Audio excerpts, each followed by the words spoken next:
Anybody awake? Yeah, mate, what's going on? Not much. Yeah, I can't talk right now. Oh, okay.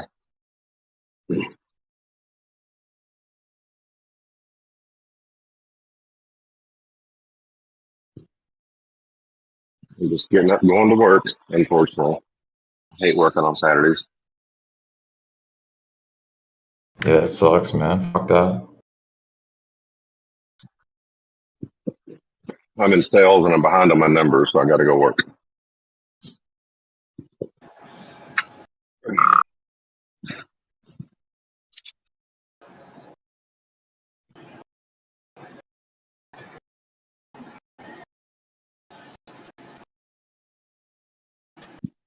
So what's been the big topic lately?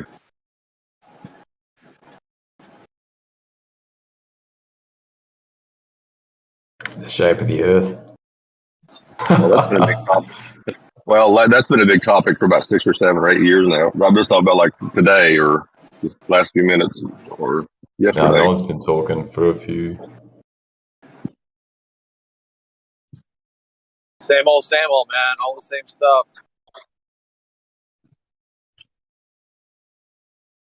What's up, Travis? What's going on, Paul? You working too today, unfortunately? Yeah. Sorry I couldn't hook you up. Sorry I couldn't hook you up during Thanksgiving. It was one of those things. Our weekends are crazy.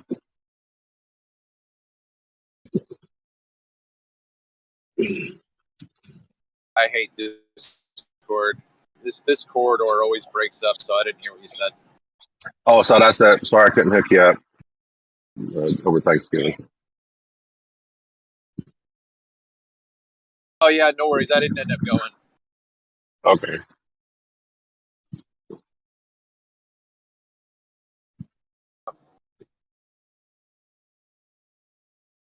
I was going to try to finish the topic from yesterday since I had to jump off. My wife came down and started talking to me. That's why I was going to stir up Jeremy, but we don't have to bring it up if he's not in here.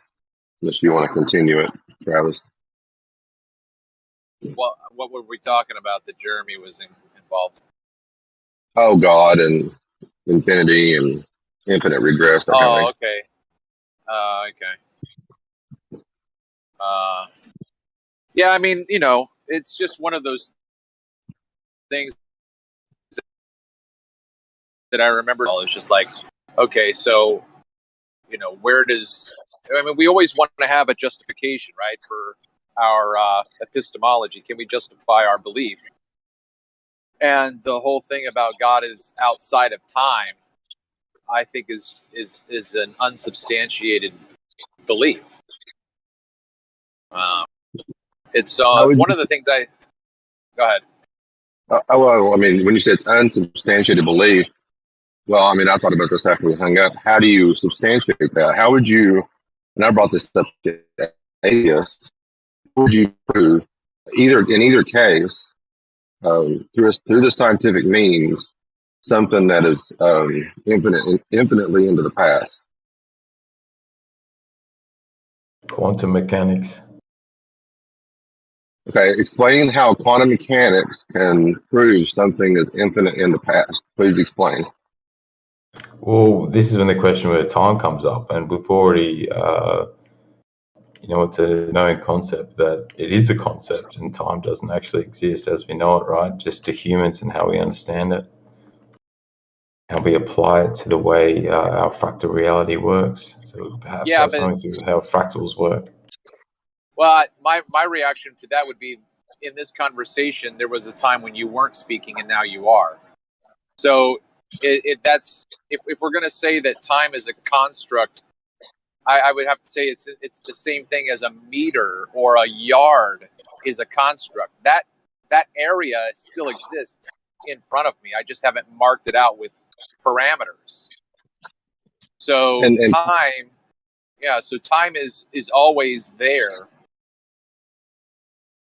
Right? I just said that a second ago, and now I'm saying something else now. That's time. Right? Well, see, the funny thing is, you used events in that equation. Like remember that I talked about the idea of states. There was a state like right now. I was in a state of silence, right, and now I'm in a state of speaking. If I'm in a state of no event is occurring, nothing is happening, does time still move, or does time still occur? Because your event is your vocalization, right? You're vibrating sound right now, so that's an event. But if there's no event occurring, that's my point. If no event is occurring, whether sound or vocal cords or anything, does time occur? Does it still happening? Okay, so wait. So you take a nap, and like your wife goes and does an errand. It's like no one's in the house but you. Like, right, is if a man snores in an empty house, does anybody hear it? You know what I mean? Like, maybe the bugs yeah, do, right? Well, yeah, whatever. So I mean, if there's no personal activity, you still have air that's moving. You still have daylight that's transiting. I mean, there's always something happening. Nothing. Well, that's my point. Okay. Right. But that's the physical world. What if there's nothing physical? Well, that's what, like, what if there's no atmosphere? Like, you want to talk about La La Land right now? Well, I mean, the thing is, all the analogies that we just used are physical, something of the physical nature, right? But what if there's nothing? If it's not a physical thing, then there's no event occurring. Well, I guess to a certain extent, we have to have an analogy with, my experience with this idiot that just pulled in front of me. I need to move my truck over, otherwise I'm going to put a grill up his tail. So there's a physical reality that I exist in.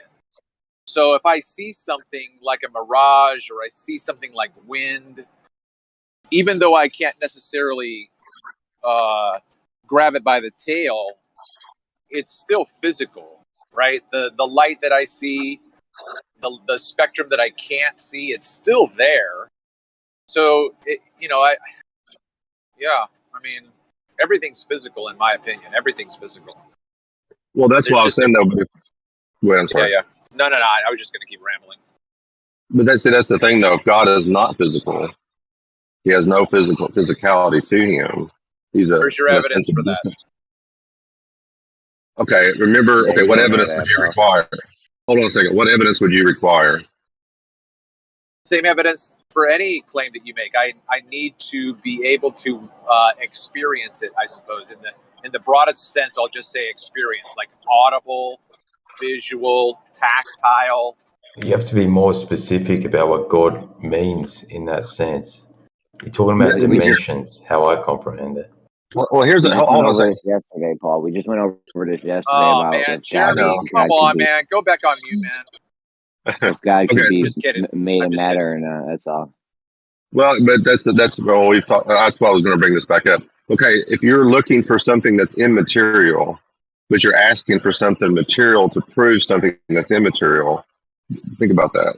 How's that possible? You don't know if he's immaterial. Travis just told you though. You don't know if he's immaterial or not.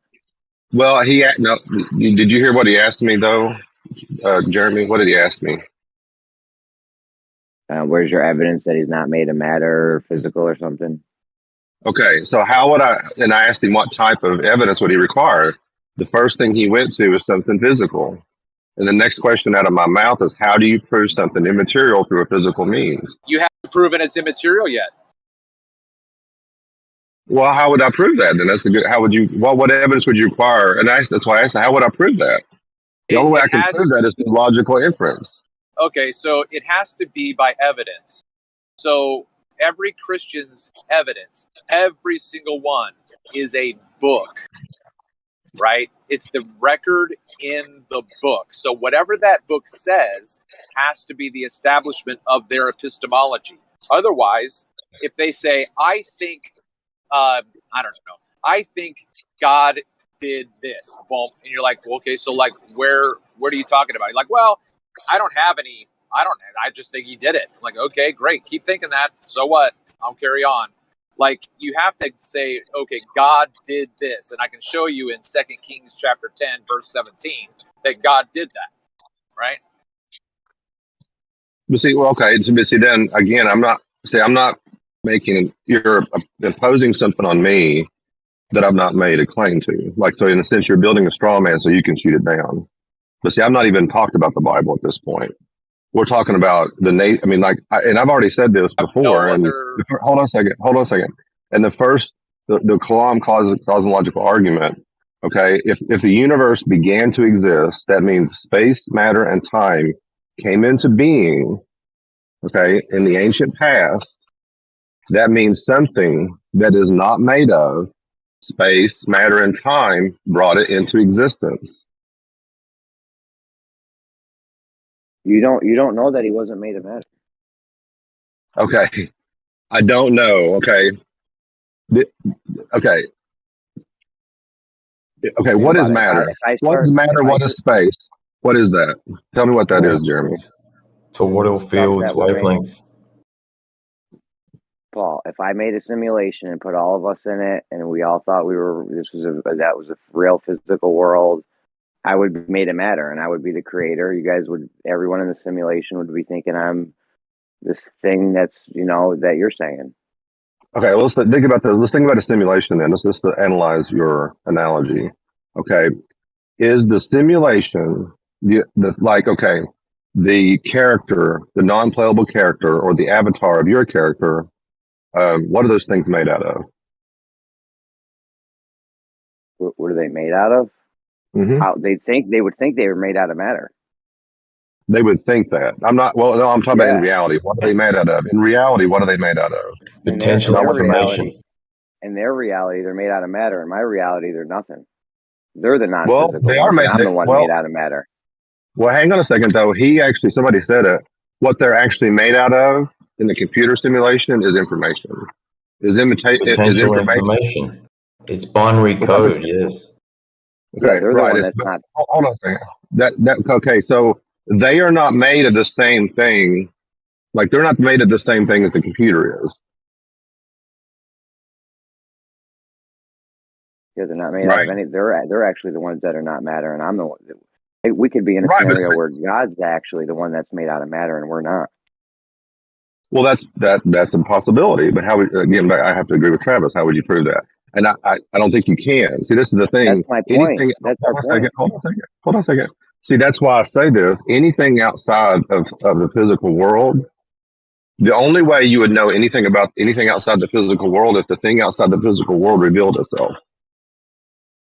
Like, how would they know anything? Computer simulator, how would they know anything about what's going outside their world? How would they know anything about that?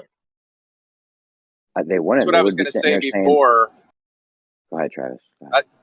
That's what I was going to say before for you when I tried to draw the analogy of you're not being able to say anything the Bible doesn't say. You said I created a straw man, and then you went on to make a suggestion that you thought God was X. So you would have to have an experience of that happening. Otherwise, you wouldn't have a basis to say God is X.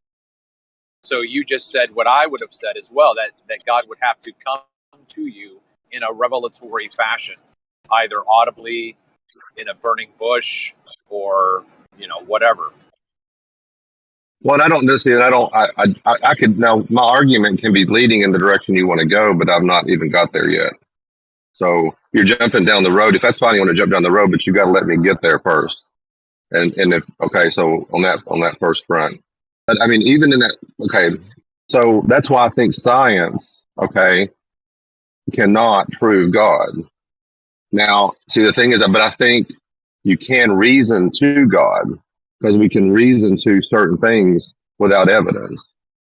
You know what I mean? And also that there's certain things that are immaterial that we know that do exist, like the laws of logic. They do exist.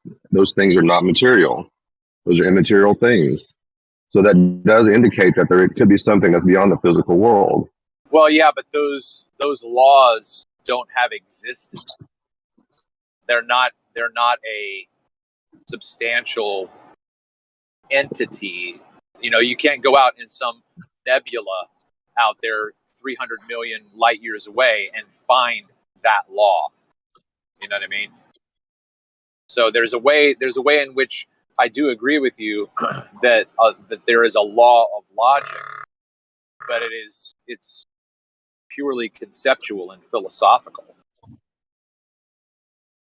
That's why I try to make philosophical arguments. I'm not making an argument from. I mean, I think there's like, okay, there can be implications of the nature of the universe. Like, for example, where did the information come from in the DNA?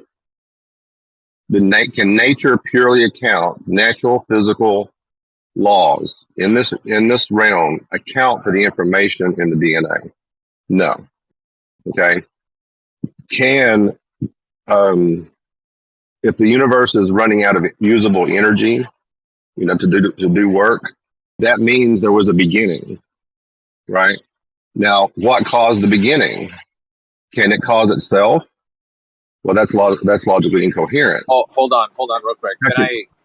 Can I jump in just real quick? If we're going to talk about coding in a program, the DNA is an aspect of coding. So there has to exist. Okay. So if I write a computer program so that if X and Y happen simultaneously in the same proximity, then there's going to be an event that then results from that, which is going to be the DNA that you're talking about. So I think to a certain extent that it has to be in the code. And then when the sperm and the egg come together, that triggers another code. You might not be able to detect or know where that code is, but it is there. Otherwise, it wouldn't happen. But where did that code? The question of where did the code come from?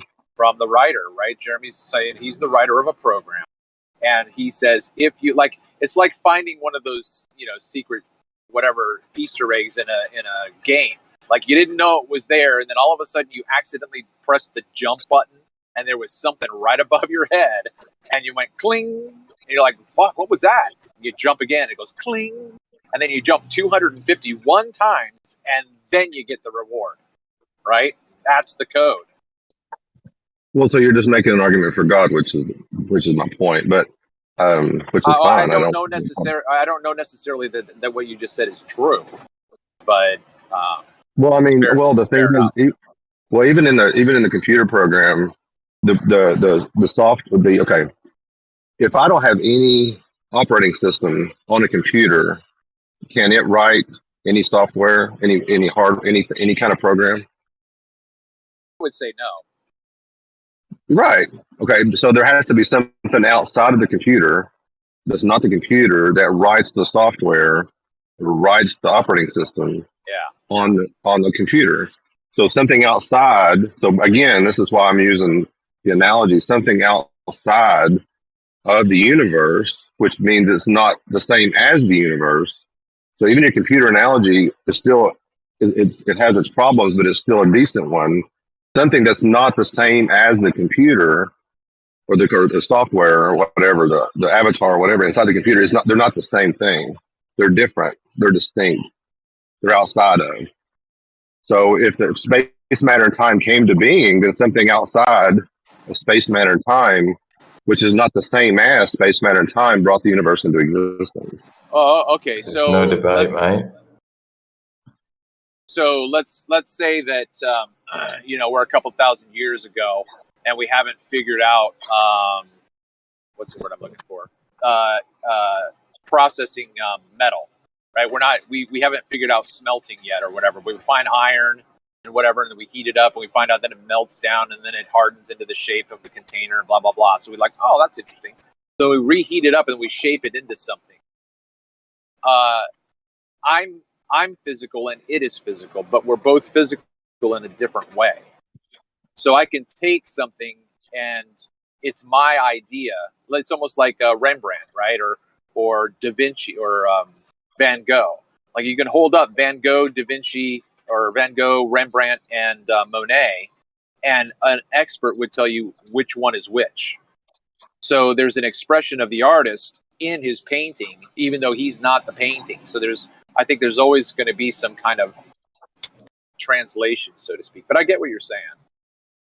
But and also the thing is, I mean, I haven't it's been a long time since I've analyzed the God is physical, but there, like I've actually like a simulation theory, right?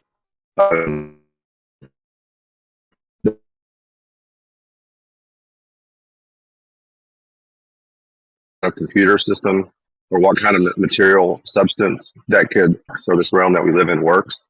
I may drop this, by the way. I'm running.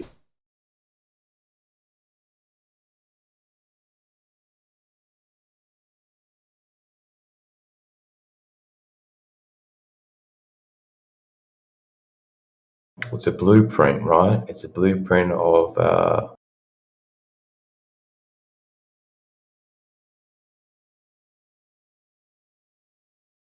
something greater, right? And we're a fallen entity of that. Now, Sorry, mate, you're cutting out.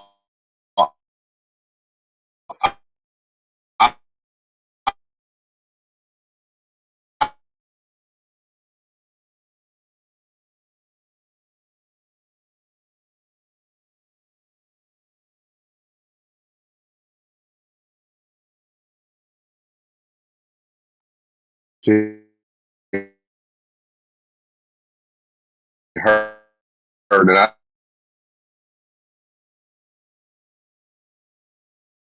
They talk about satellites, right? And this guy can't even get a decent connection.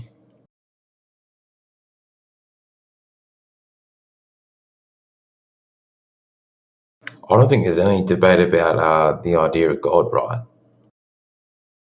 But it can you depends hear me on now? what direction. Yeah, I can hear you. It depends on the direction if you're coming from a Abrahamic standpoint, right? If you're bringing it from Christian or Catholic, right? We can understand God. I don't think there's any debate behind that, especially in regards to flat Earth. But it's there's a big baggage behind that. Okay. Can you hear me? Correct. Can I come back and talk? I'm sorry. I want to interrupt you. Okay. What was the last thing you heard from me? I don't want to repeat it if I don't have to. Didn't hear anything, mate, and I just added in the silence. Oh, sorry. That's okay. Well, what I was trying to talk about was like I think someone a long time ago, been years ago, I guess. If we're in a simulation, let's say, has it been argued, and what kind of processing system would require that was of a physical nature to be able to handle the level of complexity in the system that we live in, like being able to handle all the events, like everything from every molecule vibrating to every interaction of everything. It would be nothing. I mean, there's not enough even atoms within the universe to be able to make a computer system powerful enough to be able to handle that. Just as an example. But if there was a disembodied mind, which I've thought about this even from the nature of God, we could be operating, so to speak, in a so-called simulation in the mind of God.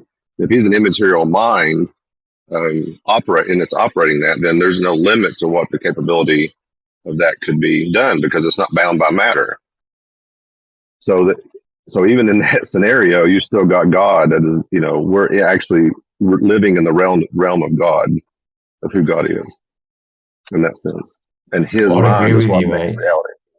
I would agree with you, but there clearly is a fallen entity, right? And you got to ask: is God running the world, or is it a fallen blueprint of something that was once perfect? And I think it's the fallen version.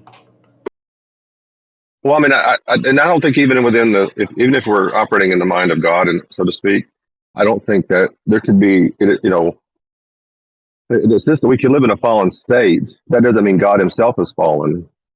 You know, what I mean, we can live. Yeah, of course not. But He may be distant per se. He's maybe what? Personifying. To personify it, He may be distant, as it once was. Seemingly, we've fallen. Right? Maybe God hasn't fallen, but the blueprint has. Well, I don't know. I don't understand what you're arguing, but I mean, I don't think God can be distant in one sense of the word. I mean, I guess because if He's omniscient or omnipresent, which means He's not bound by matter, He exists everywhere. He can't be distant. Now, our awareness of Him can make us feel that He's distant, but that doesn't mean that He is. We have to. My point is It's clearly another entity at stake here, right? It's not What do you mean just another? God. What do you mean There's by another some sort of entity? fallen,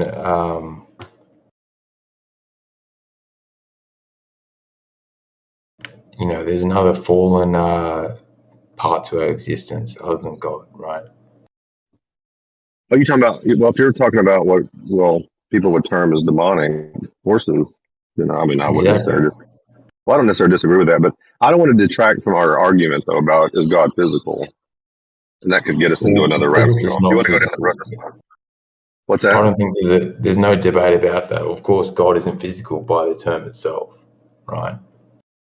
Well, I mean, but Jeremy and Travis are potentially making the argument that God could be physical, and I'm just trying to point out that it's problematic if God is, and I've already pointed out a few of those things.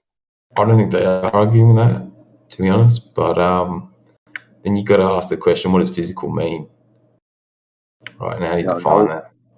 Nobody knows if God's physical. Like I said, if I were to make a computer simulation with all of us in it, just like we are right now, the people inside the simulation would be walking around going, "We're physical. God's not." When in reality, I'd be the one that was physical, and they're not.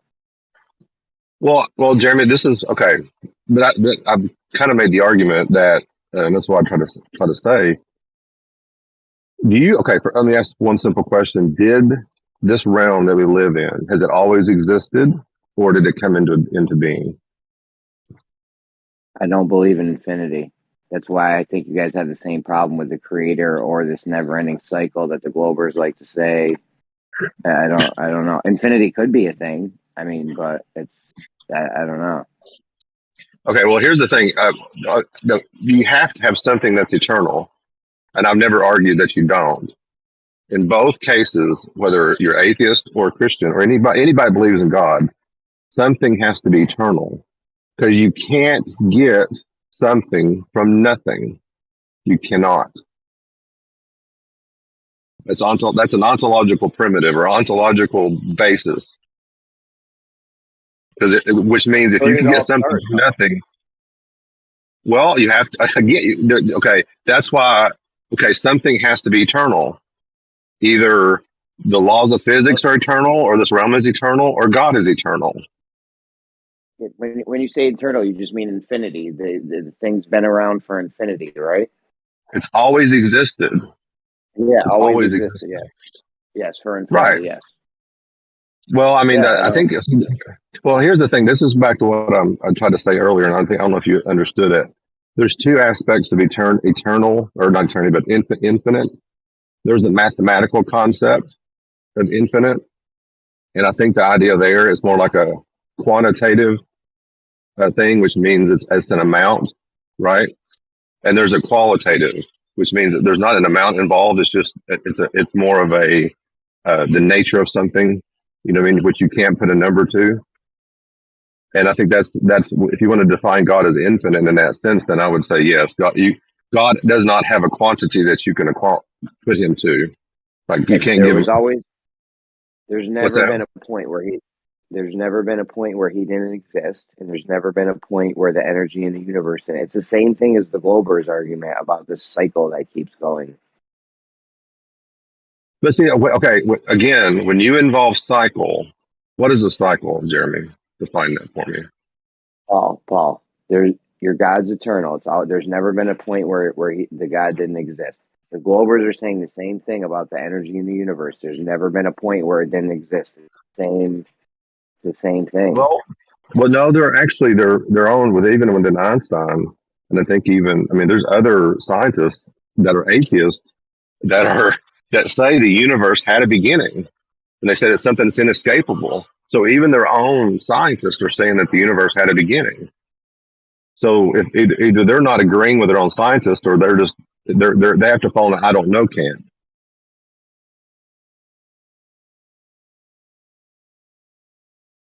You see? If they want to say the universe had a beginning, where they get all the energy from, they have to go to a creator, which I'm fine with. Right. Well, that's a good question. I think there was a creator. I think there was a creator. So But see, the thing is though, the difference, like when you say cycle, and I'm looking at just the term and understanding the nature of a term. Like a cycle implies like we go through the seasonal cycle, which means in a sense, and this is why I use the word state, and I think that's a good way to the nature of things. It changes state, right? Which means it goes from summer to fall to winter to spring. We have a cycle, but each time the state of the thing that we live in changes. Now, are you saying there's an infinite cycle in that sense? No, if I'm not saying that. The Globers say that. Well, that's what all started from the Big Bang. It was all this little ball of energy, infinitely dense energy, and then it blows up. Now we got the universe, and eventually one day it's all going to coalesce and reform and be another Big Bang. That's what they say is going on, no? Right, but then they don't say the Big Bang is the beginning. But they say it was already there. Right. Well, that's why you have to make sure you nail them down on what they're saying. Then I would ask them like, okay, what has the cycle always occurred? And then you know what? Then if they say yes, then you know what my next question is going to be? What? That's an infinite regress. You can't have that. Yeah. So the cycle's always been going, always been there, eternal, and your God's always been there, always going. Well, but see the thing, but see the thing is, no, it's not the same thing because I've actually, again, you've not listened to my argument. Okay, if before creation, God existed alone, okay, there's no cycle in him. He doesn't go through cycles. That means he's not in that sense. He's not changed. There's no change. There's no change of state before that. Before creation, God just existed in his state of being forever. alone. Forever, right, but that's not a cycle. No. Listen. Okay. Yeah, you're not understanding yet. We're talking about the energy in the universe. Okay, Paul, hold on. The energy in the universe has always been there, always never a point where it didn't exist. Okay, let's like that. Well, let's think about that. Okay, let's okay, what is energy, Jeremy? What is it? Bro, dude, that's not the point. It doesn't even matter. The point is they say the same thing about you were saying about God. No, because here's the thing though, Jeremy. You gotta, again, this is why you understand the terminology and understand it. Okay, energy is the ability to do work. What is work? It's was it force over distance? Was it they say force over distance, which means something is moving, right? Basically, when a field fluctuates, the field is moving, right? When an object moves, right, like kinetic energy, the thing is moving, right? So all that is movement. Okay, so what they're arguing is, if you say work energy has always been there, then it means it's been always moving. Well, you have matter and energy. It's always been there. That's what they say. Right, but you have a problem. It's a cycle thing again. Okay, like a fluctuation. It's a change of state. It's an infinite regress. It's the same problem. It's the same problem as this God thing being eternal. No, it's not. No, it's not. No, it's not. See, that's the thing. Okay. You're not listening. You're not. I think you've latched on, but you're not trying to understand. You're latching on. Hold on. Do you have a problem with the Glober saying that the matter and energy has always been there and it's eternal and there's never a point where it didn't exist? Yes. But you don't have a problem with you saying your God's eternal and it's always been there and there's never been a point when it didn't exist? Well, because I think logically, one is logically coherent and the other one is not. And I'm trying to show you why the other one is not logically coherent. You have an infinite regress with both of them. No, you don't, Jeremy. And I've already tried to explain to you what a regress is. It's like, okay, is it an event, right? Like work. There's something that's happening with work, a fluctuation in the field, the movement of an object, or something, right? That's a movement. That's a series of events, right? That's a series of events, whether a fluctuation in the field or whatever. Okay. That means then you have to have a series of events all the way into the past, right? And logically, that's logically incoherent because it's called an infinite regress. Now, if God existed alone with no events occurring, just him existing, right? Then he chooses to create, okay, which is the first work, because he chose to create something. The first work occurred, the first movement, right? He chose to do that. It's a choice. Well, I gotta tell you, I'm not buying the Glober story about the God always existing, and I'm not so sure I believe the Glober story about the energy always existing, and I'm not sure I believe the story about God always existing. It doesn't Okay, make then let me sense ask to you me. one It's something question. this thing just came Okay, out if of God, nowhere and just always existed forever. okay, let me ask you. Okay, then ask you one simple question, which you can ask anybody this question. If God has not always existed, where did he come from? I don't know. Where'd he come from? Where'd the energy in the Okay. universe come from? So if God came into existence, right, there means there has to be something prior to him, right? Because he cannot bring himself into existence. That means he had to exist before he existed. Oh, wait a He's minute. from Yeah, Cleveland. he didn't bring himself in. That's a good point. He didn't bring himself into existence. So how did he come about? Okay. So then he comes down to this simple thing. Okay. Then you say, well, okay, another God brought God into existence. Then the next question will be, where did that God come from? Then you say, well, where did that God come from? Then where did that God come from? Then you go on infinitum Yeah. into the past. So you run into an infinite regress there.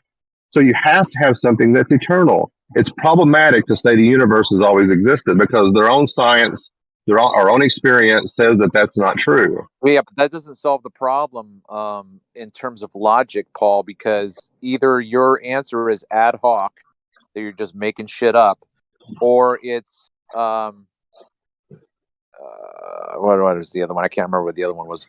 But, so if you're just trying to solve the problem by eliminating it, it's special pleading, right? So you're just making a special case for God that, he's eternal. Like you're trying to just wipe away the problem. No, I'm not. See, that's the thing. The argument. I've already said you have. Go ahead. Go ahead, Jeremy. I just have a problem. I just have a problem in my mind with it. Like, I don't think that this eternal or infinity thing, or is even a thing. Like, I don't even think that's a thing. So, like, for you to say God's eternal, or even when the Globers say the energy or the cycle, whatever is like always been there, I don't believe that, and I run into a problem in my own mind.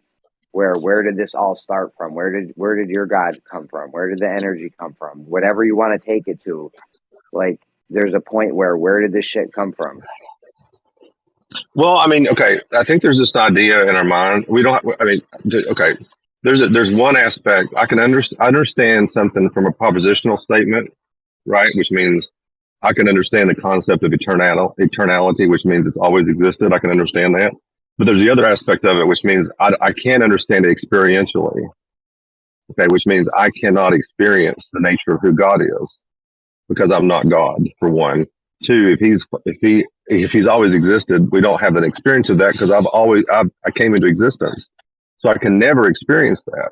And so, in one sense, I can't know it experientially, but I can know it propositionally. So, and learning to distinguish the two of those, I think, is very critical in this discussion. I don't know about always there, something always existing and there never being a point where it didn't exist. Like, I don't know. I can't envision that. Okay, envisioning. That's good. That's a good thing. I agree. But when you say envisioning, you're saying you're trying to experience that. No, I'm just saying, like, I can't even think of it because this thing would have to have came from nowhere, or he didn't come from anywhere because he just always existed. Like, it doesn't even register. Well, because it's not your experience. That's why it doesn't register. It's not your experience. But it's not logically incoherent to say something has always existed. It's not logically incoherent to say. Simply saying it's not logically incoherent doesn't mean that it is coherent, right? Just because you're making a declaration about something that you're trying to establish, and you think that you can justify it. I still think that my criticism of either it is special pleading or it's an ad hoc, which are both fallacies. Okay. Well, okay. Let's analyze this, Travis. If God came into existence, what was prior to him? Well, that becomes a little bit of what Jeremy was talking about. My mind doesn't have the program to process that. I remember as a kid, I remember looking up at the sky as a kid and just thinking about how just expansive it was. And I felt my mind at times getting to that place of euphoria, because to think of it that way was just like this really expansive way in my head. And I really enjoyed the weird way it made me feel like I was stepping outside of myself. I don't know if that ever happened to you or not, but I tried to imagine, that God was that big, and I was just like, wow, So for you to ask me about if God came into existence, it's almost like getting to the end of a piece of paper and then saying, what's beyond that? You're like, I can't go beyond, all I can do is get to the edge. I can't go, I don't know, man. I don't know. Well, and see, that's the thing. I think the nature of God, I think, is beyond our comprehension at some levels.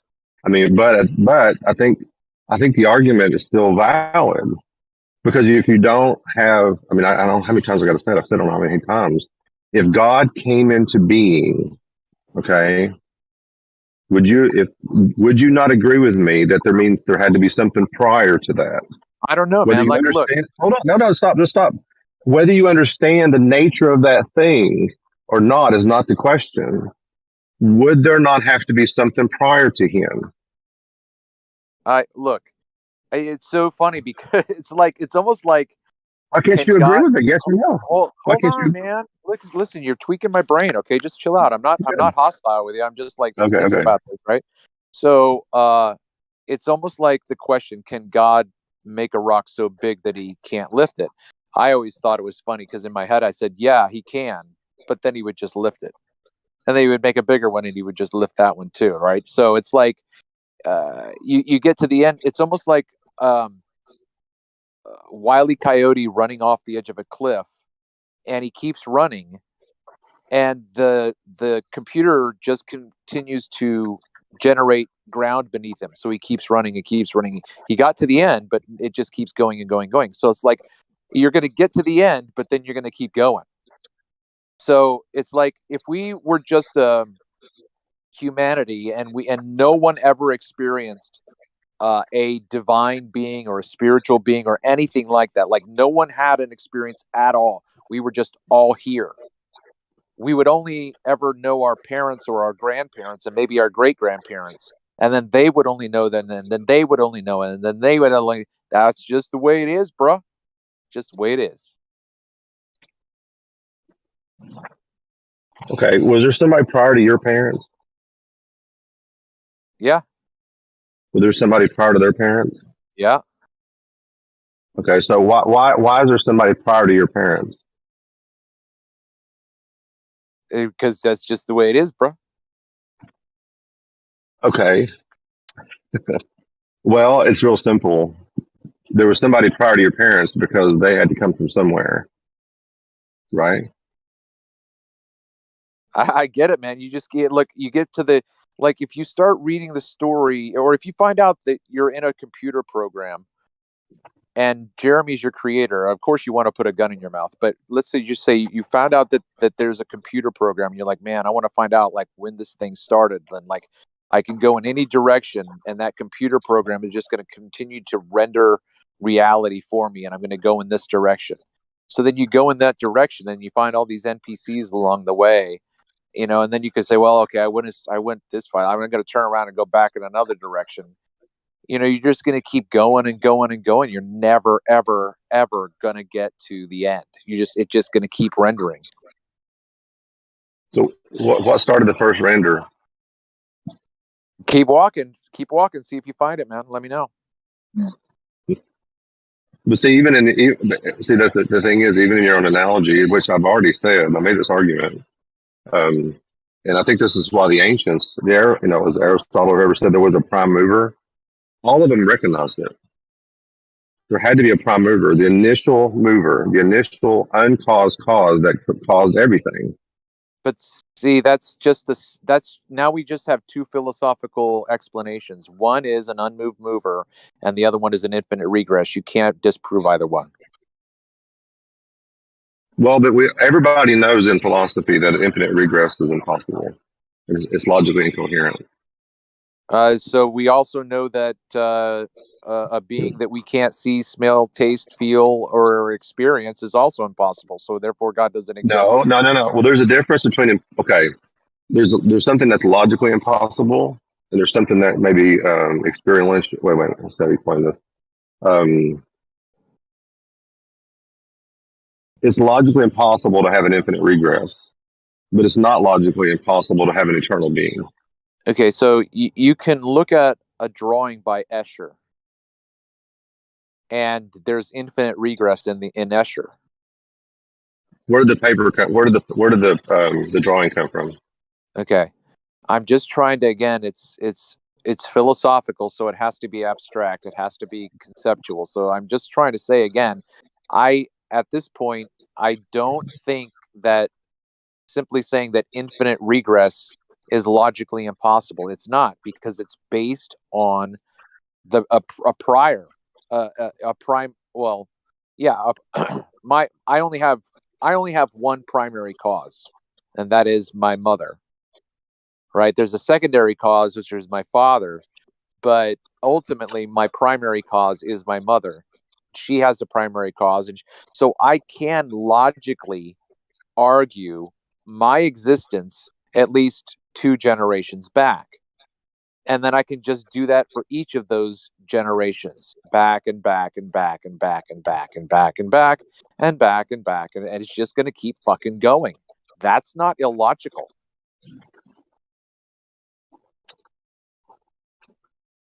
It's also empirical. Okay, how would you prove it that your lineage goes back infinitum into the past? How would you prove it?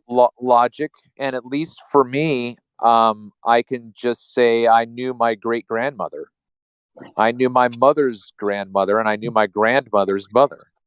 So I can go back that far. Well, at best, though, you've only proven 3 or 4 generations. You've not proven infinite. Well, I don't disagree with that. So, but I didn't say, I said that at least my primary argument is empirical. That is, I can go and touch my mom in California. I can no longer touch my grandmother, and I can no longer touch my great grandmother. But 30 years ago, I could have touched all 3. So, again, sure. When did that start? Are you going to argue that I just came into existence the day before in a computer program, and I have memories now that were just binary code? I'm not making that argument. Well, yeah, but but you said to a certain extent that I could only argue so far as my great grandmother, and then I couldn't go any farther than that. Well, I can logically. I can. If I have a mother and my mother has a mother and she has a mother, then my great grandmother has a great grandmother who has a great grandmother. Blah blah blah. Well, the thing is, though, and everywhere I've ever read about infinite regress, it's logically incoherent. But most people agree that that's not something I disagree. I disagree. You can't prove it. You can't prove it materialistically. You can. You can say that. You can say it, but even within logic itself, it says it can't be proven. Well, I could say to a certain extent, I suppose, that none of us can prove the past. Like, we can't really. So then, does my logic stop with me? I mean, I can't go any farther than that. I don't think that's. I think that's illogical to say that you can't logically argue infinite regress. That's absurd. Okay, but so then nothing's grounded on anything. We just exist, is what you're arguing. Well, no, I didn't say that. Who are you arguing? Who said nothing? That's the implication of what you're saying. How so? Okay, we just exist. We didn't really have a beginning. I did, but the human race didn't. There's no beginning to the human race. There's an infinite regress into the past of humans. So really, humans never came into existence. Humans have always existed. So we see again. You're making humanity eternal. And So is humanity eternal? Logically, it could just infinitely keep continuing to go and go and go and go and go. Okay, so every time you go to the gas station and you fill up your truck, you can prove that every time I've gone to the gas station, I've gotten gas at the same gas station. I've got it 300 times in the last 10 years. But that gas station, so that proves that the gas station has always existed. Oh no, I didn't say that. That's the implication of what you're arguing, though. Well, I don't know about that. I don't, because I'm not going to say that my grandmother always existed, even though I can go over to her house every year. Well, okay, then argue that the gas pumps. Every time you go to the gas pump, there's gas in it. So there's an infinite volume of gas in a gas pump. That would what you'd be arguing. Well, but I know that there are gas trucks that replenish the tanks. Well, but they're always coming from a fueling station. So how about this, right? Yeah. So how about this? So like we have an oil field, and we drain it. It's empty. Shut it down, boys. And then 10 years later, my son goes out there. He's just whatever. Hey, what? I thought these were empty. Hey, Pop, the wells are full again. Right? And it's just going to keep doing that over and over and over and over. I mean, whatever. So that means from that argument, then you would have to say that there's an infinite volume of gas. Yeah, it's got to come from somewhere, right? Where'd it come from? Like we took it all out. It was bone dry. It was bone dry, and now it's full up again. We can be in business for the next 20 years. And then now that we know that it replenishes, we knew that it took us, like, we tapped these wells within 10 years. So let's now cut production in half. So let's take it to 20. And we know that at the end of 20, when it's dry, we just got to wait another 10 years. So now we just got to plot out our expenses and our the way that we're going to finance and plan and all this kind of stuff. We could survive now. We figured it out. Well, where's it coming from, Pop? I don't know, boy. Don't ask questions. You know what I mean? It's just going to show up again. So there's an infinite amount of fuel out there. Well, let me ask you this question, Paul, right? Both you and I don't believe the model of the earth that we grew up understanding. How far down's the earth go, bro? I don't know. Can't get down there. Can it just keep going and going and going and go? Like if we just kept digging and digging and digging, like it would just render and render and render and render, you know? Okay. I think you're missing the point completely. Can I just say something? Everything's infinite. I know everything's infinite. So human humanity has been around forever. Gas has been around forever. The earth has been around forever. Water's been around forever. Everything's been around forever. So the atheists are right. So what do we do? What are we arguing then? What are we having for breakfast? Yeah, the problem is you're going into the time-bound mind to try and understand something which is not of time and was not created. You're going into the creation to try and understand it. It's ridiculous. Jeremy's statement of, I can't think of that, was accurate. That's a good statement because you can't. It's time-bound is your mind. It's a finite being trying to understand an unlimited being. And it's ridiculous. I know. I agree with you. I mean, but it's not logically incoherent to say that there could be an eternal being, because you have just think, and I'm using the term being for a reason too. There's a difference between non-being and being. What is non-being? You might know. Nope. Because because you've never experienced it, right? Because there's always been something. There's always been something. Okay. So, and there has to be a ground of that being. What grounds the being? What grounds Well, are being? What grounds there are is no being? there is no non-being being. Right. There has to be something grounding all beings, and all things that exist. Something has to Listen, ground that. why can't if you can allow for phenomenal cosmic power that's eternal as a last ditch Hail Mary, then why can't you just do that to the human race? Why can't that just be what it is? That's being. Because of the chicken and the egg. That's why. Yeah. I mean, also, yeah. I mean, okay. So let's think about that for a second. Put eternality, all power within the human race, eternality into that. So what you're saying is we are God. Well, that's very similar to the spiritual mindset that we are simply emanations of that energy. What energy? What's this energy you speak of? All right, whatever, dude. Yeah. Oh, so I asked you to define a term, and you just kind of laugh. Why is that? Because I can't imagine what it is. But you use the term, so you have to have some idea of what it is, because you use language, you use certain phraseology, so you have to have some idea of what it is. So what is it? It's no different than you trying to describe what you think God is. You've never experienced God. You can't tell me what God is. It's like what color is God? What flavor is God? Hold on a second. Hold on a second. How do you know I've not experienced God? How do you know that? Because at this point you've not offered up anything first person. So that's how I know. Do you know why? If you had direct personal experience with God, I think you would have brought that up a long time ago. Okay. Do you know why I don't typically? Why don't you physically experience God?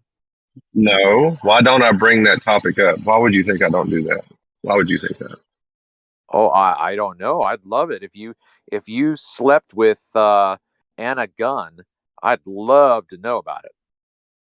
Okay. Well then, okay. If you wanted to see, the reason I don't bring it up is because, for one, people make that's just anecdotal. Usually people want evidence outside of your personal experience. They want something more than that. Now, if you're wanting it, that's fine, and I can give it. I mean, I actually had God speak to me in my front yard when I was probably about 20 years old. Awesome. Okay, great. Tell us about that. Okay. Well, see, let me think. I mean, set the stage for you a little bit. I was in the military. Okay. Actually, let me go back a little bit further. I was leaving on leave to come home. I was stationed in Maine. Okay. I had actually just got involved a little bit with the navigators, and I was actually trying to get my life together. I don't know if you've heard of, you know what the navigators are. They're kind of a disciple. I know they are. Yeah. Okay, parachurch ministry that disciples people. Yeah. And I was getting involved in their Bible studies, and I was going on leave, and I had this constant impression as I was trying to get home that I needed to get home more and more. It was getting stronger. I stopped in Kentucky to visit my family. I was driving from Maine, stopped in Kentucky to visit my family, and I was on my way home. But I kept feeling like I needed to get home. Like I had to be home. And so I left. I told my family, I was like, I gotta go. I don't know why, but I gotta go. I need to be home. And I came home, and my grandmother raised me. She was the one that basically raised me from a little kid. And there's a whole backstory behind that. I'll tell you that later at some other point. But needless to say, within hours of me getting home, my grandmother died. And she was actually, let's see, I'm trying to say how to say this. Forgot where I lost my train of thought there for a second. Your grandmother, but she within had hours, your grandmother died. Yeah, but she had probably, I know what I was gonna say. She pretty much raised me from when I was a kid, like from a toddler's age. She technically was my mom. But dad was an alcoholic, and she basically raised me. So in a sense, she was my mom. So, and I actually told her, I something felt like I should tell her. It's like, I'm okay now, because I'd actually started to find my way with, and getting out of the life I was living and things I was doing. And within hours after that, she died. And I was out in my front yard when dad came out and told me. I felt like my mind was falling apart. Like every bit of it, like I can imagine having a closet door that you pushed all your junk in. Like you keep throwing all the junk in the closet door. It's the things you don't deal with. You just throw it in the closet door. It felt like that closet door. I was about to throw my grandmother's death in that closet door. And as I opened the door to throw that in there, it seems like everything that was in there came rolling out. And I felt like in that moment, I was going to lose my mind. My mind was going. I felt my mind slipping away. And all I heard was no. And it seemed like everything righted itself. It was virtually an audible voice. I was out in the yard by myself, but everything righted itself in my mind. And I tell you, I've been a Christian for 20 some years now, or over 30. Well, so I was 20, so I'm 50 now. So I say 30 years now. From that, I've never felt the presence of God in my life, and I never prayed more in my life during that week of going through Emma's funeral and death, and I haven't even to this day. And at that point, my life changed. So Okay. God spoke to me in my front yard. Okay, so when you say it was almost audible, right? How is something almost audible? Well, I mean, I heard it in my head. That's what I mean. I guess it wasn't like booming through the whole neighborhood kind of thing. It was not something that I made. It was not me. It was not me doing it. How do you know? Basically. Well, see, this is why I don't bring this up. Well, come on, man. I mean, why are you going to argue against what he's telling you he felt, and like? No, I'm how not. Can you argue that? No. I'm not trying to take any of this away from Paul. But when he says that, like, if I have a thought, I can hear my voice right now. But when I think a thought, I don't hear my voice. You know what I mean? So you don't hear anything in your head. It's just the chemical impulse. Well, he But just tried to explain it in that way, though. But he's telling you that was way, way different than any other time of his life of 50 years. And he's attributing that to hearing God speak through him. I've had the same things, and I've tried to explain it. And I've had people like you say, well, how do you know? There's no reason to even ask that question. It's like futile, right?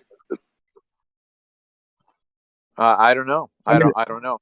I mean, I think that there are people that have. Let me try to answer it then, Travis. You know how I know it's the voice of God is because it's something that goes beyond like I have to agree with Rakia. It's anything it's beyond anything that I've experienced before, and it's almost an awareness at the depth of who you are. It's at the depths of like beyond. I don't know. It's to the core of who you are. Yeah. That's why I felt like everything righted itself. I could not have done that myself. I wrestle with things now. There's things going on in my life now that me and my wife were talking about stuff yesterday. Where's the crap out of me? I don't have that same depth of voice speaking to me. All right. So tell him it's going to be okay. So, anyway, okay. So what was the no? Like, what was the NOAA directive for?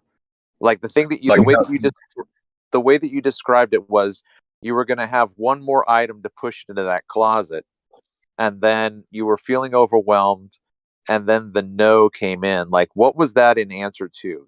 Can you say something along that line? It's not. It wasn't. I wasn't asking a question. It's almost like God. I mean, I guess the way to say it is like God said, "No, this is not going to happen." That's why I gave you the description. It's like everything started to right itself. And honestly, I've never had that feeling of, and I don't usually push things in the closet anymore. And if I do, I usually try to learn how to deal with it now. I don't kind of push it into a closet anymore. If I may add to that, I used to be the same way. I never really wandered right into the bad evil side of life, right? I was always pretty much straight and narrow. A little bit of drinking, whatever. Wandering eye basically is, I'll confess, is my biggest sin. And I still struggle with that today. But fear and anxiety was lifted off of my life when I basically went through a time of questioning the Creator, right? And the Creator went, "What are you doing? Right? What do you need from me?" And I said, "Look, I just don't want to. I don't want to have fear anymore. You know, I don't want to fear death. I don't want to fear this." Boom! When I say like a lightning bolt, you can't even describe it as a light switch because it's quicker than the light comes on in a room when you turn the switch. Like a lightning bolt, or even more, you know, quickly and strong. All my fear and anxiety was lifted off. Now, how can I explain that to you, right? It's impossible. And you can argue that, and I was, you know, having a chemical imbalance. You could come up with all kind of, you know, explanations or whatever. But it's something I've never experienced in my life before or since. But from that point on, I have no fear and anxiety.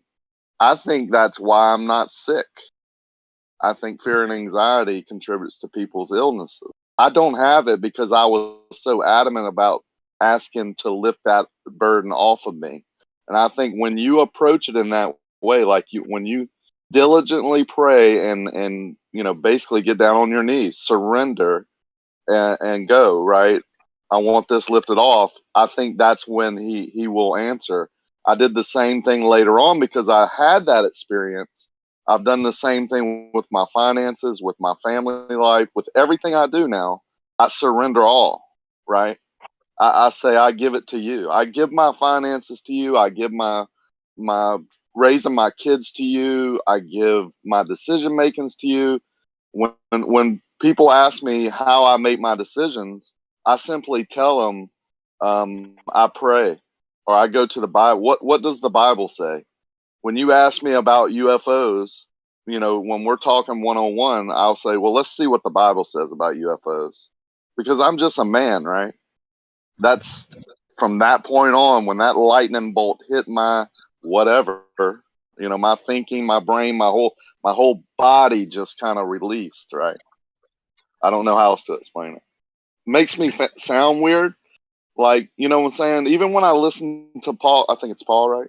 Even when I listen to Paul in the front yard, even now, knowing what I know now, I said, well, that sounds kind of strange, right? It does sound strange because it's not the norm, because most humans don't surrender like that. They don't let it in. They don't, you know, believe it. They're not true believers. But I think that's what changed his life. And I think you can hear it in his voice. You could probably go to his family and ask and go spend time with him. And I'm sure Paul is true to his word, right? I would trust Paul right now with my life by what I've heard and what I know and how I hear his voice and handle things and talk to people and things like that. You can tell, right? Would I trust Moryak or someone else with my life? Hell no. I've got another one actually. I want to share. I want to share this one too. Thanks. If you're done, Ricky, I want to make sure you're done though before I jump back in. Yeah, go ahead, man. When I got in the conspiracy world, okay, which I'm in, that's why I ended up where I'm at now with in this Discord server. And how it started was my wife came to me one day. She had visited a friend of hers that she had known for years, and her friend made her watch something on the Illuminati. And I think me and Alice, well, we were married at this point. I think, yeah, we were married. And she asked me, she says, have you heard anything about this? And I go, and I was like, I didn't want to give her some flippant answer because I'd never really looked into it. So I couldn't say yay or nay. I told her, I don't know. I'll look into it. I'll get back with you.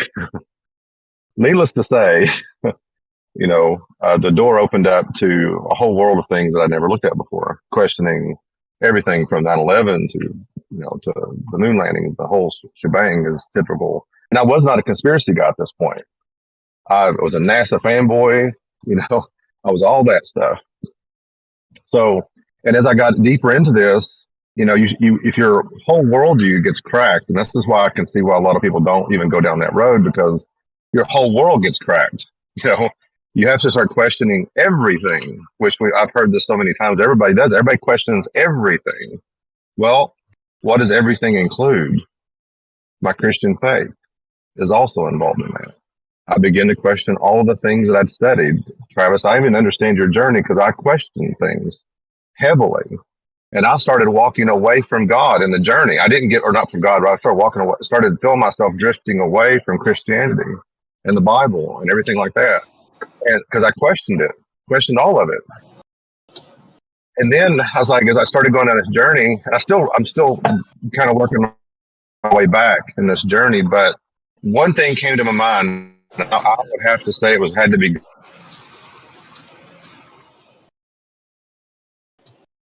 I says, if Jesus is who he said he was, that simple phrase was in my head. And C.S. Lewis said, he says, you got only three options with Jesus. Three. Either he was a liar, he was a lunatic, or he was Lord. So those three options you can only fall into. If you call him a myth, and then more than likely it's a liar, means he didn't really exist. So that's a lie. He's a lunatic, which means Jesus was true, but he just was off his rocker, or he was who he said he was. He was the Lord and King of the universe. And I came to realize as I've studied and I came back to the things I've known, Jesus really existed. He existed. He died and rose again. If that event is true, then Christianity is based upon that. And I know you don't believe this, Travis, because you don't think the resurrection occurred. But if that statement is true, then that changes everything. But that's not exclusively true. I do believe the resurrection happened. It's just not the way that we've been told. But yeah, I mean, it's really simple, Travis. Did Jesus rise from the dead? And a real person named Jesus die on a cross and walk out of a tomb? I'm asking you. Did he? It's not that simple of a question and answer. It's not a yes or no. It is for me. I get that. Look, guys, it's like, you know, don't forget that I was a Christian for 40 years. I get it. Okay. Well, you act like we can't forget that. You remind us every day. But what I'm saying is, you didn't say it's not as simple for me as why I said it is for me, not to go against you. Because if Paul asked me that question, I would say yes, full-heartedly. That is where my faith is. That's what I truly believe 100%. So if it's more complicated for you, I feel bad for that, right? I'll pray for that. Because it shouldn't be that hard. Well, it's when you start to look, when I got to the point of having to decide with whether or not I was going to try to hold on to a literal interpretation of Genesis, which is what I had done up until the very end. Like I was trying to do the both and thing. It's both this and that. And so then when I got to the point to where I felt like I had no justification for holding on to the literal, like I couldn't justify it. Once I did that, it did put all of the rest of the Bible into an uncategorized category. Like, how do I then understand this passage? How do I understand this passage? I have other passages that I can go to that are easier to explain, right?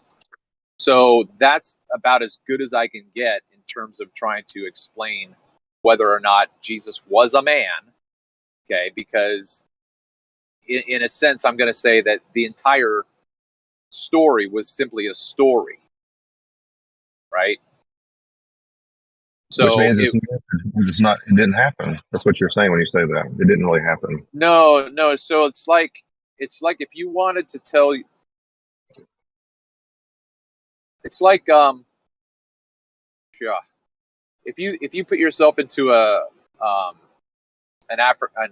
American indigenous tribe, and you have a storyteller, and they tell the story of their tribe's history, and their tribe's history happened. It really did happen.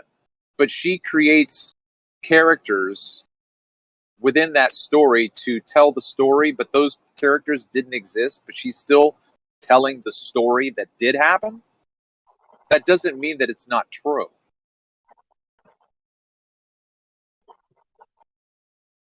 So it's true that a physical man that walked this earth 2,000 years ago, it's true that he died on a Roman cross and then walked out of a tomb. That is a real story that happened in real space and time.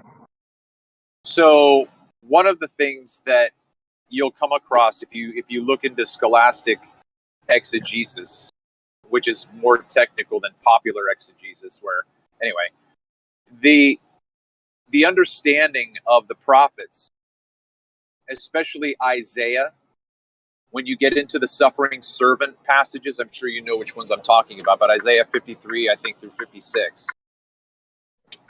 In the immediate context, those stories are about Israel. Israel is the suffering servant. And Israel is called God's son in the Old Testament. Adam is Israel. And yet in the story, technically, Adam is God's son. And so when you get into the New Testament, and Jesus is the Son of God, and Israel was the Son of God, Jesus is Israel. It's the story of Israel, told as an allegory. Okay, so here's the problem with that analysis, okay? Your connection. Why is it that extra biblical sources, and I was reading those the other day, didn't think that Jesus was Israel, but actually thought that he was a real person, that at least his followers thought he was a real person, and they spoke about that. Why is that? I mean, right. Great question, Paul. Absolutely fantastic question. It's the same answer to a certain extent as to how they could still be futurists, right? They think that the story is still about the future when it's clearly about the past. It's because they didn't have key information to help them understand the text they were reading. Okay, so you're saying some of these Roman, Greek and Roman historians didn't know how to read the Bible or the Gospels? Yeah, just like North doesn't know how to read the Bible. Yup. Okay, so okay. How do you know? Because the way you read those accounts, it doesn't read like they're reading a book. They're experiencing these Christians, or they're experiencing their testimony from people that are not from the book. You could write a story. You could write a completely fabricated story in your own mind in the same way. You have people who are giving testimony to things that your story says that they experienced. Like, so, I just be interested. Have you gotten any farther in reading Philip's long book? Okay, so No. at the beginning of Philip's of Long's book, he writes a story about two boys who find a painting in the attic, and they recognize certain things about the painting that tell them that painting is about their grandmother. But she had an extra appendage on her right hand, and they remember that their grandmother didn't actually have an extra appendage. So they're like, what does this painting mean? Is this painting real? Is it true? So you can have things in the painting displaced, placed specifically, perhaps embellished with color, whatever. That painting didn't happen, but that painting is true. Okay, so basically what you're saying, Travis, no, Jesus did not walk out of the tomb physically 2,000 years ago. That this was actually a myth about Israel that the gospel writers did, or they talked about. But seems like funny that when Luke talks about what he did, he went and investigated, which that's interesting. What was he investigating? And he also went around with Paul and writing a story about how Paul's life and all this stuff was occurring. that your analogy falls apart. Well, it might not fall apart. You might simply not be.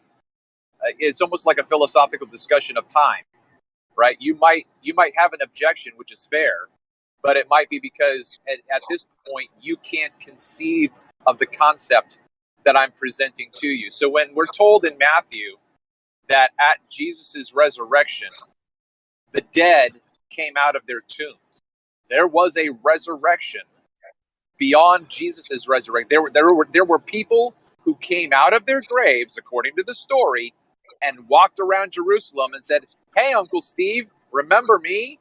And Uncle Steve passed out because he just saw his nephew who was supposed to be dead. Right? So the story tells us that even after Jesus's singular human resurrection, that there were actually multiple other resurrections, and those dead people went around and walked around the city. Where's the other record of that? It doesn't exist, does it? Hold on. Why did hold you? on. No. On. I want you to. Why did you go to Matthew? Why did you go to Matthew when I talked about Luke and Acts? I'm trying to tell you that the story itself doesn't mean that it happened in reality. So you're using Luke as an example. Okay, fair enough. You used Luke as an example. I gave you that. I'm now going to another example that we have to take into consideration, right? So it would be very interesting, like, why don't we have extra biblical writings where people said, like, my grandson showed up like 10 years after he was dead. He came up out of the grave. So anyway, my point is that hey Travis, before you can we bring the tone down a little bit? Not just you, all of us, because it's definitely changed, right? Oh, really? Yeah. Oh, yeah, definitely. Yeah. I think I did. I had a little bit too, so that's my fault. Right, definitely all of us. I'm not. I don't know how to process that. I'm just going to keep talking because I don't have any. No, just be aware. Like, yeah, I know. Just be aware. I do the same thing, I think, but I hear it in y'all. Like, since y'all both want to be right so much right now, the tone is going way up. So where do you get the idea that where do you get the idea I want to be right? What like, I was wrong there. I'm just saying the tone is definitely that comment right there is what I'm talking about. Like, I'm not trying to be ugly. I'm just trying to bring the tone down. I might have been wrong in how I tried to do it, but you're gonna have to then bear with my tour guide Barbie voice because I'm gonna have to try to control myself because I don't really understand how. So my only point is to say that when we start, like, if you were to start reading the New Testament on your own, and like you had no previous exposure, and then you come to this concept of the resurrection, like, where would you go to help you understand it? Like, oh, I've been reading the book of Matthew, and up to this point, nothing's come up on the resurrection. And then all of a sudden, there's this mention of a resurrection. So the people that are in the story seem to know what this is about, but I don't. So where would I go? Well, if you got out a Bible study guide or whatever, it would say, look up Ezekiel 37.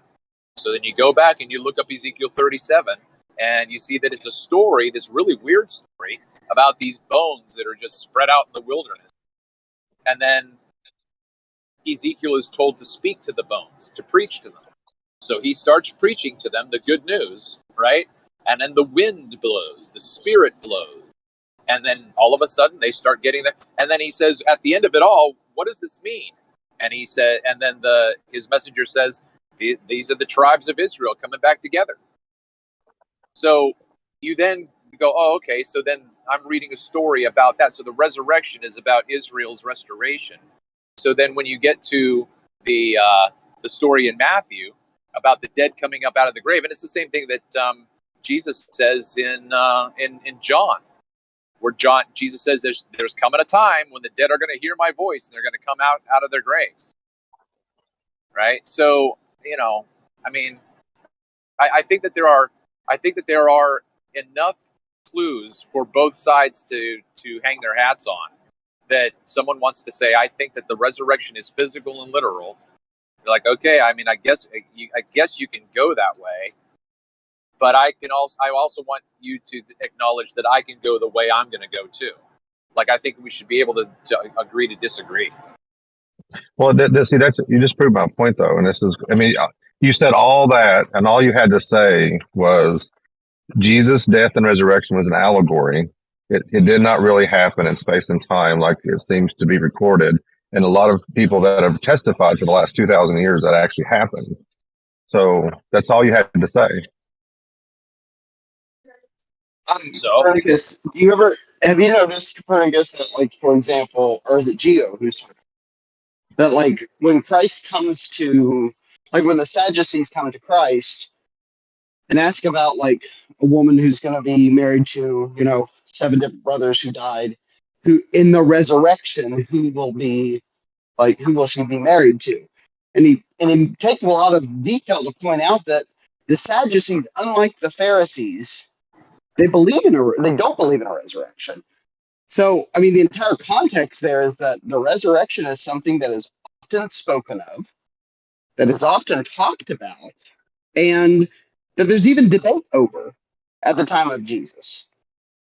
And that Jesus himself ends up giving quite a bit of commentary. Is that RC Meisty, by the way? Your mic is horrible. Oh, I'm sorry about that. That's okay. Is it RC? yes, Yeah, it is. Okay. So, Copernicus, like, do you notice that there's this context of people are talking a lot about the resurrection in the New Testament and even debating about it? Yeah, okay. So, like, this idea that it's just, like, coming up and no one talked about it or there's no reference to it. I mean, I don't think I said that, bro. I don't think I said what you're saying right now. so I guess my question is then, like, what's the contention then? He doesn't think it's a literal resurrection, RC. It's more of an allegory about the judgment of Israel. That's pretty much what Travis thinks it is. Make it simple. But you do recognize that people even during Jesus's time are talking about a literal resurrection, right? Where people are living again, right?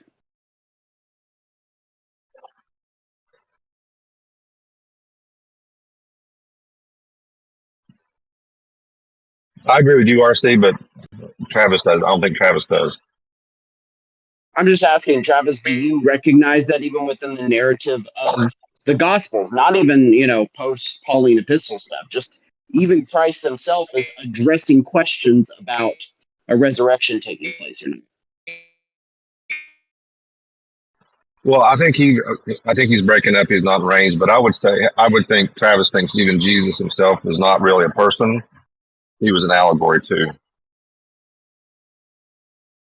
Okay. That's a conspiracy rabbit hole that I don't think that is just one more that there's not a lot of evidence for. All of the historical evidence points to the fact that a guy named Jesus existed, whether you believe he was resurrected or not, and all that kind of stuff. Well, that's a matter of a Christian faith that I hold. But the point is like, no, nobody can test seriously that a man named Jesus lived, that he was a teacher of Judea in the 1st century, that a lot of people followed him, and most of his followers, all of his followers, said that he was resurrected. And there are multiple accounts of even people like Philo, Josephus, all talking about the fact that all of his followers believe this. That was the point I was trying to make when I talked about extra biblical. Because if you go outside the Bible, there's a lot of evidence that Jesus actually did those things. And I mean, even from hostile witnesses to people that thought they were crazy or kooky to historians, they all didn't think that Jesus was some allegory, but that he actually really walked this earth. Yeah, I mean, Philo and Josephus are 2 examples of people who are both watching the actual followers of Jesus and addressing them as crazy people for what they believe. But no one questions the fact that it was a 1st century belief that from those who walked with Jesus, that he was an actual person, and everybody who he knew said he was resurrected.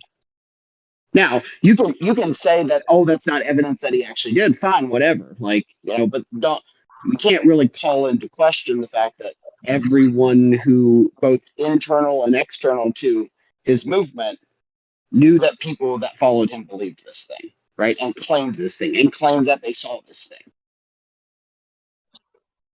Well, well, Travis was trying to come back. That's a good, interesting question to bring up. Let's say, like, we can all agree that 9/11 happened, right? Because we have people that saw it, witnessed it, saw it on TV, all this stuff. So if you have enough people saying they say or think something, right? The specifics and maybe why those things happen could be in question, the specifics, but the overall arching theme that can be agreed upon.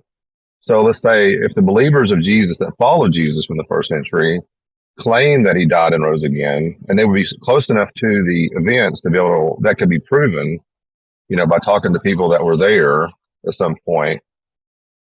Even though you may not believe in the resurrection, you can at least argue that all these people think that this event occurred. Would you agree with that?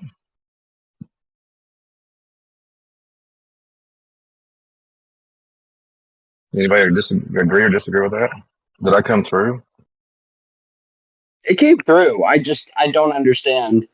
Like, well, I don't understand the world where people say Jesus didn't exist, or that, the preponderance of evidence is that he did exist. Now, if you want to claim he didn't, right, I think you have to then start accounting for, you have to start dismissing the evidence that is both internal to his movement and external to his movement, that he did indeed exist, that he is attested to have to exist, that he interacted in a historical, coherent way with people who they would have said he interacted with, right? That narrative is indeed from the exact century that he says he does. It's not hundreds of years later. It is from the century that he existed in that people attest to. Yeah, there was this guy. A lot of people follow him right now. That's not in question. You have to dismiss that evidence in order to try to claim counter to it. That's the point I'm trying to make. And there's actually, just as a side note, not to get any royalties, but there's a book called Person of Interest written by J. Warner Wallace. And he actually makes the case for Christianity without using the Bible at all. And he shows mainly from the aftermath. He calls it a time bomb. Like, there's things that lead up to a crime or like a murder, and then the aftermath of the murder, kind of thing. And he's a cold case detective. He uses the same idea when it comes to Christianity. Like, what was the aftermath of this event of Jesus seeming to appear on the earth? Like, what happened after that? And it seems like there's a huge amount of significance that happened. So we can move on to keep this topic going or go to something else. But I just wanted to make that point. It's a good book, Person of Interest, J. Warner Wallace.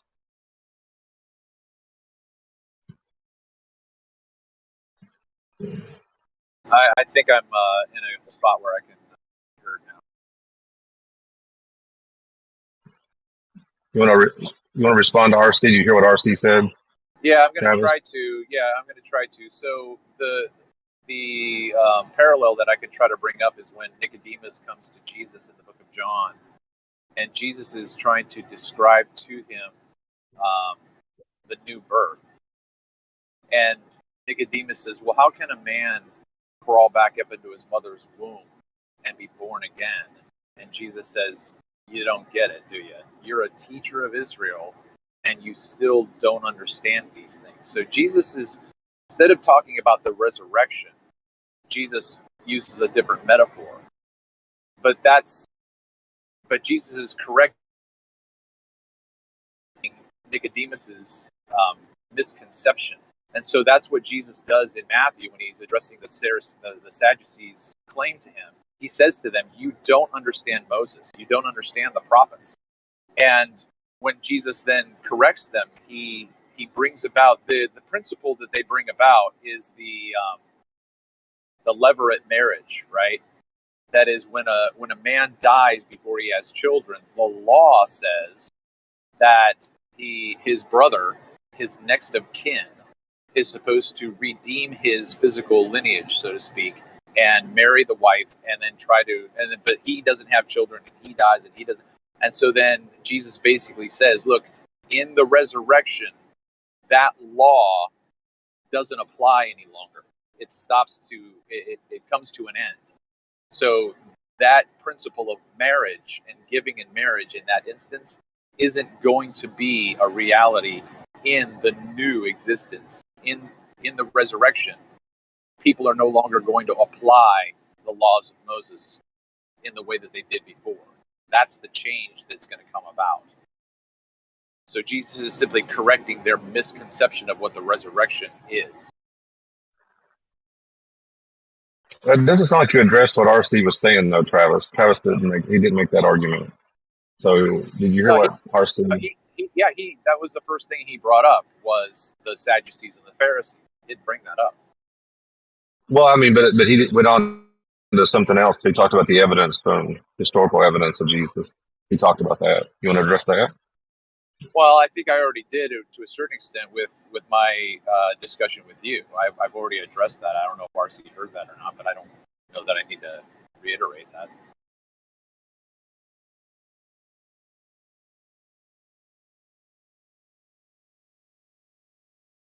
So to sum up what you were saying, then addressed to me, is that these historians outside the Bible had a misconception of what was happening in the first century or within a text they were getting. They had a misconception of those things. That's what you're arguing. Right. So if they understood the typological nature, typology, if they understood that in the Gospels when Jesus talks about the coming of the Son of Man, and along with that coming, there are certain things that are described as going to happen, which would be the sun, the moon, and the stars not behaving in a way that's normal, right? The sun will stop giving its light, the moon will turn to blood red, and the stars will fall from the sky. If early historians don't understand the biblical concept of typology and they think that literally has to happen, well, obviously it didn't happen because, look, there's the sun, there's the moon, there's the stars. So they can argue empirically that, look, those things are still in the sky. That would then implicitly mean that they don't understand how to read the story. Okay, I think what you need to do, Travis, it sounds like you may or may not have done this, but I would go back because I think his argument is not from within the Bible. You're saying these historians misunderstood the Bible. So what you're going to have to do is go to the historians, read what they said, and show how they didn't understand it. Well, I think I can address that to a certain extent because the historians have to base their description on something. What is it that they're basing it on? Is it only on the text? Where are they getting their information from to say what they're saying? Exactly. So if you're saying that they read the New Testament and they made their thing from that, but if it's not from that, if it's from, let's say, a proctor, if somebody in the Roman, I'm not sure who you quoted, RC, but if you have to argue that the Roman historian was getting his information from the text, but not from some other source. If he was getting it from other source, like, let's say, people that were there or people that were in proximity that were passing from what they saw or heard, not from some text, then that would undermine your argument. Sure. Do you have any evidence that they have that first-hand interview? Well, you're saying that they didn't do that. That they didn't do that. That's, no. I'm not. You have to read it. Just like you say, you have to read the text yourself and make an evaluation of the text and what they said. Well, I'm right? not the one. Yeah, right. But see, my basis for my claim is on the text of Scripture itself. RC's appeal right now is to an external source. So then I have to ask him for what he would like to present from Philo or from the other guy, Josephus. Like where are they basing their information from? Valid question. You're saying they got it from the text. RC, I'm not sure what RC would say. And that, honestly, I've not looked at it deep enough to be able to make a determination, so I can't say. No. I mean, I think it's just a fair position to hold. Well, but see, when I have read just the text themselves, like I have, it doesn't read like they're getting it from a book, like they're getting it from like the Bible. It doesn't read that way. There was, you would say the writings would say, or the writings of these people would say, or they would say something along those lines.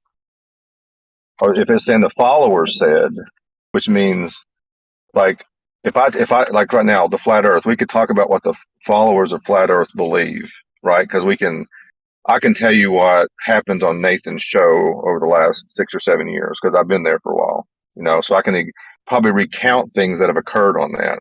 But if I write something saying, well, Nathan wrote this down or someone wrote this down and from their writings I got this, kind of different kind of terminology. It's just the way linguistic things happen. So you'd have to say the followers didn't really think it seemed like the followers, as they were describing things that were happening, those things were actually happening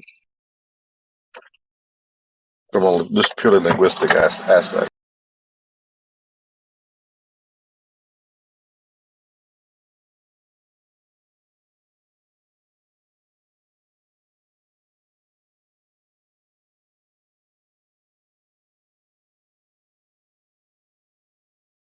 Yeah, I'm not sure how you want me to respond, but okay.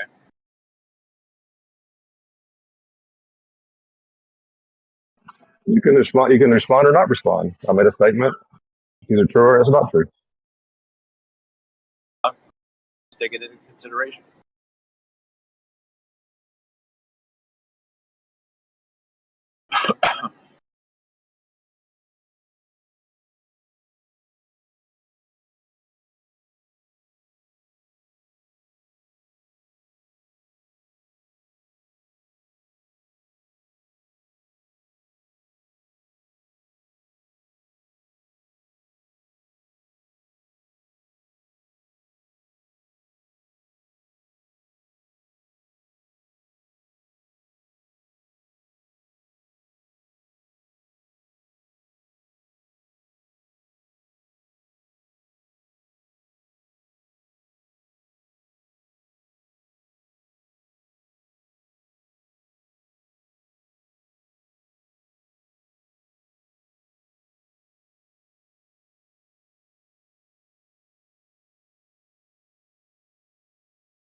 I want to make another argument for the Gospels, or someone can write something which, at some level, I do agree at some aspect. And I've made this argument before, but I want to do it again. If I was, I've read John Adams as a, I read the autobiography somebody wrote of John Adams. If I was going to write a story or something about John Adams, I can write several different aspects of it. Like, since he was president of the United States, but he's also an ambassador, I can actually talk about his political career. So I could focus on things that were more political, like things he did in Europe when he was there, things that he did here in the U.S. as president, Or if I wanted to write a story, a thing about his love life or his wife and how much he loved his wife, you could write things about their letter, talk about the relationship, talk about things that they've done as people and as they related to each other. If I wanted to talk about his belief in God and his theological journey or his Christian journey, I could focus on those things about his life. How his father convinced him not to become a pastor, but become, I think it was an attorney. I think John Adams wanted to become an attorney first or a pastor, but his father convinced him not to do that. And because of that decision, he became president. You can focus on different aspects of people's lives and draw analogies from those things. Like even my life, I can talk about how I was consumed by lust and pornography, and how it didn't destroy my marriage, but it created a lot of issues, within my marriage. Is that all about who I am? No. And I can say I'm a type of person that was addicted to sex. You can use me as a type and the journey that I walked through in that. All those things can happen in telling a story. Depends on what you want to convey, what you're trying to convey. And I don't think there's necessarily anything wrong with that, but to say it's purely an allegory, I think that it becomes problematic. Is my life a pure allegory? No. Can you draw allegories from my life? Yes.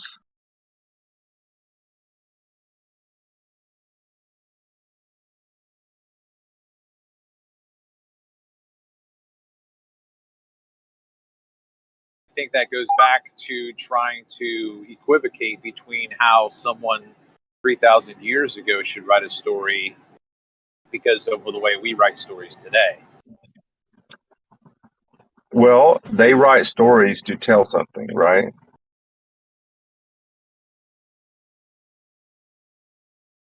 Do they write stories, or they tell stories, or like I told you a story earlier? What was the purpose of that story? Story, just so I can remember. You talk about your experience after your grandmother died? Yes.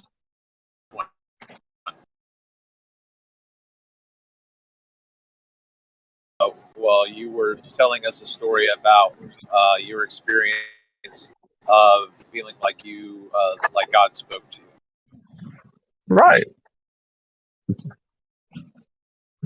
It's an experience. It's a story about my experience of God speaking to me.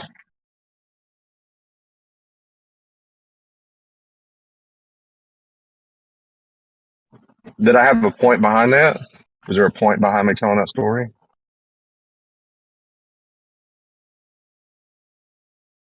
Well, I can only go on so far as what our conversation was back then. You just simply said that you had an experience where you believed God spoke to you. So then your story was about that. But there's always a point. I was actually trying to get the point of it was you wanted to know if that had happened, so I gave you that. Could I have drawn from that in different ways to maybe convey something else? No, did you? Could I'm just asking, could I use that same experience, that same idea, those same things, and convey a different point with it?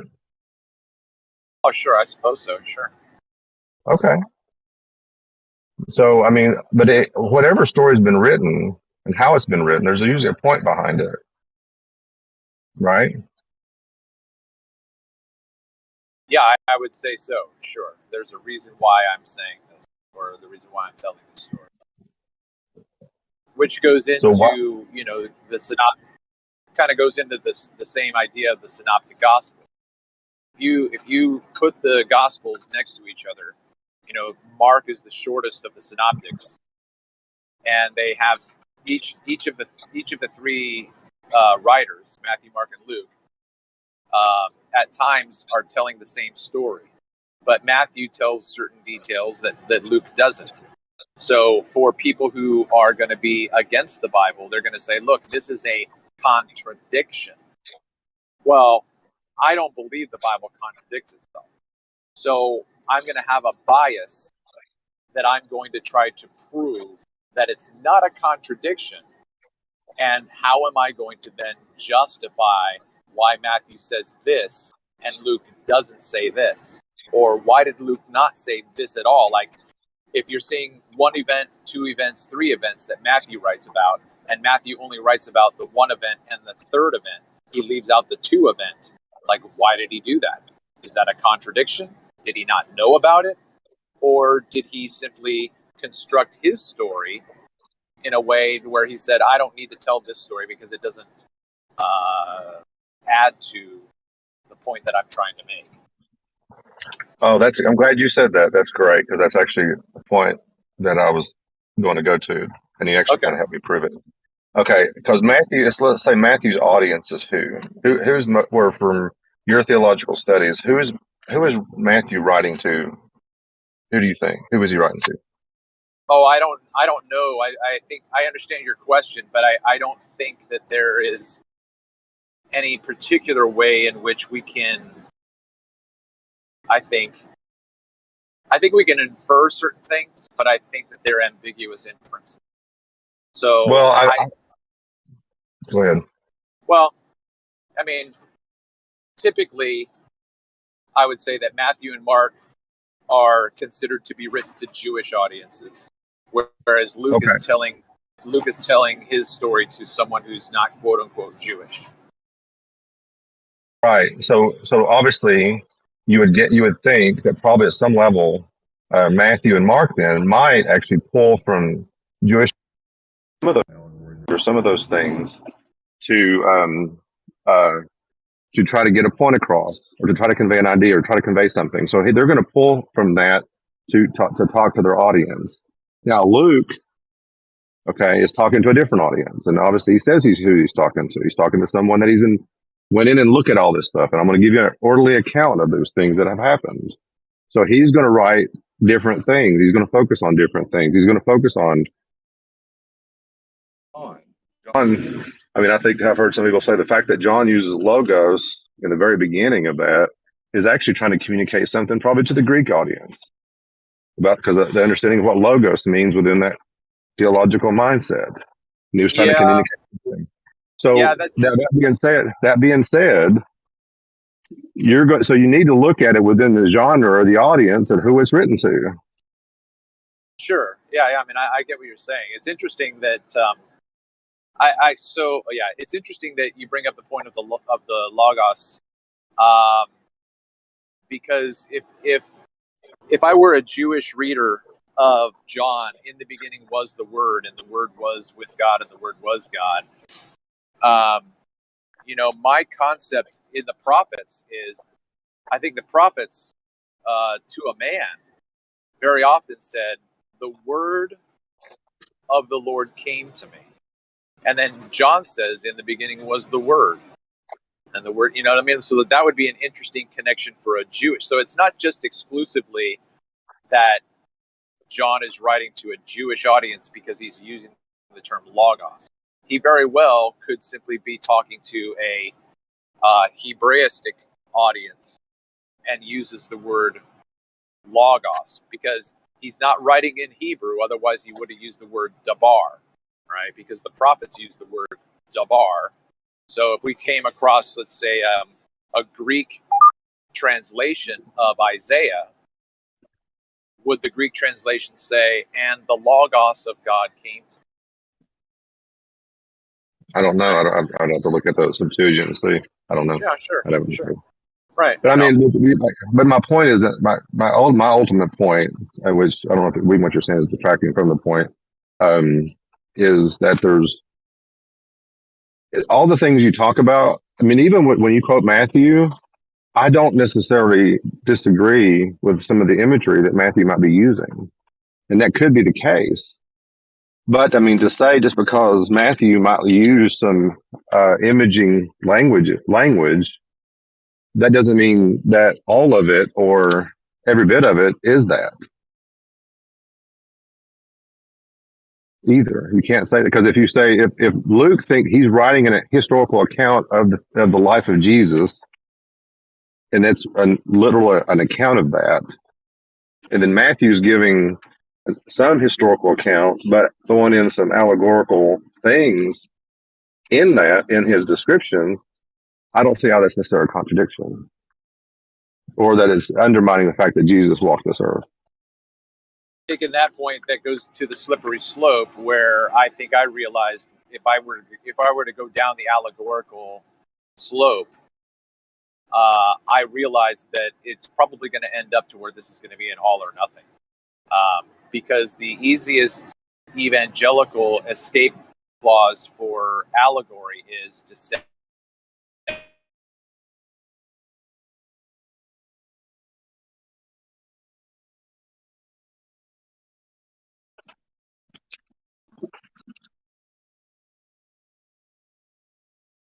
Did I drop or did he drop? Hello? You dropped. No, I'm just joking. You dropped. Okay. Oh, how? Well, I mean, if you did, you wouldn't hear me say it. Well, and the thing is, I mean, sorry, I'm back now. Sorry. Sorry, he's back. Okay. You dropped, Travis. Yeah, I know. I got a phone. My dispatcher called me. What was I saying? The slippery slope, either all or nothing. Yeah. So one of the easiest defaults is to simply say that when the Bible wants you to know that it's speaking metaphorically, it tells you. Well, that's true that it does do that at times, but it doesn't mean that it does it every single time, and it doesn't mean that when it doesn't, that it's not. Well, see, that's why back to what I said a few days ago, though, or it was yesterday, maybe.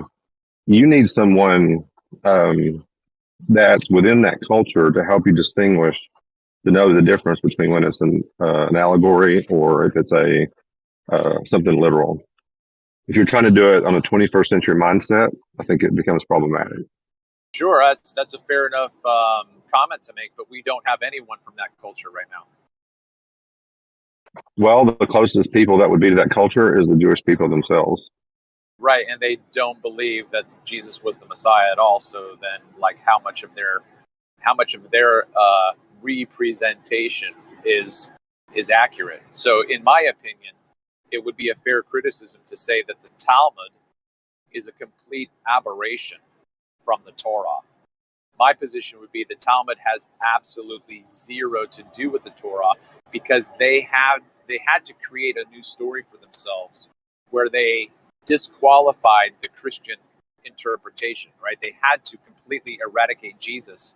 So in a sense, in my opinion, they had to create a new story that was similar enough to the old story that there could be connections, but then they're justified now in carrying on their future expectation that the Messiah is still going to come. It just wasn't who you thought it was.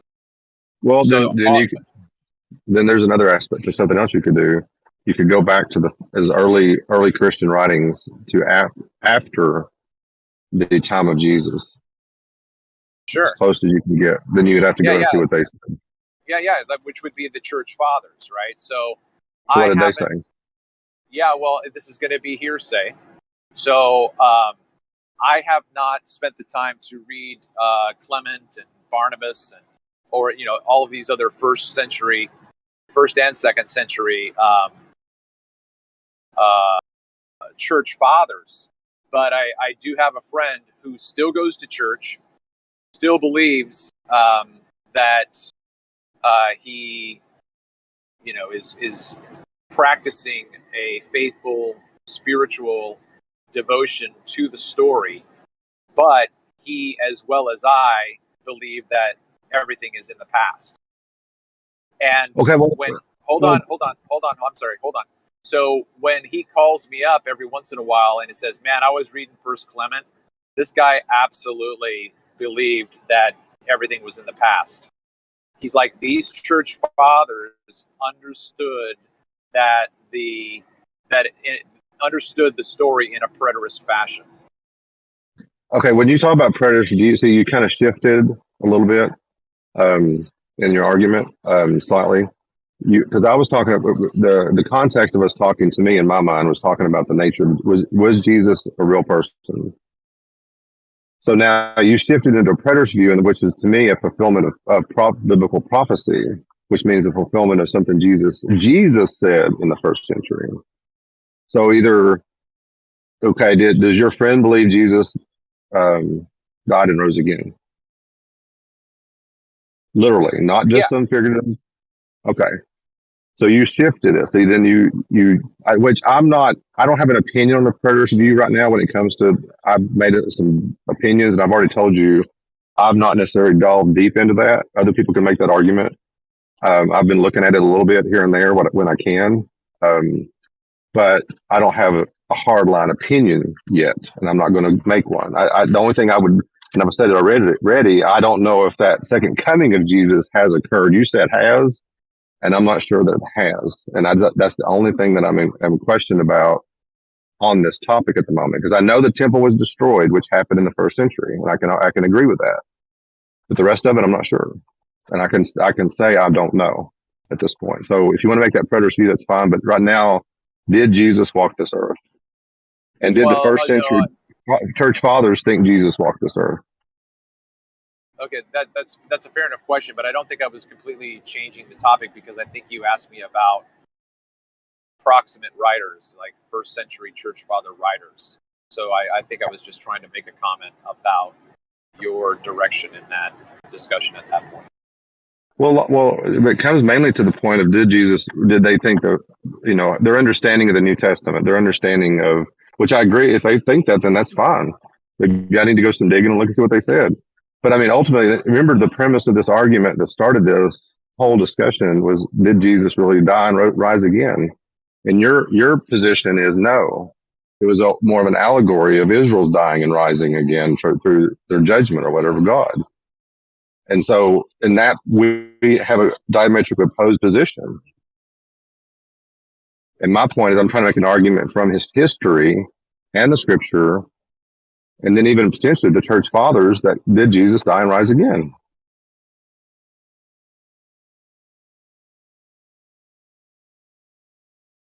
That's my contention. That's my argument. Yeah, sure.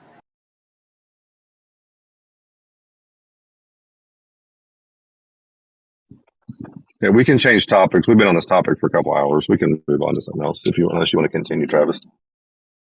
Hey, No, guys, the only thing I'll close off is my friend that I was talking about. He wrote a master's thesis that's being turned into a book. Should be out summer of 23. So if that's anything of interest of you when it comes around, I'll let you know about it. Okay, I'll look at it. I mean, when I get time, I'll look at it. I'm having a hard time doing anything right now. Hey guys, Go ahead. Go ahead, Norris. I just tuned in and I'm hearing you guys speak on the topic. I would just like to say that I hear a lot of people, coming up with their own understanding and reasoning through the scriptures, and that's not a problem. That's not a big problem. But to put your trust in the early church fathers or some men who wrote something down outside of the text, when the text itself says that the spirit of man knows nothing unless it's revealed by the Spirit of God, I would say the text itself lends more toward a relationship with the Creator to get the understanding of what's happening in this written word. I would also say that, I've talked to Copernicus and many other people, and when we get to Isaiah 13 and 14 and Jeremiah 50 and 51, and we're speaking about Babylon, Copernicus, I didn't really bring this up in detail with you last time, but when Cyrus took Babylon, how did he take it? Did it look like anything? Was it similar to anything that was said in Isaiah 13, 14, or Jeremiah 50 and 51? And the reason I say that, if you don't know, can you hear me, Copernicus? Could you answer that? I can. Okay, how did Cyrus take it? I'd have to look at any history if there's a record of it. I think you'll find it very interesting. It wasn't by force. It wasn't by a battle. So when you go and you read Isaiah 13, Isaiah 14, and I brought up to you last time that Babylon, the land, is supposed to be destroyed in such a way that no man can ever dwell there again. No Arab will pitch tent there. Nobody will inhabit that place, no domesticated animal. And we see it being built back up today. So I just want to share with you that there are some things that have happened in the prophets, and there are things that have not happened. Now, sure, Cyrus did take Babylon, but he turned it into a capital. He didn't do it by force. He snuck in. So I would just say go back and look at how Babylon fell, because when people say Babylon has fallen with Cyrus, well, was it destroyed in the way that the prophet said? Most certainly it was not. When you look at Isaiah 13, when you look at Isaiah 13 and you see it's verbatim, the same words used in Revelation 18, speaking of Babylon and how it's destroyed at the very end. I think you'll be quite intrigued, because we went over this before, and I don't think you're aware of how Babylon was taken, just as you've just said. So I would just encourage you to go and research that and reread those chapters, because my next debate that I want to have with either you or anyone who believes in the 70 AD is going to be concerning the prophets. And has all the prophecies come true, or are we still looking for prophecies to happen? That's going to be my next debate. Well, but then again, your comments on your interpretation are taking the text literally. Well, it's not so much Well, either way you go with it, Travis, we understand that, Babylon had to be taken. And the prophets are very specific, especially when, Yah, or whoever you want to call him, tells them something. They have to be very specific with what he says. And it has to happen. Or else the prophet is a liar. God is not going to send his prophet to give you some exaggerated theme where it could be misinterpreted. When he says something's going to happen, it's going to happen. When he told Lot to get out of Sodom and Gomorrah, there was a reason. And those things literally happen. And you can go there and you can find the purest sulfur on earth today. So I would just say that when a prophet's speaking about judgment and about these type of things, there are things that are very detailed in Isaiah chapter 13 and 14 and Jeremiah 50 and 51 that lend right to Revelation 18. And there are also things that lend to when it was taken by Cyrus. Just like we went over, when you look in a prophet, you can be reading 2 verses, and those 2 verses could happen immediately, and the next 2 verses could be 400 years from then. 1,000 years from then. So it's not all so easy just to go in with your own reasoning and looking in historical accounts and saying, "Oh, this happened," and it doesn't happen. It didn't happen the exact way the scripture says it, because the scripture says, no man will live there forever, and no Arab will pitch tent there, no domesticated animal. There'll be no musicians, no weddings, no anything in this land. It'll be totally destroyed. Well, none of those things happen, and nothing symbolic happened like that. Cyrus came in, he snuck in when the water level was down. They snuck in through the gates, and Babylon didn't even know, bro. I mean, it's crazy. So he turned it into a capital. Now, people stayed there. People are still there, bro. So they're trying to build it up, and I would just say that, it's going to play a major part in this one world government and the things we're headed to. Babylon is going to be very important, just as Jerusalem is going to be very important in these last days. What about the third temple?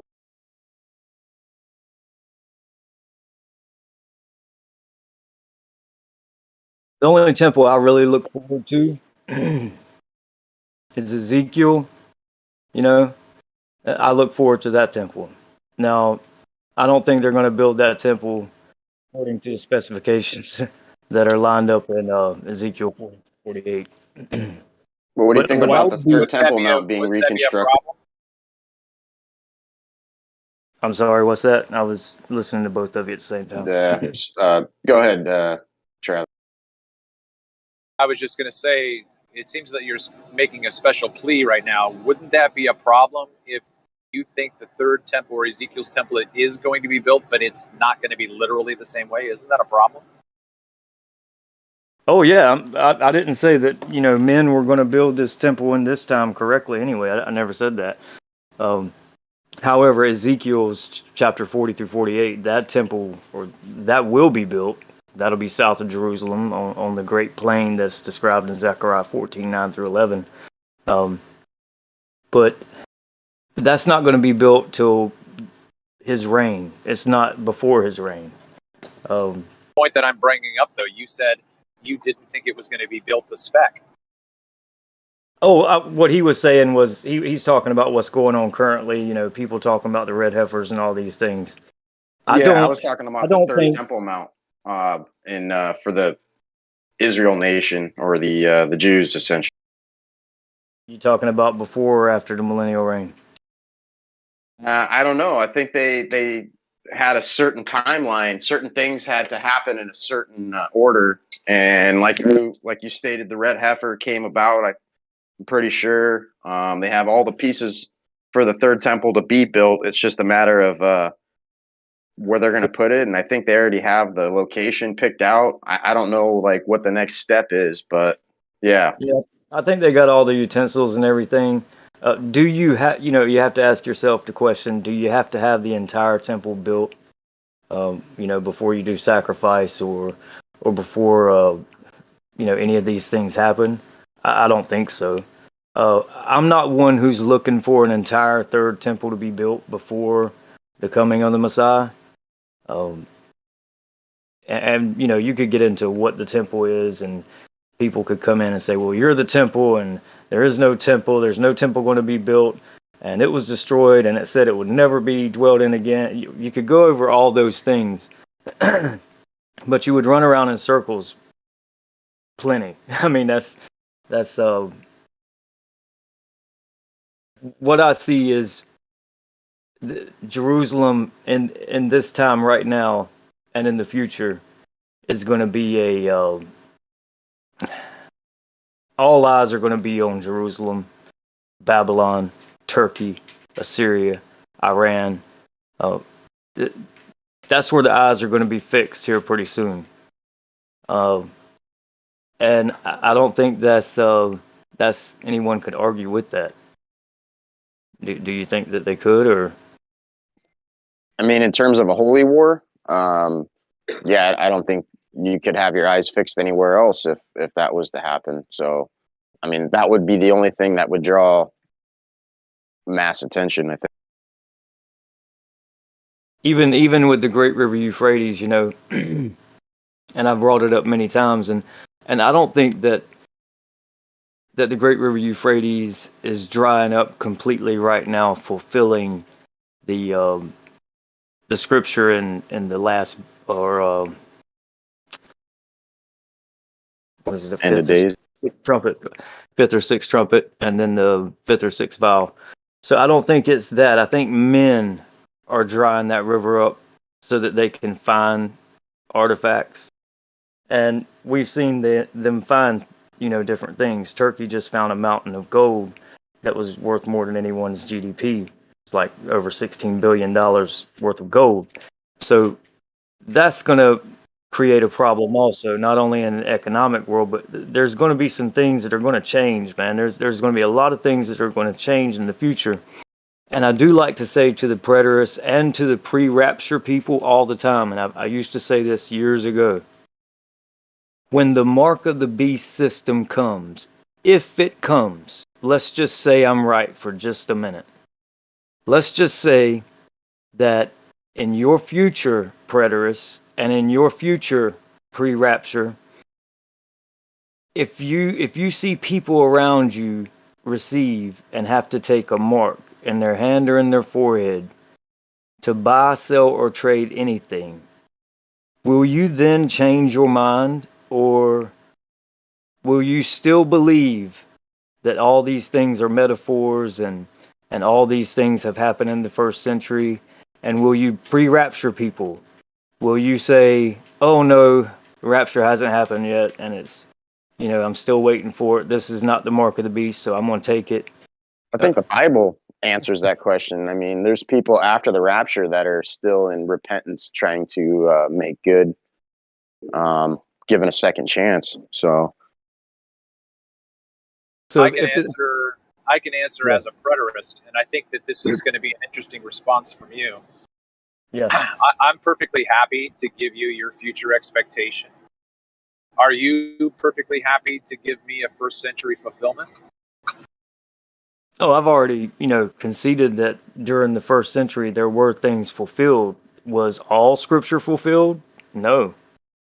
Okay, so okay, that's fair, but do you believe that there are prophetic occurrences that have double fulfillments?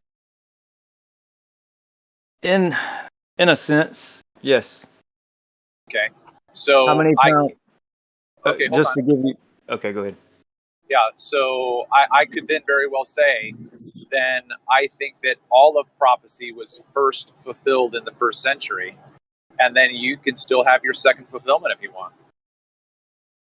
You could say that, but there are different ways in which the judgment happens, which is, the example I just gave you about Babylon and how it was taken. It wasn't taken by force. So when you go and so historically, I want you to look at that, Travis. You know, Isaiah 13, Isaiah 14, Jeremiah 50, and Jeremiah 51 concerning the land of Babylon, or the land of the Chaldeans. Not some people, not just people, and you know, the land and the people. So that place was to be taken and to be destroyed, and the babies dashed to pieces, and all these different things, right? Well, it wasn't taken by force. Uh, in fact, it was built up, you know, and not a stone from it was supposed to be used to build anything else. So yet they stayed there and they made it a capital, and they snuck in when the water level was low, snuck in through the gates. You know, just look in the history of what happened with Cyrus in Babylon. It's very interesting. And then read Isaiah 13 and 14, Jeremiah 50 and 51, and maybe you'll come away and you'll say, well, the Bible's just totally incorrect because it didn't even happen the way they said it. Or you might say, all this stuff is exaggerated. Over half of the chapters are exaggerated and it doesn't mean anything. That's what you're going to have to come away and say. Well, I Uh, disagree with that. well, I would I understand you disagree with it, but hold on now. you haven't looked Hold at on. the history of it yet. So Hold on. I would never say it doesn't have any meaning, which is what you just said I would have to say. That's false. well, don't disagree with what I'm saying is this is what you're going to have to take from it. It's either one or the other, right? So I'm not I saying you disagree have with to that do it too. as in I'm not saying you have to do it as in I'm commanding you to do it. I was just saying that that's all the information provides you with any kind of answer. You're either going to say it's this way or this way. So I'm not I think telling you that's a to false you have to. dichotomy. But again, when you speak about things, you know, we had the first judgment of the earth was by the flood, right? And we hear the second judgment is by the fire, right? Now, so this fire, the earth the first time was flooded, Travis, and that was by water, right? Did that happen? Did that happen? I Yeah, don't it believe happened. Okay. I believe this. I believe the story in Genesis is an eschatological allegory. It very well So the could. flood. Hold on. It very well could be referring to something that did actually happen, but in the story, the author is using that to depict another meaning. Okay, Travis. So if you don't believe that the earth was flooded with water, if you don't believe that the fountains of the deep were opened up and the windows of heaven were opened up, and you know you don't believe it rained for so many days and nights, if you don't believe that, Travis, then I can't really bring you to a better understanding or have a productive conversation, because if we're going to talk about similarities in judgment and you don't even believe that it was water and it was a flood, and I'm trying to show a contrast of it being a fire the next time instead of water and a flood, I don't think, because you know each time I go to the scripture, you're just going to say, well, it's just, you know, it's allegories and metaphors, and I can't explain it all, but I just know that's what it is. You know, this is kind of like when I ask people who want to allegorize everything, I want to know what it means in the book of Isaiah when it talks about the wolf and the lamb and the bullocks and the lion and the child and the asp and all these. What are all those things symbolic for? And not one preterist or not one person who thinks these things are all allegory has given me a good answer and told me what these things represent by scripture. It's always that they're guessing about what it is, or they'll tell you, well, I don't know everything, but I know everything happened. Okay. I don't So know everything in the book, and I can't explain everything in the book, but I know everything happened. That's baller logic, man. That's okay. ridiculous to me. Okay. So do you have all of the flat Earth science ironed out? Oh, most certainly not. People are still working on it, correct? Okay, great. Yeah. But you know certain things that you are absolutely going to hang your hat on, right? Oh yeah, I mean that's of course. Okay, so if you're But comfortable, hold on, man. So if you're comfortable with that paradigm, that you know certain things that you can be assured of, but you're not sure how these other things get ironed out, that's the same position that I'm holding. Simply because I have established that I think that these principles are absolutely true, that I will hang my hat on, doesn't mean that I've ironed out all the wrinkles. yeah, but I that's the mean, difference. That's the can difference, I Travis. chime in really quick? You Before, got civilizations that weren't connected to Judaism or the Abrahamic religions that within their recordings state that these events happened. I mean, you got scientists that are against God saying that these things happen. So I just don't understand like how you can deny it when you got all these contradicting factions agreeing on this one specific thing. what? So, Okay, wait, hold on. Let me respond Travis, to. So, let me respond to you before you respond to him. I want to respond to you. So, Travis, what you're saying about me not having all the details and all the scientific information about or evidence about the Earth and the shape of the Earth. See, I came at it in the very beginning, telling both of you guys that I'm more inclined to have a relationship with the Creator and take him at his word and have him reveal things to me rather than me figure them out or be able to convey them. So it's not that I have all the evidence of the earth and everything. I do have evidence that people who are in leadership are liars. I have an abundant amount of information that tells me that they're liars and I can't trust them, right? And I do have this abundant amount of information or this experience that I have that I can trust the one who has this written word, right? So I can trust him. Now, his word says that the earth is not a ball. It has plenty of evidence that it shows me it's not a ball. It's not the way I'm being taught it is. And it's lending more toward a stationary plane. Yeah, it is. But I'm not following all the flat earthers. I don't have like a flat earth guru that I go to, and I don't have some pastor I go to get all my information. And Pastor Bob said it, or so and so said it from the flat earth community, so therefore I believe it. No, so I rely on the word.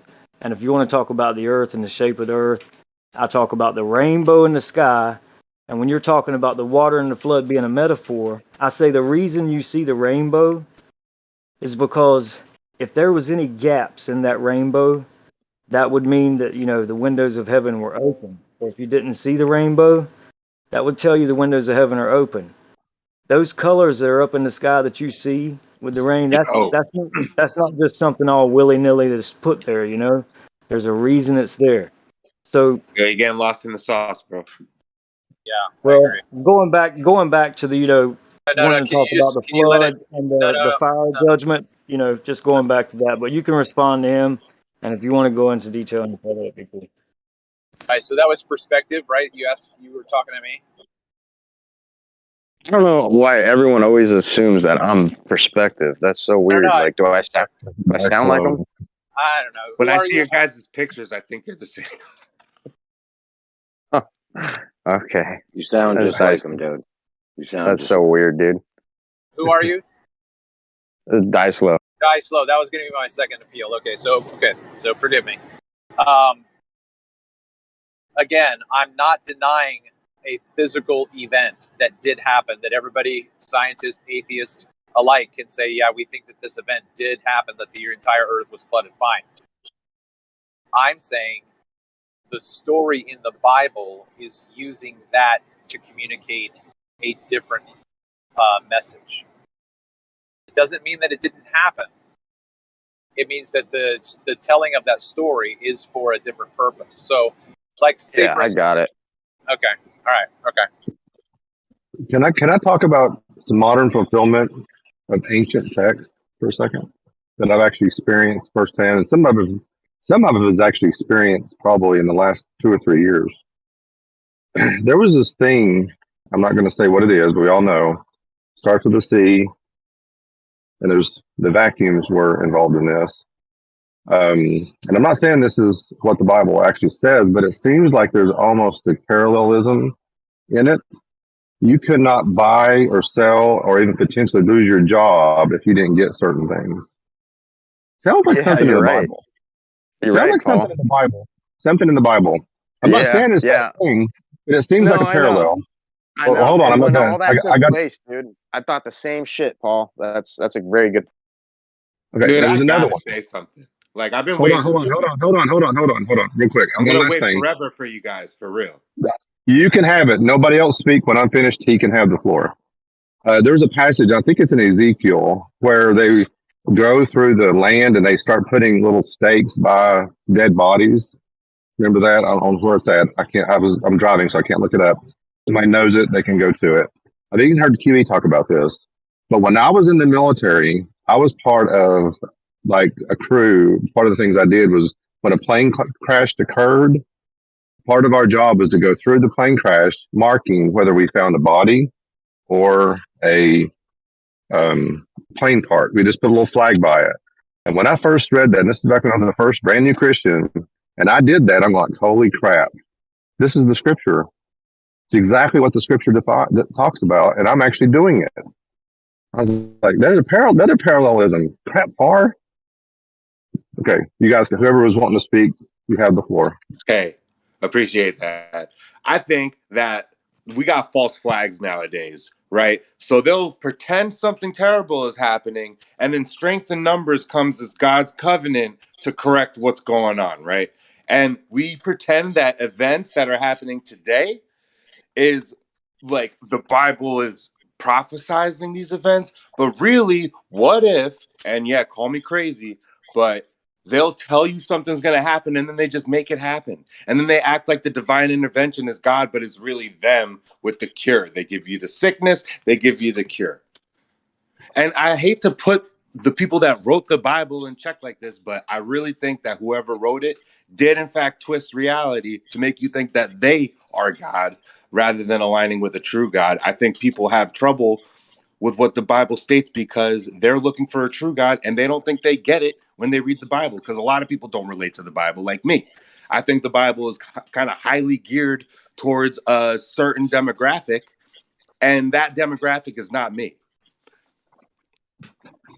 The only problem I have, I want to respond to that. The only problem I have with that, like, because so if I take what you're saying to be true, then something in the scripture that was written hundreds of years, let's say thousands of years ago, they manipulated it back then, or the military somehow knew of that passage and they made us do what the passage said. That's the argument you're making.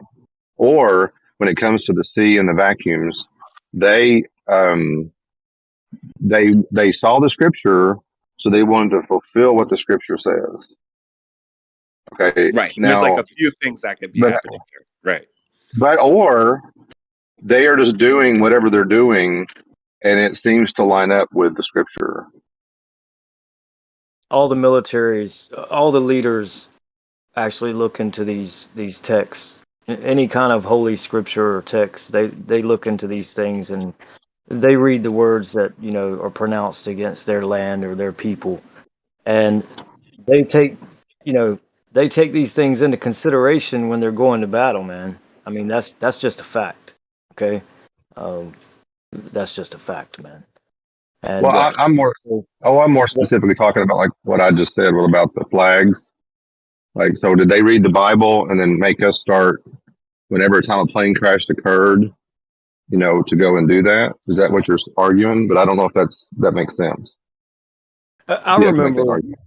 I remember, you know, people talk about 9/11 all the time, and I remember where I was, you know, when it happened and everything. And I remember that America was called what the Great Satan, and Israel was the Little Satan, or was it the other way around? You remember that? I don't Those remember. those were the phrases. And so even back then, I would look and I would say, okay, so this is the World Trade Center. You know, nothing, if it doesn't go through this system, this beast system, which, you know, even back then, when you have the barcodes, the one in the beginning and the one in the middle and the one on the end. This system exists. This number 666, this exists. It's existed for a long time. Now, it's only when it's put in your hand or in your forehead, which is why I asked the predators earlier what I asked. But I remember that time, and I remember, the things that were being said throughout the media and throughout the public, and those things were quite interesting to me. And even when we talk about it today. But I want to get back to the main point, which was when we're talking about the text and relying on the text and what the text says about itself, you can't understand it relying on your own reasoning or the reasoning of other men. If the text itself tells you that you're trying to figure out what it means and convey to others what it actually means, and you're going to say things like Travis said, that, well, I don't believe the flood actually happened. It could have, but I believe it's more about something else. If we can't talk about the flood and the reality that the earth was flooded, then how are we going to in any way come to a conclusion on the fire judgment that's coming? I mean, I hate to do this. Can I interrupt you? I look at it like, I mean, if you guys pay attention to mainstream, maybe this will make more sense. But when you had Rihanna getting beat up by Chris Brown, everybody has this imaginary story, like Chris Brown, whipping Rihanna's ass in the back of a car. And we all think that it really happened, but nobody really knows what happened, right? It's just, I hate to make this correlation to that story. What I'm trying to say is, you have a flood, right? But the Bible is telling you about it in a way that maybe isn't 100% true. It's as simple as that. I would say this. This is how I respond to these type of statements. When people who don't, it's just like this. You don't have a relationship with my biological father. Okay? You don't know my biological father. It's possible you have never met him. You don't have a relationship with him, so you don't know anything about him. But I know him. And I have a relationship with him, and we speak to each other, right? Now, just because you've never met him doesn't mean he doesn't exist, and I haven't experienced him, right? So it's the same way with the Creator. This is what I'm saying. The text itself, his word that he's written, tells you you're not going to get this from your own understanding or from other men. It has to be revealed, just like it was revealed to Peter from above. He is the Son of God. So Messiah, being Messiah, who am I? You are Christ, the Son of God. So these things have to be revealed. You don't know my Father, but I know my Father, right? I have a relationship with him, so I can't convince you of him. And people think, they have this false idea that, people who have a relationship with the Father are trying to convince them. I'm not trying to convince anyone, not trying to get you to convert, anything like that. If you want a relationship with the Creator, I'm just telling you, you can have one. There is a Creator. You could have a relationship with him, and he can reveal things to you just as he's done me. And so, yeah, he already did many times in my life. I don't know why anybody would assume that people just don't have a relationship with the Creator. The reason why is, I'll tell you why. The reason why is you don't believe the same thing as I do. So therefore, he didn't reveal it to you, bro. Well, nobody said that to you. And those are all just... Yeah, they have. Yeah, they have. Because whenever I enter into these discussions in other platforms, I just say, well, if you just pray about it and really study, then God will show it to you. I'm like, what did you think I did for the past 20 years? They're like, oh, well, yeah, but you don't believe what I believe. So therefore, God didn't tell you what you like. You get it?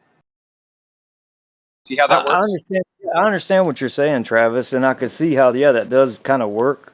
But the way you say it, it's like it's kind of like a very haughty position, and I understand what you're saying, and it may seem haughty to you, right? But is this statement true, Travis? Tell me, is this true? I know my biological father. I know where he is right now. I can go speak to him. Can you?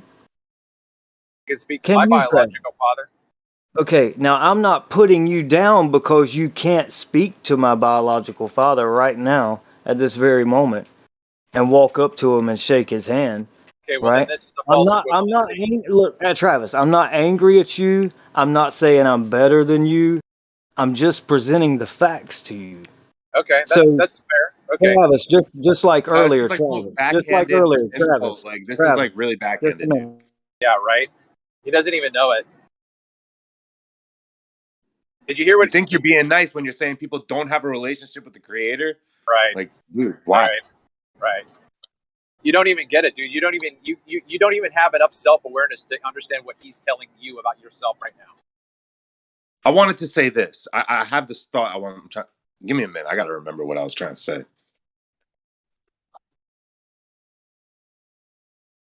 Right. Okay. So general consensus, like everybody thinks that how we're supposed to interpret God in our lives, that everybody's supposed to be on the same bandwagon, right?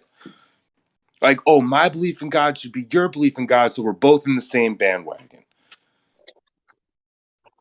And if your belief in God is not just like mine, then you must not have a connection with the real Creator.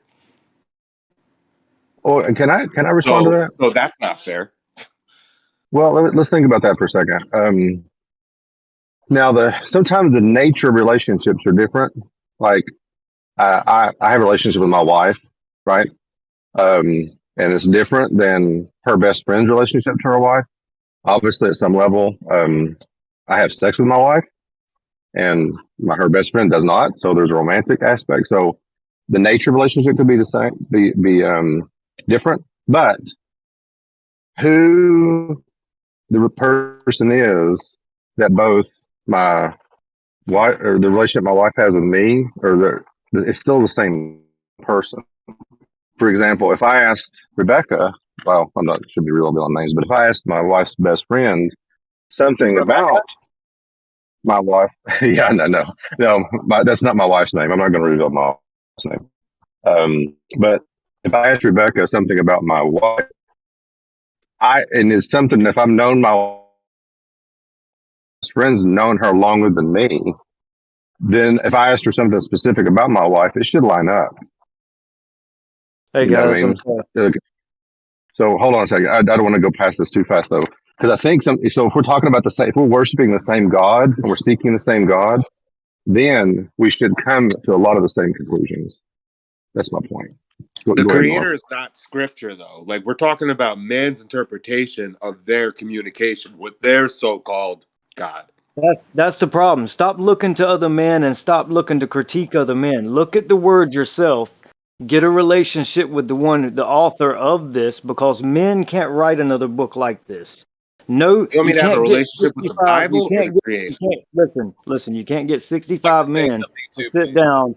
You're not going to be able to get 65 men to sit down and write a book that's going to even compare to this written word. Okay, it's not even going to compare. You're not going to get a computer program. It's not going to do it, man. It's not going to do it, okay? So So this is what I would say. Forget about men, right? Forget about the men and trying to critique the 6,000 sects of Christianity and the other sects of all these other religions.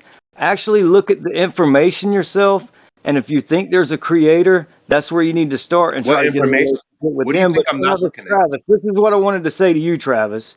I'm going to be really quick. Earlier, when we were speaking and you had already come to conclusions about scripture that you've read and that we've went over, you didn't even know historically how Babylon was taken. So God, when I'm telling you that the fuck, Babylon was taken, like so that when I'm telling you, disqualifies anything I might say. Whatever, man. Travis, when someone makes it clear that you didn't know something and they're trying to tell it to you, you get angry. Is that how you react, No, Travis? that's not. You're No, never no, no. going to That's learn not what's happening anything, right Travis. now. Travis Nor is always going to be that's right. not Travis what's is always Yo, going to happening be right right. real And now. he's Christians always are going to be more pissed off. respectful He's of other always going to be people's pissed off when interpretation other of the people Bible. try to I don't tell him know why you're something. so imposing Travis is your always going to position be on the pissed Bible, off dude. when someone tries to tell him You something should and be correct him. sharing, He's not always trying going to to be an impose. angry little child. He isn't even Travis That's is what Christian. is always You're going to not. triggering try right to now, talk man. over Yo, someone when they're hold on, talking. guys. He's I just gotta always mute you going to guys talk over temporarily. someone. I'm just gonna mute everyone temporarily. Relax. I don't know what just happened, but let's just go one at a time, please, guys. I don't want to be the first person to jump in and say a bunch of stuff. Well, hold on. Maybe let North finish. I'm pretty sure North was definitely trying Let to get North done. finish his bullshit rant. Yeah, let me finish. Let me finish what I was saying. My God. So this Can you is what do it in like happens. 30 This seconds? Can you is do what it in like happens, 30 guys. seconds? This is what happens. Travis never likes Absolutely, to yes. be If you need a corrected. timer on, we'll do a 30-second timer. Yes, Go ahead, North. please. Yeah, Yes, please. please. Okay, let's do a third. Okay, well, don't interrupt. 30 seconds. Stop. Just everyone stop talking but North. Thank you. Okay, so my point was in the beginning, Travis didn't know historically what happened with Cyrus in Babylon, yet he was coming to a conclusion and trying to convey to everyone else what exactly happened when he had no idea, and he's admitted to this earlier. So I encouraged him to go back and look at it. What Travis is doing right now is trying to play victim, and every time someone corrects him and he doesn't feel like they're as smart as he is, he starts acting like a child. Oh my God, you're trying to tell me you're better than me. Blah, blah, blah. That's what's happening right now, and I hope it's very clear to everyone. All I have to say is go back and listen to the accusations that North made against me in the last 30 seconds and find anywhere in my comments in the last hour where I said anything remotely close to his depiction. Go. Okay, just a while ago you said to the man, they're better than you, right? If you don't believe the same thing they believe, you don't have the relationship and you can't get it. That's what you said, Travis. So you're playing victim. Again, I came in and I asked What you, was the did you know? context? Okay, are you going to interrupt my time? I want to go Yeah, ahead and start my time yeah, over. Start my yeah. time over, Jeremy. Okay. Okay, go Start my ahead, time please, over. guys. Please, you got it. Go ahead. He can't help it because he's losing. So again, we went back to the historical, started over again. Oh, the laugh Again, starts you over? The started laugh over starts you again. over again? Started over again. Yeah, every time you come in and you interrupt audibly and you audibly interrupt me, I want my time started over. Okay, just go ahead. Child. I muted him, but I really can't do this all day, so just one at a time. 30 seconds, go. Yeah, I'm just going to go back to this. I came in. I asked him if he knew historically what happened with Babylon and how Cyrus took it. He didn't know. He had a debate with me earlier. We had talked about, Babylon and how it was destroyed or how it will be destroyed in the future, according to the text. He wasn't aware of historically how it was taken. Yet he came to a conclusion, and he's sharing all these things about Babylon as all these things have happened.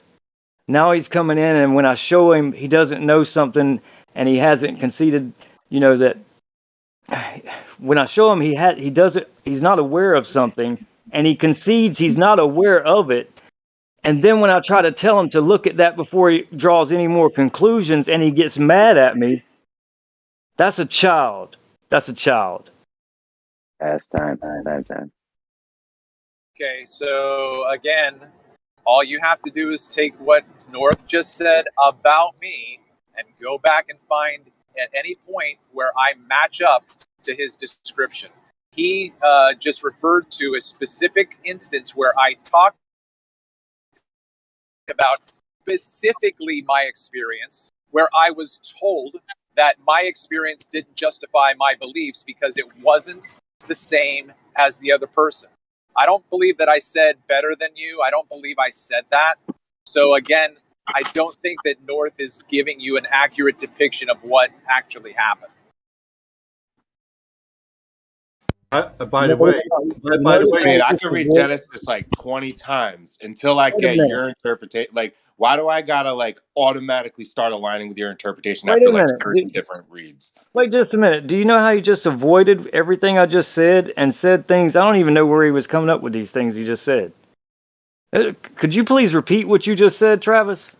Really? What did I say to you, and what did you just say? Oh, dude, this is I'm not weird, man. I'm not doing that. I'm not doing that. I hope not, because it sounds ridiculous. Yeah. You sound ridiculous.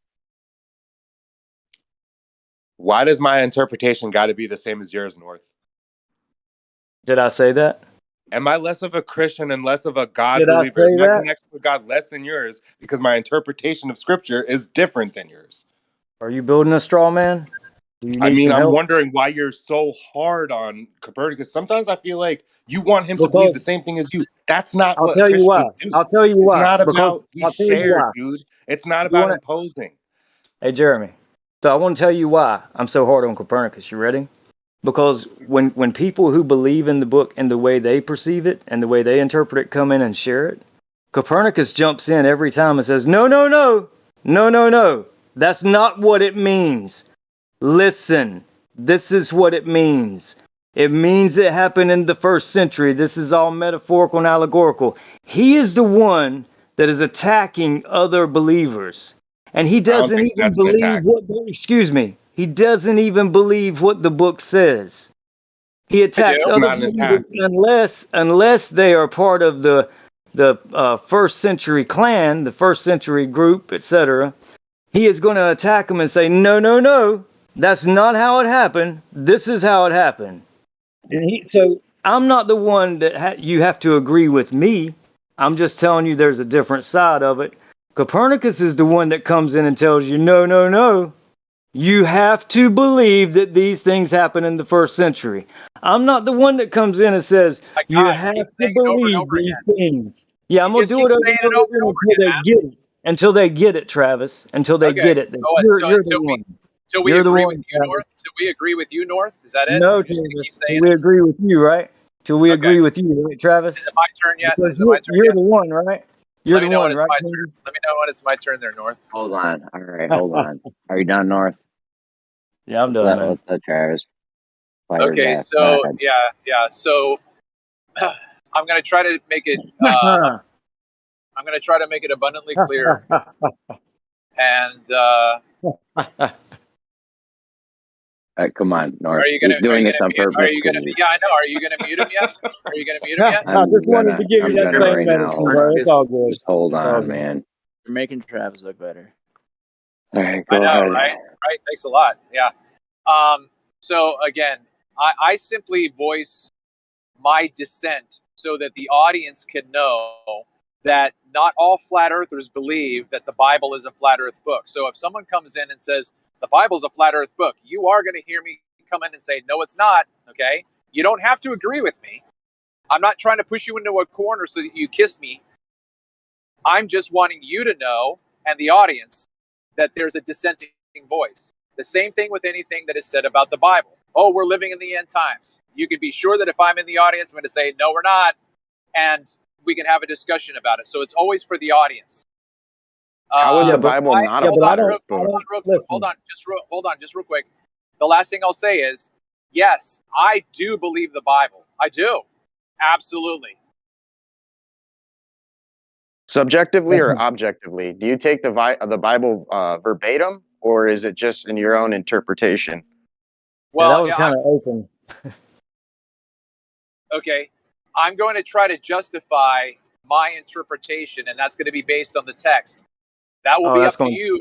Hold on. That will be up to you as to whether or not I've done my job. Well, I mean, if you believed in the Bible verbatim, I mean, it's pretty explicit in how it lays out the parameters for the realm that we're in. Like it clearly states it in several different places that the earth is stretched out, and not necessarily a sphere. So I don't understand like how you can say to the contrary of. Okay, but that seems to me that you have not heard me explain my position. So I'll just try to be as brief as possible. Okay, in both the Old and the New Testament, there's one word that gets translated both ways: earth and land. In the Old Testament, the word is eretz, and in the New Testament, the word is gay, or the GE, like geology, right? It's gay. Gamma, eta. Okay, gamma, eta. So it's gay. That word, etymology, in etymology, both of them simply mean land. And it's always proximate. It's always within a certain geographical reference. Never is it ever in reference to all 7 continents. So the word in English that's translated earth is incorrect, in my opinion. It should never be translated earth because the Bible is never speaking to all 7 continents.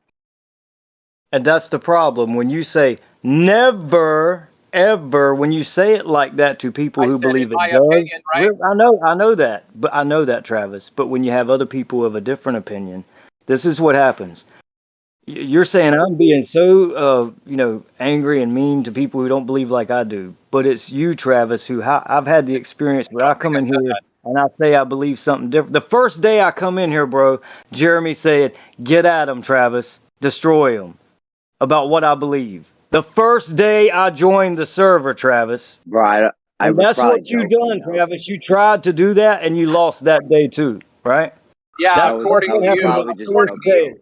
The Like, first day, jerk bro, I come yourself in this off. server, you attacked me for my beliefs, Travis. Yeah, The jerk first yourself off, day. North. The first day, right? Yeah, No, go ahead. Go ahead and jerk I try to yourself be a off. little louder because apparently you don't hear me because you're cutting me off and I can hear you. I just want everyone to hear me. The first Oh, day I we come in know this you server, want that's what everybody to happened, hear right? you.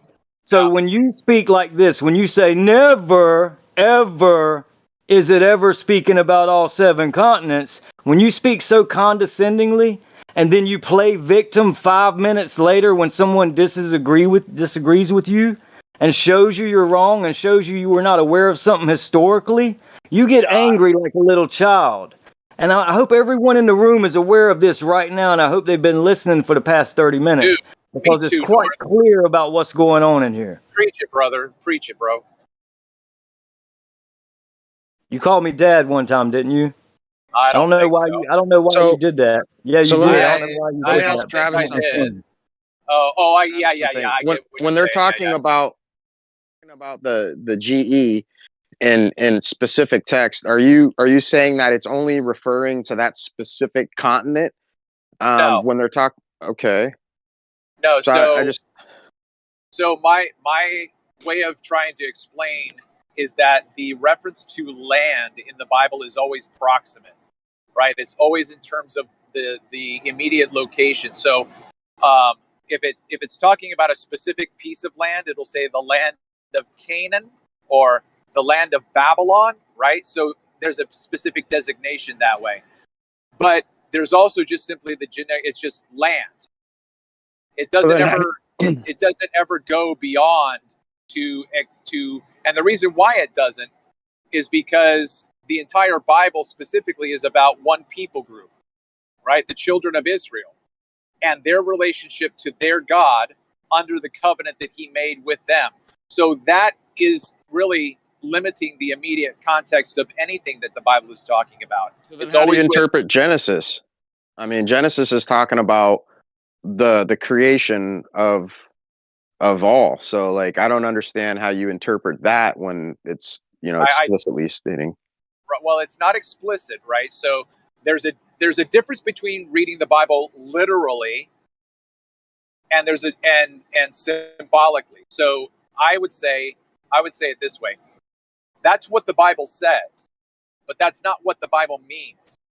Like Well, the that's way why that I asked you. That was my first question to you is do you take the Bible verbatim objectively or do you interpret it subjectively into your own interpretation? Because that's key to how to decode the message at hand. And if you're gonna unravel it in your own perception subjectively, yeah, but see then that's a everyone's gonna have a mischaracterization. different. No, that's a mischaracterization. I'm not just doing it because I feel like it. Okay, so the way that you asked me about taking the Bible verbatim and objectively, I would say yes. But the problem is the way that you're saying verbatim. Like I take the Bible verbatim, right? It has words, and they are objective in their meaning. So the problem is your question was ill-formed. You should have asked, "Do I take the Bible literally?" That would be no, I don't.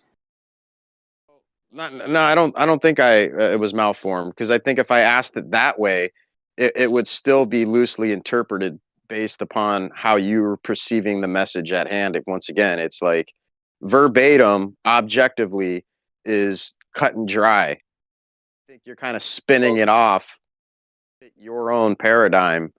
it's not my own paradigm. I mean, there's a lot of people that would disagree with you, so I would say that. And on the other hand, there's a lot of people that might agree with you. So Yeah. it's yeah. So you know, it seems like there's a disconnect somewhere, and Well, I this think is the in order to yeah, decode anything, you always have to have a key or a legend or correct. a primer Yep. to decode anything, That's right. and Absolutely. that's what we need, I think, in this context. Yeah, and I think that it's the entire Bible in and of itself. So the way that I try to describe it this way is, if you found someone who had no exposure to the Bible at all, like they didn't know anything about it, and you said, look, I'm going to actually pay you for your time. I'm going to give you 10 years to study this book. Like, you don't have to do anything else but study this book. Like, this person really likes to study, so they're going to do it. Like, yeah, sure, I'll do that. My prediction is that person would not look like anyone here. He would not believe the Bible was about what most people think it is. Well, I mean, we're kind of leaving a lot of things out of the equation. Like, for example, how far back is this person going through the linguistics and trying to make sense of the canonical text as it were perceived in that time period, as it were written, rather than today's perception of it. Like, there's a lot of things to the equation to make it balance, right? Could I would just like to ask, who was the person I was speaking to along with Copernicus that said, why do I have to have everyone believe as I believe? And how did you come to that conclusion? Was it simply because of what other people were saying, or did I convey that to you in any way, that you must believe? He left. I believe. He left? Yeah, he left. Okay, again, I just want to say, guys, I'm not saying anyone has to believe like I believe. I'm not trying to convince you of anything, just trying to share a different perspective. And when we talk about literature and how to read literature, I mean, there's parallelism, there's allegories, there's all these different things in all types of literature. No one disagrees with that. We just disagree on where you place it. And so, yeah, I agree with Travis that the entirety of the scripture, the written scripture, interprets the written scripture. And also there is a revealing from the Spirit, which is in the text itself. So both of those things are supported by the text. Is that? But we still disagree on what the text says, right? And the reason we do is because it's not only that the scripture interprets the scripture, it's also the relationship with the author of the scripture.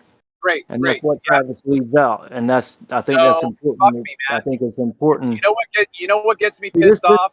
I'll tell you what gets me pissed off. When you interrupt me and I don't stop talking for you, is that what pisses you off, Travis? Because you're being proven wrong? Is that what happens? Okay, here we go again. Okay, whatever. Can we get a timer on this shit, man? What it seems like, Travis. Can we get a timer on this, or are you done? Okay, I take your silence as acquiescence. I'm going to tell you what. I'll act as moderator. I don't have any power, but I'll just try to chime in. So go ahead, Travis. Yeah, I mean, I don't care if he 30-second thing anymore. I got you though. Go ahead. Yeah, I mean, he just continues to go on and on and on and repeats himself over and over again. So it's like tedious. Anyway, look, I'm going to tell you right now what pisses me off. It's when you put words into my mouth, and you do it all the time.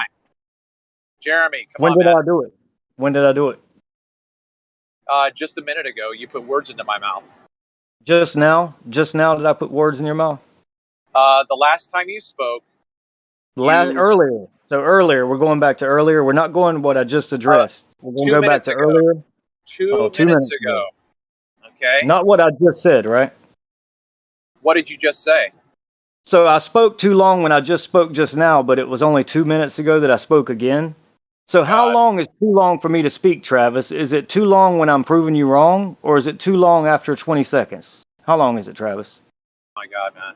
I think everybody gets it now. I think everybody gets it now. Travis. Yeah, okay. Are you done? Because you kind of interrupted me. Can you give me some space? Really? Yeah. Okay.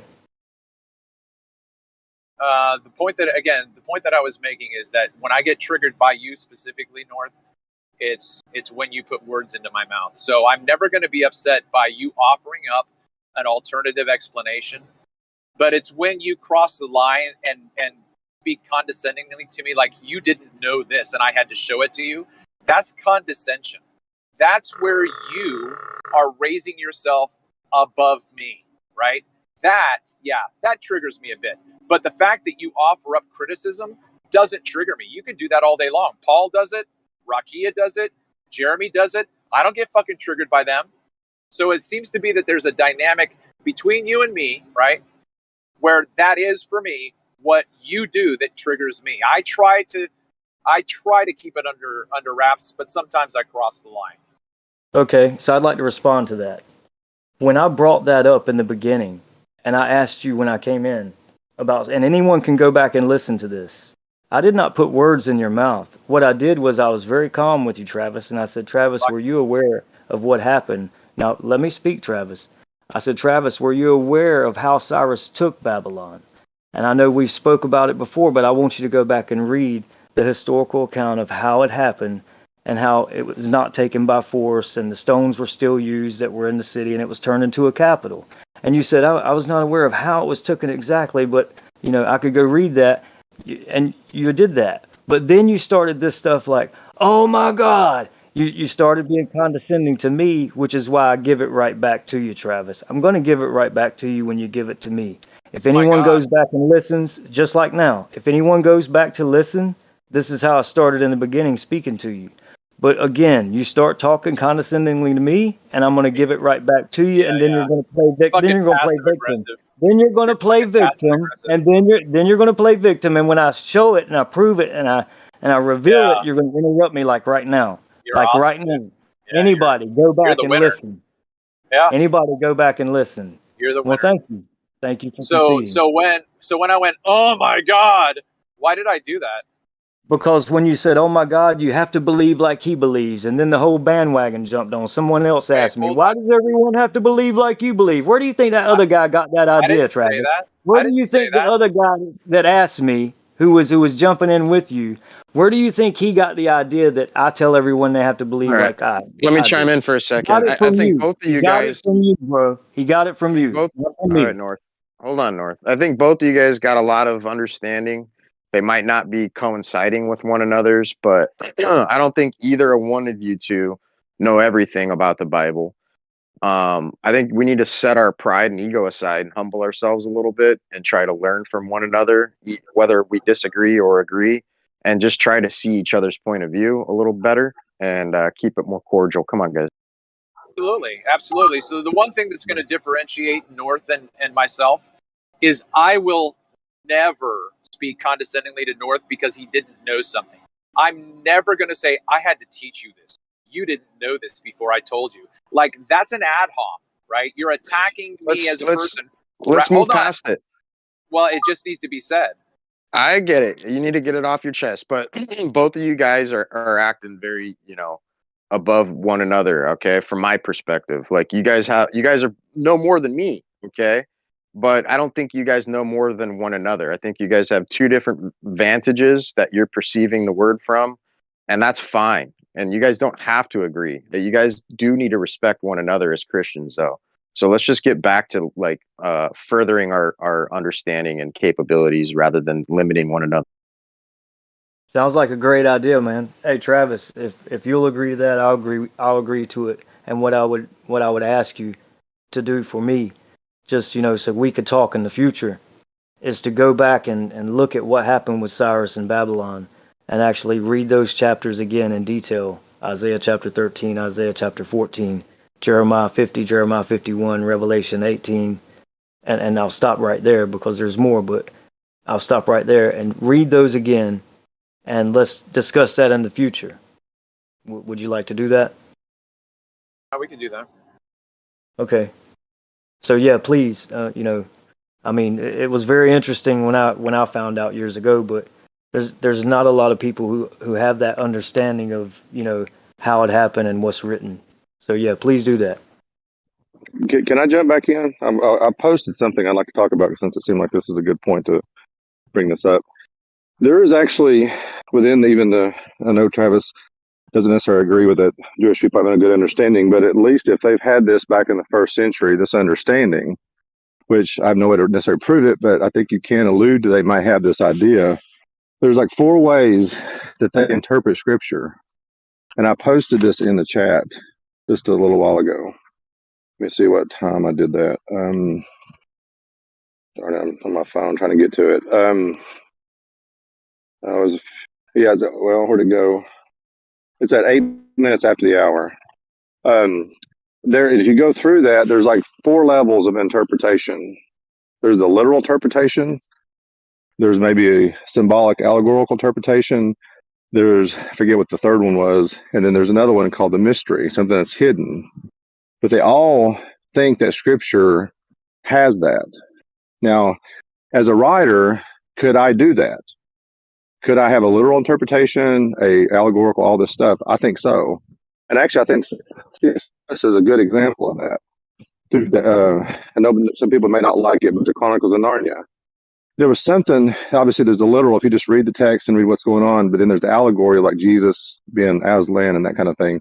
But there's actually a mystery that actually C.S. Lewis actually embedded into the text itself. And there's actually a guy on YouTube, you can go find it, that showed that C.S. Lewis never talked about it, but he wrote it into the text. And if you read it, you can actually see it. It's there.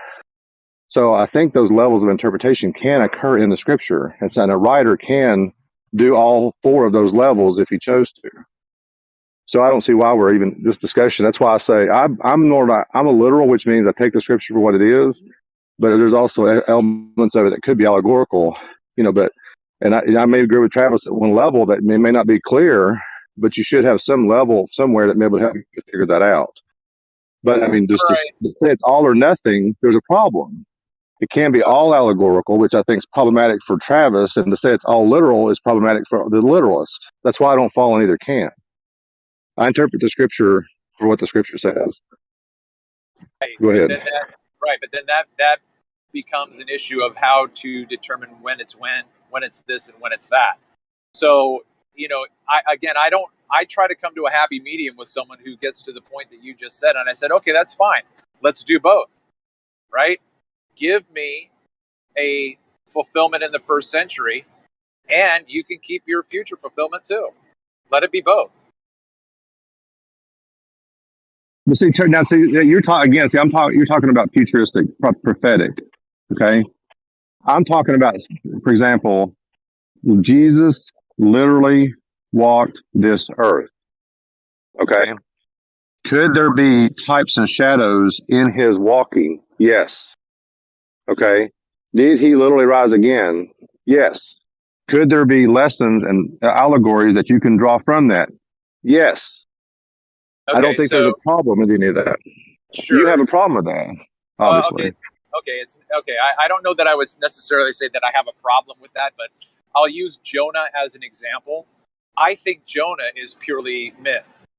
I think it's an allegory of Israel, right?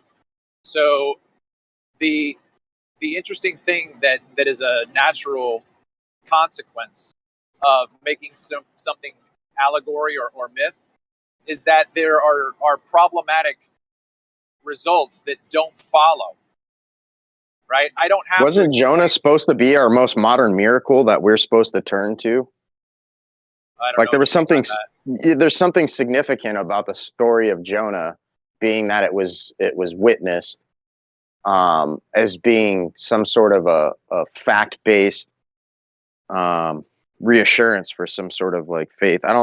I mean, somebody mentioned this a while ago. I don't know if anyone has heard that before. I don't know what you're. Okay. What you're all right. to. But sorry. My point is that we'll ask this question. Well, how can a man live for 3 days in the belly of a fish? You know what I mean? Like, oh, well, then God had to do something miraculous. Okay. Well, first of all, the text doesn't say that, right? So you have to then just say, well, it had to happen. Otherwise, like most of the time, if you live in gastric juices, man, you're not going to survive. Anyway, my point is that question of, well, how can a man survive in the belly of a fish? That question doesn't exist if the story is symbolic to begin with, right? That makes sense? Say the last part over. If you have a story that's symbolic, you can't ask a literal question about it. That's a non sequitur. So go back to Cain and Abel. Cain and Abel were Adam and Eve's first children. And then Cain went out from the presence of the Lord and found a wife. Well, where did he get his wife? They were the only two children. So then you have to then explain certain things that are biologically, physically real. But if the story itself is a symbolic story, then the question of where Cain got his wife doesn't follow. It's a non sequitur. I think there was others prior to them being banned from the Garden of Eden. You think that there were other people groups?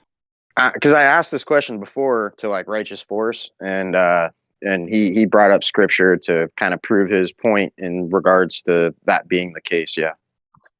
Well, then you're going to have other Christian groups that say, no, that's not the case. There were no other people groups. Adam and Eve were the first humans. Cain and Abel were the first siblings. So where did the other women come from that they got their wives? Right. That's a great question. I had the same question. I just have one question. How long did Adam and Eve live? Was like somewhere in the 900s. I don't think Eve is given an age. Okay, well let's say she lived as long as Adam. How many kids can they have in 900 years? My God, so you got a special plead, bro. Okay. Did God command? No, I'm not special pleading. God commanded them in Genesis to do what? Be fruitful and multiply. So as soon as they got together, they went to business, right? So how many businesses could they? Well, they had specific tasks, right? They were supposed to name all the animals in the garden. There were certain things they were supposed to do. Yeah, be fruitful, multiply. Okay, so if they had a bunch of kiddos, and we don't know how many kiddos those kiddos had. If they say, well, God said the command be fruitful, multiply, how many kiddos could they have? How big is the United States? I mean, without if the story's not literal, Paul, your questions are non sequitur. I know, but if it is a literal event that happened, that Adam and Eve existed, and God actually commanded them to do that, then the answer can be done within just that alone. Can be answered. Where did Adam and Eve? Where did Cain get his wife? But Adam and Eve had a bunch of kids. That's where it came from. Can I ask the answer within the text itself? Yeah, go ahead. Well, just like, how is it that like you got the Canaanites, but then one of the kids is named Cain, and then you got like that other dude, Ball or Bell, right? But then the other guy's Abel. Like, how does that square? Well, like, that's a different question. Is that an irony? How is that? Well, I mean that kind of, I don't. I mean, you have to go deeper into that. I mean, obviously, the descendants of Cain would have had to come out of Noah's family, because obviously, potentially, Cain's descendants would have been wiped out during the flood.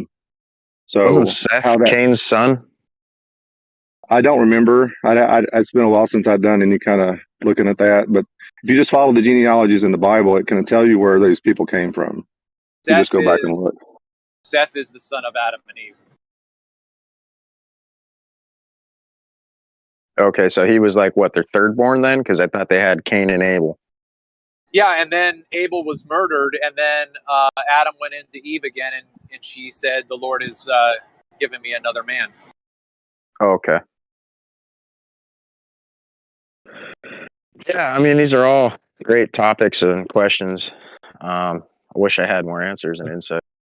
Well, they're right, Seth, right? But then everything else is set with all the serpent stuff. Well, I want to go back real quick. Third religion.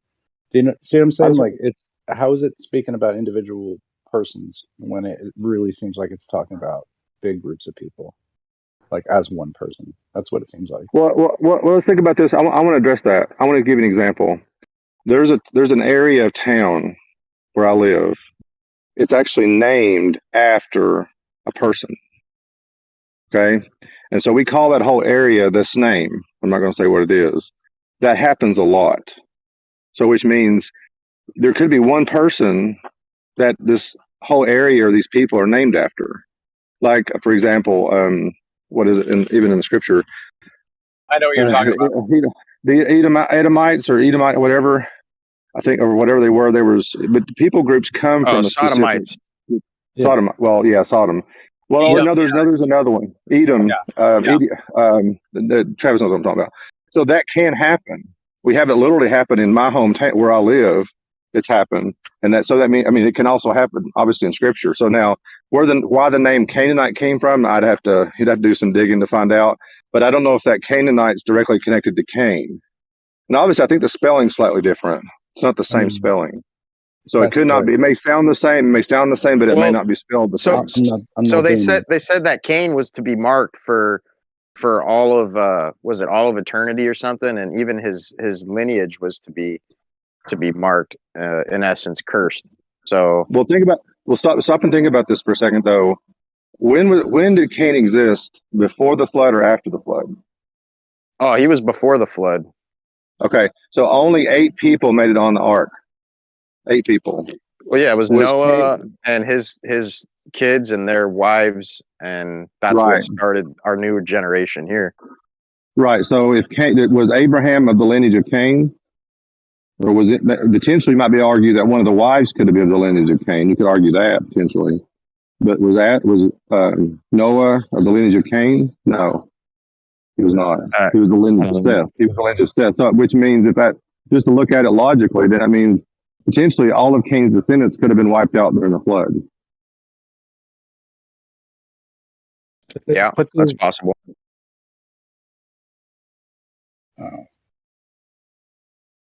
But that's just my speculation without having more knowledge on it.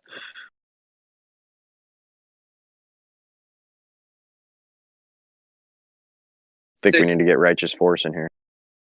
The interesting thing, again, to consider Genesis 1 as being symbolic is on the third day, the vegetation was created.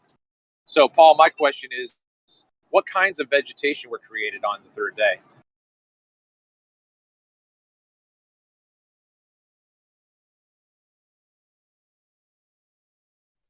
I don't know. Poison ivy created on the third day?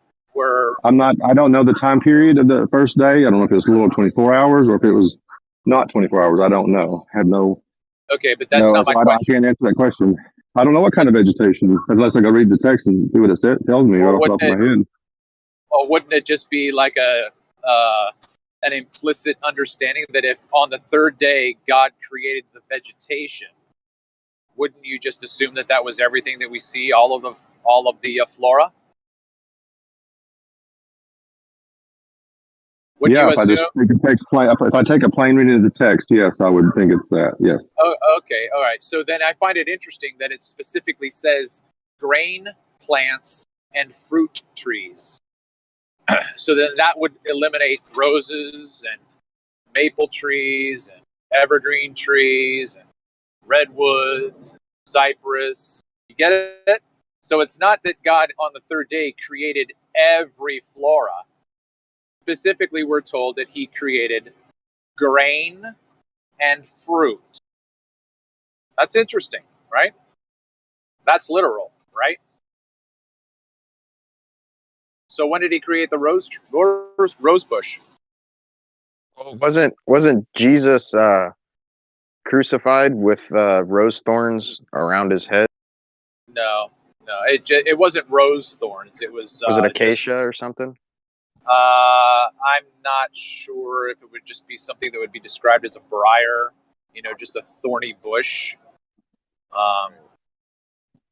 Can I respond to Travis? I'm sorry. Yeah, go ahead. I'm working, so it's going to be hard for me to respond immediately. Remember, I don't necessarily disagree, and I've said this already, so I don't even know why you're asking me the question. If there's theological messaging going on in that text, it can be implied that all the vegetation was created, but if there's something that's going to be focused on that they want them to focus on, then they could focus on that. And actually, I've got to go. I'll be right back. Again, that brings in an area of special pleading that, everything was created on day 3. He's just talking about grains and fruits. That's special pleading because the text doesn't say that. What it does say is that on the third day, grains and fruits were created. Well, Travis, when you're going to do things like that and say this is what the text does say and this is what it doesn't say, could you actually go to the text, use the original language? For instance, you just said what? There's two things, fruit and grain. Yeah.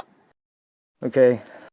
Now I'm just in, just some old translation, and I haven't actually, we're not reading the original right now, but it says, "Let the earth bring forth grass, the herb yielding seed, and the fruit tree yielding fruit after its kind, and whose seed is in itself upon the earth," and it was so. So when you're speaking of grain, you're including grass, right? Is grass a grain? That's Can it what be I'm eaten? asking. That's what I'm asking you. I asked you that question. Well, I have looked up the language before. To your dissatisfaction, I don't have everything memorized, so I don't recall, but I do believe the language is specific, that it is talking about Yeah, I'm not trying grain. to trap you. I don't know either the exact language, so I'm not trying to trap you. I'm just saying this, be careful saying it doesn't say this, this is what it says, unless you're going to show people exactly what it says in the original and give the definitions and each one of them. Okay, well, I'm not in a position. Let people have a choice Google to says that grass let seeds are called grains. Yeah, this is what I'm going towards. So if grass would be a grain, would the trees be a type of grain also? What would the Because trees be? it's Or would they be different? trees bearing fruit. It's specific. It says grains bearing grains. It repeats itself, right? It does. It says Is trees. fruit It says fruiting trees right? fruit, and Right. graining grains grain. It's like that kind of weird I agree. idiom. But what I'm Yeah, saying yeah, is, I agree okay. But with what? you. Okay, that's But, fine. but what I'm What I saying, am. Oh my God. go ahead, man. Go ahead.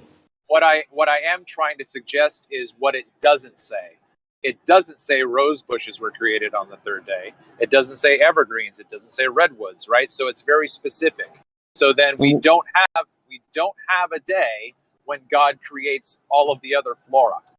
So when we say fruit, and this is what when you define fruit, do you just think of apricots, plums, and oranges and peaches and things like that come off trees? Is not uh, nuts and things of that nature. Is that not food also? I don't think that's the same thing, no.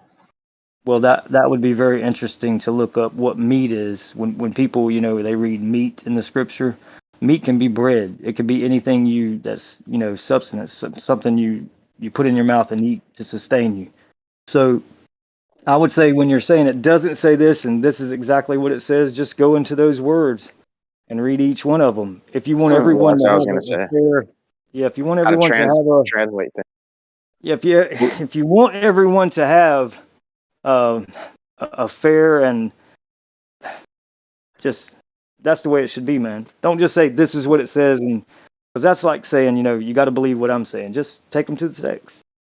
Well, and I No, want to say something else too. I want to jump in real quick. The thing is, like, you're talking about, I think you said pine trees. I thought to myself, well, we do eat pine nuts. So if the grains could fall in that category. So technically pine trees could fall in that category. And the second thing is, sometimes we speak hyperbolic language, right? Which means, don't go, go kill we're going to go kill our football team is going to go kill the opponent. Does that mean it's literal? No, no, we're not going to go kill them. But there could be an implication that we understand that. That's what I'm saying. Is you say it's special pleading, but fall back on how people use language. Just there's an implication. Yeah, I think he's talking about God's gonna give you provision for food by talking about grain and fruit. But that doesn't mean that he didn't also create everything else. I think if you was to ask someone in the first century or the writer, he would say, yes, God created everything, not just the fruit and the grain.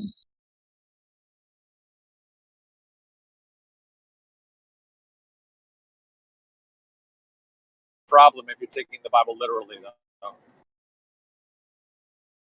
Okay, how many times I got to say this? I can say something, and you agree. I can say something that could be hyperbolic, or allegorical, but it be true.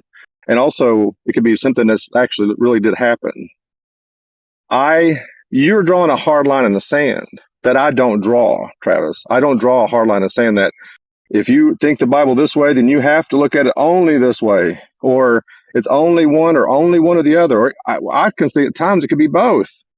Well, You I don't mean, look at it that way. facts aren't always true either. Like a theory is a fact. It's a fact that there's a theory, but a theory isn't necessarily true. Or a mistruth can be, or like a lie can be portrayed as a truth and then considered a fact. Oh, grainy. Sorry. Yeah, I don't agree with any of that. I mean, Right. I shouldn't say any of That's that, but a lot of that. It's factual. Truth is always truth, and objective truth is always truth and unchanging. The second that it's not truth, it never was true to begin with. So, and same goes for facts. I'm kind of hung up on the idea.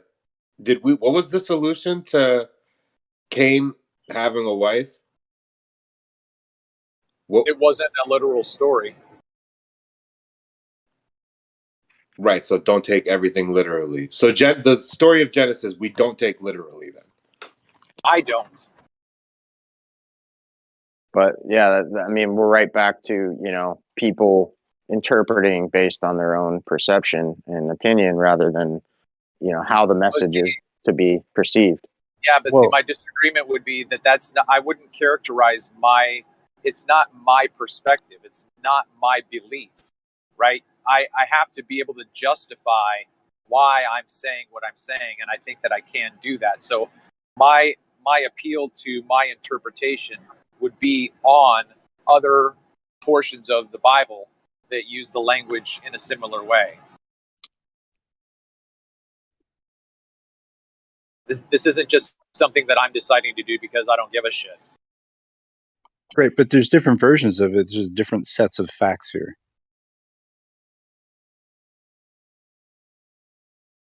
I think that if you wanted to go down that road, we would then have to take one at a time and look at them and evaluate them and then put them on the shelf. Just saying, you could consider them. You could consider them all true, but at the end of the day, they're all differing facts slightly, or some have more detail or less. I think I understand what you're saying, but then I think that takes me to the position where I would say, okay, then we could both have our cake and eat it too. Right. But also, like, if something were to be referenced, like now, as far as the JFK assassination, and it were just, and if you didn't know the subtext of it, then you wouldn't know what it is. But it's still a fact. Is it a fact that it occurred, or is it a fact that somebody might be portraying that it occurred differently? I mean, that's difficult to derive from a text. Yeah, that's all. Especially without like modern, language. It's a big ask. I don't know.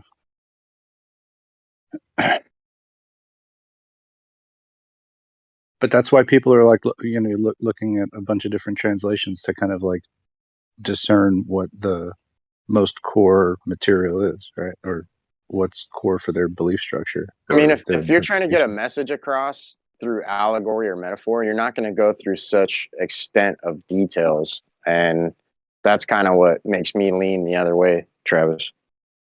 I guess my question would be, where is the rule book that exhibits what you just described?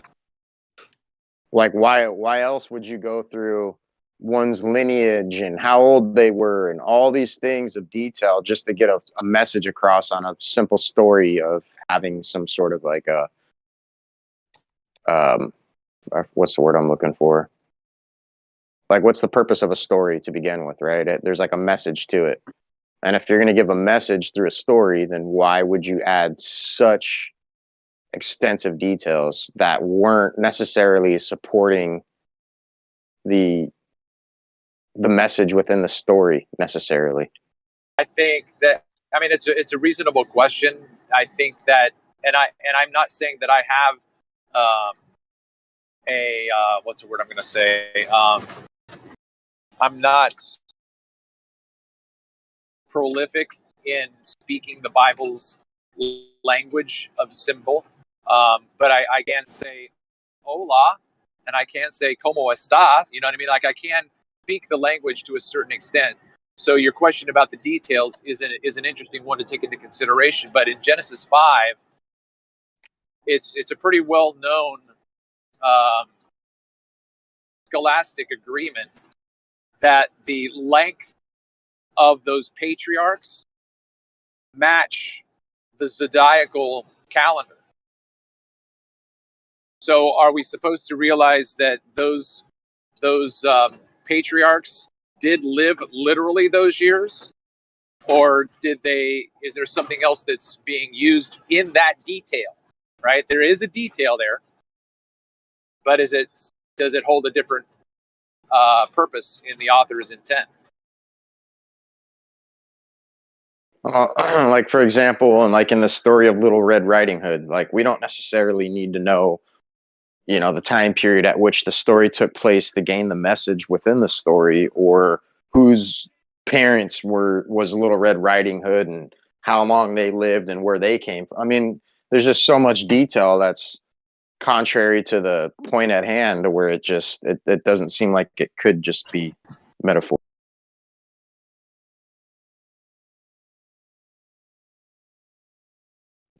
Like, you're not going to add all this extra information just to get a small point across. I don't know where you're going to get justification for that in the rule books. I mean, it's common sense. Is it common sense to say that a human being could live for 900 years? Like, if I'm trying to teach you addition, how to do simple addition, I don't necessarily need to go through the history of how numbers came about and why it is we draw them the way we do and all this extra information. No, I'm saying it might be true. I don't know. That's my point. I don't know. I'm saying we could be we can be that old. That's what I'm saying. We could be in such a degenerated state with all this toxic shit they keep putting at us through everything, the air, the water. Perhaps we There's didn't stories live that say long. Osiris and Isis were immortal, and that the reason why Seth tried to chop him up and send him down the river was because he knew he would live. He just wanted him to go away.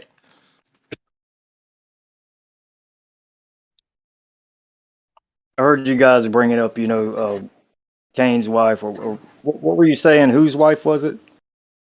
I don't know what you guys were speaking of earlier after the flood, but I didn't hear anyone bring up, not saying I do believe this, but I am saying that it is believed that Noah took some women on that boat also, right? Did anyone bring that up? For the I'm going to look that up right now for you. I'm going to read that. Yeah, someone mentioned that the sons of Noah took wives with them. Yes. Yeah, I alluded to that earlier too. Yeah, Noah picked him out, right? What was it, Enoch? So yeah, there's stories like that also. Where do you see that? I think it was in Enoch. Not sure right now. So not in the original story. Not in Genesis. Not in the book of Genesis, which when you're reading Genesis 1 and Genesis 2, the whole creation story is not found in there either. I mean, it's found in Job, it's found in Proverbs, it's found scattered throughout the text that you have in your hand. But give me an example of what you mean by it's found in Job. Well, I'll give you an example of Proverbs, and then I can go to Job. But just do one. You just need to do one, whatever. Okay. Yeah, I went over this before. When people say it's not a flat earth book and it's really not important for your salvation, and the book's not trying to convey the message about creation, I say it is. Because when you go to Proverbs chapter 8, wisdom is speaking. And if you have anyone that's turned there right now, you could probably read from about, I don't know, maybe verse 18 or 15 to verse 36. But the key verse is verse 27, speaking about when he inscribed the circle upon the face of the deep. Job tells you the face of the deep is frozen and there's waters beneath it. And so when we talk about that circle in Isaiah 40:22 that people speak about all the time, he sits above the circle of the earth and the heavens is spread out like a tent. We got to ask, where is that circle? What is that circle? Well, it's on the face of the deep and it's frozen. Face of the deep is frozen according to Job 38:30. So when you're looking at text in the scripture, you can't just say, well, this is a metaphor because I can't find it anywhere else. And I'm not saying you're doing that, Travis. I'm just saying a lot of people do this. You can't just build ideologies based upon your lack of knowledge of the entirety of the text. So people have to go to the entirety of the text, let the text interpret itself. And this is why, we come to these arguments. Where is it frozen? Job 38, verse 30. It's going to tell you that the face of the deep is frozen and the waters beneath it are hid as with a stone. So it's frozen solid. It's like a stone, and the waters beneath it are hidden. So here's a natural question. The nearest body of water in the ancient Near East is going to be the Persian Gulf to the south, and the Caribbean or the Mediterranean Sea to the west. That's never frozen. Like, how would they? We're not talking, Travis. He's talking about prior to creation. This is like within the first sentence of the Bible. This is even right now, bro. Listen, the deep. You know what the deep is? Oh, what is the face of the deep was within the scripture, the first sentence, like I said. But like when prior to God creating the realm we're within. Even now, where is the deep? The deep is not what you stand on. Oh, that's the abyss. That's the only other reference to the deep. Now we're getting somewhere. So the deep is the deepest. What's the abyss? The deep is the deepest parts. It's if you dig down, you take a shovel and you start digging, and you you dig to the deepest part, right? We're not talking about the literal, water you see out in front of you, or you dive down 20, 30 feet, 100 feet, 200 feet. No, we're talking about the deepest of the deep. There is, when this the great void. When this creation was started, like he said in Genesis, go to Proverbs 8. Wisdom is speaking. Wisdom says, I was there with him before the world was, before there were fountains of the deep, before there was the highest part of the dust of the earth, before all these things, I was with him. So listen to me. I'm telling you about what happened. And so wisdom goes on and tells you in detail about creation.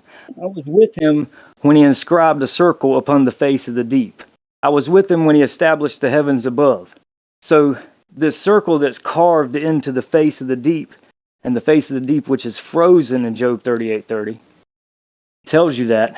So it's still like that. It was there in creation when he done it, and it's still like that. Okay, I just have a question real quick. So you said what? It was Proverbs 8, right? Yeah, Proverbs 8, get to about the last half of the chapter, you'll see wisdom is speaking about creation. Yeah. Okay, is Proverbs like a poetic text? Proverbs poetic. Hey, look, man, I could say it like this, man. Is there truth in poetry? Look, man, I don't know. Paul tried to come to this understanding earlier with all you guys. We all believe there's symbolism, there's poetry, there's allegory. All these things exist in literature. But literalism exists in scripture also, literally. So that's the issue. Everything, look, I don't accuse you of thinking that everything's symbolic. So don't accuse me of taking everything literal. When did I do that? That's Travis, I'm saying for the future, let's not do that to each other. Why? That's a non sequitur. You don't have to bring that up. Right. You're wasting our time, bro. You're asking me, is Proverbs poetic? Is it simply poetic, Travis? Is there any truth in it? Did I say simply? I'm just anything that could be literal in see Proverbs. What's happening? Everybody sees what's happening right now, right? I hope they do. Is there, Travis? I'll answer you. Is there a poetic aspect to Proverbs? Yeah. I don't know why you're reversing the burden on me, man. What's your problem? I'm not reversing it. I just answered you, Travis. I just answered you, right? So could you answer me? Could you give me the same respect? No, because I had a purpose in asking you a question. You know what I mean? I was just trying to have a discussion, bro. I don't know why. Well, go further. Go further with it. Go further with it, Travis. Quit accusing me. Go further with it. I didn't accuse you of anything, bro. What are you talking about? Okay, so I was simply asking you if Proverbs, right? Is Proverbs considered a poetic book? I think that it is. I think it is considered a poetic book. So if it's a poetic book, is it possible that the reference to the circle that you're referring to is poetic? I don't know, Travis. Why don't you read it to us and let the room decide? I don't know why this has to be so difficult. Why are you having such trouble with this? You brought it I don't up, know bro, not why. me. I really don't know why it's so difficult to actually read the text itself. So I'll do it for you, and then we can ask Well, I'm everyone. driving. Do they That's for think it's one. good? Okay. Well, I'll read it. Okay, thank So the you. Lord. Okay, you're welcome. Thank you. The Lord. You're very welcome, Travis. Oh, you're very thanked. Fucking hell, it's like a pissing contest. North, can you read that thing, please? Thank you. Yeah, man. And tell me what you think about it, bro. So the Lord possessed me in the beginning. This is wisdom speaking of his way, before his works of old. I was set up from everlasting, from the beginning, or ever the earth was. When there were no depths, I was brought forth. When there were no fountains abounding with water, before the mountains were settled, before the hills was I brought forth. While as yet he had not made the earth, nor the fields, nor the highest part of the dust of the world, when he prepared the heavens, I was there. When he set a compass upon the face of the depth, I was there. When he established the clouds above, when he strengthened the fountains of the deep, when he gave to the sea his decree that the waters should not pass his commandment, when he appointed the foundations of the earth, then I was by him, as one brought up with him, and I was daily his delight, rejoicing always before him, rejoicing in the habitable part of his earth. And my delights were with the sons of men. Now therefore hearken unto me, O you children, for blessed are they that keep my ways. Hear instruction and be wise. Refuse it not. Blessed is the man that heareth me, watching daily at my gates, waiting at the posts of my doors. Whoso findeth me findeth life. He shall obtain favor. He that sinneth against me, keep in mind this wisdom speaking just spoke about creation. He that sinneth against me wrongeth his own soul. All they that hate me love death. So, does anyone in here take that as literal creation, or is that all just symbolic for something else that we're going to speak of now? I was asking you about the use of the term circle, right? Was that in there? Did I miss it? I was listening. Did I miss it? Yeah, the word compass upon the face of the deep in verse 27. That's the same as circle. It's the same word, bro. So when you go and look up that word compass, he said a compass or inscribed a compass upon the face of the deep. Then we define what the face of the deep is to find out what a circle is. Is it a magnetic compass? Did I say that, Travis? Well, I don't understand. What do you mean by compass? What does that mean? A circle. Compass. When Jerusalem is compassed with armies, are they surrounding her in a circle? Yes. I don't know. Is it a perfect circle or is it an oblate paroid? What's going on here, Travis? Travis is, I think Travis is upset. So you guys, no, I'm gonna mute myself. I'm not upset, bro. Because I think he's okay. All right, guys. Anyone have anything to say on those verses, or? I thought those were pretty strong verses, man. For what? When I read Job, when I read Job and Enoch and I think that when they talk about what's going on in the depths of the ocean and the frozen heaven, I take that literally. Oh, sorry. So Slow, what do you mean? Pretty strong verses for what? What do you mean? I mean, it's just strong in the sense that, what he's saying in the terms that, who sinneth against me sinneth upon himself, who hates me essentially loves death or whatever. I mean, just all the shit he said. Okay, but I'm just trying to understand, like, what's the implication, North or anybody else, of like the encompassing part? Like, that's what it says. Okay, it says he encompassed or whatever. What does it mean? Huh? Not the encompassing part, like it's something on the ground you're standing on, but it's something on the face of the deep. It's part of creation. I'll just say this. I'll just say this for the room, because I think you've heard me maybe speculate on it before, Travis, but perhaps you want to hear the speculation again. So I'm going to speculate for just a minute. We hear people talk about rainbows. We hear people talk about the firmament or a dome or something like that. We hear people talk about the circle of the earth, ballers and flat earthers. So we hear about those verses in Isaiah 40:22. He sits above the circle of the earth. The heavens is spread out as a tent over it. Now, I'm going to speculate for a minute and say, in creating this world we live in, there is a face of the deep that's frozen. It's the deepest part you can go to. And he carved a circle in it. And he didn't carve a circle in it for no reason at all. Perhaps that dome sits down in that track. Perhaps that's what it is. That's just speculation. But to say that there's no circle carved into the or inscribed into the face of the deep, and the face of the deep is not frozen, and it's something you can literally go to, Travis, I think that would be really reaching if you're trying to make it that or anything else poetic. Okay, yeah, don't put anything into my mouth because I'm not saying anything yet. I'm asking questions.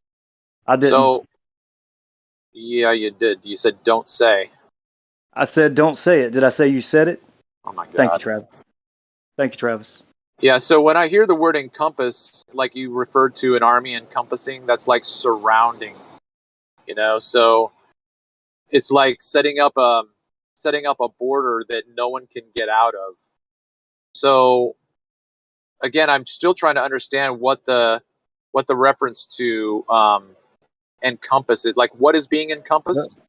The only reason I brought that up is because you asked me if it was a compass like a compass you hold in your hand, Travis. That's the only reason I responded. Listen, the reason I said that, you find a compass when people come past Jerusalem and they surround her. You find that same kind of terminology, but it's not the same language, not really the same word. So when I'm looking at this word in Proverbs 8, verse 27, it means a circle. He carved a circle or inscribed a circle upon the face of the deep. See, everything before this and everything after this statement is true just on the face of it, right? The highest part of the dust of the earth, the fountains of the deep with water, all these things are true, right? But once we get to the circle, everyone has a problem, right? Because no one needs to agree that this text supports the earth not being a ball. In fact, there's evidence against a ball or anything with sphericity. So when we're talking about this circle, it seems like we're having a problem, and you don't want to define it as the word is defined throughout the text. Hey, North, where can I find the book about the compass? What am I looking for? If you're looking for the circle on the face of the deep, it's in Proverbs chapter 8, verse 27. Now, if you want to get context for this whole discussion, I would say read the whole chapter, but I would just suggest to read verses 22 through 36. If you want to have like a quick overview and a lot of good information to add to Job, like 38 and Job 26 and Genesis 1 and Genesis 2. And there's many other verses also. It's not just in these. So it's throughout the text. But the problem that I think Travis is having is he don't I don't know have a problem, thanks. Listen, well, you asked me if this compass was something you hold in your hand to, travel around with. It's not a compass that you buy from Walmart, Travis, or you buy online and you go walk around your neighborhood, or you go, get on a ship or anything like that, bro. It's not like that. This is something that's inscribed on the face of something. The circle and again, is just a description of what's being inscribed upon the face of the deep, which is frozen. Okay, so then I guess what I hear you saying is that you think that this is someplace deep, deep, deep in the ocean, right? Is that it?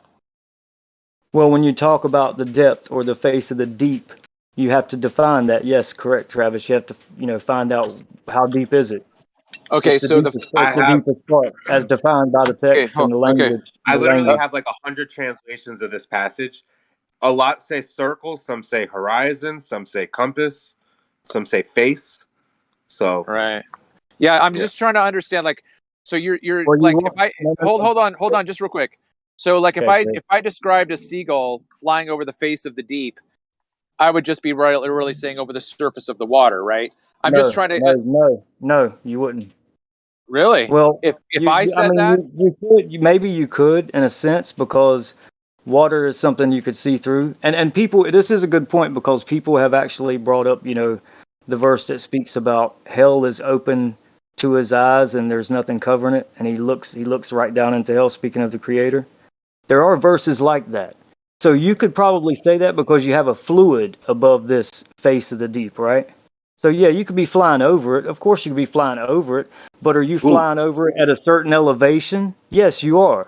Are you Listen to flying this over one. the level of the water? Just a minute, because you just said that circle and face could be interchangeable, and that's not possible. So circle Who said is that? it's on the guy before you, not you, Oh, Travis. The guy that said okay. there's many translations he has right in front of him. He said that circle, and some of them say circle, some of them say face, some of them say horizon. Well, those are not even the same words. Circle and face, it's not even the same words. So the circle Yeah, is inscribed. that's why I don't want So you to. I the want to circle correct is what The I said. face of a Sorry, watch could be a circle, right? Like if you have a face of a clock, I that's a didn't know. circle. Face yeah, but does when not you replace the word circle in any of the translations. So no, if that's what you're trying to say, yeah, correct that. But what I want to say right here is this is Douay-Rheims Bible. I don't know how to pronounce that. When he prepared the heavens, I was present. When with a certain law and compass, he enclosed the depths. That's like my favorite one I've exactly. read. Yeah, that's cool. Now go into the language and see what the depth is. See what the depths are. And so when you go into the language and you look at that, I want you to also go to Job 38:30, and you'll see the face of the deep or the face of the depth. Somebody's hammering, bro, but you're not hitting it too hard. I mean, you're just tapping it. You in sheetrock or something? Yeah. Travis, your hot So, mic. Okay, thanks. I'll get there in a second. Just a blinker. oh, it's a blinker. Okay. So yeah. So when you get into this word depth, look in Proverbs 38:30, which is akin to this verse, and it's the face of the deep. It tells you it's frozen. So see, we know there's a circle inscribed in the face of the deep or the depth, but now we're trying to define what the depth is. Where is it? Is it outside and right there at the ocean where I can look at it? Can I fly over it? Well, if it's the depth and it's the deepest part, you're going to be flying over it, walking over it all the time. You're within the circle. You're within the circle. So of course you're going to be over it, Travis. But the thing about it is at what elevation, how deep is it? So the depth is the deepest parts you could go. It's frozen. That's why it means it's frozen solid. It's impenetrable. The water beneath it is not coming through it. It's not coming through it, which is why Job 38:30 says the waters beneath it are hidden. They're hidden because it's frozen solid. That's why. I thought the face was the surface, actually. Am I wrong about that? Yeah, when you're speaking about the face of the depth or the deep, define the word depth or deep. No, I know what Define the it. deep means, deep waters, we could say, but I thought the face of it was the surface of the water. You can have the face of the surface of the water. You can have a face of the entire face of the earth. The face of the Okay, entire earth I is what got you. we stand on. Yeah, that's what we stand on. Even a I got watch. You have the face of the glass over the watch, but you also have the face like down in. So, yeah, there's elevation, man. So when we talk about the face of the deep, it's described not as fluid water. It's solid frozen. There's water beneath it, and there's a circle inscribed in it. And this circle is for a reason. And Yeah, they replaced the word face with surface in a bunch of translations. And they'll replace ocean with deep. did they tell you that? I'm gonna link you guys this page. It's pretty cool.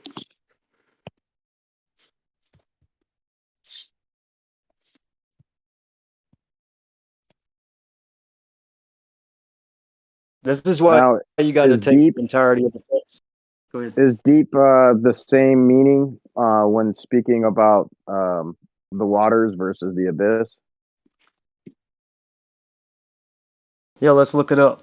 So give me just a minute, and I'll look it up for you guys. That way, I'm not saying anything out of order because I've looked at it before. But just give me a minute. Yeah, I don't think it's talked about enough.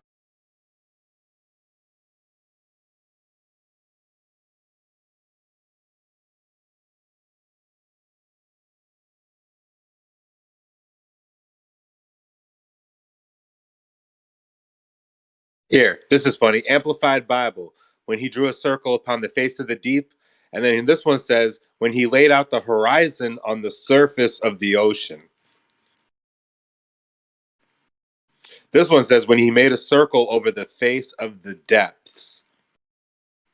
This one says, and stretched the sky over the surface of the sea.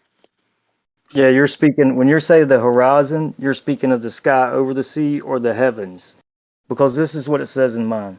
When he prepared the heavens, I was there. When he set a compass upon the face of the depths. When he established the clouds above and strengthened the fountains of the deep. So yeah, but again, I'm going to go to this deep, and we're going to see what it means right here in Proverbs 8:27.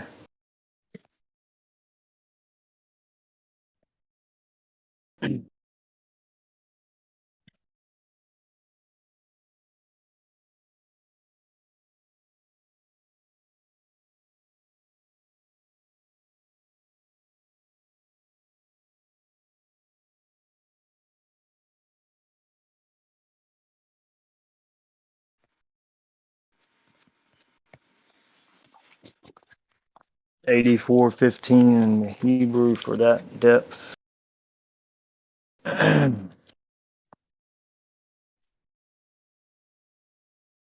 just read the definition really quick because I think you're focusing more on deep versus the abyss, which was what I was referring to.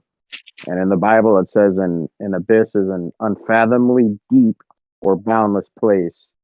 The term comes from the Greek word meaning bottomless, unfathomable,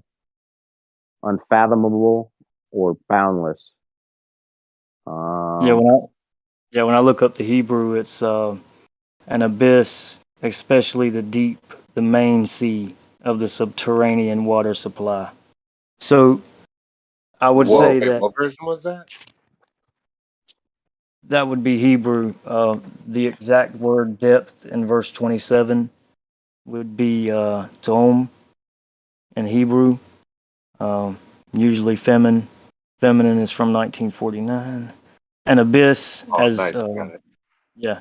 So yeah, there's all these different things, but I would just say that, speaking about creation, and a lot of people say that, your salvation doesn't depend on this and it's really not important to know about creation. But when I read those last words of that chapter, wisdom was speaking the entire time about creation. And wisdom says at the very end, he that sinneth against me wrongeth his own soul, and they that hate me love death. So wisdom is telling you, listen to me, hear instruction, be wise. And it's telling you about creation and telling you that wisdom dwells in the habitable part of creation. And to me, when I read this circle is carved upon the face of the depth, and I want to know where that is, because everybody talks about the Isaiah 40:22. He sits above the circle of the earth. And I know we're standing on the ground, on top of the ground. But that's not all. It's not like a disc floating in space, right? None of us believe that. Well, So let me ask you something because I'm trying to make a specific point in reference to the abyss versus the deep. The deep yeah, can be fairly subjective, where the abyss is bottomless. It doesn't mean that at the bottom of this deep hole, measures 3,595 miles. No, it's bottomless. It's boundless. So there's another Well, flat Earth I would argue indicator. against that right now because if you keep reading Proverbs, it then says in 8:29, when he gave to the sea his decree that the waters should not pass his commandment when he appointed the foundations of the earth. So what's that?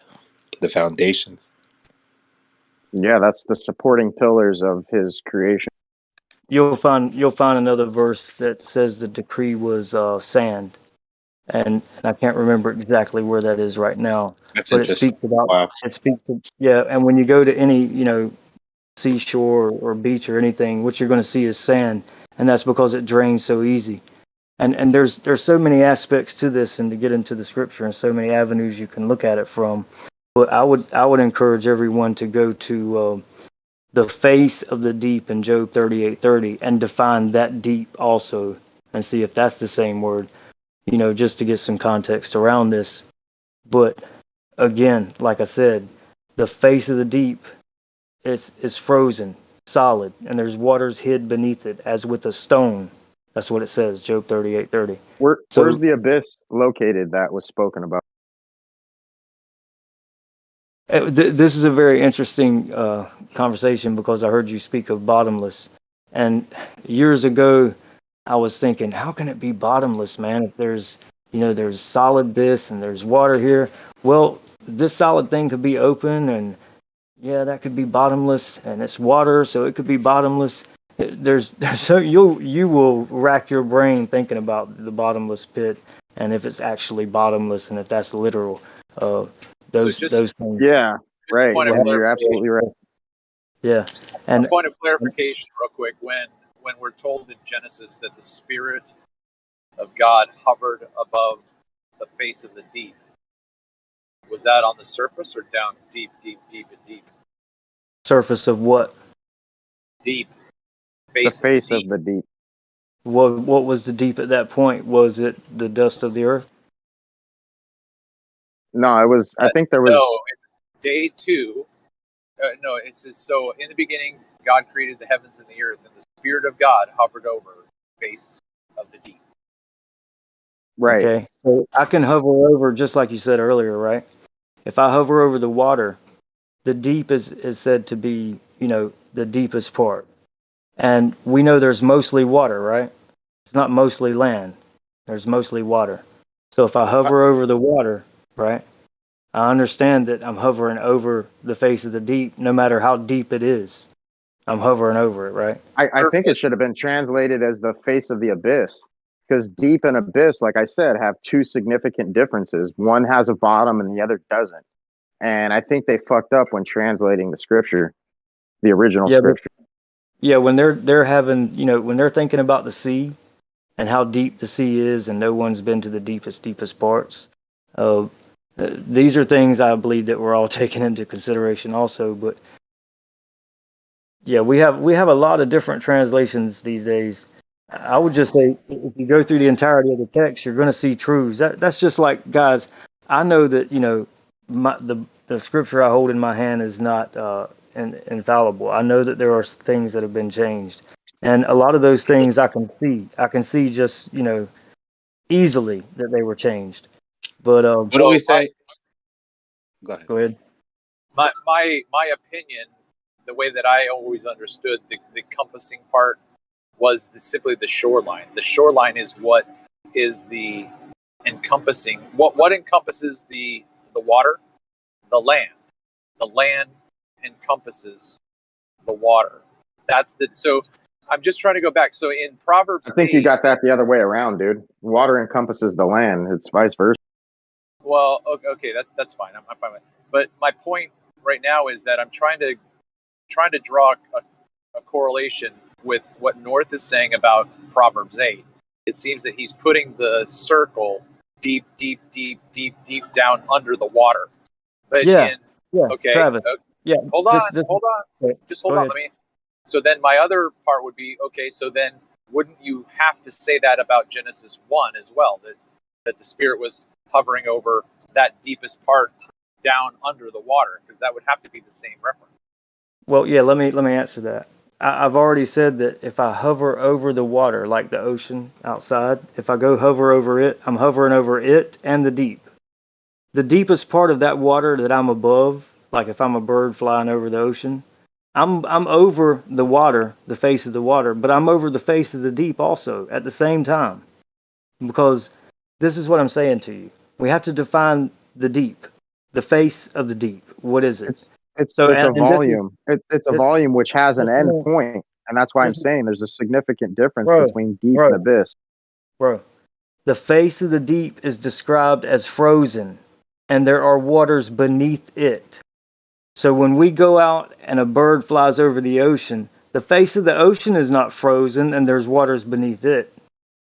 We're talking about the face of the deep being frozen, Job 38:30. The waters beneath it are hidden. And it's a circle carved in it. See, what I'm doing is I'm letting Scripture interpret Scripture. Proverbs 8:27 interprets Job 38:30, interprets Job 26:10, interprets, Genesis 1. All these things interpret each other. And when he have hovered over the water, over the face of the water, it didn't just affect the face of the water, it affected everything below it too. So he did inscribe a circle upon the face of the deep, which is frozen. So describe I what the found face of the another. deep is. Yeah. I found another connection between deep and abyss. It says that it's immeasurable. It has an immeasurable depth. And I don't think anything is beyond God. So for God to call this thing deep, it should be pretty significant. Yeah, no one's been there. I mean, we can only drill 8 miles into the ground. So when we're talking about the deepest parts of the ocean, It there's says nothing we have that could survive that, bro.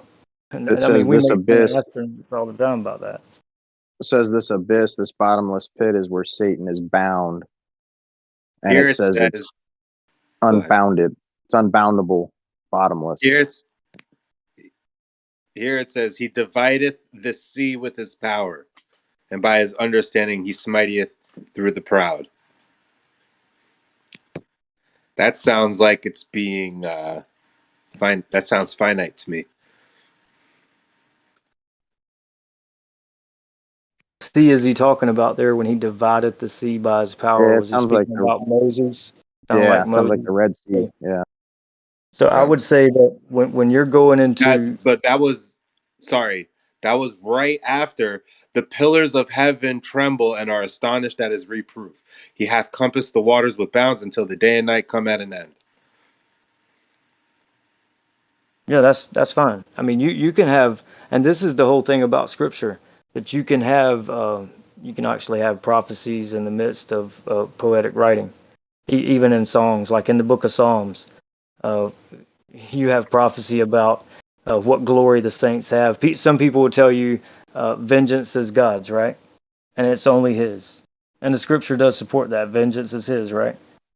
But in Psalms 149, 6 through 9, it tells you that let the high praises of Yah be in their mouth and a two-edged sword in their hand, not in their mouth, in their hand, to execute vengeance upon the heathen, and judgment upon those. So, and to bind their kings and nobles with fetters of iron and chain, this glory have all the saints. So they're going to execute vengeance and judgment also. But the main executor is the Creator. But He's going to divvy out that judgment and let other people do it for Him, as He always has. There will be those who do it for Him and His angels. But yeah, he's going gonna back, imprison Satan into this abyss. But here's the thing: is where can somebody or something exist without having without having boundaries? well, it's interesting you say that, because when we talk about spirits, when we talk about the river Euphrates, for example, there's 4 angels bound there, right? They're bound under the water, Yeah. the water. And I'm sure you've seen the videos of people going by, the tunnels and the different gaps in the rock and listening to these screams and chains, right? Have you heard that? Oh boy. No, I've only heard the one where they bored deep down into was it the Russian hole where they stuck a microphone down into it, or was it Antarctica? I don't know, but I heard something. I know what you're talking about. Check this out. So this is not in the Quran, right? But this is a prophecy amongst some of the Muslims that before the end comes, that the great river Euphrates would dry up and there was a mountain of gold that would be there. And all these people would rush to get this gold. Now, we just seen the great river Euphrates over the last 15, 20 years go down significantly. And artifacts have been found and tunnels have been found. Of course, it's been there for a while. And there's also a mountain of gold that was found in Turkey. Now, Turkey or Pergamum, this is the seat of Satan according to the scripture in Revelation.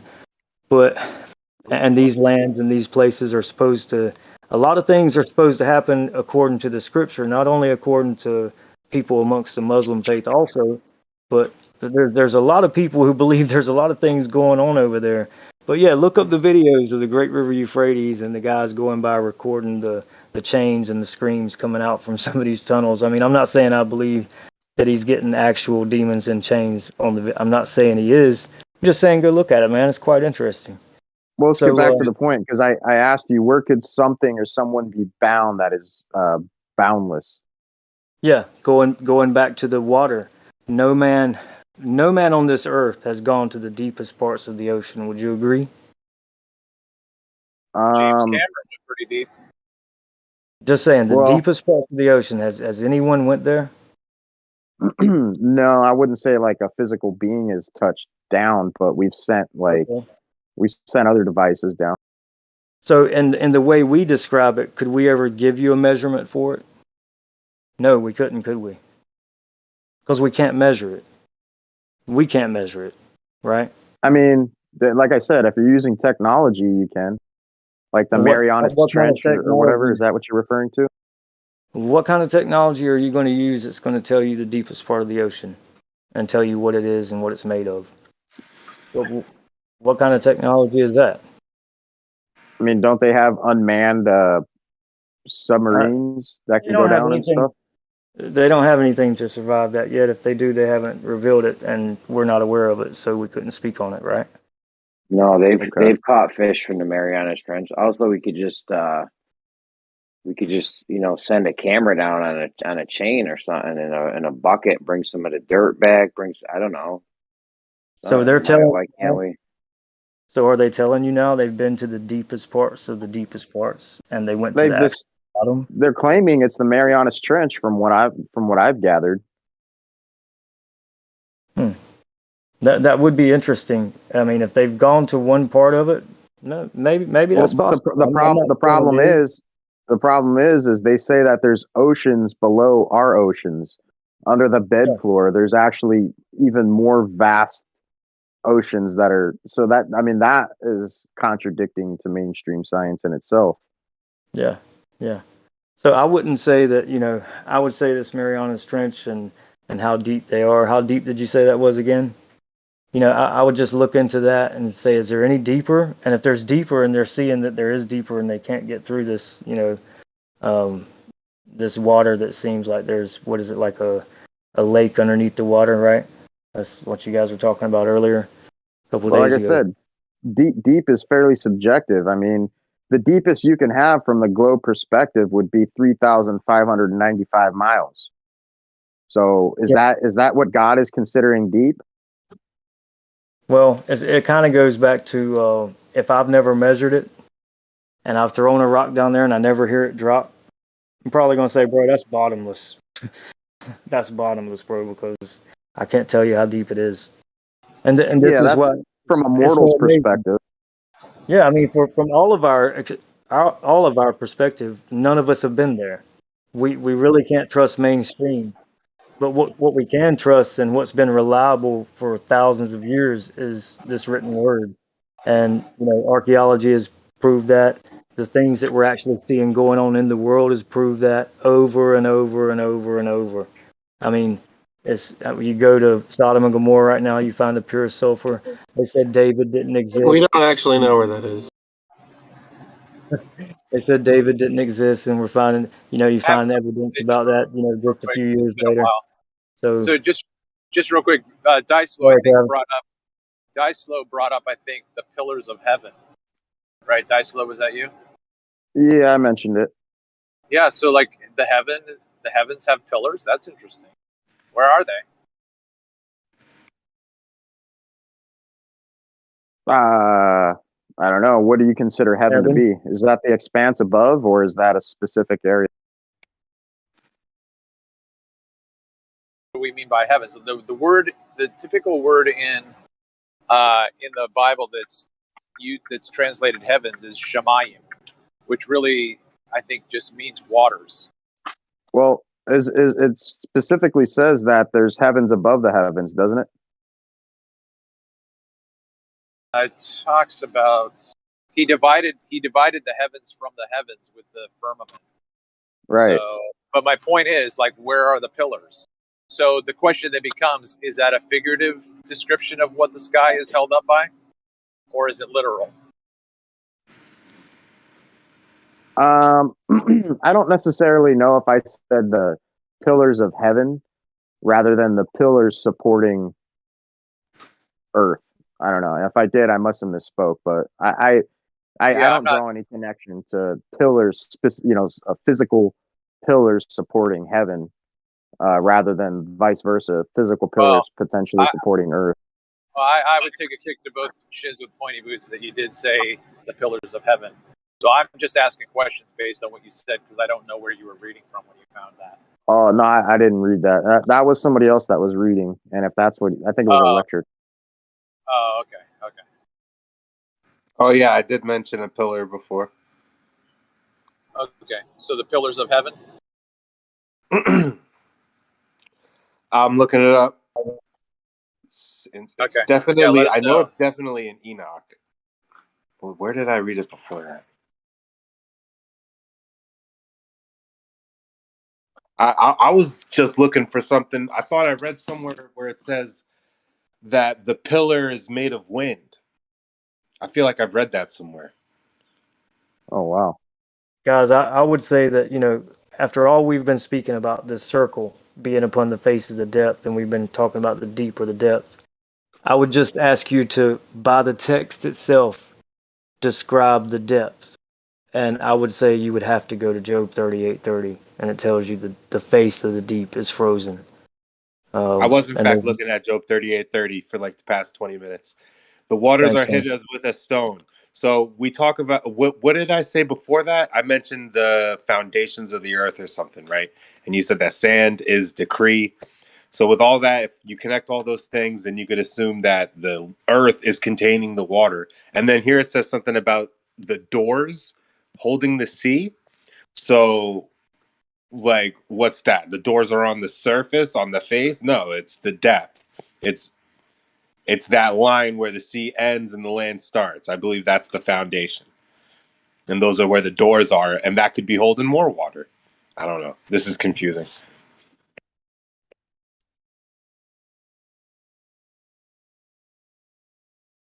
Yeah, when he describes creation, he's describing almost every piece of creation, the inhabitable part and otherwise. And so I think it does a big injustice if we just look at the text and think it's just the things that we can see. Because even when we come into Romans, no man has an excuse, even by the things that are unseen. It's very evident that there's a creator.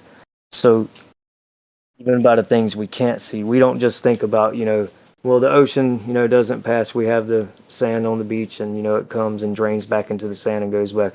There's many different aspects to this creation and to the deepest parts of the ocean and to the highest parts of the heaven that we haven't touched. I'm still trying to figure out the abyss. Yeah. Where did you say you read about an immeasurable depth? Where is that? New Testament literally says the abyss, which means bottomless, unbound, the pit, or the immeasurable depth. Roman mythology feature. I'm reading off something I pulled up. Roman mythology featured in a similar place called Orcus, a very deep gulf or chasm in the lowest part of the earth, used as the common receptacle of the dead and especially as the abode of demons. The bottomless pit of Revelation 9, 1 through 12 holds a unique type of demon.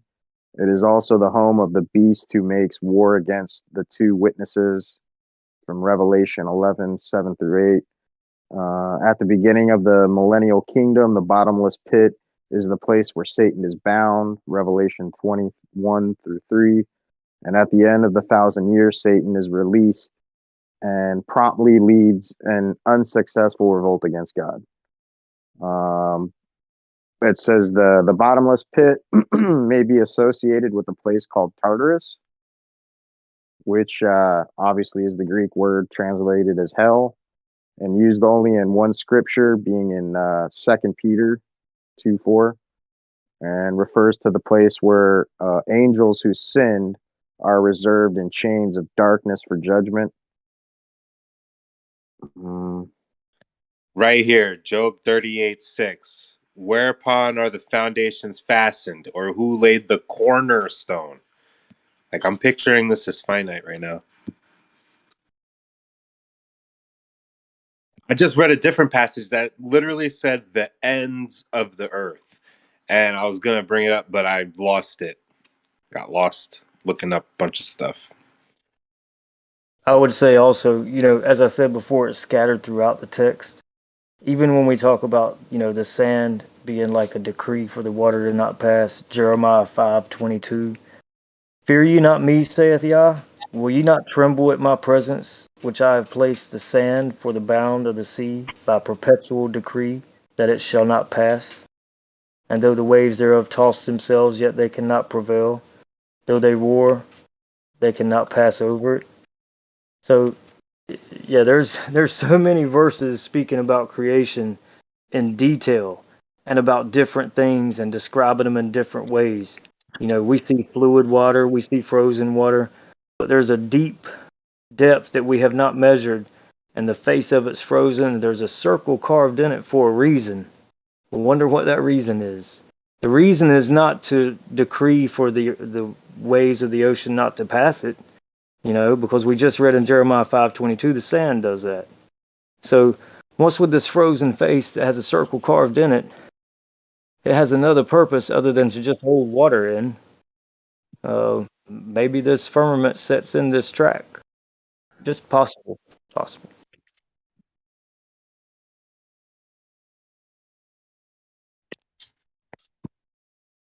I'm with you.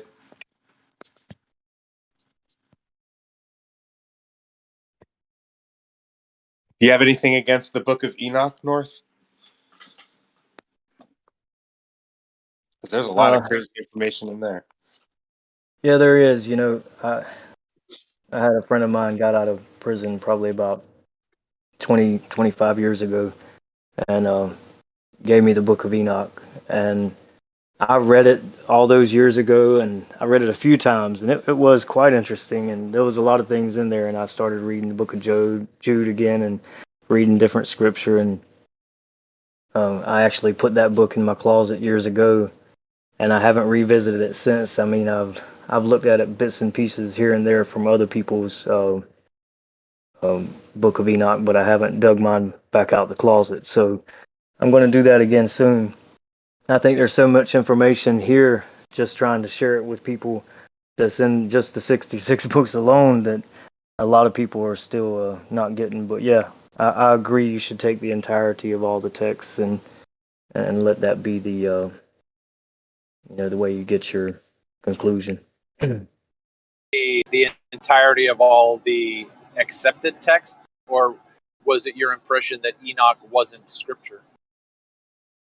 Well, years ago, when I was quite young, I was taught that Enoch was not accepted. However, even when I was young, you know, I understood that people really didn't know what they were saying. Because even when I was young, I mean, I declare that I've had a relationship with the Creator for a long time now, and I've had many experiences that many people haven't. I've had experiences with people who are non-believers, and you know, they can attest to the experience because they've seen it too. So there's so many things like this that I could share with you. But just to answer your question, I'm not quite sure that we have a perfect translation of Enoch, just like we don't have a perfect translation of these scriptures. As I've said, it's not infallible. I mean, this word has been adulterated many times, and it takes quite a bit of patience, prayer, and study to just get through those things. So I haven't drawn a conclusion yet, Travis, on that. That's the only thing I feel comfortable saying. But it seems to me that you seem to think that the translation of the word frozen would be accurate. Oh yeah. I mean, when you're taking the entirety of the text and you're relying on the entirety of the text and your relationship with the Creator, things are a bit easier. So at what point if someone starts reading the Bible, does the Bible say, hey, before you can actually really understand this, you have to have a relationship with me? Well, even in the text itself, even those men back then during that time, it said the veil was over their eyes, right? And where does it say that? Even when you come to the, I'll get to it. Even when you come to the New Testament, you have verses like the spirit of man knows nothing or knows not the things of God. Only God knows, only the Spirit of God.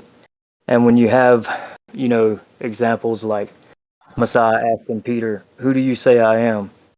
And he says, you are the Messiah, the Son of the living God. And he says, you know, you weren't revealed this by anything on earth, but you were revealed from above. So these things are revealed. It's not like you can be haughty and say, I figured it out. You know, I went and studied and I know the answers and I have all the answers. That's crazy, man. That's No, not but so. right. But it seems like you're appealing to the New Testament, which was way, way, way, way after the Old Testament. So there's nothing in the Old Testament that says, "Hey, listen, you won't be able to understand this unless you have a right relationship with." Well, even in the Old Testament, it does, imply that, because you have prophets being sent to them, and he's telling them, "You're doing. Why are you doing this? Why are you worshiping other gods? You know not to do this, right? You know not to do this, right?" So, telling them what's going to happen to them, and he's telling them, that the veil has been over their eyes, and that's in the New Testament, and it's also in the Old. They cannot hear, they cannot see, eyes that do not see and ears that do not hear. That's the prophet Isaiah. So they didn't know that they were so involved with fulfilling their fleshly desires. They were so involved in putting the creation first that they neglected the one who created everything for them. This was the problem. So when people get so encompassed, we use that word compass again. When people get so encompassed or so just caught up into fulfilling their fleshly desires by You're saying creation. God gave you a direct revelation, by the way? Say what? So you're saying God gave you revelation? Has God revealed things to me? Yeah. Yeah, I mean, that's Is what he God does. omnibenevolent? Define what you mean for the audience, for everyone to know what you're saying. Is God all good?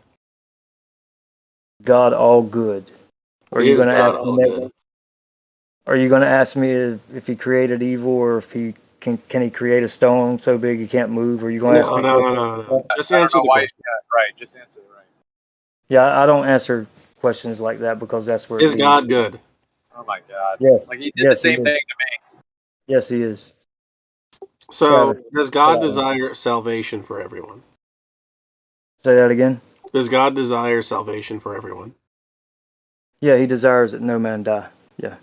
Okay, so if he's still willing to give direct revelation, why hasn't he given it for everyone? He knows perfectly, I'll right? tell you. I'll tell you why. So the reason he doesn't, and it's kind of like this, and I've given this example before. If you have a rebellious child, and you have time to teach the child, right? But you have a rebellious child come up to you and ask you a question spitefully or condescendingly, or like they have authority over you to make you give them the answer right now. Give it to me. If you're so good and you're doing these things for me, tell me right now. When you have someone like that, he might deal with them in this way. Maybe he won't answer them until they humble themselves. That's ridiculous. Because, like, if a child doesn't humble themselves, they'll go to hell. They'll be punished forever. Hey, look, man. So when we talk about children, right? And people ask, are children evil, right? I've heard that discussion many times. But yeah, children are, like, within the Christian world, they are.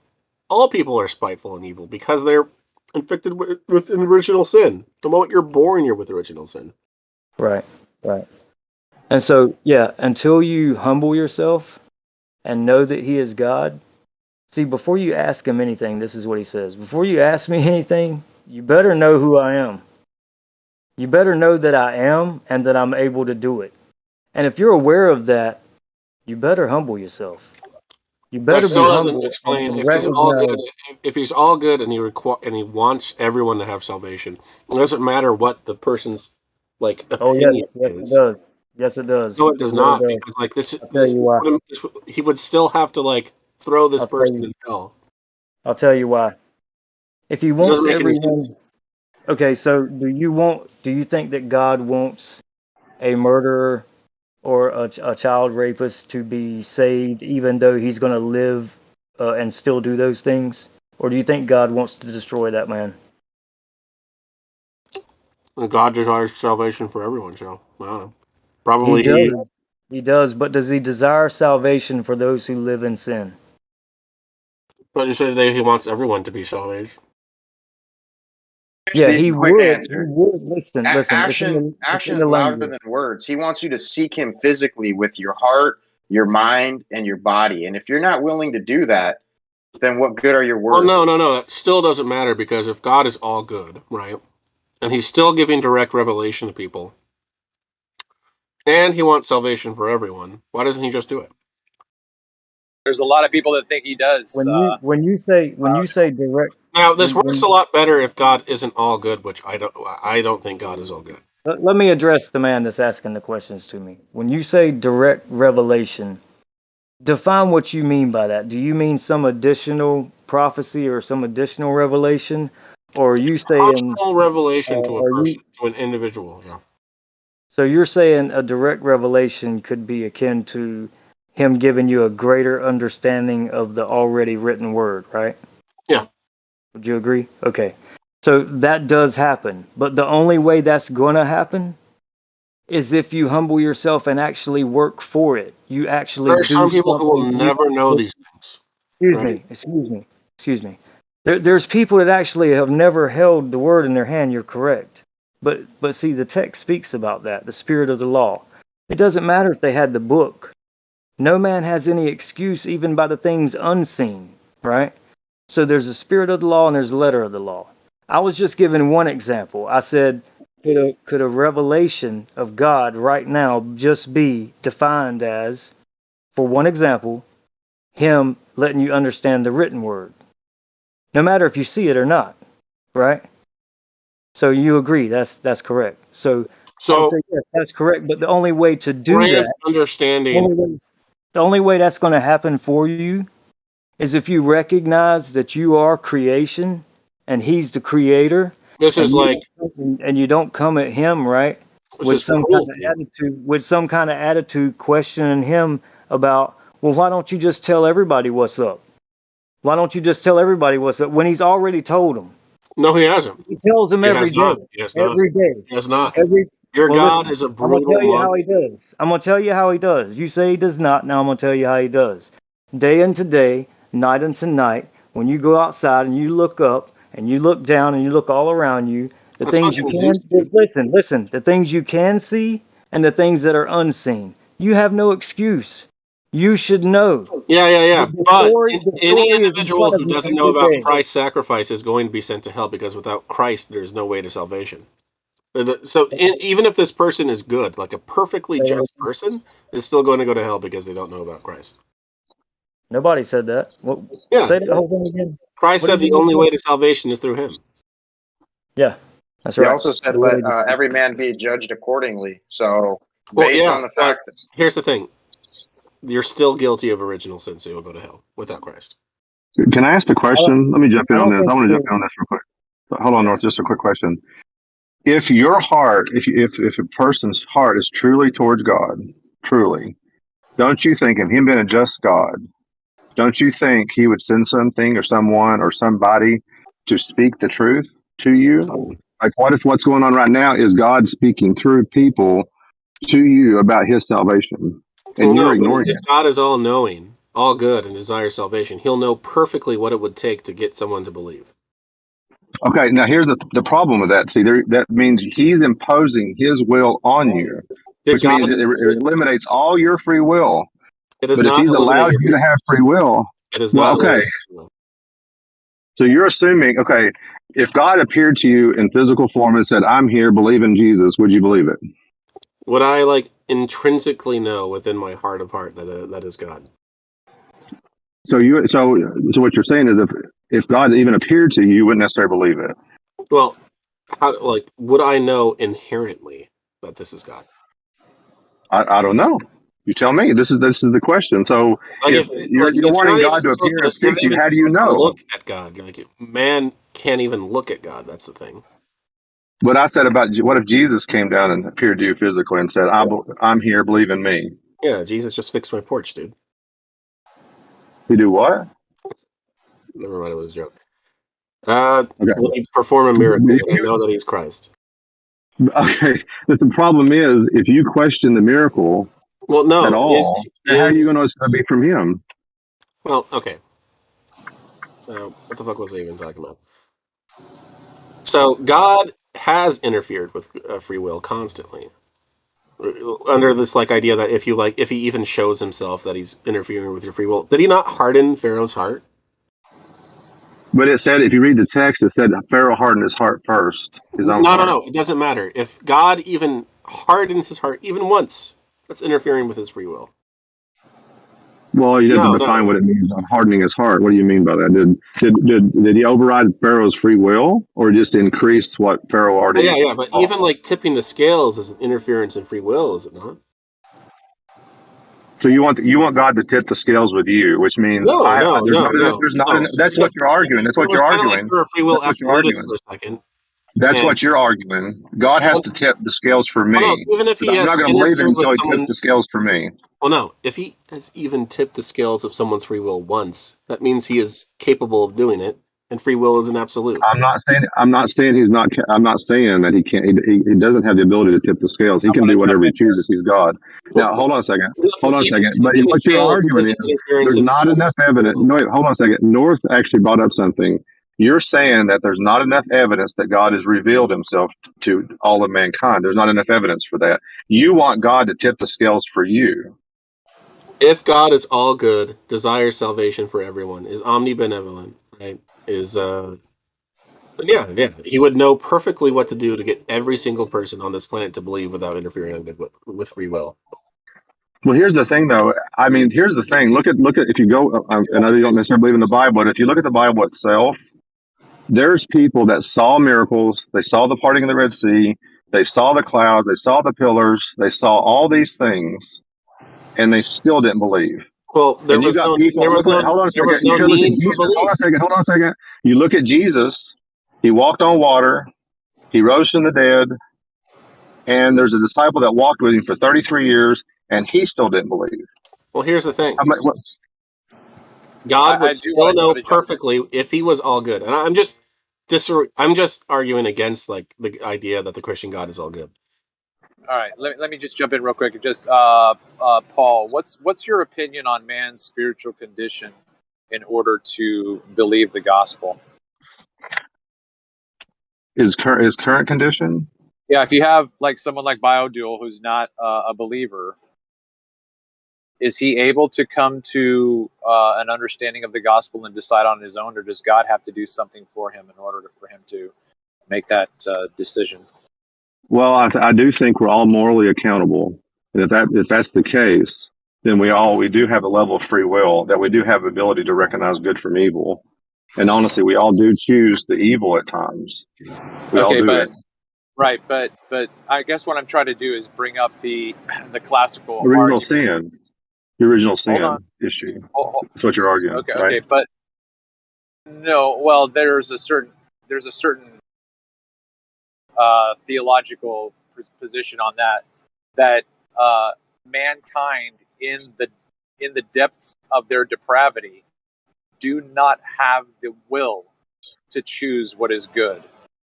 Oh, are you going to bring up Calvinism? I don't know if I hold that. So you don't pigeonhole me. I'm not, man. I'm not. Well, no, but I noticed that though. You're asking me a question that, for one, I've not made a claim to, and I'm actually saying I don't have that. You obviously go ahead. Okay, go ahead. I know. I'm simply asking to understand what your theological position is concerning mankind, because there are certain people that say God absolutely has to violate a man's will. Otherwise, he would never believe the gospel, because original sin is so pervasive that a man cannot even believe the gospel on his own. He wouldn't. No, see, I don't know if I hold that hard line. That's the tulip people, the 5-point Calvinist. I'm not a 5-point Calvinist. I mean, if you want to know my thinking, we are made in the image of God. Okay, that means we're moral creatures. Okay. But we make choices that mar that image, which means the image is not gone. It's not, but it's marred.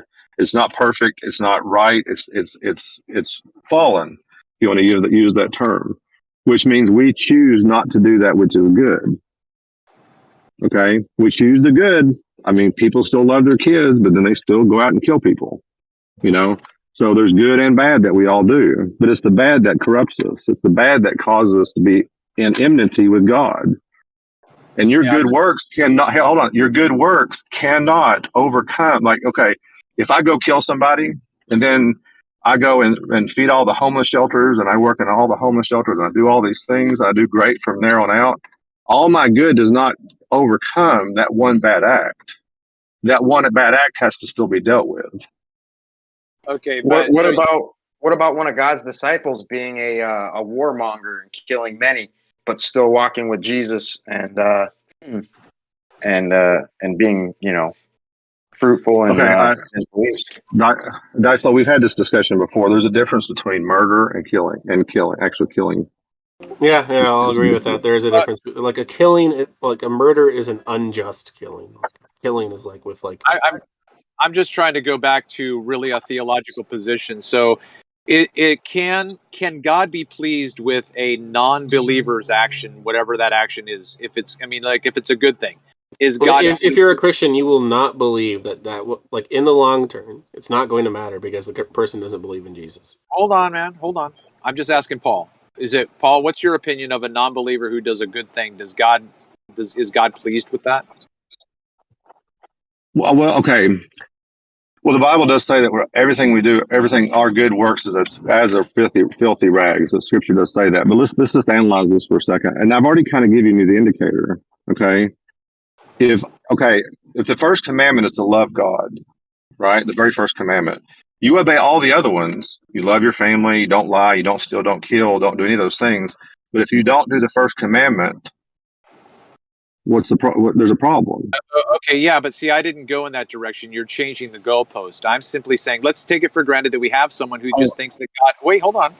We just have someone who thinks that God is there, right? Oh yeah, I think that there's a God, and I think that when I do good things, he's he's happy with me. I'm asking you that if a person just basically has that benevolent opinion of God, he's not angry at God, he's not hostile, he thinks that God is there. And he could say, in a sense, yeah, I love God, sure.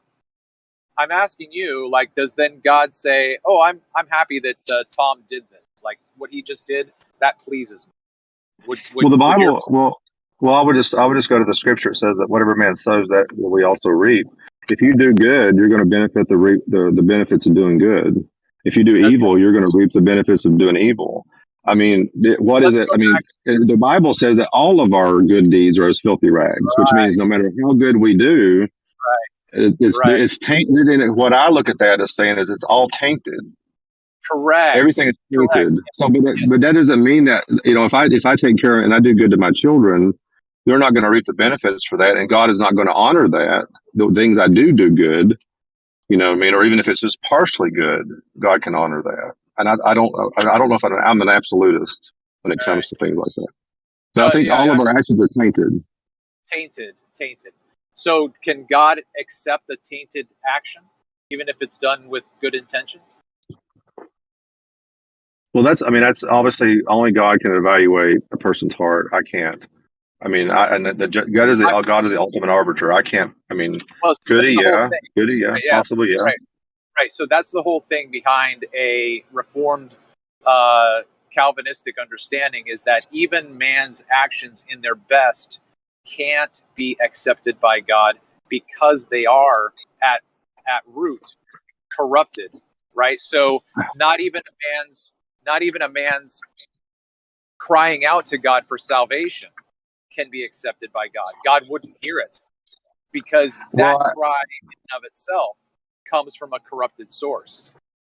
I don't know if I agree with that necessarily. I mean, the Bible says, if you seek me with your whole heart, you'll find me. So there's an essence that if you seek in God as best as you can, then I think there's going to be God's going to honor that at some level. Now, the other, I was actually thinking, I thought about this a lot over the years when it comes to the nature of salvation, or nature of spending over this. And I have to go with North a little bit on this one, but I don't always agree with everything North says, but it's not relevant at this point. But like, I have a home, I have a house, right? Me and my wife, we've built the deck, we've done all these things to make it a home, right? To be a part of my home, or you want to call it my kingdom, you have to do, if you want to be a part of that family, part of that kingdom, there's certain things that have to be done. For example, If I say you cut, and I say, you know what, you got to take your shoes off. You got to you got to clean yourself up. You can't be come in filthy nasty. Like if, you know, the kids went to the pumpkin patch and they all got completely dirty. And I told my wife, let's just hose them down outside before they come in the house. You know, so if God has a place that He has prepared for people, and He wants you to be a part of that, right? He wants you to be a part of that family, that home that He is building and preparing. You have to do the thing that He says that would be required to be a part of that family or kingdom. You just can't walk in and say, you know what, God, I don't love you. I don't want to be a part of anything you are, but I want to be a part of your house. I want to be in your house. I go, dude, there's the door. Well, if God was all good, He's going to believe, like He's going to want this for everyone, right? He's going to want you to have personal salvation. But the alternative isn't like He has a gun to your head. No, love me or you're going to hell. He's not going to force it on you, man. So love is not going to force it on you. If God is all knowing, be... He would know exactly what it would take not to use force to make everyone believe in Him. Yeah, sure. Hold on a second. I want to address that. But just a second, man. These are the type of questions that really irritate me. It's the same thing as someone coming in and saying, if God is all powerful, can He build a stone so big he can't move? I'm not talking about that stupid bullshit. Yeah, well, the same thing you're speaking of is kind of like that question.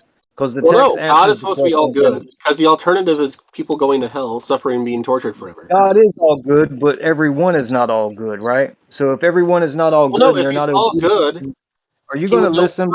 Hey, bro, you've been cutting everyone. It's ridiculous.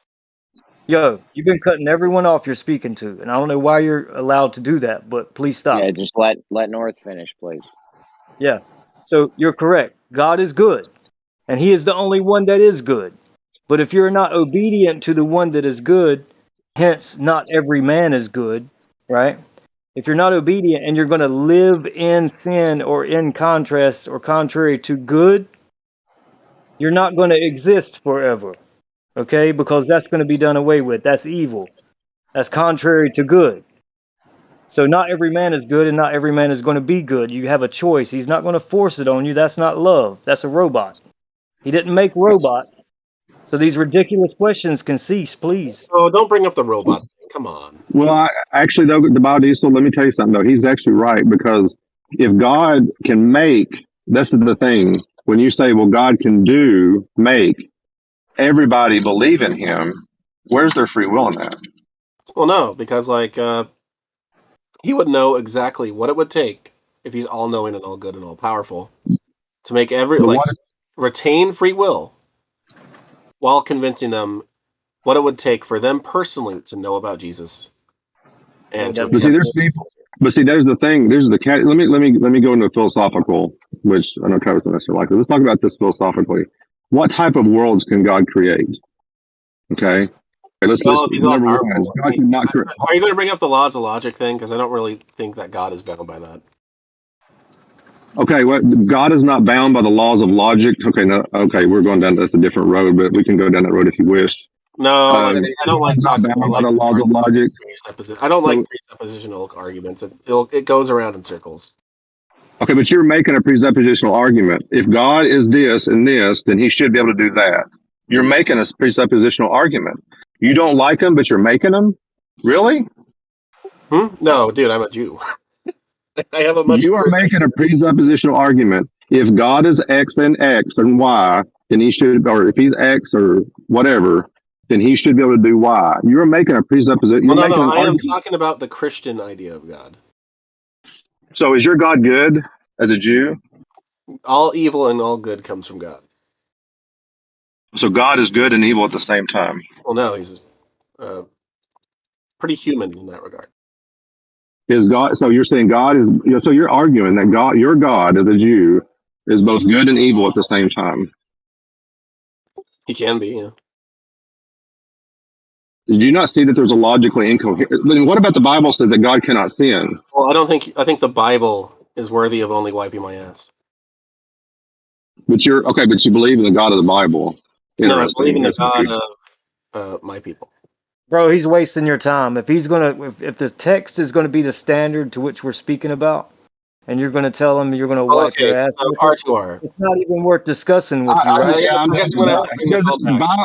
Because I'm I saying I just want to know like some like very basic. The questions you have asked so far has just been going in circles and in circles. Is God all knowing? Bro, you've asked the same question that's been answered. Is And God we've all knowing? Yes. repeated what you're saying. Is God right? all knowing? Yes or no?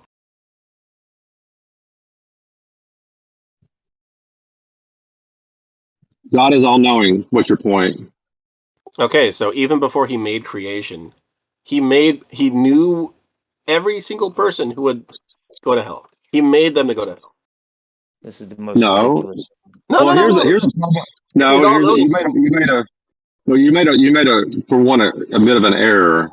Okay, if you pre-record a ball game, or let me see if I can get this. Let me try to do this analogy. If there's a ball game that you wanted to watch, you record it, right? And your friend watched it before you did, right? He knows all the events that happened in the game. Did that nullify the free choices that happened in the game? No, but for God's purposes, he made it happen that way. Well, that's an assumption. So God makes us do evil. No. Well, basically, yeah. If he's before he even made the universe, he knew every action that would happen within it. Okay, it's the knowing an action and causing an action are two different things. Do you understand that? Yeah. But more or less by his act of creation, by the way he did it, every single action, if he is all knowing, he did it. No. Okay, just because he knows the outcome of something doesn't mean he's the cause of that outcome. He perfectly knows. Okay, I'm going to say it one more time. Just because he knows the outcome doesn't mean he's the cause of the outcome. Yes, it does. How? Explain to me knowing the causing, how that works. How did your friend knowing the ball game cause the ball game? So your friend is about to commit a murder. You don't know if you know he's going to be successful. Are you culpable in that? Like you don't report it to anyone? I did. Wait a minute. I mean, my knowledge of my friend causing the murder is I'm the cause of the murder. I know the murder. You know perfectly that he will commit a murder. He will be successful, and you don't do anything to stop him. Did you? Okay. What if I'm bound up? What if I'm bound up? My phone is dead. I'm in a room. I can't do anything about it. I know he's going to do it. I know the full details, but I can't do anything about it. Well, here's the thing. Am I the cause of his murder? Am I the cause of his murder? No, but if you are God in this situation, you're all powerful. Yeah. See, hold on a second. He has some presuppositions on what he thinks God should and cannot do. So he's actually building a false image of God. No. If he's all good, all powerful, and all knowing, he perfectly knew every action that would occur in this universe before he even made it. So when you go to training, he's not the cause of every event that happens in the universe. Hey guys, so when he's training in a martial, just one second, man. Yeah, hold on, I'm trying to get in. By his logic, the makers of rifles are responsible for every death. They are murderers. That's his argument. Let me just say this thing. Let me just say one thing. Excuse me. So, would you rather, if you're going to go take, some kind of martial arts? Let's say you're going to go, take jujitsu. So when you go in jujitsu, you don't want to get hurt, right? You want, before you get struck or before you get your arm bar, before you get anything that happens to you, you want something to intervene to make it not happen. You don't want to have any kind of learning experience to come to a higher understanding of anything, right? Even the creation about you and what's all around you. You don't want to learn. You want everything done for you, right? No. Like a robot, right? I think Christianity works a lot better if God is not all-knowing. Because there's parts in the Old Testament where God is looking for people, right? He looks for them in the garden when they're trying to hide, right? Is that toilet paper? Well, the Old Testament's a lot better than the New. Yeah. Is it just better, or is it the truth? Is the law the truth? I don't know, but I want to address something about what you said about good. What's the good? It seems like you say God is all good. So that means you must have an idea what you think the best good is. So can Okay, you explain I say what the good is? benevolence, I suppose. Like, Well, I that's still good. suppose That's still better goodness. for someone not to be thrown in hell forever for a finite crime. Yeah. That's your opinion. But see, let me ask you a question. If I have the only source of food in life, only source of anything, but you will not abide by the rules to get access to that food, should you still have access to that food? You're God. You could literally make it infinite, and it doesn't matter anymore. You could make a person who could not feel hunger. See, you don't like that. So you don't answer the question. So I'm trying to tell you, if God has a standard and you refuse to live up to that standard, and He's the source of all life, and then you choose to say, I don't want anything to do with Him. I don't want to do anything He wants to do. But you're saying I am required to still have access to everything God is. That's what you're Well, arguing. it's a little different because, like, the difference is infinite life versus an infinite terror in hell. Like If you it feels continue to awfully reject mundane, what right? God wants for Compared to your food, life, compared to if you infinite continue to reject what God wants for your because, like, life, in the you Christian still worldview, want access to who different. God is. He didn't hear anything you just said because he was talking right through you, bro. I was talking first. Oh, that's fine. Sorry. Go ahead. Say it again. No. I think there's a delay. Let me see if I can fix my connection. This is a very heated topic. Let's all relax. Well, it's because he's arguing just to argue. We've made points that he's not conceded that they're even true or valid, and I think then they're he bad try to make an argument, logical argument. Then he try to make a logical argument. So I don't want to talk about that. So he doesn't want to hear an answer. He just wants to argue. It's all I about what think he wants to do. I think what you guys need to define, and I mean define it by the text itself, is evil and good. And in those contexts that he was talking about, define those words and also define what love is.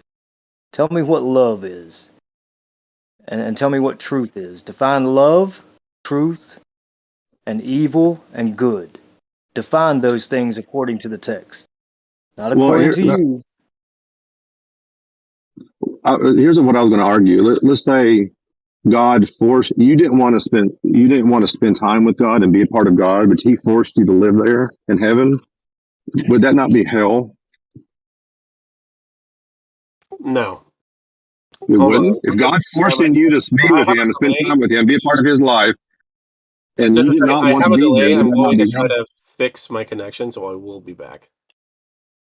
But I mean, I'm talking to the audience too now, not just you, Bobby. So, I mean, if a person is forced to live with somebody that they don't want to live with, even though it's in a beautiful house, it's a beautiful place, they can eat all they want, but they're forced to live there and they can't leave. I've heard people call that hell.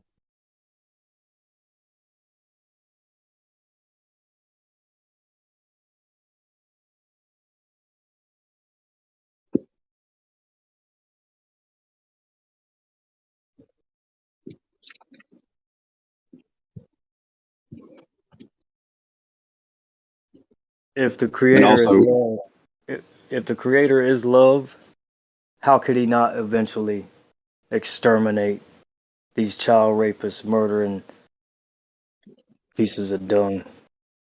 Well, and that is another component to this that most people don't want to talk about is justice. And if God gave you a means to not to face judgment or face the judgment of the things that you've done. I mean, God I don't permits want rape all the time. North, like God permits rape all the time. God permits rape all the time. Yeah, dude. So, you remember the part in the Old Testament? I don't really remember the exact part, but it's Moses. He comes in. Why are you talking about something you're going to wipe your butt with? So why are you talking about that? No, I'm talking about that's the Old Testament. That is what I will wipe my butt with. But the Old Testament, Moses, for example, he led a bunch of the Israelis. They slaughtered a city, and they took the young, unwedded. He killed through Moses, ordered every single person in that city killed, except for the young, unwedded girls. Now this would be like 12 to 14-year-olds, but so these Israelis men were permitted to take these girls captive after killing even the young boys, literally like children. Their entire families were permitted to just keep them there for a year, then marry them, keep them in their household. Was it left up to the woman also, or was it just to the man? I would say go and look in those details about what happened, at the time of war, and people who were taken as prisoners from war and things of that nature. Actually go in the text and read about it, and actually what happened. Did they rape those girls? No. Yes, they took did. them as wives. It is they took them as rape. wives. It is rape. Rape. Listen. Taking somebody. It was against Yah to rape anyone or to do anything like that. By the modern conception, that is rape. Oh, so you're imposing your. That's why I asked if it was against. That's why I asked you if it was against her will. Did she have a choice after a year? After a year, does she have a choice? Not really, or because does she have their entire family, their society was killed. It's either stay with this person or starve. So you're there's saying, a choice, but there's like a gun. choice. So you're saying she had no choice? Not really. You're at war with someone. You take prisoners, but those prisoners, that eventually they're not given the choice. They have to marry you and have to sleep with you. Basically, yeah, because their entire society was. Why did they wait? So why did they wait to sleep with them then? Why didn't they just rape them right then, bro? Like it goes. Here's the thing: women in the Old Testament were essentially property. No. You didn't answer the question. You didn't answer the question. Rape was more or less a crime against the father of the. Why was the woman kept for so long before she was to be married, and that was her choice, right? It wasn't just you have to because you have no other choice. There is really no choice because it's either stay or starve. Okay. What about Hagar and her son? I heard someone say earlier, God doesn't hear you. Okay, the boy was crying out, and God said, "Hey, Hagar, what's wrong? I hear the boy. Don't sweat it. I'm gonna take care of it." So, I mean, I'm hearing a lot of things that are really not supported by the text. You're saying this is rape, and there was no rape going on. If they were going to rape them, they would have done it when they took them. That is rape because they have a position of authority over them. They can't say no. If they say no, they're banished to the desert and die because their entire family was killed. No, you're taking it way out of context. What do you mean? Their entire family was killed. How can they reasonably say no if saying no is death? Because they have no trade, they have no property. So saying no, taken saying no to the marriage, society, their properties. So you're telling me that saying no to a marriage or not to marry or choosing not to marry the person who took you for so long ago, you're saying that's sending you to your death? No, you literally saying that, bro? This is again. Listen, you destroy the entire society these women come from. Not even women; these are basically young girls, like pubescent at best, unmarried. Like they haven't had sex yet, so this is really young too.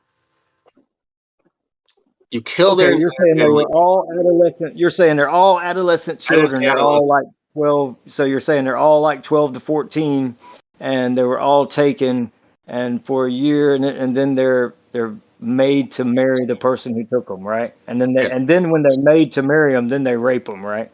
They didn't rape them while they were there for the entire year, but now they're going to rape them, right? That's what you're saying. More or less, because they can't say no. They cannot say no because if they say no, they die. Well, I got a question for Hold on a second. I want to ask about this something. That's presumptuous. They would die.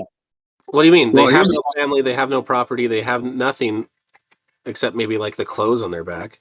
They have no trade to pursue. Well, I got a problem with your argument, Odysee, because you're okay. For one, a couple things here. First of all, why are you imposing your first century moral standard on something that happened 2,000 years ago? Because that's a different culture, a different thinking system. Also, if your God is both good and evil at the same time, how are you evaluating? I'm arguing against the Christian. What is good? Yeah, I was arguing against the Christian idea, so I'm not talking about the Jewish one. I'm arguing against your idea. So how are you even evaluating? God is a monster. God is neither good nor bad. If God is neither good nor bad, But why are you judging something that happened 2,000 years ago? And what Well, standard are you judging it? well, if the God of the New Testament is supposed to be a moral, benevolent creature, he could have just imposed his will. Like, this is through his prophet. He could have just told these people that this is wrong, that rape is wrong. Okay, but you're again posing your 21st century understanding of how relationships should work God changed? onto something in the first century. Well, That's no, what you're because doing. this is still bad. Because, like, you as a Christian, would you consider those like deeds bad? If they're You so don't think bad, they they're bad. knew? Okay, Something okay, that let's people see. okay, you need to evaluate it. I'll evaluate it. If those men and women of that culture were doing something evil, okay, and God judged them for that because of their evil through the acts of the Israelites, and then he chose to allow a certain demographic within that to not be completely wiped out. It could be argued that there is some level of mercy in that, but there's also judgment. How God is there showed mercy mercy? on because they're not dead. No. Because like there was no mercy in this. This was just men getting property. Like this Okay, was are a the women reward okay? to the warriors who conquered the city. Okay, let me ask you this question: if all the men that took these women as wives treated them and loved them, would that be a bad scenario for those women? Still, yeah, kind of. Because like there Why? was no there like the man, yeah, what the man cared about doesn't really matter. But I'm talking more about the woman. If the woman, even like they're going to have to continue staying with this person because they have nothing left. Nothing. If they don't want to die, they have to take it. It's like they were forced into the marriage. They could leave. They can run away. They're not forced to stay there. They can leave at any time. They'll die. They'll starve. You think they would be? You think they would be Oh, left They with have no nothing to shirt? run Let away. me ask you something. Let me ask you something. If they were to refuse the marriage, do you think they would be sent away with nothing? Do you think they would be exiled to the desert? Can you show me that verse, please? Please show me that verse. Why would you keep this Please person? give me some. Please give me some context Because instead of again, like presuming all North, these things. they Instead of killed their presuming. entire family. Not even Excuse like me. just Excuse like me. No. Excuse me. You made a claim. You made a claim. So I'm gonna pull a Travis on you. No. So you made a claim that they would be sent out to die in the desert. How would that look? Could you give me some verses for that? Can you cite well, something they for that? already killed their entire families. I mean, Could like you I cite don't think some mercy is verses very much that high on their support to-do the list. claim? Can you cite some verses that support the claim? Yeah, They're not going to care. So they're not going to. Are they going to lock this young child up in a cage? You know, the entire year the child's staying there, no, and they'll then probably say, "Hey, look, if you don't marry me now, so I can rape you, then I'm going to send you into the desert with nothing, and you're going to die." You think that's how it happened? I want you to give me some evidence for all okay. this presumptuous, statements you've made, please. Evidence or it's nothing, man. Evidence or nothing. All right, let me look some stuff up.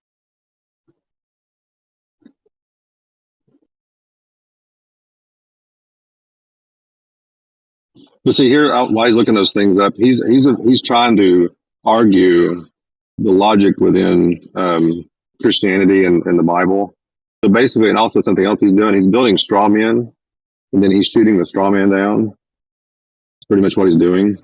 Picking and choosing, cherry picking scriptures, not looking at the context, not looking at what's going on contextually or socially or culturally at the time. He's not doing any of that. That's where all the disagreements come from. It's where we're gonna. That's where all the arguments come from and all the disagreements come from, man. Well, I know, I agree. I'm surprised that you guys didn't call him out when he said that women were basically treated as property. Like, you guys should have called him out on that one. There's so many things you can call him out on because the guy's talking through people and there's so much to say. But just those key When points. a woman is raped in the Old Testament, you have to pay a property Excuse me. fine to the father. Excuse me. No. Excuse me. I already answered, so go. Excuse me. Excuse me. Stop saying excuse me. Go. So presumptuously bringing up, claims and different things, making different statements that are not in the text, and then going on this dialogue or this speaking about these things that's not even supported by the text. It's ridiculous, man. You're arguing against the text, but you're putting things in the text that are not there. So it's just It's crazy, man. You're just having an argument just to have an argument. You know what I'm gonna say to you? I'm gonna tell you this. Cursed be the man who asks any man of God a question just to see what he's gonna say. Cursed be that man. May his days be full of curses. Thank you, guys.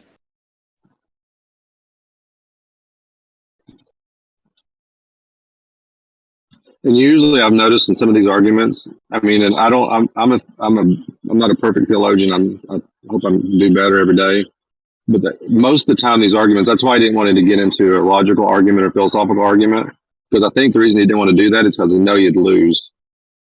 But honestly, you can't make any argument, whether from the scripture or any other scripture, without using philosophy and logic. If you're saying God does not follow the laws of logic, how can you have even any discussion about God if he does not follow the laws of logic himself? You can't. You can't even have a discussion about anything if God does not follow the laws of logic. First of all, everything, you're opening your mouth. How can you ground anything at that point?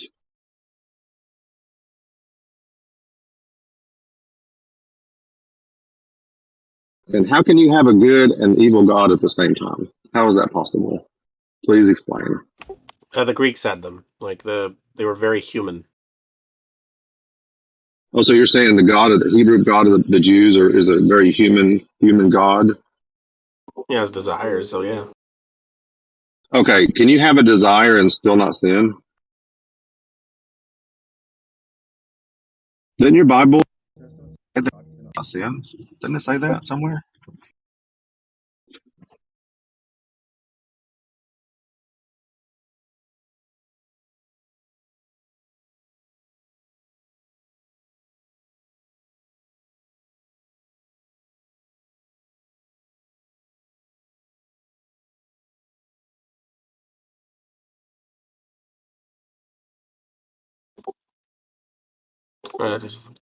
That's a weird thing to say, man.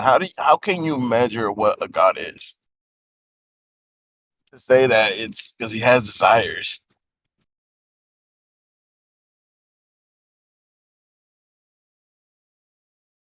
Like, what do you compare a god to?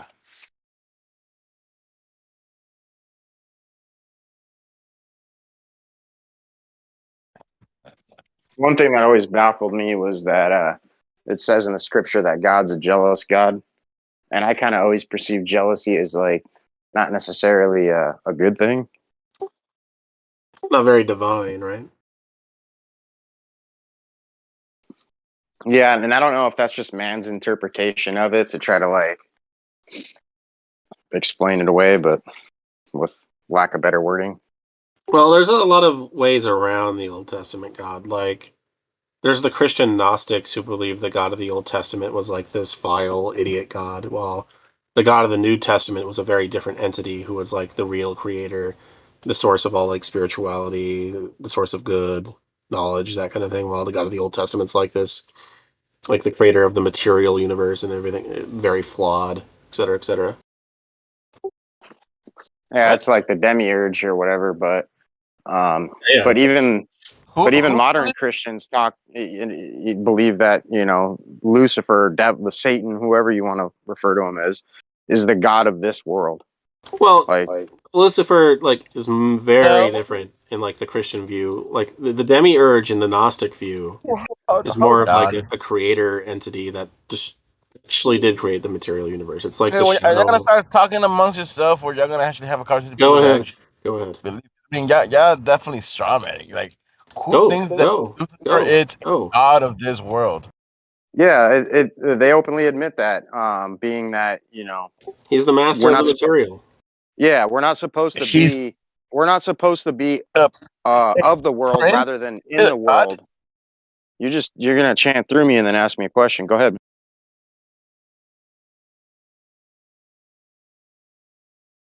I don't know if Didn't there's like a chant to you. disconnect. I just asked you a question on referring to you saying that Lucifer was a god of this world. No, it's Yeah, more of a yeah. title. He's the master of Yeah, the.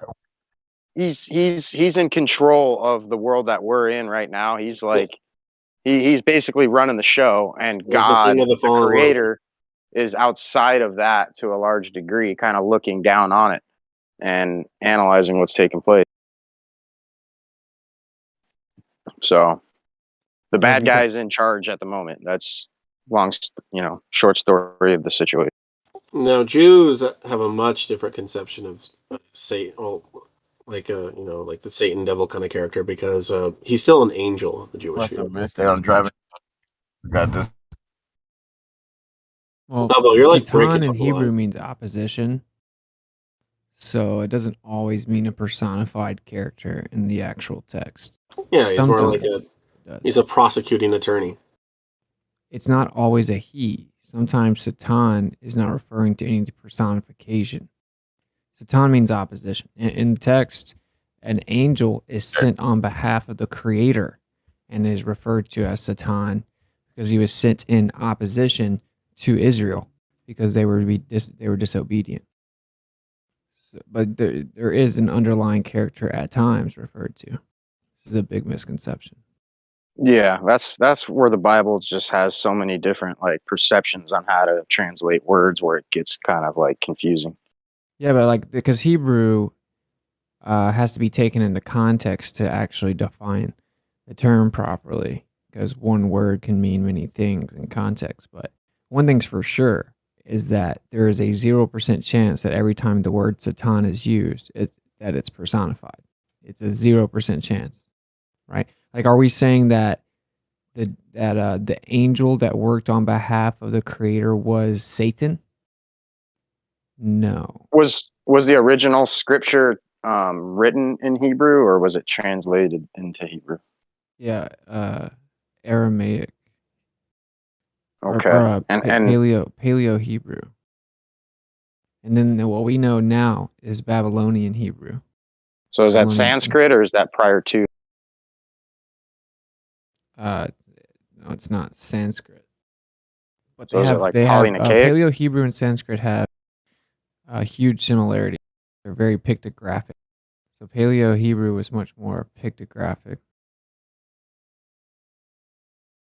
I guess my greater question is, do you think there could be some mistranslations in how they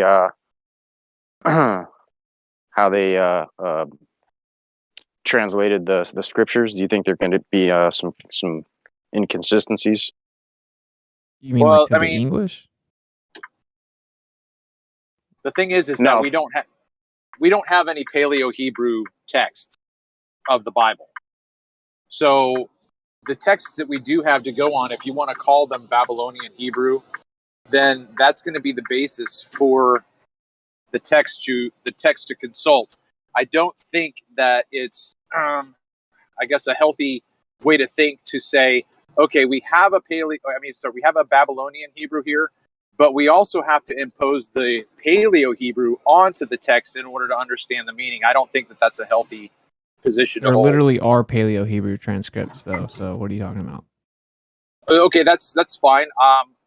Would you mind in your free time, like linking something that you would consider, and then we'd have to look and see when those were dated, perhaps whether or not they were dated beyond the Masoretic text, which is Okay. it's all about the evidence that we do have to consider. My point is, and there are many things that show Paleo Hebrew, in carvings, engravings. I don't disagree with that. It was much more pictographic. The Babylonians changed it. They changed it, and then they also integrated it with the numerical system. And they changed the characters to be more similar to one another to coincide with the number system that they had, because they were big on their math, which is funny because the world's still under the same spell that everything's about math. But see, the thing is that the education that I went into to get my degree, I only had 3 years of Hebrew, and we never ever talked about the numerics. We never ever talked about Paleo Hebrew. It never was brought up. I believe that 100%. I think that's why I bring it up, is because I think there was a bastardization of the language. I think most of the scripts, we're actually told in the scriptures that a lot of the transcripts and manuscripts were destroyed, and many of the books lost, and then had to be rewritten. They were rewritten by a biblical character that was in Babylon. at the time. So it's like I don't dispute that you weren't taught that. You definitely aren't going to be taught that Babylonian Hebrew is basically a spell, and that it's about numerical math and magics. But I mean, that's just what my study has shown me. Yeah, like for me, if I'm going to write the name of the creator, I write the Paleo Hebrew, because I just think that that's what they were using at first. There's strong evidence that Moses would have written the text originally in Paleo Hebrew. So then let's just take the first couple verses of the Bible. How would, in your opinion, how would Paleo Hebrew say it differently? It's not really as much. So there's not a huge difference all the time with translation itself. It's just like we've been detached from the more intuitive language. Like that's all that I'm bringing it up. Like it's more pictographic, so you can look at it and make sense of it, and that's gone. Like Babylonian Hebrew completely does away with that. The pictures, there is no pictographic. There's really no pictographic nature of the current. Okay, so I guess my question would be, okay, so translate. I'm not saying that you do this right now. I'm just talking out loud. Translate Genesis 1, the whole chapter, in Babylonian Hebrew, and then do your pictographic. Is it going to be a different message? Nah, that's what I'm saying. It's not really going to be a different message. The part that you lose the message is just Hebrew to modern language, because Hebrew words had many meanings.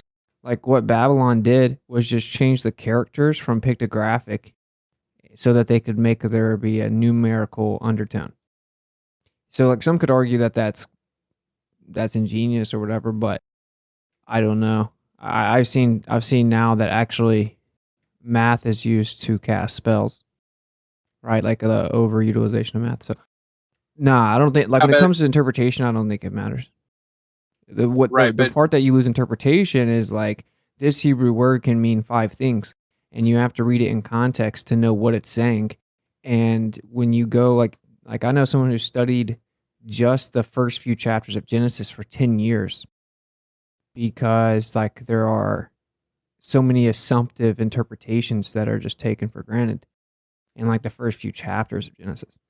Like to really examine all of it would take many lifetimes, many people's lifetimes. Well, which I is why agree. I'm very quick to say that no one knows all the answers about this. There's no way. Do you think it'd be of importance to try to like bypass the Hebrew version and literally go back to the original format and try to decode it from there, and maybe from there kind of cross-analyze what we have with what we've come up with? Well, so that's what I'm saying. So the original version would be Paleo Hebrew, and from my understanding, it's not a huge difference.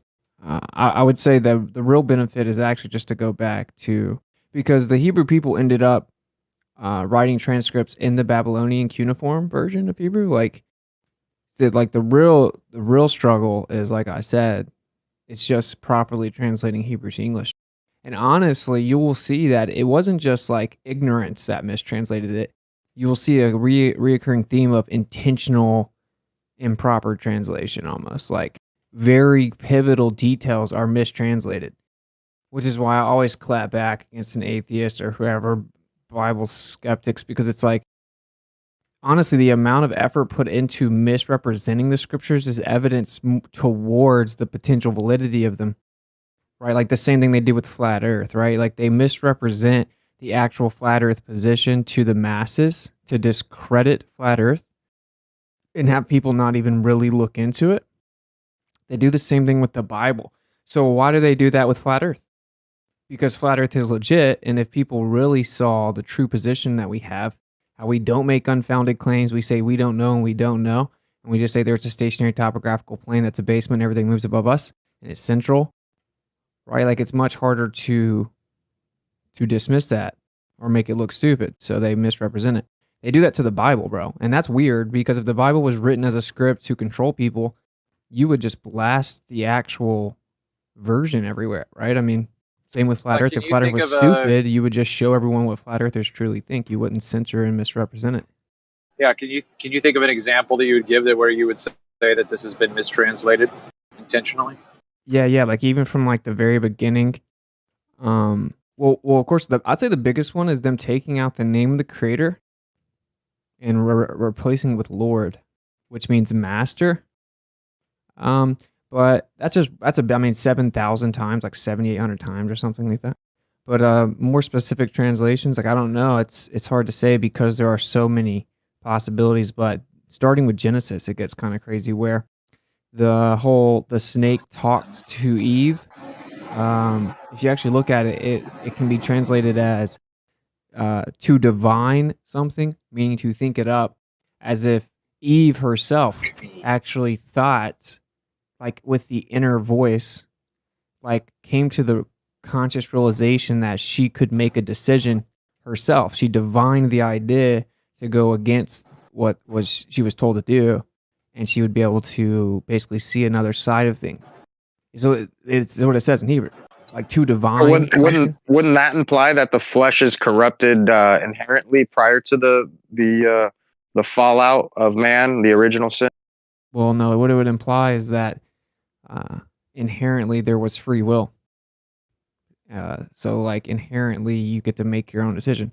So I mean the alternative would be a robot, right? So yeah, that argument's never really jived with me because why would he even make us if we couldn't make any decisions? I mean, another interesting possible mistranslation or confusion is that hell actually doesn't appear anywhere in the Old Testament. These are all Sheol, right? Tartarus, Gehenna. So that's like, and it's not like a mistranslation or anything, but it's just an interesting note to notice that hell was never mentioned in the Old Testament at all. Another huge mistranslation. Even the angels make their own decisions because they were able to disobey. Yes, even the angels. That's right. But why would he make any creation if it didn't incorporate free will? There would be no purpose to the creation. Like, I mean, it's easy. Like atheists love to say, "Oh, there's a God. Why does he let bad stuff happen?" It's like, what's the alternative? That we're not free robots. Was it truly free will though that caused Eve to fall out, or was it some other entity that was kind of persuading her? I mean, because doesn't it give reference to like this evil spirit kind of dwelling within, rather than, I mean, I guess it's depicted as being this serpent to give it some sort of a figure, but. So just, I am that guy. So I am going to be one who would disagree with a literal understanding of the story of Adam and Eve to begin with. So all of these philosophical questions would not even exist in understanding this as an allegory. There's no issue of free will. There's no issue of an inner voice kind of a thing. It's very understandable in the symbolism of the Bible's language. So if I were to like teach the story of Adam and Eve in a Sunday school class, and I would ask the people, I'd say, okay, what should Adam have done? When Eve came and said, hey, there's this serpent that's been talking to me. Like, what should Adam's action have been? And if you go and read Psalm 140, David cries out to God for help because wicked men who speak to him with the lips of asps, who have venom dripping off their tongues, men who deceive. It's not difficult to understand that the Bible is simply using an allegory to talk about a wicked man who comes in to stand against God's message. I mean, that's a very simple, basic way to look at it as well. Yeah, but simplicity doesn't always equate to accuracy. I mean, like, you still have the overarching question philosophically independent of the Bible then, which is, like, were we created with free will?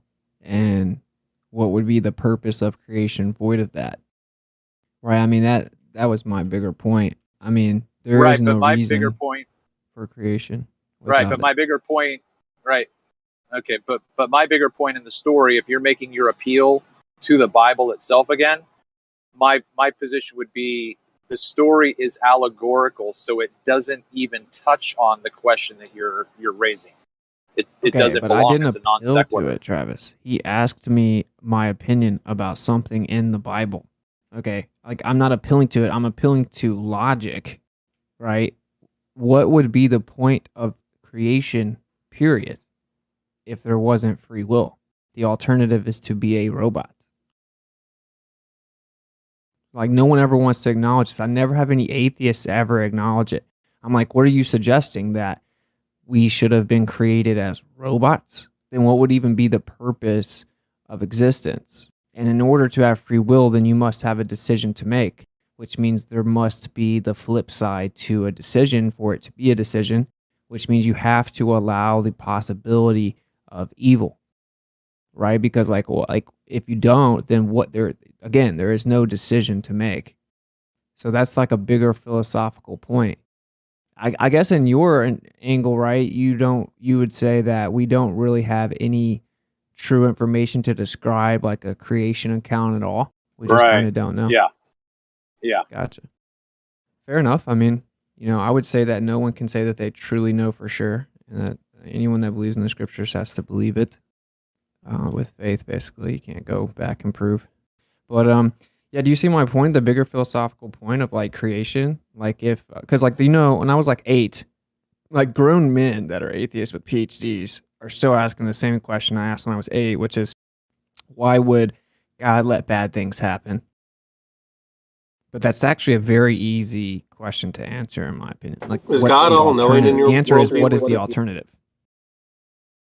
Was God all knowing in your worldview? What's it? Yeah. He would have to be. He exists outside of the confinement of time and matter. Then all these choices don't matter because he already knows what they're going to make. Just because he may know doesn't mean that we don't get to make the choice, though. Those are independent questions.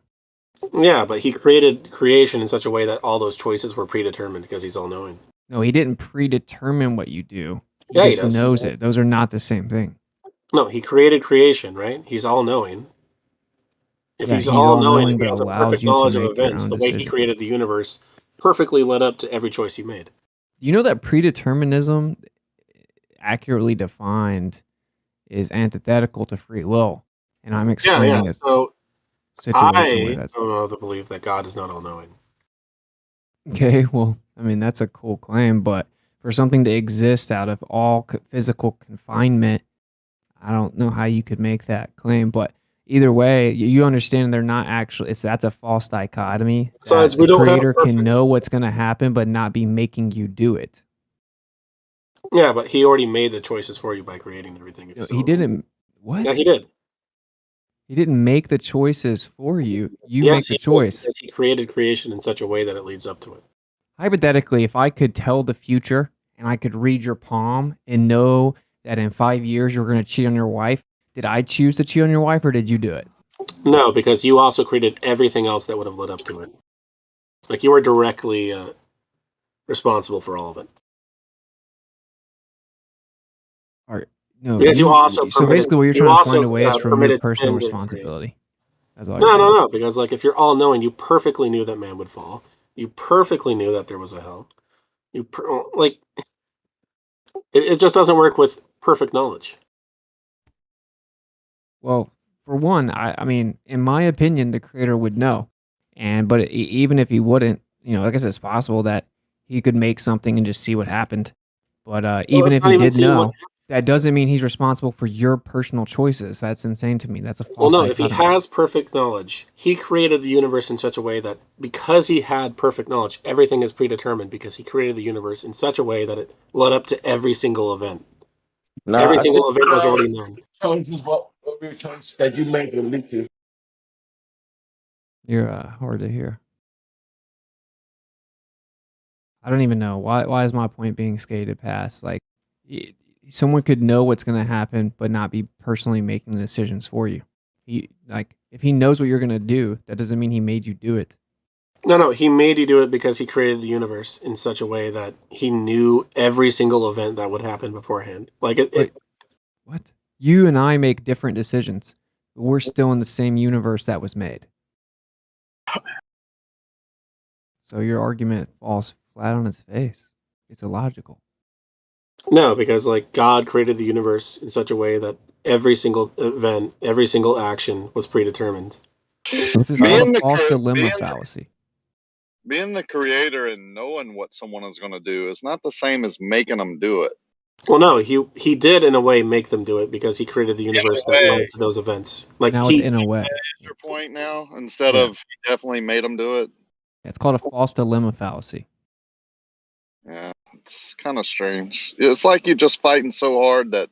No, I think it works better if God isn't all knowing, Ragia. Like the difference is if he's all knowing, like every Well, you're. single event from like say like it just took one bad day for some guy to decide to kill everything.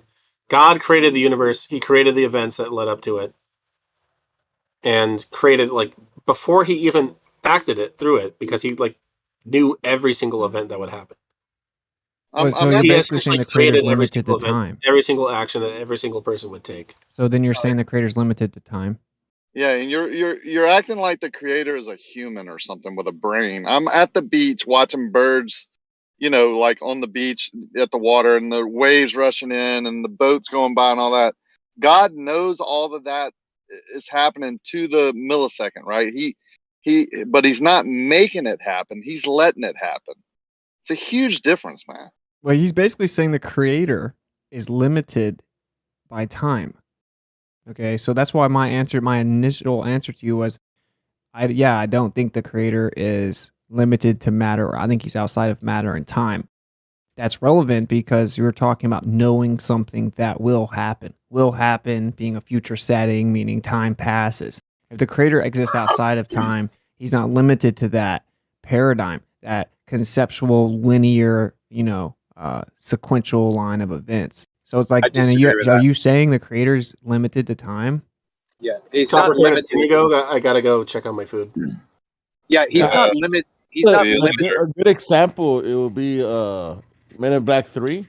The guy that what's his I forgot the name of it. The little guy with the head, no head, that actually sees every possible action. I don't know if y'all seen. I would suggest people that have doubt, like I have doubt, right? I think everyone does. Just go sit still somewhere and watch everything happening around you, just in 100 square feet, and think of all the humans in the world that live today couldn't create that. You understand what I'm saying? Isn't it like, that's how big the creator is? like insanely egotistical to think that we can fully understand his perspective then? That's why I said scale it down to right around you, like the flowers blowing in the breeze, the wind itself, the flower itself, the bugs flying around, the birds, the fish, think of everything within that little area that if you're near a pond or the river or and then combine all that for the world. Just scale it down for a little bit and then you'll be amazed. I mean, think about it being random or created, and then think of everything that you own, possess, and use if it's random or created, and then just use some common sense, man. Well, this is what's also funny. So most people don't understand relativity doesn't actually say that. So it says not that the universe exists within space and time, but that space and time exists within the universe. So like Jay said, he exists outside of space and time, which is reality, meaning he does not exist in reality. But I mean, do you have some type of alternative, or are you just going to avoid the question we're actually attempting to answer? Because the most commonly held perspective is called the Big Bang within your paradigm, and the person that came up with that, of course, said there was a pre-existing energy, right? So like, what is there prior to? Whatever it is exists outside of our constructs of space and time. So you have the same dilemma, even if you don't add personification or sentience or being into the mix, right? You still have something that pre-exists. So it's like, and then we get into infinite universes, and so I just think it's funny that so basically what you're saying is your paradigm's explanation doesn't exist either. It said there was a pre-existing energy, and if not, what's the causal agent of the Big Bang?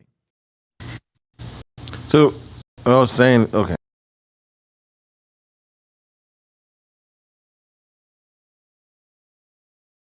I just think it's crazy. It's really easy to try to critique creationists, but it's like, well, can you self-examine? Do you understand the philosophical implications of what you're doing? You still have the same issue to face. Like, where did everything come from? Well, they'll try to pinpoint it to this pre-existent energy, but then never explain energy, only loosely define the parameters for it. Yeah, but how? Okay, but so if there is a pre-existing energy that set everything into motion to exist, how are you not just describing a god? Well, yeah, and they want to say it. They want to say it too, like there's an infinite regress. Well, it applies to both, right? They say, oh, well, you can go back. You can just keep asking, where did the pre-existing energy come from? Or where did God from? So the infinite regress essentially applies to both, right? That's right. The only logical out is to eventually invoke something that exists outside of time. It's the only way to Yeah, but logically that's answer not the question. possible. Nothing can exist outside of time. So then you think that what's your rebuttal to his infinite regress critique? What do you think time is, Travis? Time Sorry, is I'm getting a conceptually shitty reception linear. right now. Time is conceptually linear based on the motion in the sky, and then we correspond that to the degradation of cells. For us, that's for us. Right. It's a concept. So of course something could exist outside of our human finite concept.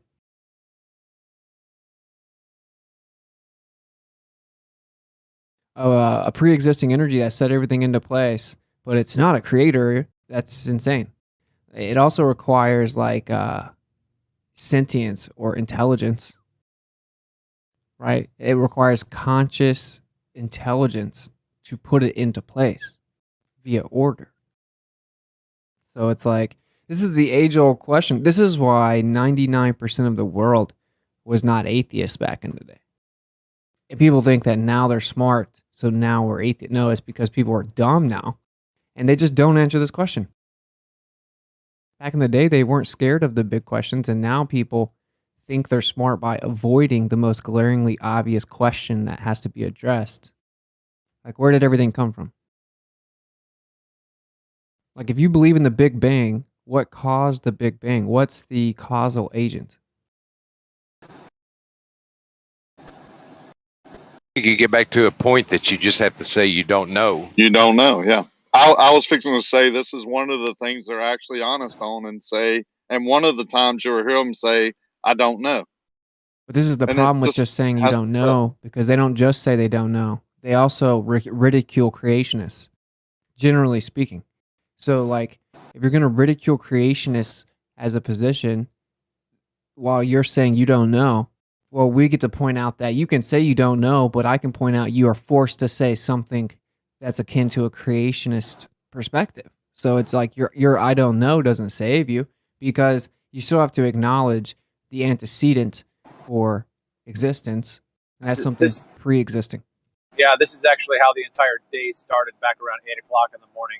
We've had this discussion earlier today, but I don't know if you heard what I said, but as soon as I said it, I had a shitty reception, so I didn't hear your response. But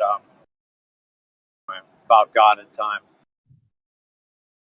I think you said that nothing can exist outside of time. That's all I heard. I just said, well, time is it's conceptually linear based on our concept, right? But if it's limited to our finite concept, of course something could exist outside of that. That's not limited to physicality.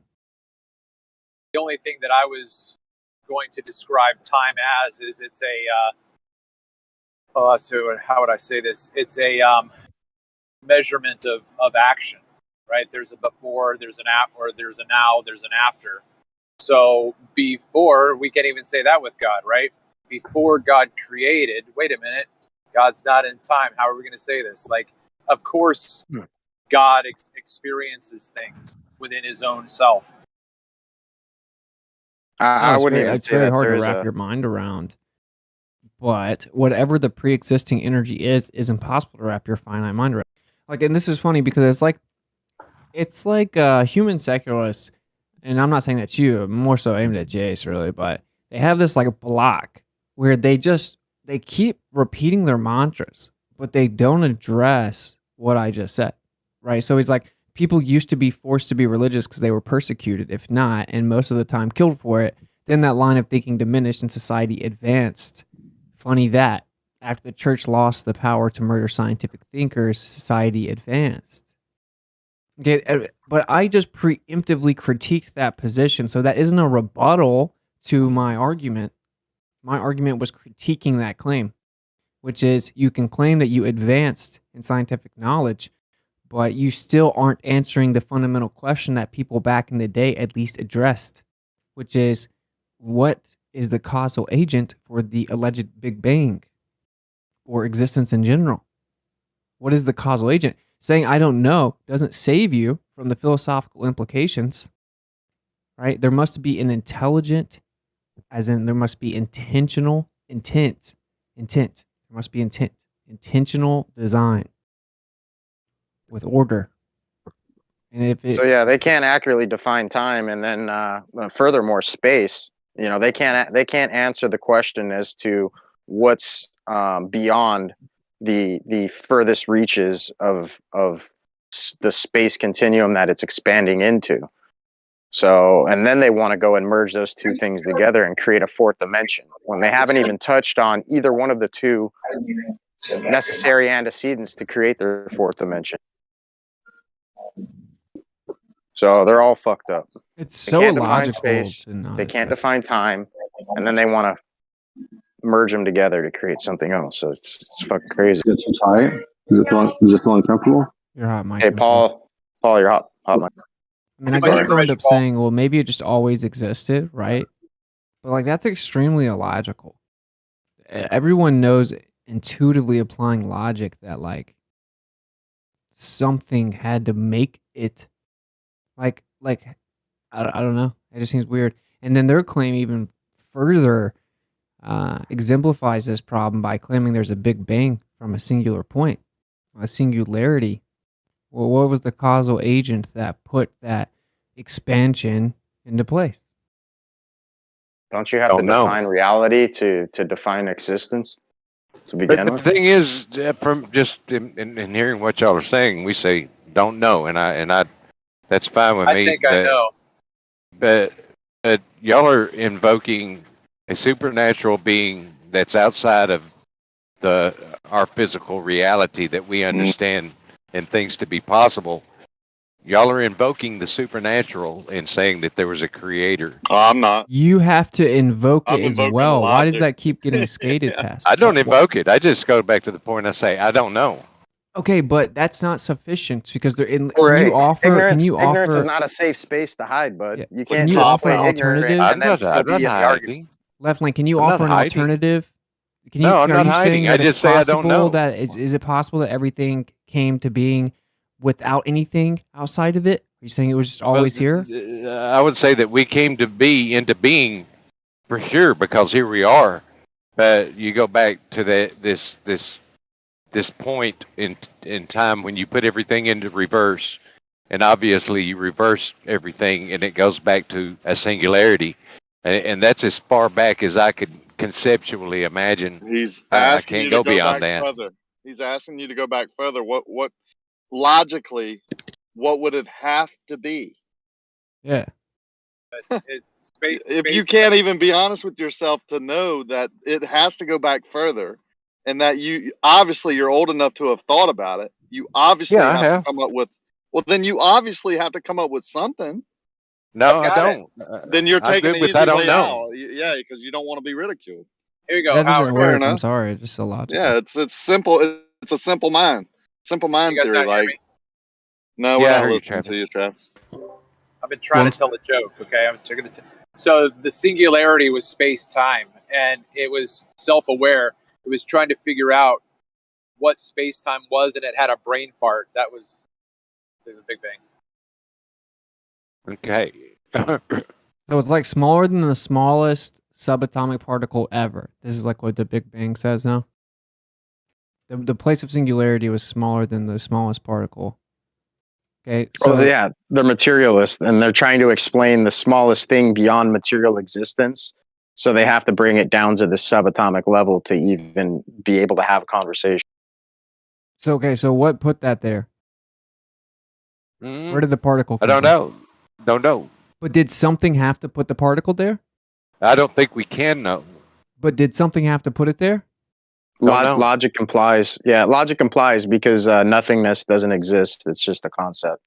Like even the Big Bang, when postulated, claimed there was a pre-existing energy. That's what they say. Because it's illogical to say anything other than that. That's the point. Like you can say you don't know, that's fair enough, but it's like if you can't even offer a logically viable alternative, you haven't even established your ability to say I don't know. It's because I don't know. I can't That's a cop conceive. out. I can't That's a cop out. conceive. No, it's not a cop out. Me Yeah, saying it I is. don't know is being as honest as Well, I can It's be called about an it. Well, appeal it's to not necessarily. incredulity. Well, it's not necessarily a cop out. comfortable. Let's just call it what it is. It's just intellectually lazy. No, it's a Yeah, it's just saying well, I there don't you go. know. There's another personal good. incredulity. He said I can't conceive of. So an appeal to personal incredulity is not a logical argument. I'm not arguing. I'm saying I don't know. But you realize that it's an illogical stance that is I invalid. mean, you're like you're treating me like I'm making some kind of claim or something. I'm saying I don't know, and I'm good with that. We you said heard I you. can't conceive of it, but that is an Yeah. appeal to personal incredulity. You don't have any No, it's logic not. I'm and not reasoning? appealing to anything. I'm saying I fucking don't know, man. God Yeah, dang. we heard you again, but we're Yeah, asking y'all you are if you like have. y'all are like being Yeah, we hear you accusative, like overtalk. I'm making a claim. Well, then just or- stay or- on mute, Telling Left you, we heard you, dude. Go on mute. If you're saying you don't know, then why even jump in? Like You have no place at the table in this conversation. You've already We're excused talking yourself. logic and reasoning about what happened before. Now you're cutting off again. We, as a group, are talking about Fucking logic shit. and Yeah, I'm reasoning. going on Now mute. you're talking off again. Are you a mod here? Is this where you're a mod at? What's going So- on, guys? Left lane keeps cutting me off. I mean, I don't know what else to say. As a Now, group, Jeremy, what was now he's going on cutting me was off again. we go back to the point of the singularity, and I say I don't know anything beyond Yeah, that. 20 And times. they're right telling me over how me. lazy, how intellectually lazy I am, and, No, we're and all saying this how stuff because I don't. intellectual lazy Are you that talking is. over me, Rakia? Are you talking Yes, over me? yes, You I am. interrupted You him, talked though. over me. I was Fucking Let's all shit. relax, guys. Come on. You Let's all interrupted relax. him, piece of Left Lane. shit, man. Did he just call me a piece of shit as a piece of shit? Yeah, just chill. Just Yeah, go let's ahead. just chill. As a group, we don't need Left Lane to tell us he doesn't know 20 times when we're talking about before what he's talking about, where he doesn't know. We're trying to use logic and reason that if matter and energy existed, then something had to create that matter and energy.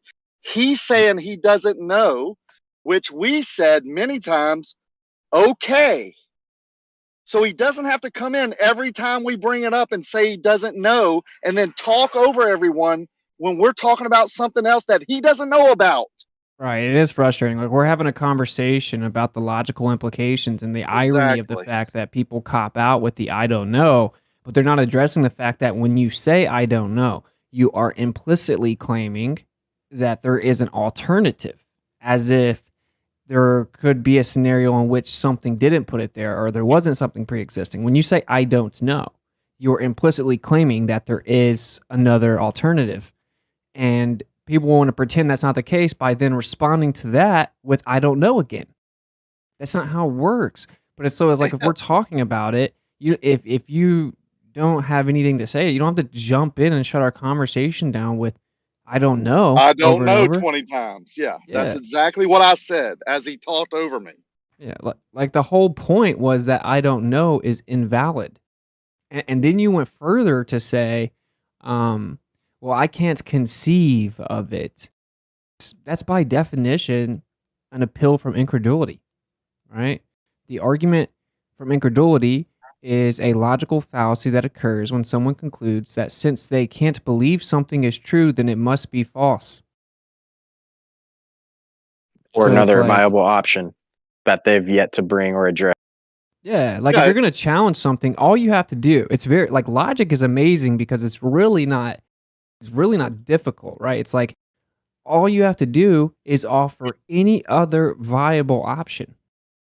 You know what I'm saying? And then you can say, well, you need to substantiate that with physical proof because I've offered an alternative option that's viable. But if you can't even offer a logically viable alternative, then you can't critique the other position, right? Like that's Well, the point. The problem comes in is when we say creator of the like when matter exists, there's a creator. And when we invoke things that go beyond our knowledge, right, of how it got created, and say creator, they automatically, their small brain thinking is what I'll call it, invoke God. And they are automatically, I'm not religious, I don't believe in God, so I got to argue this point. No, you're arguing against something was created without a creator. That's illogical. Yeah, It's and it's funny like because it's it crazy, bro. They don't it took see. They actually don't see their own position. Like Jace is like, "LOL, I don't believe your claim is supernatural superstition because you can't provide any evidence for it." But it's like, then I said, "Can you provide evidence of the Big Bang and how it happened?"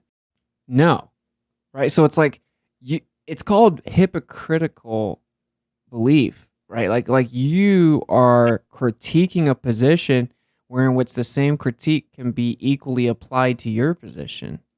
The only difference is yours is illogical. You know This is what I what I think they're afraid of? They're afraid of the God in the Bible. But you don't have to believe in that specific God. You can be like me and say, yeah, I believe there's a creator. Well, why can't you even at least say that? Like, because it implies judgment, yeah. and they know that they're doing bad by contradicting common sense and natural order, and they don't want to be judged upon it. Even more specifically, it's that it implies objective morality. So like that's what it actually is. It's the God complex, right? It's like where man thinks that they're the arbiter of truth themselves. They want to be in full control of their life, and they think that they determine what is right or wrong. So the mere notion of a creator of any sort implies like objective morality. With or Yeah. without the judgment, right? It just takes their power away, their illusory self-importance. So it's ego. That's what it actually. I mean, it's like people want to be the arbiter of truth, but they're not. Like, take example, Jace, right? He's an intelligent guy, uses his brain. Now, he just said on the comment, because none of the evidence in nature leads to a conclusion of a creator. That's nonsensical, Jace. Everything in nature leads to the conclusion of a creator. The Fibonacci sequence. A seed, bro. Look at a seed. You have a seed that's minuscule. It's not even bigger than your nail. Yet it grows into a big tree. Are you kidding me, Jace? There's no evidence. Come on, That's man. a cyclical pattern, bro. But this is what's It's all beautiful about around you. this is beautiful about what the creator made, though, right? Because Yeah. he's able to do that. That's actually what's beautiful about it. Is yeah, you're able to believe That's whatever God's you want. thumbprint that you guys just pointed out. It's the incommensurable geometry found within every geometric expression throughout all material existence, including Yes. biological entities. The Fibonacci sequence. That's God's fingerprint, man. That's the creator's fingerprint right there in front of your eyes. Well, then they're bringing up biology, but they won't even. Again, the atheist move is to pretend that they have intellectual high ground when they're actually representing an incredibly ignorant position, right? So it's like, no, it's just biology. It's like, okay, so how do we get biological life? Oh, I don't know. So then you're invaluable to the discussion, because if you follow the logical implications and you continue down the road, this has to be addressed. You tap out like intellectual midgets, I guess. I don't want to be rude, but it's like you tap out real quick.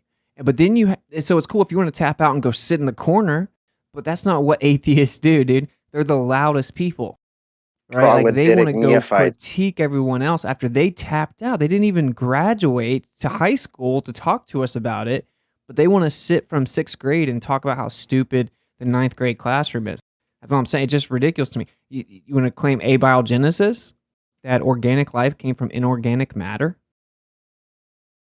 right? And of course, you're not even acknowledging how the inorganic matter got here in the first place, right? Well, You just ignore that part and say, I don't know. And then it's like, well, how do we have organic life? You ignore that part and say, I don't know.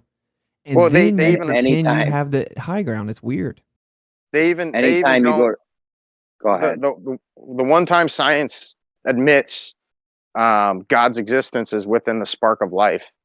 And it always goes back to an I don't know, but they can't deny the fact that there's something divine taking place there that supersedes our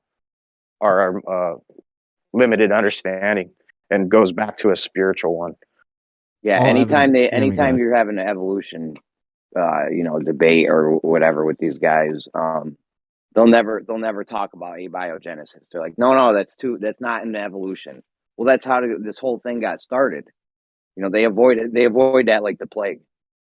Yeah, like I can drop all kinds of interviews from like PhDs, Harvard, Stanford, you name it, evolutionists, and they will say like what evolution did, what Darwin did, it gave us an ability to understand and explain life without the need of a creator.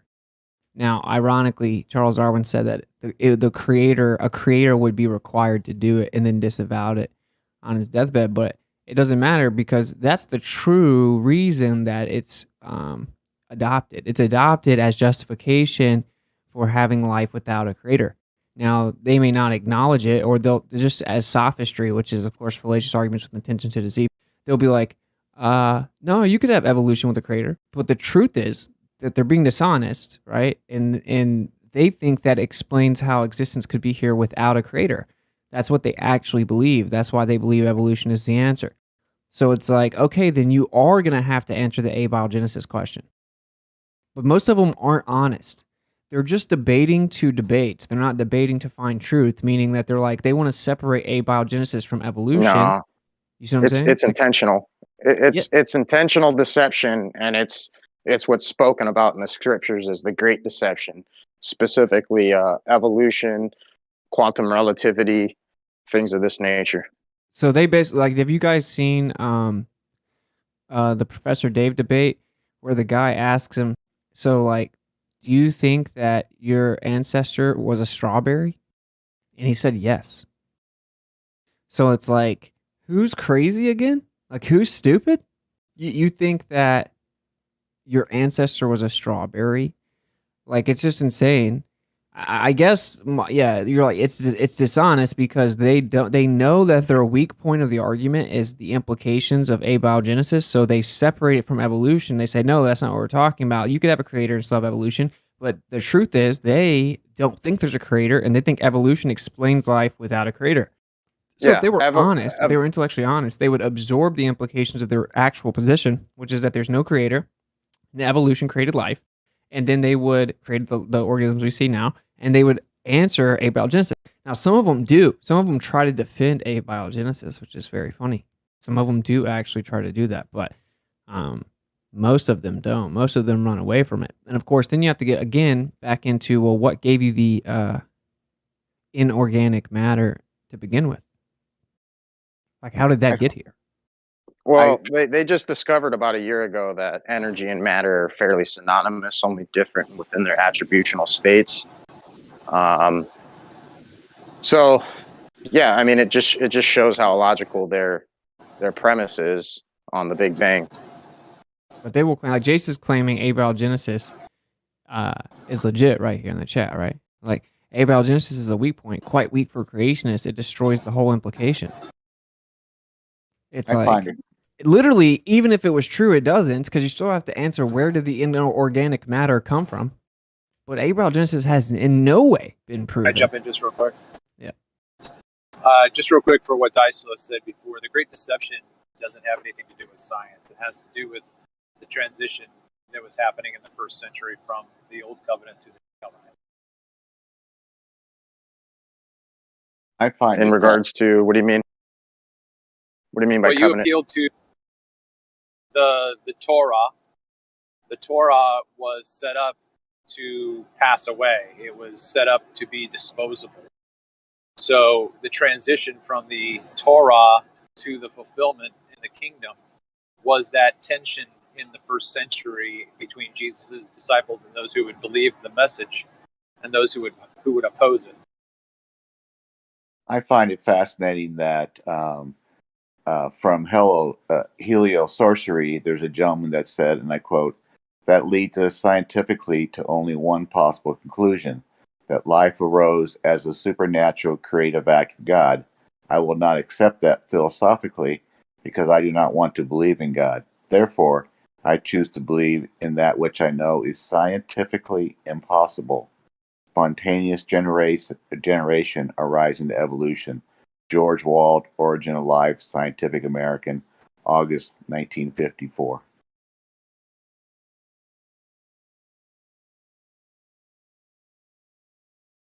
Yeah, they want to get rid of morality and free will, man, and just have it be willy-nilly.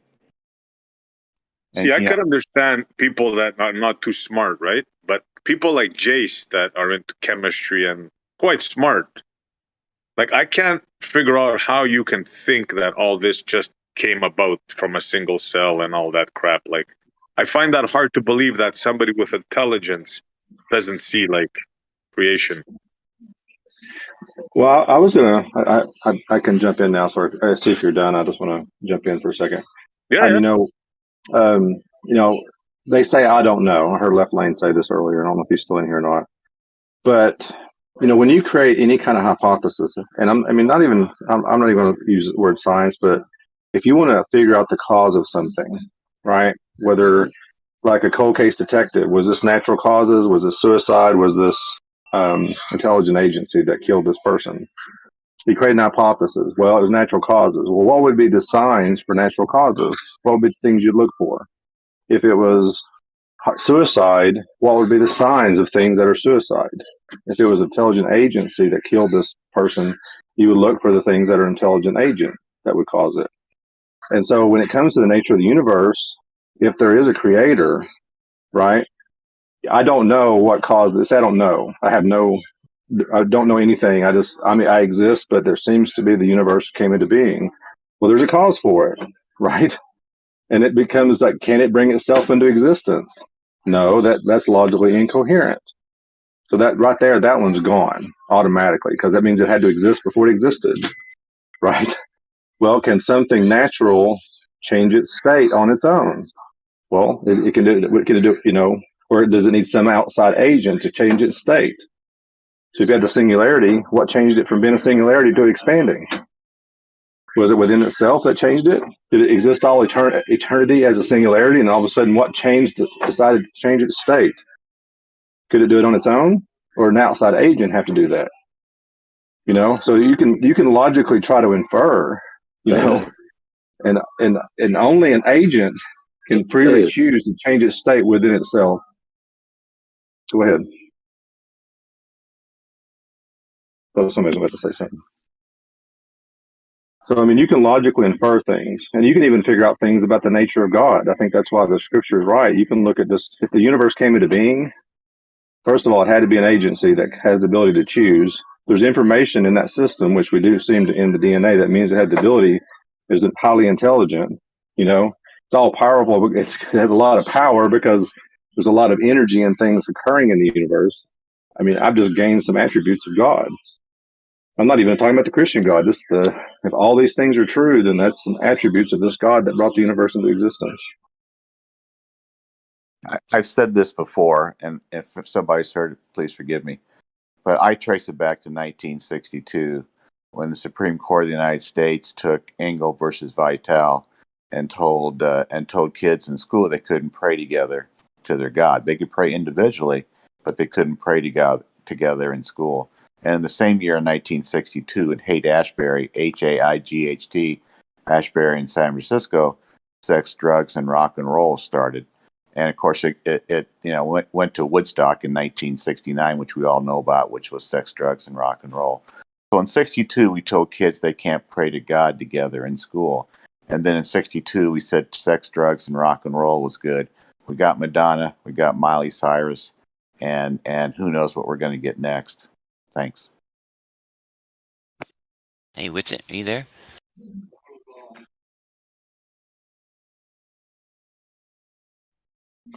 Well, he's coming to respond. I was going to say something else too. I hear this a lot. I've heard this over the years. I've been a Christian for a long time, and I've heard this a lot.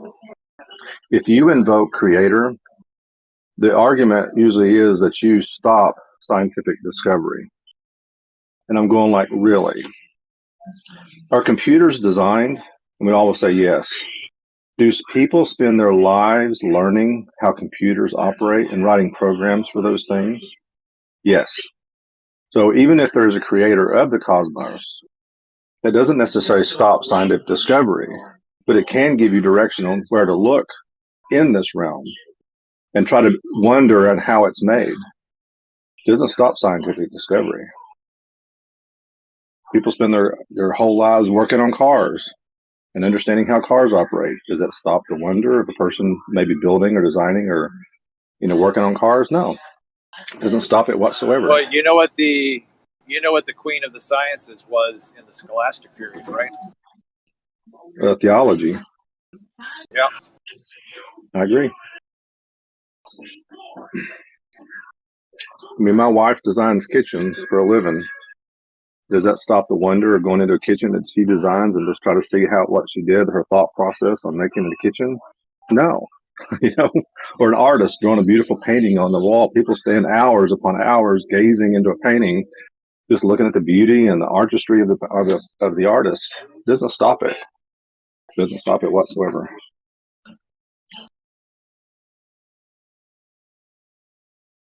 So these guys must be terrified of a creator, right? Because if they accept a creator, and I'm not talking about a biblical one, if they accept a creator, that means their whole paradigm is gone, because their paradigm starts from infinitesimally small and then evolution. So if they accept a creator, they're going to have to throw everything out. I think that's what scares the hell out of them. See, the origin of species with Darwin in 1859 gave people the permission to make stuff up. Just make stuff up. And when you can use your imagination and just make stuff up, you kick God to the curb and you become God yourself. All these people that we worship, some people worship, not me, called deists, Jefferson, Washington, Franklin, all these deists, they don't worship God. They worship themselves or something outside of God. And we have all these Trump people, including myself at one time, who just loved Jefferson, Washington, and Franklin, but they were deists and they were anti-God, and they looked into themselves. And sorry, Trump people, conservatives, patriots can't see that because they think somebody's going to come save them other than God or Jesus Christ. Do you know what I say about deists? What's that? You're practically, whatever the word, practically, you're an atheist. Yeah. Practically, you live your life as if there is no God. What's the difference between a deist? What's that? Tell a Trump supporter that about their founding fathers, and you'll get an earful. Oh, well, I mean, I was just making an argument for deists. You're right. You're actually 100% right. Because basically, you could say the God that created the universe under atheistic perspective was a deist God. Started it, and we don't know anything about him. That's pretty much what they're saying. You could say that this God that created the universe under left lane is right. Because a deist God, you don't know anything about him. He just made the universe and left. So it's the same idea, it's the same principle. Yeah, and we face it all the time here in Discord and other social media outlets. These glow people that we talk to, they just make stuff up. They move the goalpost or they move the globe post. They just move it. They make stuff up because they have to protect their outer space, cartoon religion.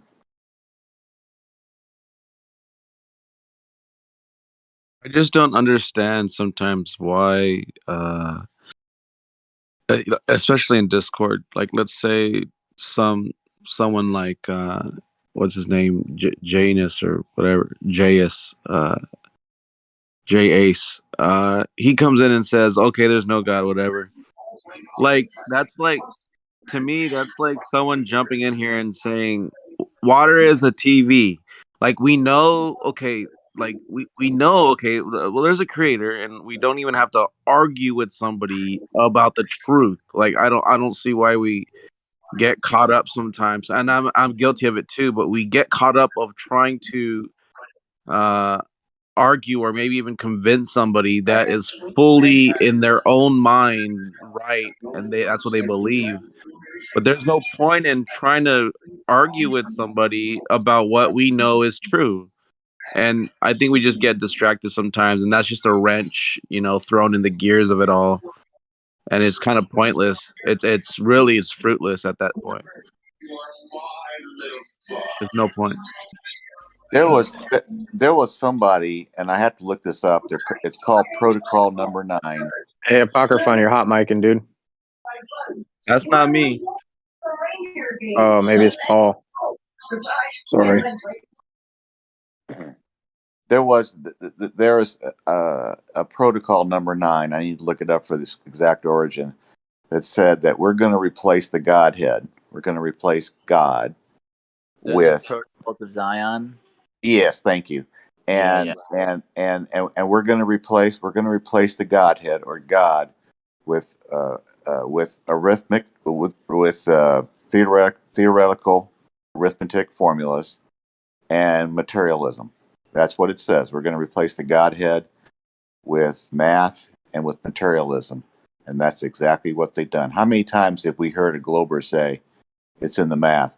When Austin, did that 9.5 minute presentation about gravity and the formula to go to acceleration, somebody got in the chat with him and said, "It's in the math, Witzik," and it's just like how many people have said, it's in the math.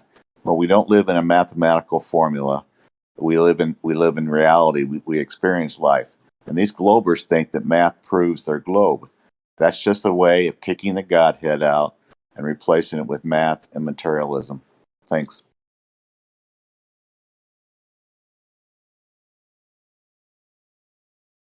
Why would they do such a thing? Well, the simple answer, which it can be delved into further, but the simple one is they hate God. That's it. Or they hate the idea of God. Or maybe it was just a paradigm shift that needed to happen because nothing good came out of religion.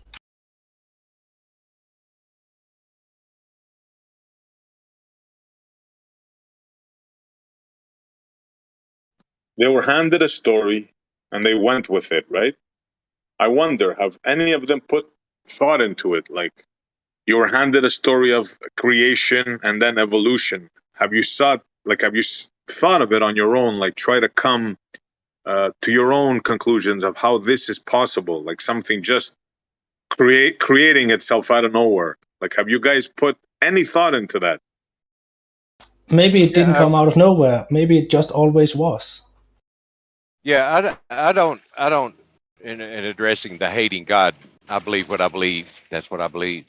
I don't hate God. I don't hate religion.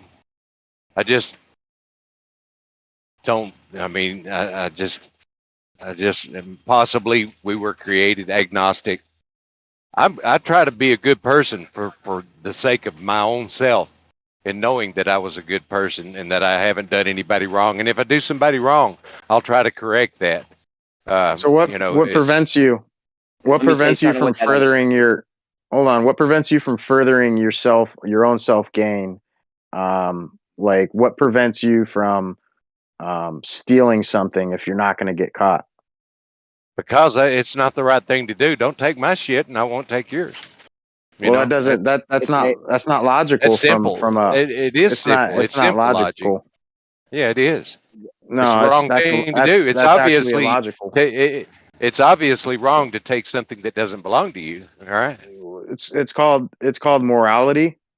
Yeah. And the only thing. I was speaking. Sorry. The only thing you have without creation and a creator, meaning from your perspective, is ethical. You don't have morality. You have ethics, and ethics doesn't stop somebody from self-gaining against another person's desires without being caught. Yeah, I do have morals. Before we get too far, by definition. Go ahead, Jeremy. Yeah, before we get too far, did that guy say the universe could have always been? That's what he said. Yep. Give a fuck about Left Lane's morals. Sorry, Left Lane. Well, then you don't have time. If it's infinite, then you don't have time, dude. It just doesn't need to be infinite. Like Well, we you can just look said it look always at existed. yes, that's not the same as the universe itself is infinite in area. But I mean, we look around us, everything runs in cyclical patterns. The It's eternal. sky. The universe is, there's never a point where the universe didn't exist, you're saying. Yeah, exactly. But Yeah, everything we just observe, like the God, just like some of the yeah, just like the idea some people have on the creator being eternal. It's just there's never been a point where he hasn't existed. And that solves everything. it's No, it kind of doesn't. the same logic because what we concluded Sure. before, or if it's Big Bang or godlike creation or any other creation myth there is in the world, there was always something, and then something came to be, the existence we can know. So there has always been something. So why is it illogical to say that everything we experience has just always been, and when we experience nature, everything runs in cycles? And This is why this is couldn't this why couldn't this place run in some sort of bigger cycle? this is the same argument that people make for the creator. It's just there's never been a point where the creator hasn't been there. There's never been a point where the universe hasn't been here. No, Just eternal. that debunks time then. So if it's always eternal, then you don't have time, and time is a Why? necessary antecedent for their fourth dimension. Oh, Time, why don't you well, have time? I'm not talking about Big Bang here. Wait, why wouldn't you have time if it's always been here? The time is just a Because concept about change. yeah, I agree. Time is only existent conceptually, not physically. But that contradicts mainstream paradigm that time is physical. When you merge it with space, you create a fourth dimension. Well, I'm not talking from the mainstream narrative. I'm just saying if you can't have eternal in the mainstream paradigm. They don't go together. Well, it would have Two to exist things. outside One, the we're not fourth talking about dimension. the convention of time, the man-made conceptual convention. We're talking about this series of events that just happens with or without man here, right? Before man, there was trees growing and birds chirping, like stuff was happening. If we all died right now, time would still be progressing, right? Well, the We argument, Jeremy, is about creation versus spontaneous. Who would time progress for? Think about that. If we're all not Trees here, would grow. A bird would be flying through there. and what does time have to Rocks do would with that? fall up. What does time have to do with that? Birds flying. It's a series of moments, and at one point the bird was here, and then and then in the next moment the bird was there. Yeah, but describing it as time, as like a linear convention that things exist within, is merely conceptual. Basically, you're saying Exactly. the way Well that said. the way I conceptually describe the fact that we have events happen doesn't mean there's some Not the physical entity convention. called time that everything happens within. Not the convention of time. The series of moments, like that shit would still happen if everyone on Earth died. The birds were here, and rocks were falling, and the waves were going. Like, there would still be time. Things would still be happening. There'd be a series of moments of events. So you equate time to things happening? Yeah. Okay, well, That's the problem. yeah, I mean, things can happen outside of Things time happen. There's a now, a then, a before, a present, a future. because that's how you describe it. So, like, if a creator exists, things can still happen, and the creator would exist outside of time. Okay, would a tree still take time to grow if all the humans died? Dude, that's what I'm trying to say. When you say take time to grow, like a tree grows, okay, yeah, the events happen, and we intellectualize that as time, right? Like the passing. But in reality, that's just how we are limited to interpreting it. That's why we're saying a creator wouldn't be limited to our finite carnal interpretation. Intrinsically, it couldn't. A creator was. Oh, go ahead. Well, just something must exist outside of it. And if you are to be a creationist that invokes the mainstream paradigm of the universe, the Big Bang, and relativity, the creator would have to exist outside the fourth dimension. Yeah, Wipe God cool out with of the that, yeah, equation.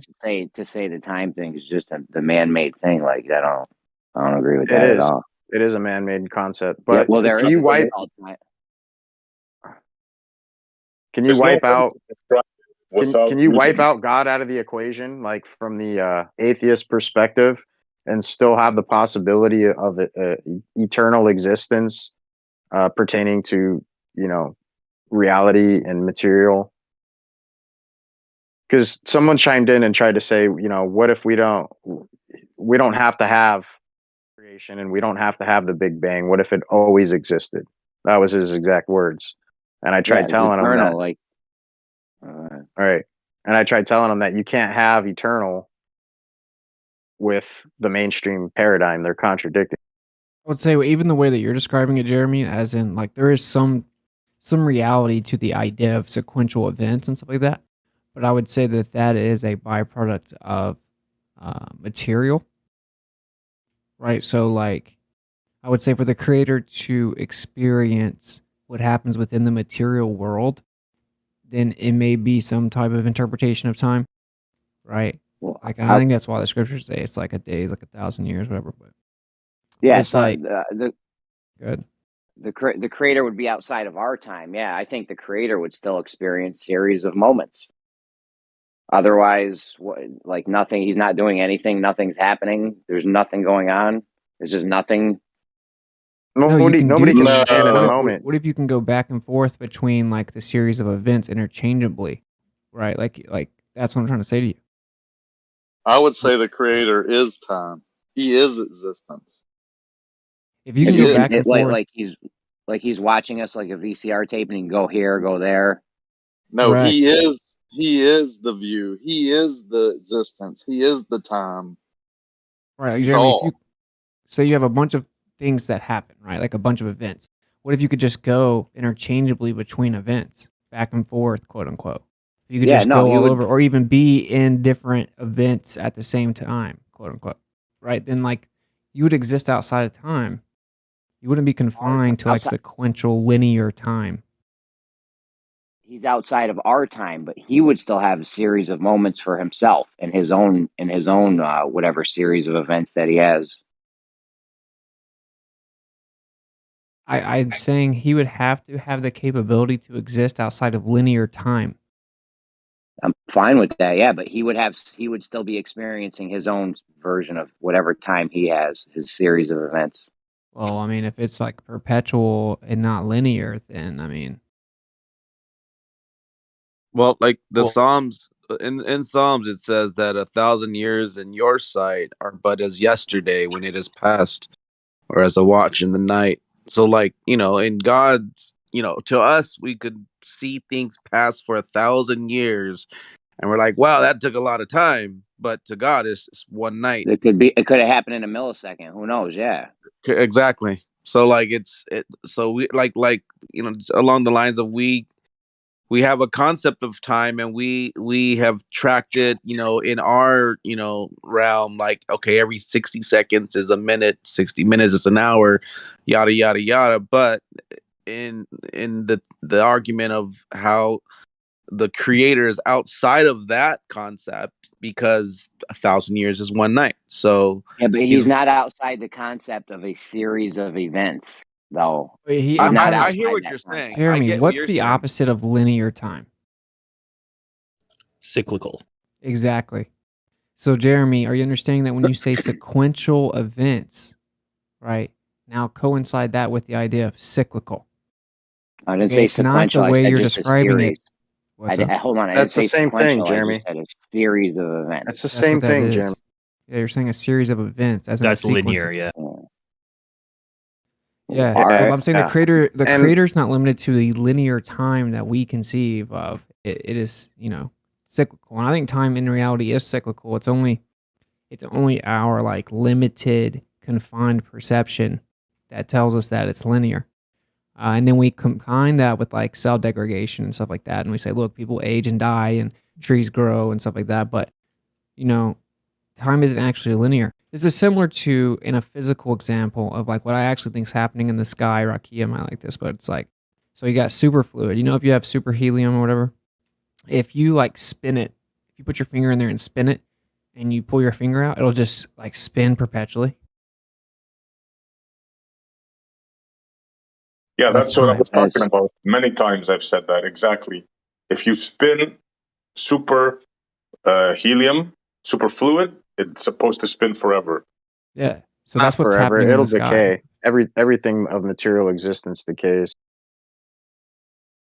Well, that reminds me of Wow. like something this kind of reminds me of something that I learned when I first, started in my career of being an iron worker. You go to punk school and they teach you about, cutting iron with the torch. And then they get into the science of it and they're saying that it's oxidation, and that is like just rapidly deterring the iron because of the heat, so it makes it decay, and you're literally just aging the iron and then blowing it away with heat. And I was like, damn, that's pretty interesting. We're like fast forwarding time because iron will rust and become, like dust over time. But a torch with the heat, it's actually oxidation takes place. It's a process, and I was blown away. Okay, so But what Daiso's saying is like technically true, right? Like anything within the material world is technically gonna quote unquote decay or experience entropy until it gets back into its rest state, inertial state, which would be, the ether. But so like say the creator, probably pretty crude, but like takes his finger and then the heavens is super fluid and then he just stirs it real fast. It would approach zero entropy. Like it would almost swirl forever. Right? Like technically it wouldn't, but isn't that funny? That's what we see, where it's like pretty much exactly the same, but it looks almost like there is this clock that eventually runs out. Right? But it's just like inconceivably small change. You think black holes exist with it? Nah, not as they describe them in space. No, like in general, like in a magnetic field, I guess you could call it that. Like the black, like a counter space in the middle of a magnetic field, you could call a black hole. Yeah, I mean, technically, atoms are black holes, but I'm saying like in the sense of like in the universal cosmic galactic black holes that like where it's essentially recycling matter and emitting light. Do you think those exist? No. Okay. But wouldn't that fall under then you have to believe that this particular physical destination, aka a black hole, is trillions of miles away, light years away from us, and it's doing this thing whatever, the swallowing matter, whatever they want to story tell it. But then to believe in a black hole, then you're now believing back in the heliocentric model. Wouldn't that be correct? I mean, we can see celestial objects, like we can witness that, right? So are you saying celestial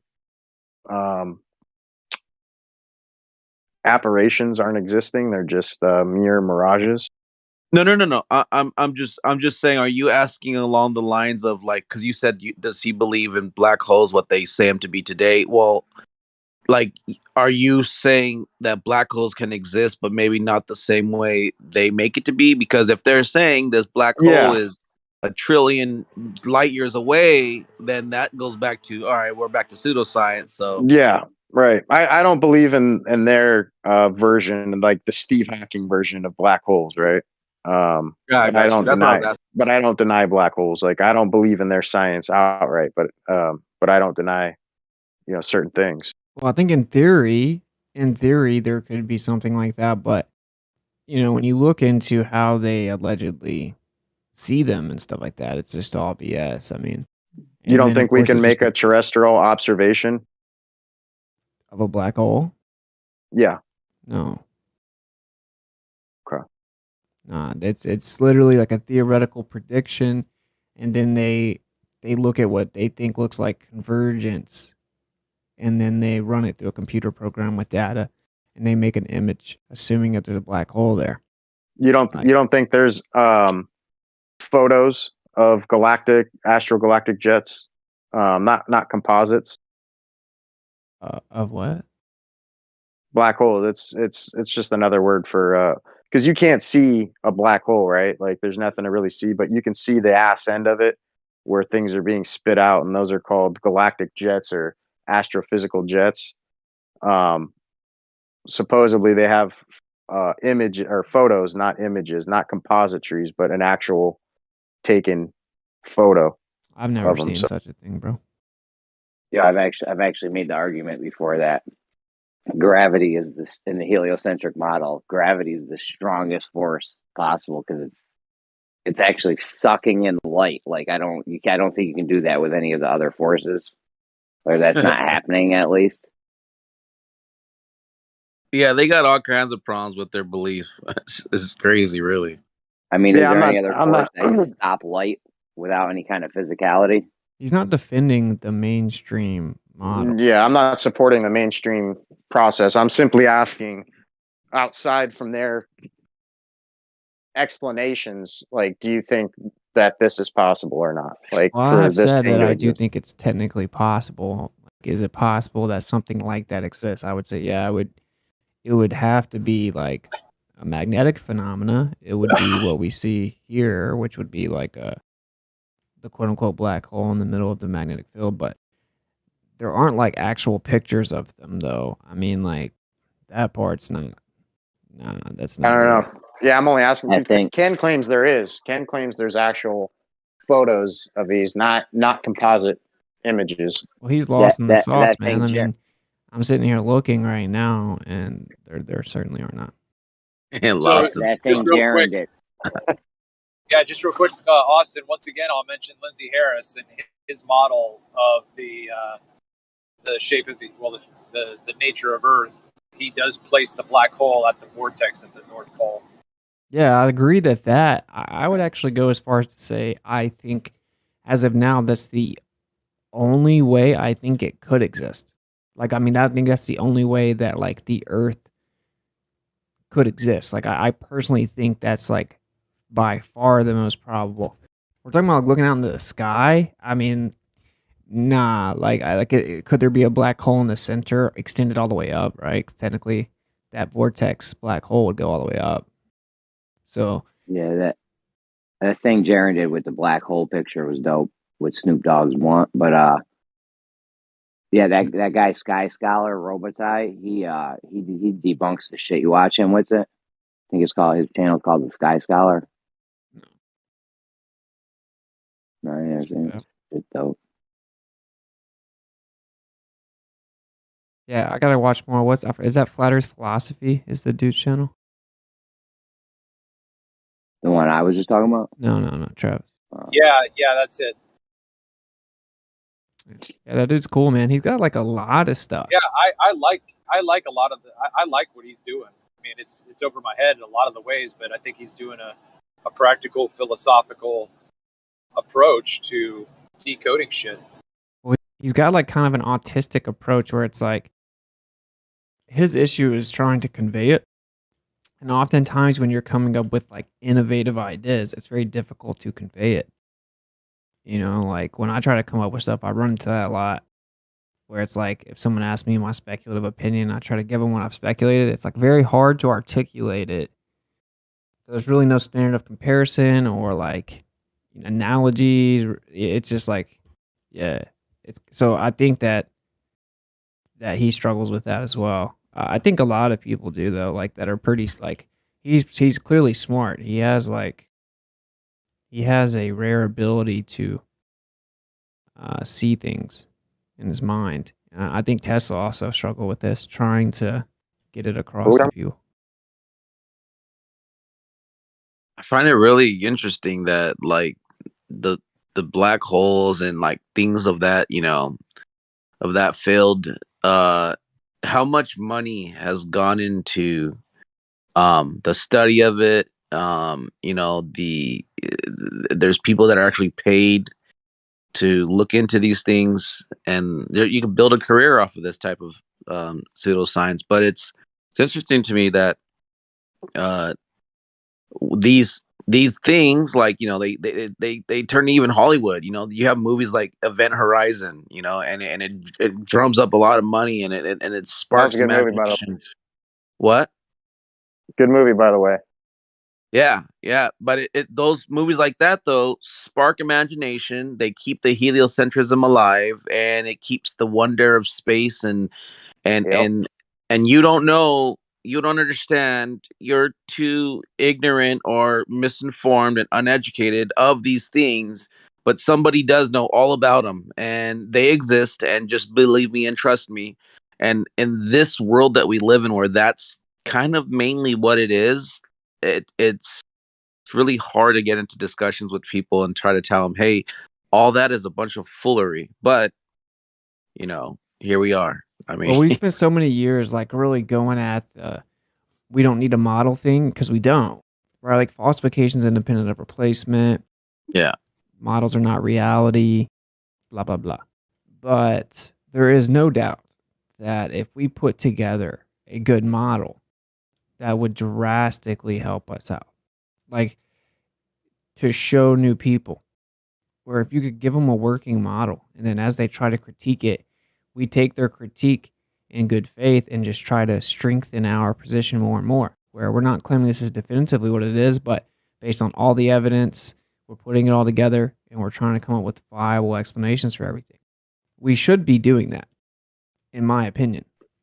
I mean, don't you think we'd have to go beyond the 60-second parallel south to I be was able just to, gonna like? say that. I was like, we would have to be able to explore. I mean, look at the what Florida- happened to the Hollow Earth expedition. I mean, fucking look how many millions of dollars went into that, and putting a crew together and finding a what was it, like a Russian nuclear icebreaker, because there's only a few of them, and look how quickly that whole thing went downhill. Well, You when know, it comes to the specific accurate map, yeah, we can't do anything about it. But like, just an yeah, that's what they're overall asking. model. No, they don't want our speculation. They want to see physicality of, you know, groundwork, footwork being done. Like, and that, I think that's kind of why I take it as a way to mock us, because they know that, you know, we're You being can't. be done. yeah, we're being Yeah, blocked. but that's by not the why I'm military. saying we shouldn't. I'm not saying we should do it to appease them. I'm saying that if someone's new to flat Earth and you Yeah. show them a ferrocell image from an outside perspective, and then you show them the cyclical movements, if we like take like a if we dive into the idea of flat Earth astronomy, not to claim that it's science or fact, but just to explain the observations, and we have like this working conceptual framework, right? Like, that's, I mean, just for new people that are honest, they're going to be like, wow, that's crazy, dude. I never even thought of the Earth being in a double torus with a plane through the middle. And that's nuts that the planets do that. And you know, blah, blah, blah. It's like, it's not for the anti-flat earthers. They can't see the truth, dude. Well, I think all true skeptics want definitive results and answers, rather than just the open possibilities that could be. And I mean, not that we're not open to those things, because we all kind of are interested, but it just brings up a whole bunch of rigmarole and gives them openings to try to chime in with their nonsense. And that's where we get lost in the discussion, rather than analyzing like an actual physical experiment being done. And that's what I feel like we need to be on to, is looking for definitive experiments that could only validate one or the other. Yeah, sure. But I mean, I think that's kind of like a false dichotomy. Like, either we do physical experiments to try to validate that the Earth's a plane, or we make a model. It's like, nah, we should be in the background making it. Like, in my opinion, like FE core mapping out the sun is one of the biggest things flat earthers have done. And most flat earthers don't know about it. Almost no one takes the argument, right, as like, because when they say it's impossible for this and this and this to happen with the sun, you show them that. Like, nah, this is like multiple terabytes of data rendered through a program based on real recordings of the sun azimuth and declination readings over the course of a year, all along the longitude. And here's what the data that shows. takes It's that like we takes want a little bit of faith. It takes faith, dude. Like, I mean, we need to be able to provide something that somebody can do themselves. I mean, not saying that somebody couldn't do what you said, but when you have to like go through all this data interpretation and crunching to be able to like over a year's time to produce an answer, I mean, there's a lot of ambiguity that could be like, you know, lost in translation of that data. Do you not see Yeah, what well, I'm what we need saying? to be Like doing it's is a false dichotomy, dude. We can still work on a model in the background. Why when when in debate we adopt the same approach we have right now? What Flat Earth has been tricked into doing is refining the debate, right, to where we can't be refuted, limiting any type of claim, which is good in debate. But then we've thrown out like our speculative, ambitious journey to piece together what's going on all together. Where flat earthers have sat here for 5 years and done nothing towards that, right? Because we've become so defensive and hyper focused on debate. That's just my opinion. I mean, yeah, but you run into the danger of doing the same shit like them, just coming up with a crap story just as a replacement band-aid. So maybe So, I that's mean, not just so that's a productive. straw man. I didn't say replace their story. Like one more time, I'm not saying that we should go into the debate and say, here's my replacement model. This is a fact. I'm saying the debate shouldn't have that. But while we're in the background, we already know where we live. We've already won the debate. We should also work together to try to figure out what's going on. But Flat Earth doesn't do that to such an extent that as I begin to talk about the background medium, I'm next, guys. I got flat earthers bombarding me with insults telling me to stop and that I'm the worst thing for flat earth ever when I'm actually just trying to figure out what's going on and they're not figuring out anything, right? It's like we're not going to progress if we don't try to figure things out. Yeah, Oh, I agree no with doubt. that. You make us look. Absolutely. Come on, SA. I've been trying to get Well, in for can like I 4 get to minutes. respond there, Jeremy? I mean, I was talking with him. Go ahead, man. Maybe you're more important. Go ahead. I've been trying to get in for a couple minutes. I kept letting people go. So I just want to say what we should be doing is trying to get some tangible measurement of Earth curve. And I don't agree when they say you make us look bad. You make us look better than most of these dudes. Trust me. But yeah, that's what we should be doing is getting some definitive, tangible measurement of Earth curve. Like anything that's non-definitive at this point really ain't gonna help. Like anything with refraction or whatever in it, like that shit ain't gonna help because then we're just in a refraction argument still. We gotta get some definitive shit. So if people come from a flat earth paradigm and they propose an etheric framework that answers all the questions that can't be answered within quantum mechanics, you guys don't realize that that would be the biggest thing flat earth has ever done. I just don't want to get lost in interpretation. It needs to be black and white. Okay, then we'll never progress. Let's just stay with our AC generator and then we'll just never do anything. Curving or not. That'd be the best thing to do. So if Tesla had said, I don't want to get lost in interpretation, we wouldn't have electricity.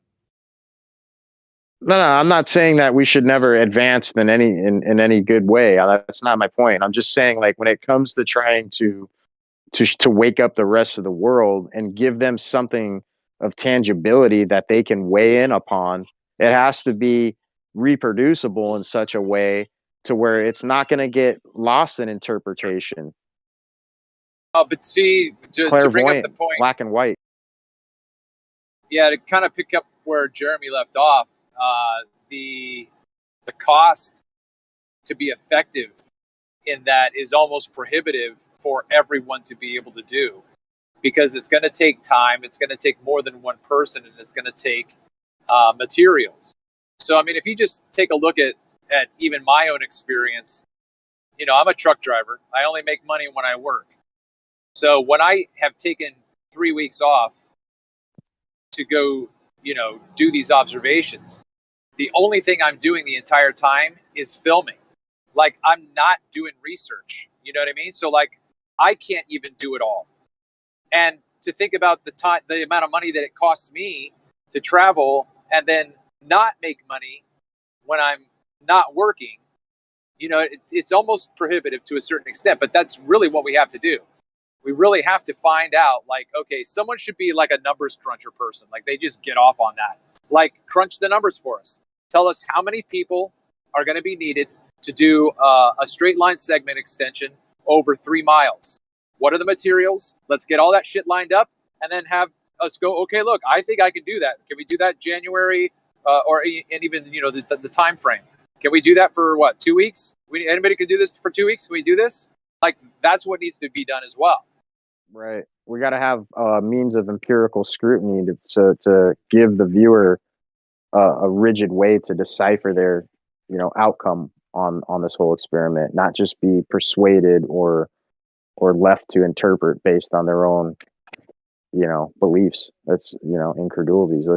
It needs to be cut and dry, black and white. This isn't going to end with debates, or citations, or references. Like, it's never going to end unless we get that measurement, some definitive shit of water curving or not. This is just my opinion. Having listened to Austin a couple of weeks ago about becoming strategic, I know Dan is working towards a free Earth, radio station. We need to become strategic and reach out to people and educate them and teach them, and not be caught in the quagmire of discord with Globers. We don't move the needle when we are arguing with Globers 24/7 or whatever. We do not move the needle. We have to move the needle. Austin is moving the needle, and a few other people might be, but we need to get a farm system around Austin, and we need to move the needle. So if we have Dan with Free Earth, we need to find someplace else that's also 24/7 that people can go to, that we don't have to deal with Globers, that we teach and educate. We show films, documentaries, debates, things like that. That is totally what I like to call STP. When I grew up, it was a fuel additive, and I used to call it sexy toilet paper a long time ago. Well, STP to me now is stationary topographical plane. So we need to find people who will go out and volunteer their time on a radio station or a podcast to promote STP.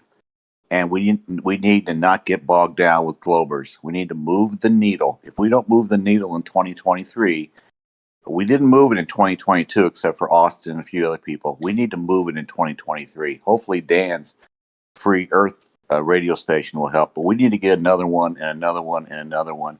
And we need to take the offense. We need to get offensive, and we need to build a farm system around Austin. And we need to be honest. Can you elaborate? Can you elaborate a little bit on what you mean by moving the needle? Like, what does that look like?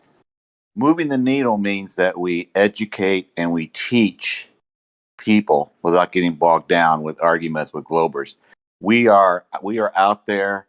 We have our own platform, maybe 2 or 3 or 4 of them, where we volunteer our time and we get in front of people and actually talk to them why they should believe in STP.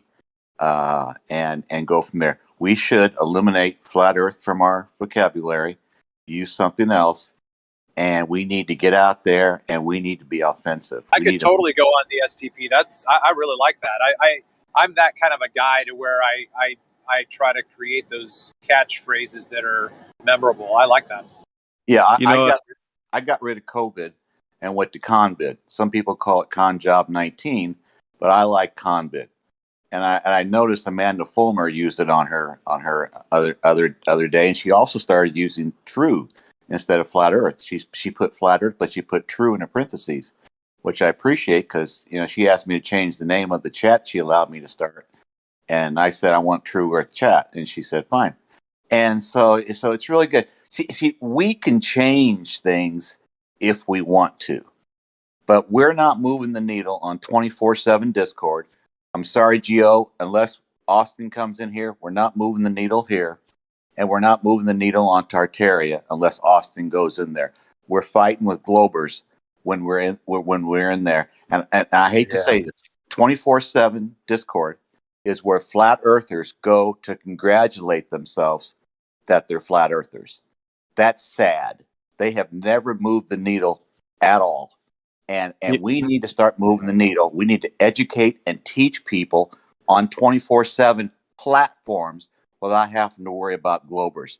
And we have so much ability and so much talent that we don't use it. We argue with Globers. We need to stop that. We need to educate and teach people. We need to be on the offensive. Thanks. You know, that Yeah, I agree. Arguing with agree with that. Globers is I agree. how arguing with Globers is how we I mean, most of us, learn a lot of this stuff. So maybe Yeah, for I the mean, vet, and we shouldn't. Maybe the vet shouldn't be arguing with Globers, but the new guys. I mean, hearing some of these guys debate, they need to practice. well, it I'll needs say to be separated though. It needs to be like a separate room for that, and then the room that the public is engaging with is coming into the discussion from like a new stance. Like they shouldn't be exposed to these hardcore Globers like that, dude. It's just not good. It's not moving the needle. And I agree with everything that True said. I think Witsit does a great job at that, and he's probably one of the few that is actually able to do it. if we have our own, and I'll shut up here in a second. Oh, you don't need to, man. You're saying some good stuff, Drew. I'm very sorry to interrupt you. I don't like to interrupt people. I apologize. We can have debates. We can, we can have Austin. We can have others of us who want to get in debates, and we can show those debates with Globers on our own station, whether it's Free Earth with Dan, or whether it's something else that we make. And so, we can have those debates, and we can teach STPers to become really good debaters. And so, we can do that, but I don't want to do it. I don't want to do it on here. I don't want to do it on Tartaria and 24/7 Discord. I told you it's where flat earthers go to congratulate themselves. They're flat earthers. You know what? A How year. do you expect to get this message out? We've been trying to do this for years. How do you expect to do this? What's your idea? Where do we go for this? Because YouTube has us censored, right? Yes. How do we do this? You start companies and hire other flat earthers. You get on big podcasts that aren't about flat earth. You find a way to have a bunch of people come out making professional podcasts, professional streams, professional radio shows, and you make music, you make movies, you make documentaries. You rise above the people that are anti-flat earthers entirely. You spread the information to all the new platforms, and you create companies like, we're going to do First Amendment audits, but they're actually flat earthers. Oh, we're going to do this and this and this, or you start to reach entire new groups of people with the undertone of flat earth or true earth more so. And we rebrand it True Earth, and we spread out trying to find a way to glitch out the system to meet new people instead of like yelling back and forth with anti-flat earthers for years. I mean, that's my opinion. I can agree with that. The first thing, in my opinion, that is going to take is capital. That's true. That's why it's so frustrating that we have so many flat earthers in the community itself, where if they ever see a flat earther like take all the risk to try to do something like that or start to build up to do that, they call them a Masonic grifter and a shill, and they say truth should be free, and they ridicule anyone that tries to support them. So we can't even like unify. I don't and think we start should to, allow like, that elevate. to hold us back. That's only a small minority. I think if we put something together on like a corporatized level to where it wasn't just like one person solely in charge rather than like a panel, a board of people, I think it could go far. I think we could rake in a bunch of income to kind of push all these things forward. These are all great ideas. There's an interesting, I'll have to look it up. I bought a book on health. This guy was, he's into electromagnetic health, and in his foreword, he describes how he legally, I don't know how to say this. He basically categorized himself in such a way that he can say what he wants and claim medical cures for these ailments through this treatment. Whereas if you were in the mainstream, you couldn't do that. You'd get fined, imprisoned, and delicensed. But why couldn't we model it like the central bank and the international banks do, where they can't necessarily be audited? Yeah, that's what I'm saying. I think that there's probably something out there as an entity that way, and we just have to realize and recognize which one it is, and then identify ourselves with that quote unquote organization, and then be able to manipulate the system that way. Or I've I've already done that. We have Dearth in the community. Shout out Dearth. And he's made out more there. flat earthers than anyone else. Yeah, he's taken the risk. He sold his company. He put money for the thing. So that's already done. And shout out Dearth. Well, that's just one person, though. I know. We need You know more what? of that. You Yeah. know what? Yeah, You know what? so A me and year Jaren ago, just started a company, and we're hosting like the summits, virtual events. We're gonna have like debate-a-thons and then in-person events, and try to get all this stuff out there like that. I want to start. I don't really want to start a LLC, but I may launch a couple. But I'd rather start a PMA, a private member association, where you're completely exempt from That was the term. taxation. That was the term. Yeah, Yeah, PMA. that Yeah. was the term. Yep. And then you want to have people work for you. So it's like I want people that are passionate about this, that are going to put the work in, and hire them. Where it's like kind of what Dicelo says. It's not like I run everything or anything, but you do have to have some type of hierarchy, obviously, to keep people in order. But it's like have people that are really good at making content do that. Have people that are really good at animations and illustrations, making cartoons, making like easy to understand explanations of Flat Earth 101. And you have you have people that are, have a good voice or are good at talking, helping run a certain show. You have like professional podcasts you have an engineer that runs the show. So the people doing it You gotta don't have have to you gotta run have the show revenue too. though. I mean, yeah, people would like to do things out of kindness of their heart, but we're all, withheld, to our what's the word I'm Bills. looking That's for? what I'm Bills. saying. Yeah. That's what I'm saying. I want to hire people that I want to actually create a profitable business plan and then have people work Why for couldn't we get a grant? Why couldn't we set up a proposal for a grant? And I mean, there's lots of money that's locked up in grant Well, funding here's how you every can year. do it, right? So this is the benefit of an LLC. If you start LLCs, you can do what's called a no-doc loan. So you can get a no-doc business loan that banks have to offer legally. They have to offer. And you don't have to have a certain credit score. You don't even have to have documents or anything. It's called a no-doc loan. It maxes out at 50 grand.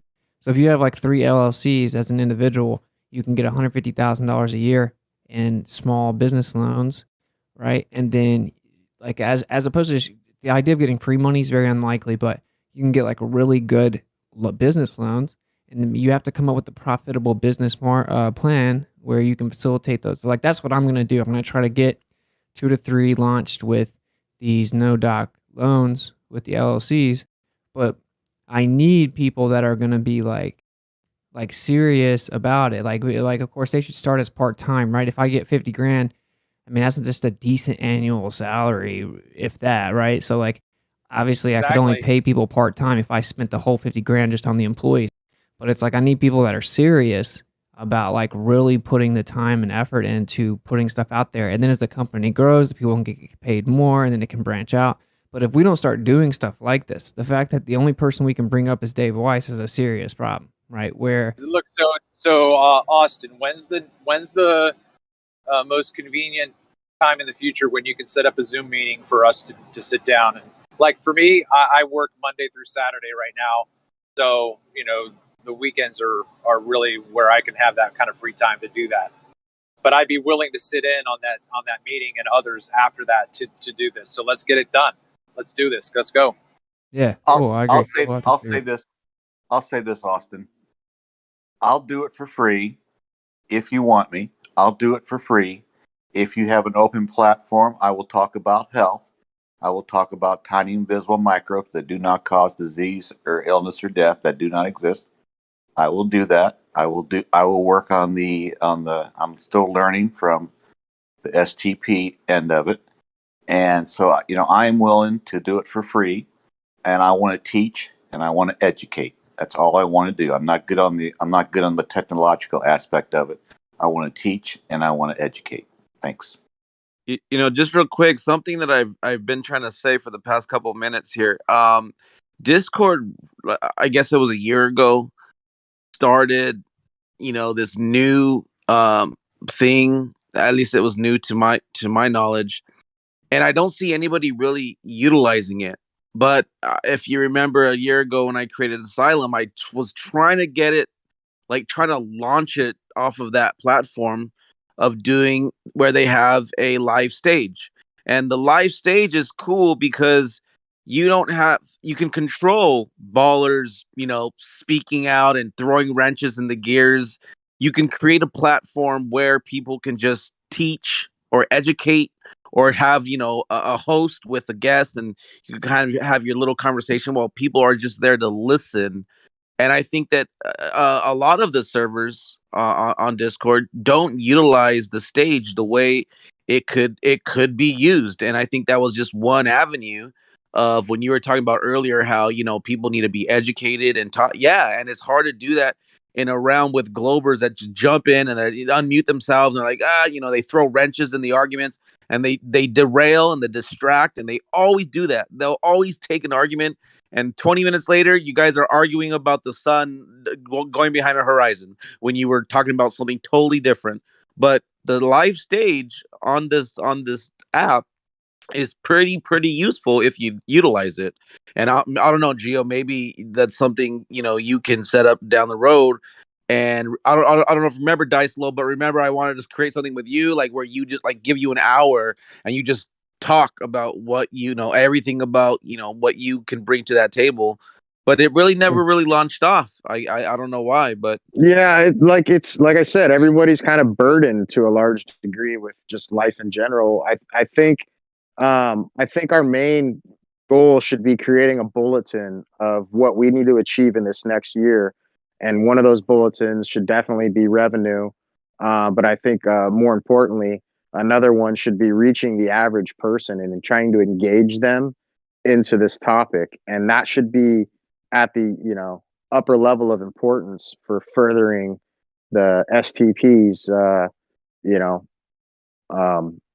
involvement with reality and trying to bring people to a better understanding of possibility than what they've been programmed with. And I think that in itself would just cause this thing to just rocket ship, and we would see major changes coming from that alone. Like, we as a majority speak louder obviously than a small little faction off in the corner, and that's kind of where we're at.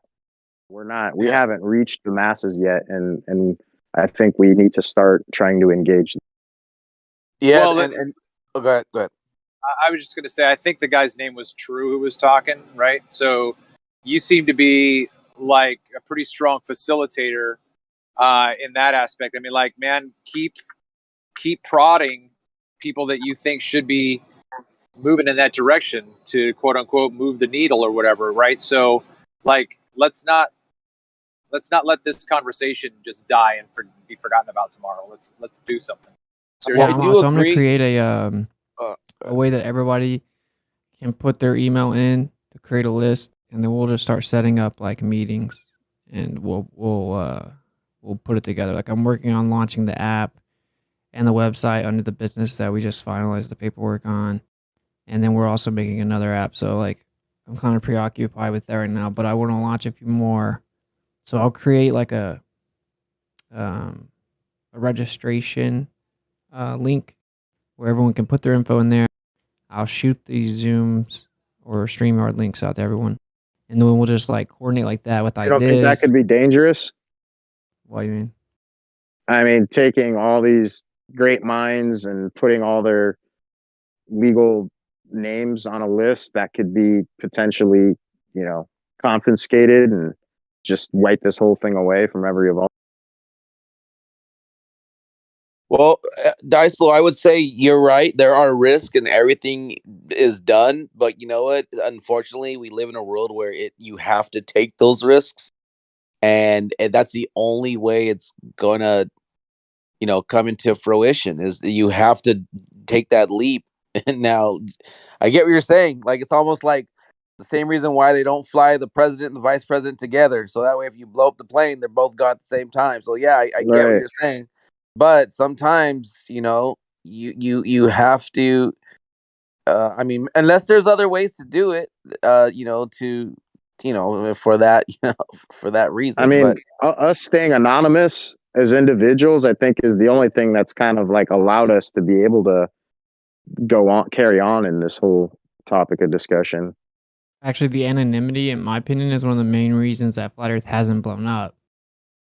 Like, Dave Weiss went all out, real identity, started an app, has brought more people to Flat Earth. But that's why I said we need to like bring the topic to the average man, as like something being discussed like on the streets rather than in this small minority clique here, because that's all we really are. And like, if you put all those names on a list, it's going to be real easy just to, have it all said and forgotten. You think they Well, don't already have there's another all name your out names? there, Mark Sargent. He's been going on every channel, every radio station. We got Dave Weiss. How much effect do you guys think that has done? Has done a ton. lot, I'm sure, but Yeah, but That's how there's I found no out about it. there's no Watching record Eddie of Bravo's. what.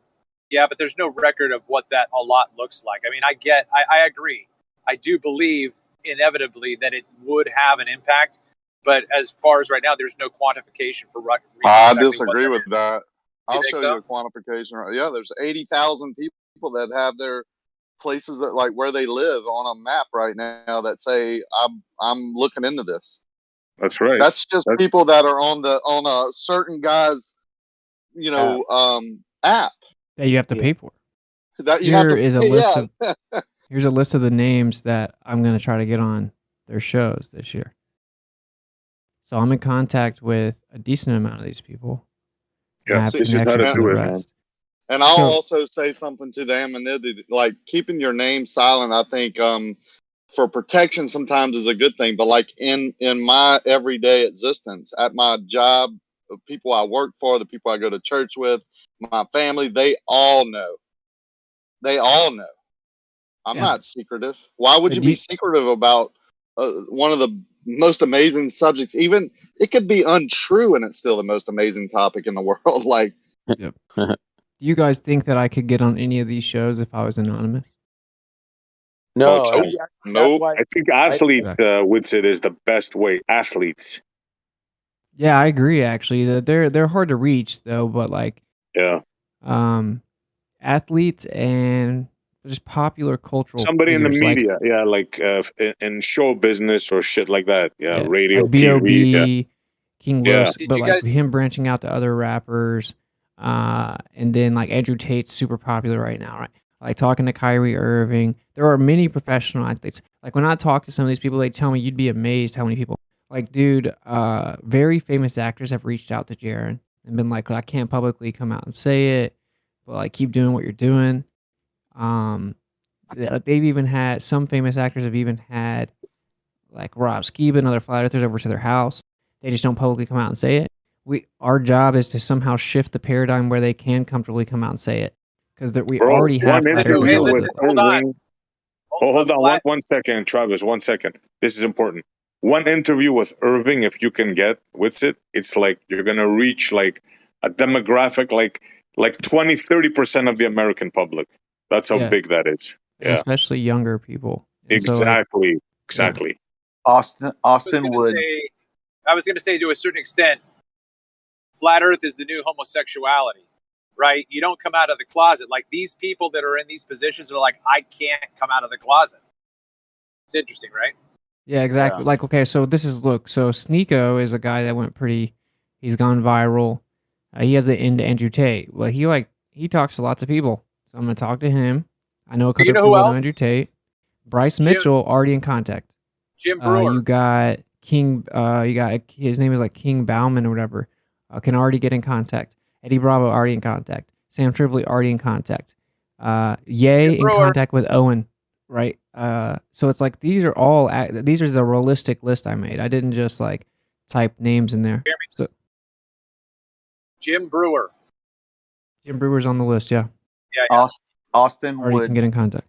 Austin, would Kyrie Irving sit down with you either in person or on a live and have you teach him, educate him to a deeper knowledge than what he already has? Would he be willing to spend 3 or 4 hours with you and you talk to him like you talk to all of us? Would he be willing to do that so he can gain a greater depth of STP? He definitely would, and not necessarily just me, but he would definitely be willing to have in-depth conversation about it in private. But that dude's been railroaded for everything he said. That's the person on the list that I don't have a direct contact to. Like I'll have to figure out like if B.O.B. knows him. I would assume maybe they've talked. But yeah, Kyrie would be a big deal. Because I know there are many other people in the NBA and the NFL that think the Earth's flat, right? Like there are many, but they're just not going to say anything. I mean, why would they? This dude came out and said the Earth was flat, and he got railroaded in the media for like months. Yeah, Austin, what if right now, flat Earth is like it's a career suicide or like a like a political suicide, right? Like they if you come out and say it, so I can see why a lot of people are in the closet, so to speak. That's why they say I can't come out. But you made a good point, Whitson. If it wasn't for the David Weiss and the like to just go all out and be like, hey, you know what, screw it, and get it out there. I mean, it's going to take those pioneers, if you will, for a lack of better words, to really make a push and then create even what's the word when someone goes before you and they allow that you to be on that platform, like off the backs of the forefathers, let's say. We are here where we are today because of those who went through the trenches, went through the ridicule, who were slandered and laughed at. But eventually, it's going to get to a point where the powers that be will no longer be able to hide the truth from the masses, no matter how many cartoons they want to put on a TV screen or a cell phone. But eventually, it's going to get to a point where the people like David Weiss are going to be accredited that, hey, these guys went out, they put their neck out there.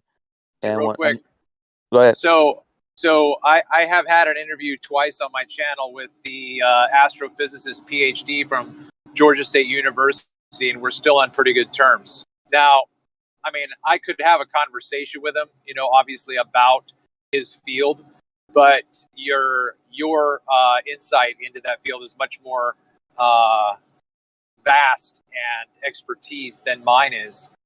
But I could let you. I mean, his email address is really public. It's public domain on the website. But it'd be worth maybe trying to see if he'd be willing to have a conversation with you about that. Wait, who was it exactly? His name is Rod Nave, Nave. He's an astrophysicist at Georgia State University. He runs the hyperphysics website on the refraction mirage pages. Okay, cool. Yeah. I'd be down. That's another thing I want to do in 2023 is like as many like astrophysicists, physicists, astronomers I can talk to. I think we're about to go eat, but look, dude, I'm gonna drop this video in here for you guys of Artemis. Pretty sure we catch them faking it. If you go to 3 minutes and 30 seconds, and yeah, this is the Artemis shot. It's pretty clearly they're faking it. The entire ship just disappears and then comes back into frame. I saw in that. one frame it disappears, but yeah. So yeah, reach out to that. I'll create something where whoever wants to jump in. I mean, technically speaking, you can just create an email and not even put your real name in there and use your username or whatever you want to do. But I obviously won't be like professionally, officially hiring people like that. But cool, yeah. So we'll work on it. I think that this is like a progressive way of thinking, though, as opposed to like yelling at Zenik about the horizon drop. But we're about to go eat some Indian food, so I will catch up with you guys on the flip. Later. Peace out.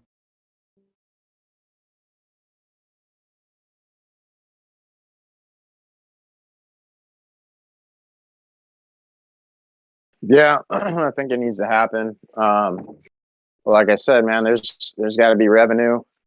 There's got to be goals that need to be reached or at least close to, and all these things have to be set up. It's going to take a lot of collaboration and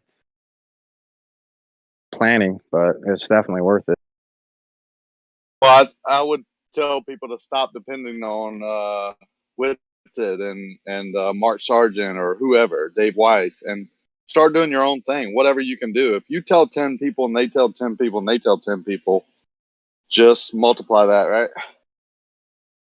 So yeah, the problem is though is there's like the majority of people aren't necessarily interested in, like, you could go set up a booth on a street corner talking about it as people pass by and count how many people look at it and keep walking versus the people that kind of stay and show more interest and try to like further analyze. Like, it's a very small, minute amount of people. I understand.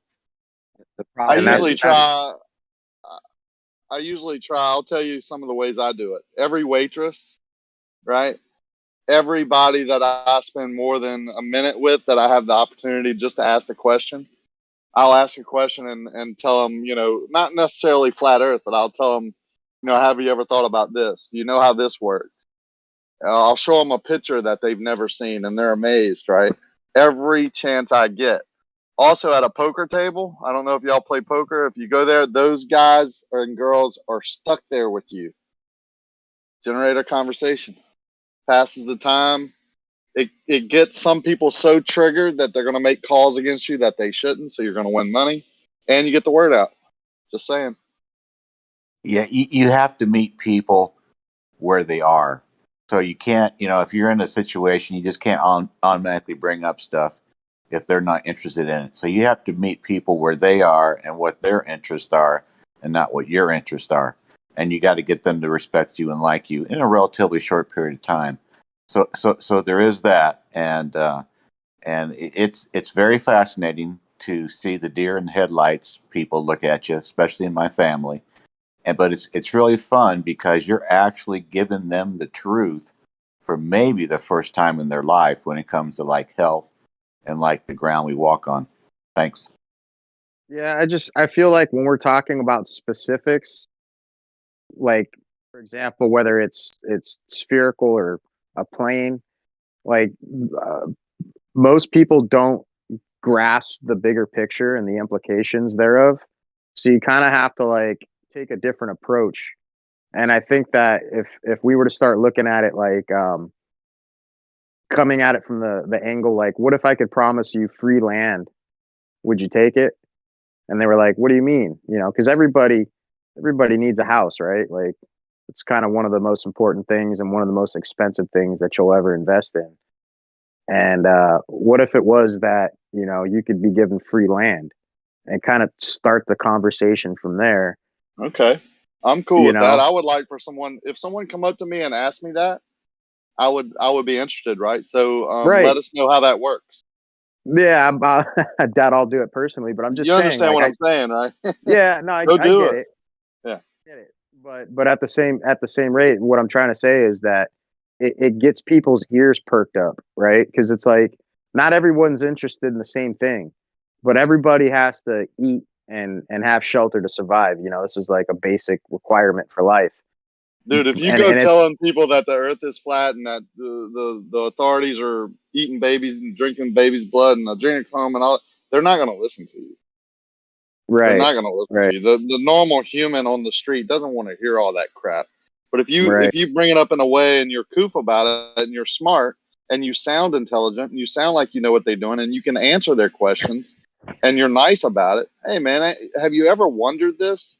Do you have any questions about this? Like, do you understand how, maybe, ships don't go over a curve at the beach? Because that's how I got started related. But that's what I'm trying to tell you. That's what I'm trying to tell you. People don't see the significance behind those implications. Like, but if you were to take a different approach to it and say, what if there's more land out there and you don't necessarily need to spend $500,000 to own a house? Like, you could literally go claim this new land. Like, that kind of gets people's ears perked up to a degree, and they're like, what are you talking about? Like, what new land are you?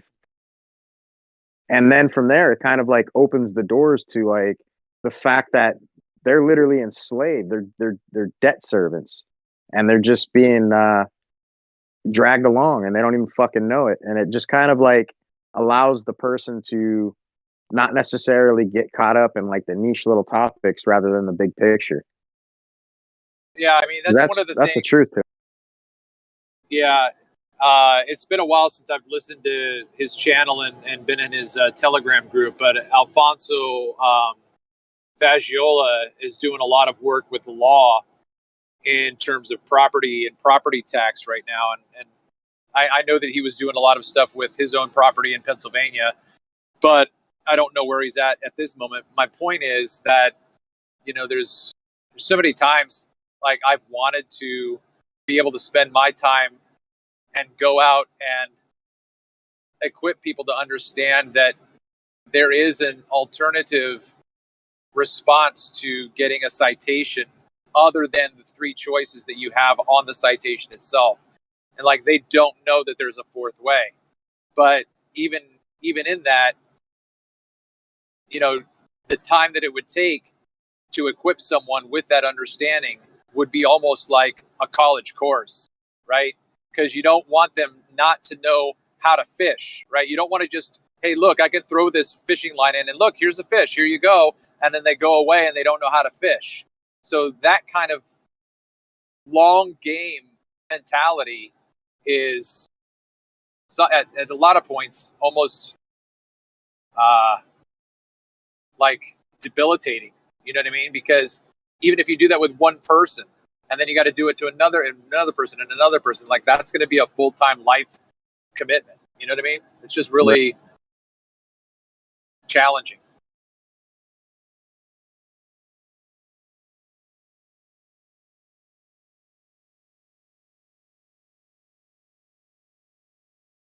Say most people that I have family members, just to bring it to a close, to tell you how important it is, that in the past have come to me with everything, right?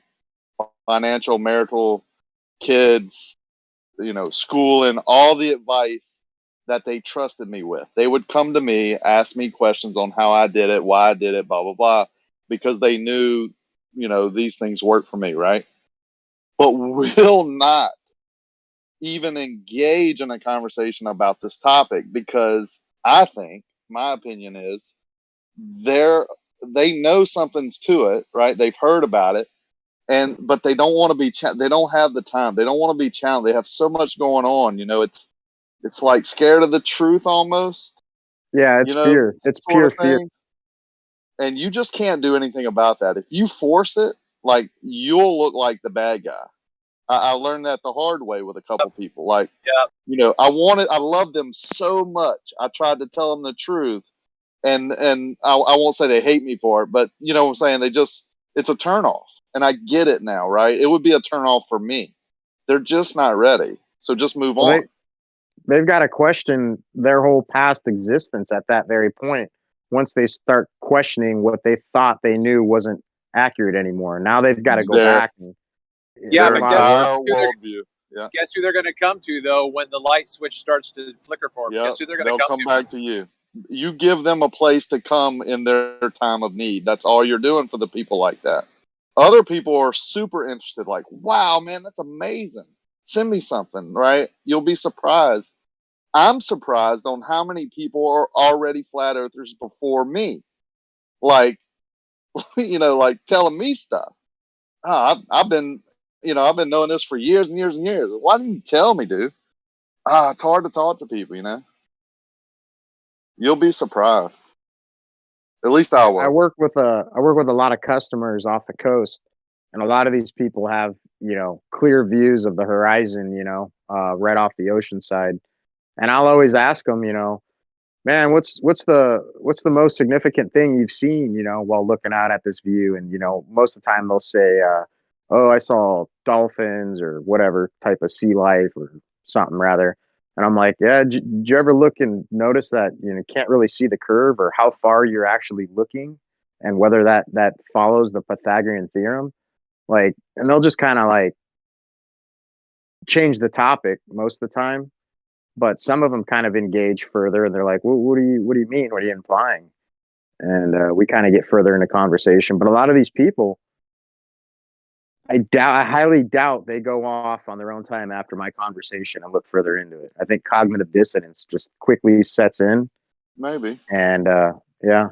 I think you'd be surprised. I mean, people are inquisitive, right? They want to know what you know. And if they think you have something that is that amazing that they possibly are being hidden from, then they're going to go research it. The problem is when they do go Google it, they get this. So, then they go, oh, he's crazy. That is the control factor of what the media has done. They know what they're doing. I mean, you don't think that's what proves it to me even further. You don't think that's planned? You don't think the first time you look up something, you come up with, what's the guy everybody doesn't like, Professor Dave? Professor Dave's video on whatever, when it should be a leading scientist telling you? Come on, man. So I'm just thinking about this out loud based on what you were just saying. die slow. You know, one of the things I thought, if you were standing there, you would say, "Hey, how far do you think away that horizon is?" And they're like, "Oh, I don't know, like 10 miles maybe." And you say, "Yeah, have you ever thought about this? Like, if you were to go down to the beach, that horizon would actually get closer to you. Have you ever thought about that?" "Oh no, I haven't really thought about that." Well, what do you think that horizon is? Like, what do you think it's happening right there? And then get them to tell you what they think is happening, just so that they say it out loud, right? But what my point was, to get them to actually think about, okay, if you think that that is where the curvature of the earth is, then, you know, think about the fact that you're standing up, you can look out, you can see water until you can't see water anymore. Now, how low would you have to lower your eye before the curve would start? Like, have you ever thought about that? To me, that would almost be like, oh, you're telling me that the curve is like a foot in front of me? Like, no way. There's no way it would be that to me. Yeah. But I mean, People you don't gotta realize admit, that water even curves on their model. They think they know they live on a sphere. I had a guy tell me, like, fought against me for weeks and weeks, dude, in front of a group, right? In front of 20, 30 people. And then openly said that water doesn't curve on a sphere. So everybody in the room immediately knew he was an idiot, right? You understand what I'm saying? Like, they just don't know, the common person. But a great way to approach is about water. You know, does water seek its level? Or to ask them, look, man, are you willing to have a conversation about something that might challenge what you hold to be true about where you're standing? And if they say yeah, then just be cool with them and, you know, talk to them. But you have to open up and make sure they understand you're not like trying to beat them up, or when you say things like, you know, you're making them look dumb, you know, like, people don't want to feel like that. They want to feel like they're being informed or taught something that they can, you know, have fun with, or, you know. I just feel a lot of these people, these average everyday people, you know, they just look for small thrills. Like they're not like you and I, where they want to dive into the complexities of and the minutiae of physics and the contradictions and all this stuff that we go through. I mean, you have to admit it is pretty grueling at times. Sure. So I think, you know, just showcasing the bigger picture, and I think even a lot of flat earthers avoid it, of just hypothetically assuming that it is flat and what the implications behind that would mean. I mean, automatically, right? If we're not living on a spinning ball flying through space due to the Big Bang and all this evolution, it obviously implies a creator. So right there, your foundations are shook if you're an atheist, or if you're someone who's always kind of set God off to the side and just procrastinated with other things to kind of, you know, entertain yourself with. So I think just crushing them over the head from the beginning with the bigger pictures of the possibilities of more land, or there being, you know, evidence of a God based on these facts alone, like things like that could be a lot more triggering of an outcome or response based on how they react to it. But at the same time, it leaves somebody to really question themselves after the conversation's over, rather than just getting hung up on the small complexities with, you know, whether gravity or. Yeah, I agree. People don't want to talk about gravity, man. It's too. They think it's above their head, but they will talk about water. Everyone has an opinion on what. I haven't found anyone yet that says water curves. You understand what I'm saying? Have you ever met puppy lovers? No, I'm saying out in the public, not the everyday trolls that come into this topic and obviously troll all day, every day, saying the same shit to the same people every day. Like we didn't hear it yesterday. They're just saying it so people get annoyed and don't come here. They're telling me they're gonna kill me or slept with my wife, because if Joe Blow is listening, Joe Blow is going, I'm not coming back here. I don't want to listen to that. I don't want to get involved in this conversation to have another person, you know, talk to me like that. So I'll go do something else. That's exactly what's going on here. Why else would they say it? Can I say that, Rakia, it seems like you've spent a lot of time in Gem's server. Like, obviously, we've all seen you there, and those kinds of globers are disgusting. Well, It they're seems here like though. you have, yeah, they're here as well, yeah, and they're in that other one as well, and like so am I. But Yeah. there's, for the most part, you're right about these atheistic Globers. Yeah, just in the last 2 weeks, I've been told, I'll kill you, and I'm gonna, I slept with your wife. Yeah, that The sounds only like Gem's server. That sounds that's like the shithole. it's just a tactic. Yeah. It's just a Well, tactic, man. shouldn't be allowed. Even if we were even if you guys were debating another topic, like something completely not about flat Earth. Like someone shouldn't tell you to go kill yourself or anything like that.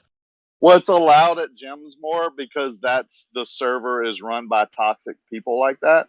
It's allowed in other servers because they want people there. They want entertainers. So those people are usually the ones that are saying those things are there all day, every day. So they're providing conversation and entertainment, and that's what the server, is. A lot of them are for. I get it, right?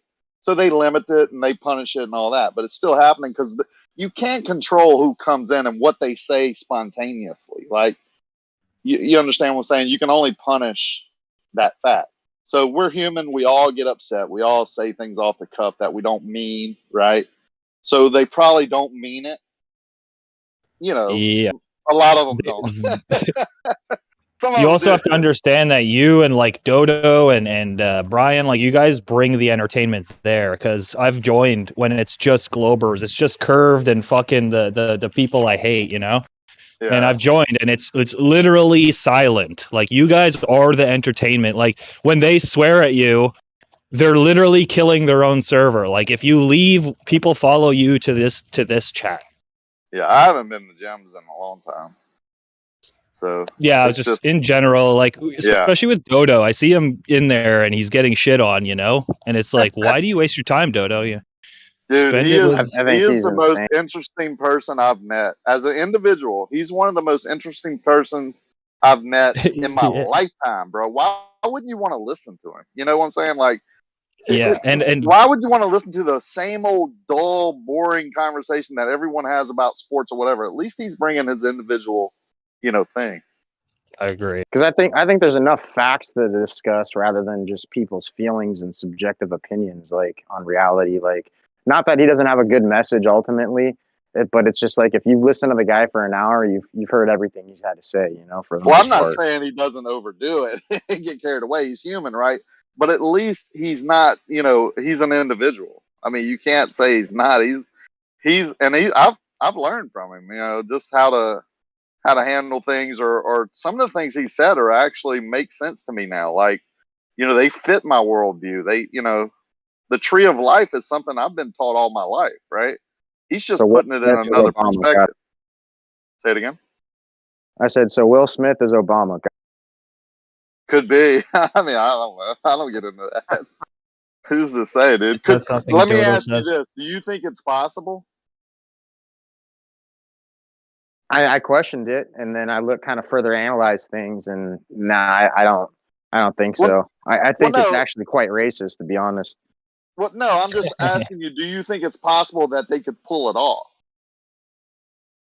I mean, anything's possible, but the practicality and logic and rationale behind it doesn't make sense. Like, why would any one person or group or entity go through that to disguise these two individuals as being separate from one another? Well, now you're talking about motive. I'm talking about just the fact that they could change someone's appearance a little bit, or fake it one, or have one played two characters. Shit, man. People have lookalikes all the time. Yeah, they to have do their body doubles and speeches. all that. Yeah, Yep. and so for it to be possible, I would say 100% it's possible. Is it true? No, I don't think so. I haven't heard of that. I conspiracy think till there's now. a lot better things to discuss. To be honest, I think the topics that we were talking about previous to were great and important. I think talking about two people potentially being the same person in the context of Will Smith and Obama, I think is just fucking irrelevant and derails the whole narrative as to why we're even here. We're here. I mean, this server is put together not for one topic. It's for him to come be able to voice his opinion about things, and you to do the same thing. So to shut one person down would be unfair. So I mean, If I don't want to listen to him for an hour, and I get aggravated sometimes, I just go That's what do I something said. else Like and come back. if you heard him for an hour, you pretty much heard his whole paradigm. So it's like, Yeah, I but mean, I heard how him many for hours do you want to years. discuss it for? Well, I'll be I can't honest with stand. you. I've heard him talk for years, and I didn't get it. Only recently have I kind of said, "Man, that actually, if I would have listened closely in the beginning, I would have got it a lot quicker."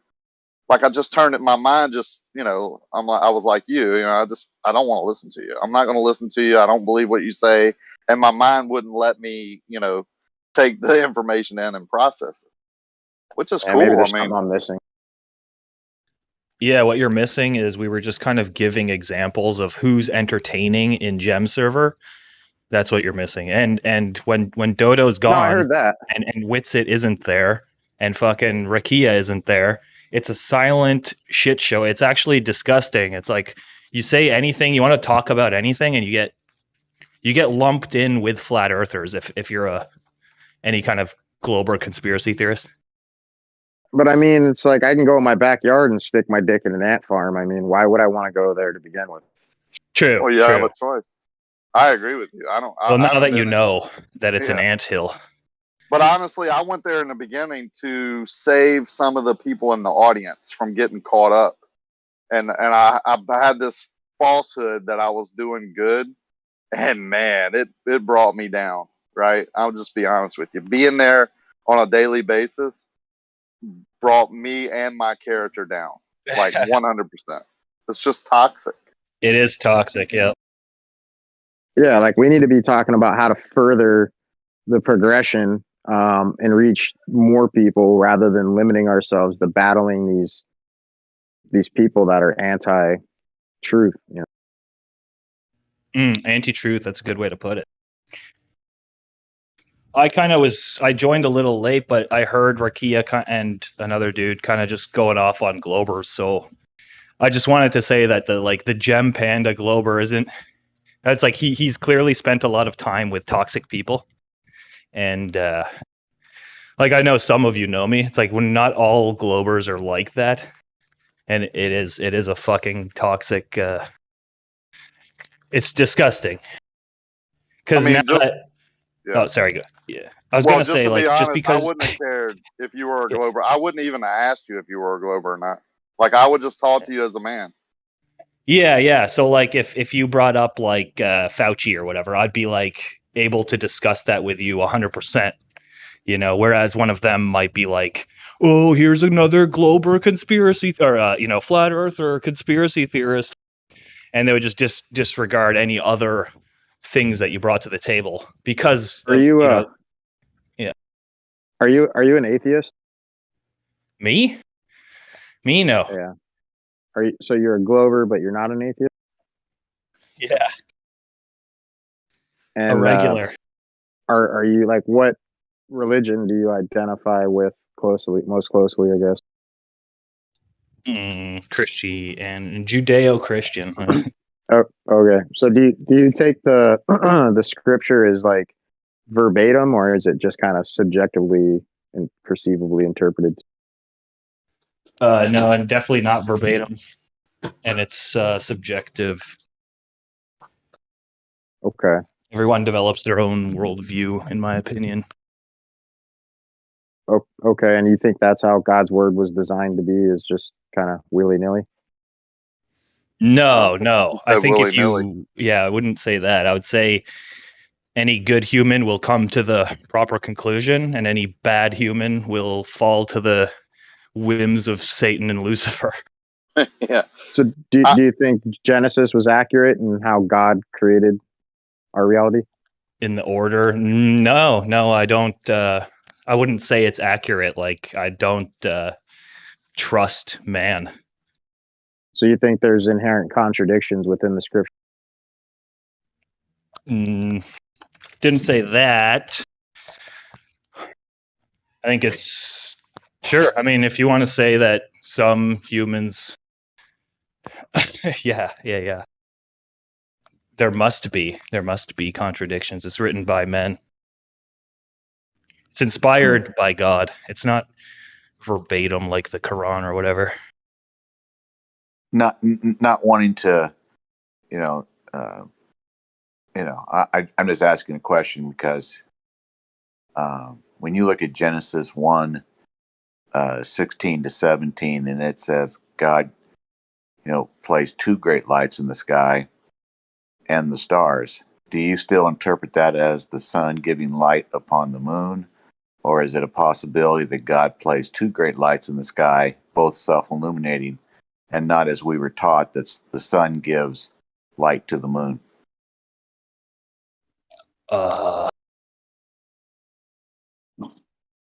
Yeah, there's definitely inconsistencies. Where did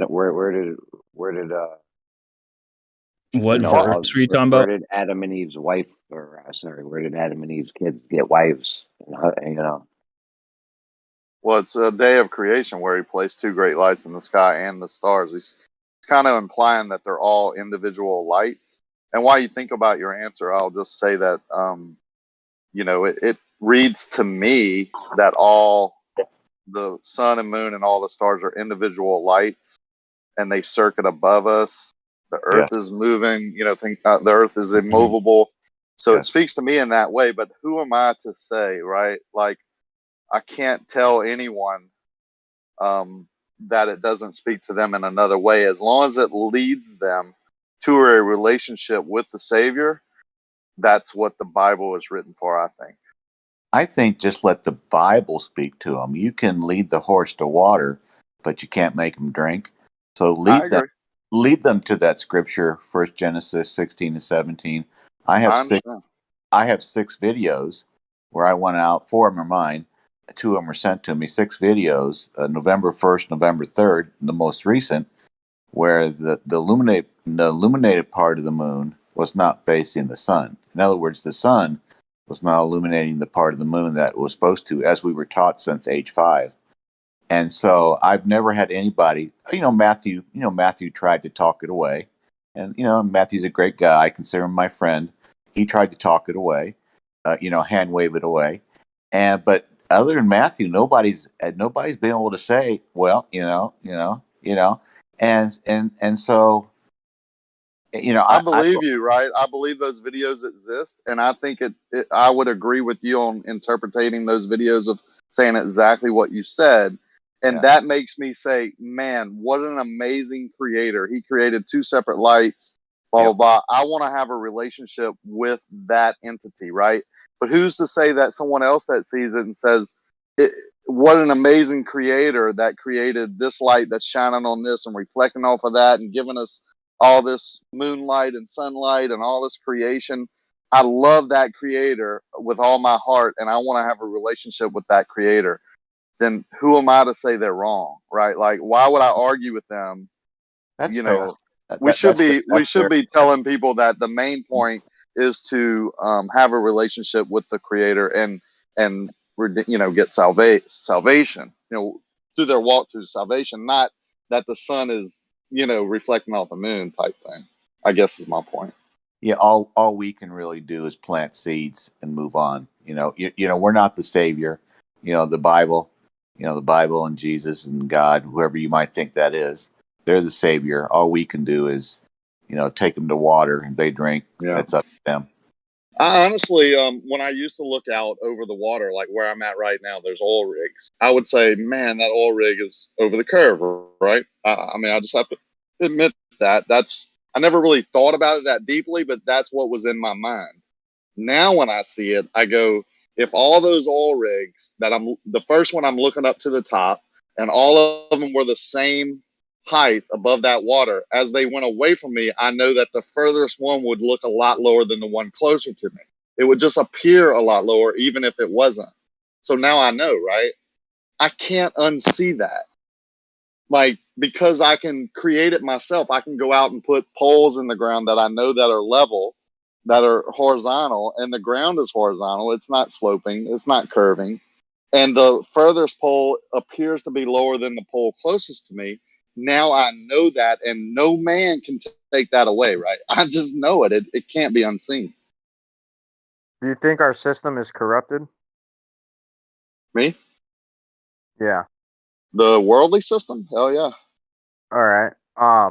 So if hypothetically assuming flat Earth is true and there's new land out there, are you willing to separate yourself from this current system and go to somewhere that's completely new? I would And go today if I could bring my family and start a new life. I would go today. I've started a new life here by trying to get as much as the corruptness away from me or further away from me or non-existent in my life. Does how that make many other sense? how many other flat earthers do you think are willing to separate from their vices, like their Oh, PlayStations and their cell phones and all the Count me comfortability they in. have? I don't know, dude. Well, we could go on get in Travis's truck and head that way, though. I promise you. But I think there's a lot. I mean, people, they're moving towards the individual farming and producing their own food and water. I'm not even to that point. I have land. I have a well. Well, I have several wells. I have land all over the country, like not just where I live. And we have ways of getting there and surviving. That's what I I'll think tell you. most people Am I prepared? One of those prepared whatever, that store like 2 years worth of food? No, I'm not. But I know I can survive off the land that I have. I think most people and flat earthers alike are willingly beholden to the system, the current system. Could be. And It's easy.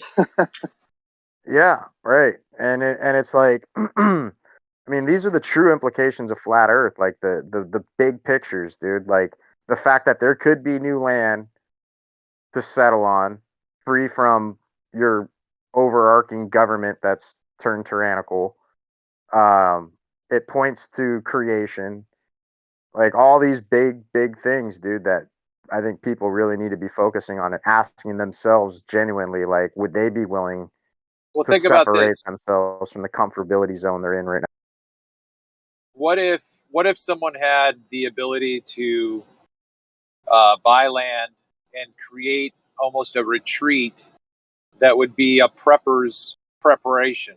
Like, this place is going to show you how to start to make that transition. These are the things that are going to need to be understood. You're going to, whatever, because you got like Waco and all the other places they burned down, well, basically. no, I mean, but seriously, that's what they were doing, though. To be honest with you, they were I trying to believe get it. away from the government. Yeah, so that I believe it. they publicly burnt children on TV So was to tell who was that teach crazy people guy, not to do Charles that. Manson? They all had their commune, right? Yeah. Yeah, but Charlie Manson was he was already involved in the whole Laurel Canyon scene, so I think it was all the psyop to begin with. I don't think it was a real event. Could be. And I mean, who's not living paycheck to paycheck? I think the majority of people are kind of strapped. You know what I mean? To try to pay Well, for but see, something. right, but see, that's my point. Okay, so that's part of my point is that you have this retreat place that is a place to almost get reset spiritually and also, let's just say, socially, so to speak, so that you start to say, okay, look, this is the way that you're going to have to start to think about your finances. Like, if you want to make this break, what are some things that you're going to have to eliminate that you can then take that money that you would have spent on that vice and put it away? Like, you're going to have to start making those plans. That's what I mean. It's like a holistic, way of looking But at you can do it on a resetting. smaller scale too. Like right now, I have a food kitchen that I own. They're in my strip mall. Basically, they come in there, they can watch TV, play pool, foosball, play video games, that sort of thing, and eat. Right? They always have a place to have a meal, and that's just something I do in my community. I also, do things at my own home and things like that. I think on a small scale, individuals can do that in their communities. And if many people would do that, just whatever they could, even if they didn't have the money, they could go cook or they could go clean or, just greet people or go deliver food on their way to work or whatever it may be. I think we could show people what a kind, loving society they could live in. And as individuals, we could change the world. Food is food and a hug, bro, is what we kind of, people just, when you give them food or buy them their meal or give them a hug, it lasts, right? It lasts for a long time.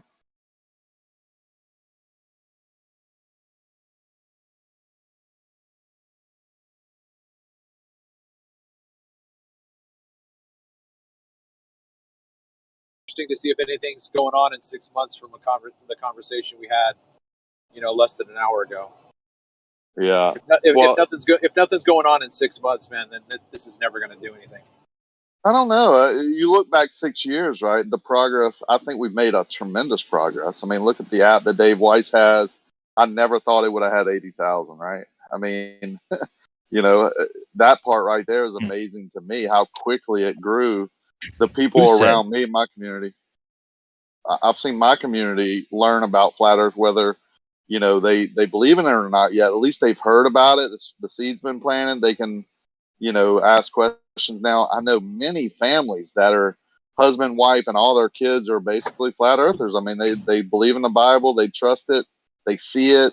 The world doesn't affect them, right? Like, I don't know. I see it happening. It just takes time. Anything good takes time, man.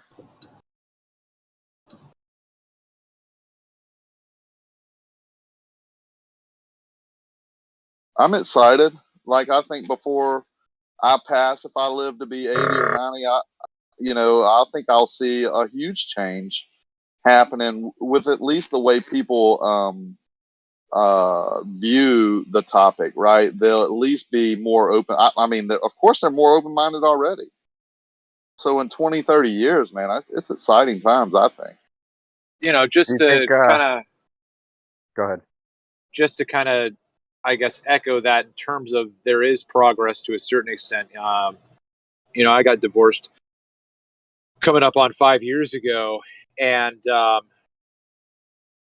all three of my older sons cut off all communication. And it was a year and a half ago that my oldest son came around because he had his child and started to understand the dynamic that he had with his mother that completely changed the way he thought he understood was, my role in the divorce and whatnot.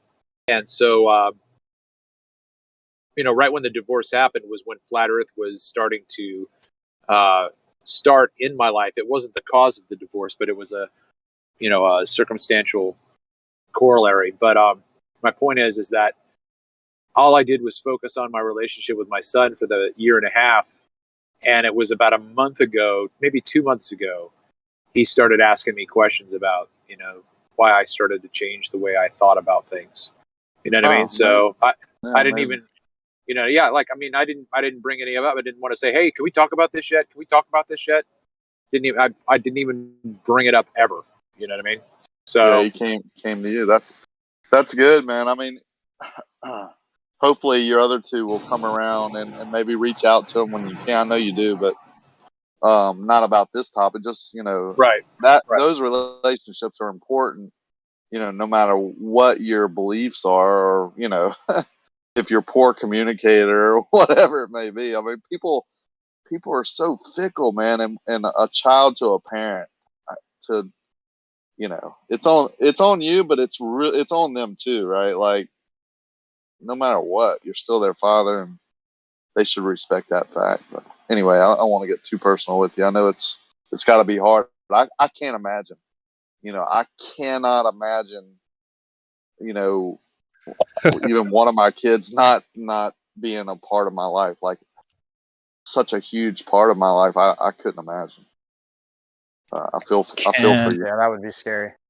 Yeah, but my wife and I have never had any issues, like no fight. If it's hard to imagine, we've been together 35 years, 3 kids. We didn't even have to yell at them, discipline them. It's just perfect, easy life, right? But we've gone through challenges lately with midlife. It seems like her, whatever you want to call it, her midlife deal with menopause and just the kids leaving the nest and all the things hit at once, right? Which they do with a lot of women, and I think that causes a lot of divorces. So as strong as our relationship was, it's been challenging the last 3 years of dealing with that, right? Her emotional state, which she was never emotional like that during her cycle or whatever. This is really personal, but Yeah. yeah, I'm sorry, but I'm trying to make a point where everyone's going to have challenges. It's who and what you turn to, right? So neither one of us have gone out and cheated or, got on the bottle or drugs or whatever. We just, are praying together and turning, and doing the right thing and, getting through it, right? Like if you're not prepared for those challenges, they will destroy you, right? And I think people, that a lot of the divorce is because you're not prepared for those things that are inevitably. I mean, they're going to come. I mean, they're just going to come. And it's tough. I mean, I see it now. Never saw it before because my relationship was so perfect that I never even imagined us having issues, right? Never. So when we would counsel people and, we would counsel them on how we've been able to, have a good relationship and all that. And now we talk and we're like, now we're going to be able to counsel people that's going through challenges. And maybe that's why we were put through those challenges, to teach us, right? So we would gain that experience and have the knowledge of how when our peers come to us and they're having trouble in their marriage, we can say, look, this is what we did. This is how we got through it. So I don't know.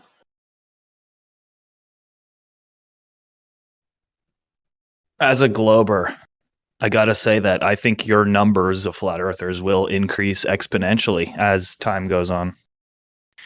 Like, if you think America or the West is headed for smarter, healthier, more adept people, then you're just on crack. And that wasn't my quote. It's just like, not to be offensive. Like, I'm not saying that, like, as society crumbles, You're basically that saying flat there's Earth is going a to be more de-evolution flat of earthers. humanity. No, as a glober, I gotta say, your numbers will increase. The longer this bloated pig's corpse continues to exist, that is called America. What is wrong with you, man? Yeah, he comes from that place. Gems. Hey, were you there when I asked them what is a woman? Were you there that time at Gems? Me, no. Okay. That sounds great though, because they would have a. He doesn't like Gems, by the way, SE, but I hate Gems. Yeah, I know. I'm just saying. Yeah. Just putting it out there. Like they took a hissy fit, bro. A hissy fit. So how do you say your name? I can imagine. Pistachio? Okay. Yeah. Hang on, but what I want to say to the inverse of that is that you could say that there's going to be a lot more globers as we progress, because there is no progress. We're literally getting dumber, fatter, and like less and less people are highly educated. The percentages are all off. That's because right now education we're is all just indoctrination. We're starting to wake up and realize that, basing and asserting yourself on a belief rather than the factual logic that lies at hand, and contradicting natural order to pervert reality isn't necessarily a beneficial thing for an individual. I'm fine with him having his opinion. I would just like to ask, how do you know it? How do you know the shape? A sphere is a shape. How do you know it's a sphere and not anything else? No, I don't. I don't know it's a sphere. I got you. Okay. No, I wanted to ask him that's this an earlier. honest answer. Okay, thanks. Pistachio, I want to see where your logic lies. I mean, do you think something can come from nothing?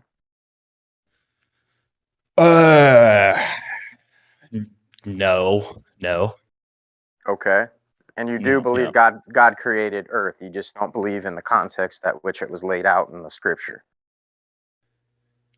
Well, I mean, God is something, so he's not nothing. Like God creating the earth or the universe or the Big Bang. That's something. But his question was, do you think God created the earth? That you answered yes? Yeah. Okay. All right, good. Yeah. And also he created light on like the first day, and then like the fourth he like formed the stars and formed our final night sky. Like he formed what we would see. But like prior to that there was day and evening and you do realize light and visible light Two different Are things. one and the same thing, but different by their attributes, right? Yeah, like it's energy from the sun that collides with. So Yeah, visible light is a byproduct of light in its full totality. you could say it's a byproduct of collisions. From the energy colliding with Well, let's particles. dumb it down. Yeah, You need energy to have light. Is that what we're saying? yeah, 100%. So with God, you can have light. Yeah, and even like scientists would say matter can't be created; it could be transformed or destroyed. Or that's energy. Yeah. Well, both. It's both. It's like matter and energy can't be created or destroyed. Or it's like. Yeah, I get it. My thing was God is matter light, and energy right? are Like, that's what I synonymous. used to say. They're only different by their attributes, but it has been proven that they are synonymous. Yeah, yeah.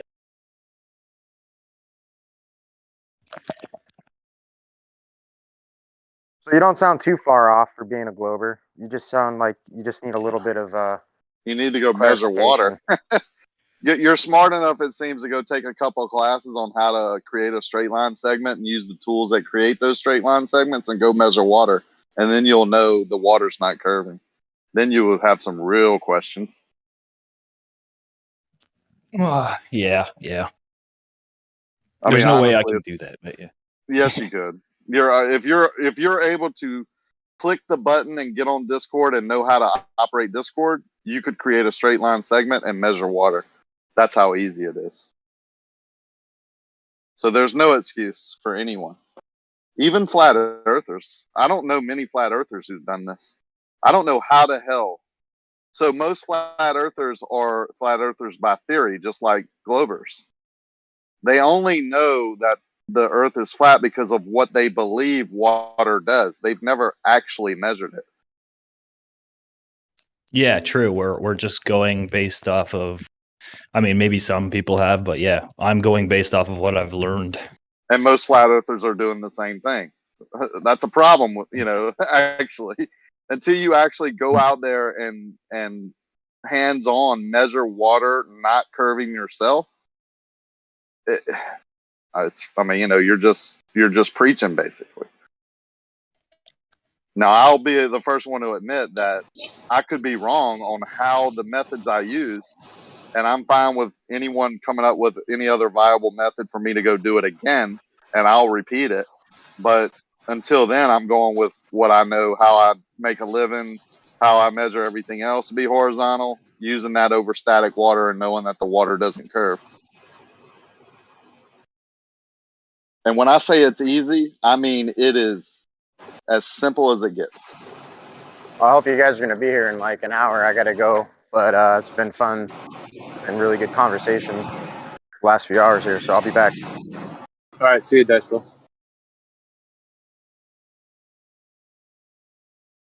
He really does sound like perspective. I always mix them up, bro, every time.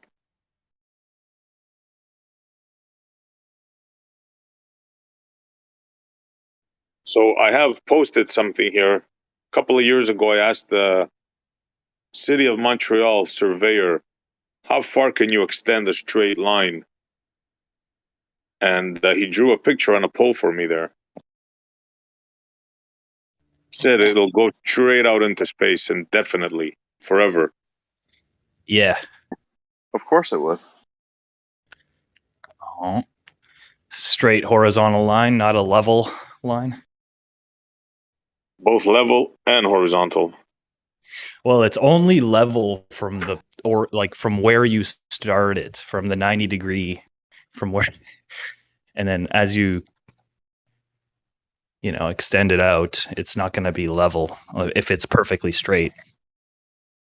So are you saying you establish a benchmark and you can only have level at that one point? You can't extend it north, south, east, west, whatever direction you want to call it. Yeah, so like it's only level at under your feet, and then as it extends away from you, unless it follows level, like unless it continues following the curvature of the earth, let's just try not to confuse it. So it starts at your feet, and if it's perfectly straight, that means it's not level. It's gonna be, yeah. No, I know what you're saying. I've been hearing it for a while, and yesterday I put a term to it. I call it point geometry, point horizontal. Yeah, it's infinite Yeah. points. It's not a So, yeah. line. It's So like infinite. on a cube, if you're on top of a cube, any point on that surface is going to be level with the top of the cube because it's a flat surface, right? If you're on like How do an you octagon, yeah, go ahead. No, go ahead. Sorry, I thought you were Yeah, done. so like let's keep adding. So if you're on a pentagon and you're on like, the top right side of the pentagon, level would be that same angle. Whereas like on a sphere or like an octagon, well, sorry, you gotta picture there being an infinite amount of flat surfaces on a sphere. So wherever you measure, you'll be 90 degrees there. I also have a name for that: disco ball Earth. Yeah, disco ball Earth. Hell yeah. Okay, go on. Yeah. And you have to like, if you want to draw a horizontal from where you're standing to outer space, it will extend away from the Earth, and like the Earth will curve away from your horizontal line. Are you preaching to us, or have you measured that? Yeah, no, I have not measured. Wait, actually, you know that guy who did the canal with the laser pointer? And like obviously that wasn't me, but Yeah, laser pointer's not measuring, but he was assuming that it would just kind of hit the bullseye, but his buddy had to raise the target a couple meters. oh, you're talking about Jaronism during the that's that. Yeah, you have been. Let me ask for a while. Yeah. Let me ask you a question. If how could I put it to you? Okay, you know what a spirit level is, right? Obviously. I would have to Google. No, when you go to Home Depot and you buy one of those level things with that little bubble inside. Oh, yeah. Okay, now you can imagine one of those, let's say 6 feet long, a nice big one. Yep. Okay, now, how do you picture it? Do you picture where is level to you in that spirit level? Where if I was to tell you, point to me where level is, what would you say? Sorry, you want to repeat that? Like where the bubble would be in the center between the lines, right? Yeah, like a 6-foot long piece of measuring device. Call it a piece of wood, or they're usually aluminum now, whatever, plastic, right? Yeah. So you're just like holding it in your arms, and you want to like make it level. No. You place it on the floor, right? Yeah. You make sure the bubble is level. You know how to achieve level with one of those, right? For sure. Yeah. Right? Okay, then you look at it, right? And it's resting on the floor. Now, I'm asking you, where would you say level is on that piece of plastic, on that spirit level? Ooh, it's a good question. Well, if the bubble is perfectly in the center, then the whole thing is a perfectly straight, ideally, unless it's like a beat up ruler, like ideally that the entire thing is perfect. Yeah, that makes perfect sense, right? Now, going back to what you said earlier you only envisioned one point being level. You see the disconnect here. Yeah, so it is. I do see I do see the disconnect. So that it is 1 point, and that level, if you like say rotated it 180 degrees, it might not be level. Like you have to readjust it, but it is 1 point. Like I think I don't want to like tell you that it's calculating an average, because it's not really doing that. But yeah, Wouldn't you for say that, like yeah, you said the whole thing is level, right? Like a level plane, for a lack of a better word. But how do yeah, you like reconcile mhm. your thoughts before of just a point being level, and now you know that in reality you can have a level plane, right? Not just one point. Well, it's a plane, but it's like if it extends away. Okay, so if you were to move a centimeter to the right or a millimeter even, you'd have to reposition the level, Yeah, and but then it it's would not be at one. level again. I hear you. So you're saying the whole level, the whole thing, the whole 6 foot from one end to the other is level, right? No, the whole thing is perfectly straight. The whole thing is But hold on, perfectly straight. didn't you achieve level? Didn't we start off by me telling you you placed a bubble in the middle and you agreed that it's level? It's level with where you're standing. It's level with where it is. Wow. But if you move at all, it won't be level. The So it's level level itself for is 6 6 feet, foot you're long. saying? Yeah.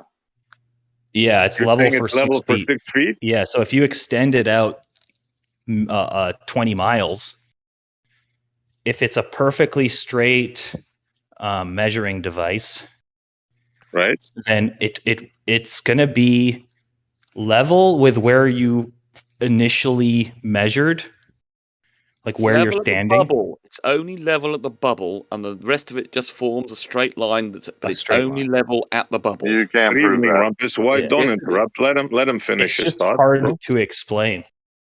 It's just No, level. It's a point. he's You're helping. right. It's a point. It's Yeah. just a No, point at the bubble is where it's level. Okay, if Yeah, you made a 6 foot level, extend out 6 miles horizontally, would the bubble Yeah. in the middle still be level? Yeah, so if the Then bubble you would have is a level, horizontal then yeah. line 20 miles long, right? Yeah, so the horizontal line isn't level, not the entire like where if you were to Sure it walk would. like no, If it's no, just horizontal doesn't curve, sir. Just No, yeah, straight horizontal horizontal means line. like perfectly straight. So Right, like not curving. yeah, so if you walk Correct. so if you Yeah. start the measurement and then you like say walk to 10 miles down, it's still a perfectly straight line, but it's not level with the earth. Level and horizontal are two different things, so of course they're not going to Yeah. be the same if you extend it by 6 miles. Well, a 6 Where does mile the 20 level, thing curve, yeah, Rumpus? Where does it a start 6 curving? mile level. Where Starts does curving immediately. 1 nanometer away from the bubble, it starts to Ugh. curve, but just by a very small amount. And So over a the six- distance of 100 meters, it's only a millimeter. what about the 6 Yeah. foot level? Is it horizontal? You got to It's picture it like a horizontal. seesaw. Yeah, but it's horizontal for the point at the bubble. But what about the actual level part, the 6 foot long piece of Doesn't plastic? matter whether it's or 6 feet or 20 Are you million listening? miles long. You That's don't mind me. horizontal. The You don't only mind me point that's finishing. level is the bubble. Of course, you don't mind me finishing my sentence, right? It's very short.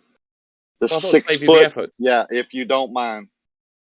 The 6 foot level that you go by at Home Depot that's horizontal, it's not curving. That has a bubble No in one's the saying it middle. is. If you don't mind me finishing, if you make that same 6 foot level that you buy from Home Depot, theoretically How many 20 more miles times are you going long, to say not that? I'm going to start over again. Yeah, say the same If thing you, 5 times. I Let can him tell you, I can finish. resolve your problem in 1 I'm sentence. going to You're say it going to until repeat you Angry yourself Englishman, 5 Rumpus, times. don't relax. spoil I'm the going to show, say it. Rumpus. Come on. We I'm were going to say it doing fine. until But he's Rumpus now showed said up. the same thing 5 times. No, It's I getting have not ridiculous. said it Yeah. once without you interrupting. So Let him let's start finish. again. When Talk you about go your buy, experience of going to the home. so if you go to Home Depot and buy a 6 foot level and the bubbles level in the middle, that's a horizontal line 6 foot long. You extend that 6 foot long horizontal line to be 20 miles and you put a bubble in the middle, that is a 20-mile horizontal line. Do we agree with that? 20-mile horizontal line, yes. Not curving, right? Right. If it's a if it's a straight, if it's created that way, then yeah. Okay, so if you place that 20-mile horizontal level with the bubble in the middle, and you level it and you place it on one point on the water, each end of that level 10 miles away, is it going to be lower, higher, or even with the water? Higher. The earth will maintain its the ground underneath will maintain level while the measuring device you're using will still be a straight line. Okay, fair enough. Is that your theory, or have you seen this done or done this yourself? It's math. It's not. Math is technically all theory, but like in grade 11 or 12 or something, I figured out like how You to took a draw a radius, right? horizontal on a circle. Yeah.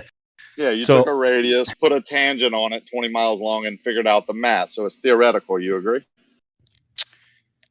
it is all theoretical. Math is all theoretical. Well, Okay, so it it's in your mind right now. It's theoretical. Have you ever seen it done in reality? Just like the odd experiment here and there, like the laser I was telling you about on the canal thing. No, I'm talking where about like a straight line segment 20 miles long being higher at one end than the middle. Have you ever seen that in reality? Not laser. no. Okay. Like I don't think mankind has a material that could withstand not bending and staying level. Well, no, even I if mean, it's sagged or bent, you yeah, could establish. I mean, you gotta true. admit that we have the technology to make a straight line for 20 miles, right? I Yeah, mean, you could that's support gonna the be like, weight with columns. what's that? Sorry, You could support the weight so that it doesn't bow that like it that. stays straight. Yeah, true. We So could you get my easily do that. point, right? Never really been, Like a pier seen in off a reality. dock. Yeah, I mean, like it is just a mathematical. It's how to establish a horizontal on a circle.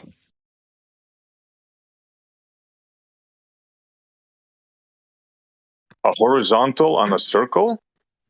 Yeah, like if you're drawing it on paper, so a horizontal on a sphere. Right. Can we do That's called a little? tangent. A tangent. Yeah. And so straight isn't curved because you have to draw a tangent. Yeah. Yeah. You can have two tangents that are parallel, And not curved. right? And they would Right. hypothetically extend way out into space or whatever. Yeah. Can I do a little thought experiment with you? Yeah, just real quick, hold on, Essie. But the point is that a tangent is not a concentric line. There's a difference between a tangent and the curve above which the tangent exists. If you have a curved line above a curved line, it's concentric. You get the idea, right? A tangent doesn't curve.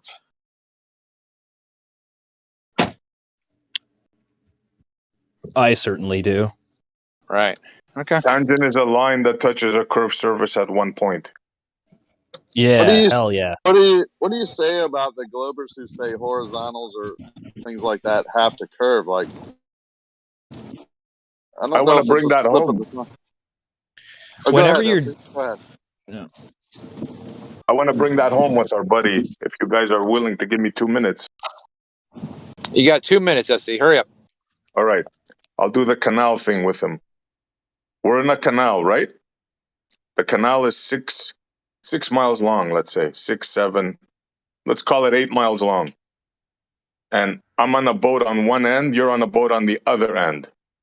I'm looking at you. You're looking at me, right? You with me so far? Okay. Yep. Now you're on one end, right? You look down at the water. Remember, it's a calm day. It's in a canal. Yeah. How do you envision that water? Well, like halfway through between us, it'll basically around 3 kilometers or less. I won't be able to see you. Like basically, the water will cut off the top of your head. Like I'll only be able to see halfway across that river because you said 6 kilometers, right? Or 6 No, I miles? said 8 miles. 8 miles. 8 miles. Yeah, so I'd only be able to see like 3 miles, and then I would just see water. Like I'd see my personal horizon from whatever height I'm at, if I'm a 6-foot observer. Right? Okay, so there would be an obstruction, right? You're saying there would be an obstruction due to the water? 8 Yeah, miles yeah. at 5 feet observer height should be 18 feet of curvature. Yeah. Oh, well, I mean, we're talking like atmospheric curvature, not like actual curvature. I didn't ask you about the atmosphere. I asked you about the water. I asked you, how do you in the water? And you told me, due to the distance, that the water would block your vision due to a swell of the water, a hump, call it whatever you want. No, not due to that. No, it would be an imaginary swell. Like it's in your head. It's an optical illusion. So an imaginary thing blocks your vision? Is that what you're saying? Yeah, well, yeah. When we say that the horizon rises to your eye level, that's what we're saying. It's an optical effect. It's not the actual curvature there in this case. So if I had a telescope, it was a clear day, and I looked at you, right? I can clearly see 8 miles with a telescope, right? Would you agree? No, not if you're looking across a flat, like not if you're just looking horizontally at one another. You'd be able to zoom in at things that are just past the crest. Like if there was a tall building behind you, I'd be able to zoom onto the tall building. But if I looked down and like tried to get to you, and then I got to the second floor, like it would be cut off, you know? Yeah, I hear you, but the building is a solid object. So are you saying the water as the solid object is blocking your view? No, it's the optical. I don't know exactly what's blocking your view, but it's the optical effect of how far you can see. Yeah, but you have a telescope here now. You can zoom in, right? No, but yeah, the light is all. I mean, like whether it's your eye, or if it's a camera lens, or if it's a telescope lens, it's capturing the light that's coming. So you're saying maybe, let me help you out. Are you saying due to the atmosphere, the atmos? Sorry about that first word. Yeah. Due to the atmos? Is that what you're saying, right? Yeah, and changes in temperature and like barriers and layers of the atmosphere. Yeah. Okay, fair enough. So it's not the water causing obstruction. I would say no. No, it's not the water from that height. No. Okay, so are you saying then that the water is level and horizontal all the way from one end to the other?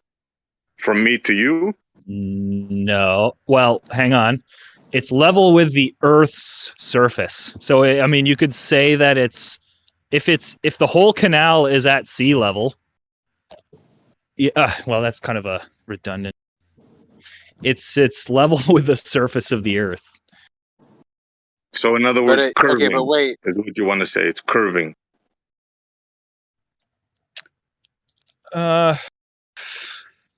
Water. I mean, water molecules. Wait.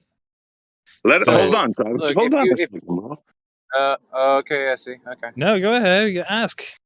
I don't have much to say here. You're gonna say I them now. I don't Oh man, Travis, man. I told you I'd back out. Okay, that's fine. So two hydrogen and an oxygen molecule like stuck together.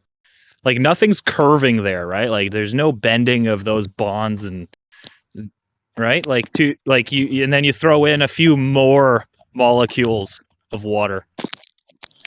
What a few more H2Os. It's a liquid. So is it following the Earth or is the water in the canal? I can't really hear what you're saying. I said, is the water level between me and you in the canal, or is it curving? It's level with the Earth, which means it's curving.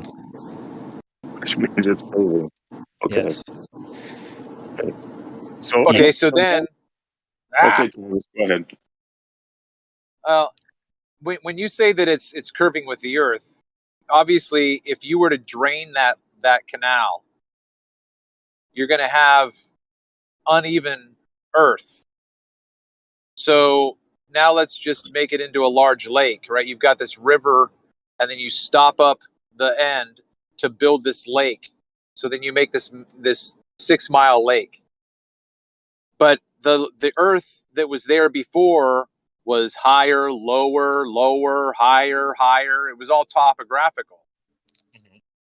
Right? So the water doesn't give a shit about the surface of the earth. It's going to find its level everywhere. So if you build a swimming pool and it's a level swimming pool, then when let's say you've got a tile, a 3-inch tile at the top, from the top to 3 inches below, so there's a marker. So then how high do you want me to put the water in, dear? Oh, fill it to the bottom of that tile, honey. So then you know that the water level is 3 inches from the top all the way around. There's no deviation. You go to every single one of those fucking tiles, and guess what? That water isn't lower or higher at one point, right? Well, I mean, I can't measure that. You can't either. Like, I mean, we need a really sophisticated instrument to measure any kind of curvature there. Okay, hold on though, man. Yeah. Right at the base of that tile is the grout, right? Yep. Okay, so you got a line of grout, and the water hits that line, right?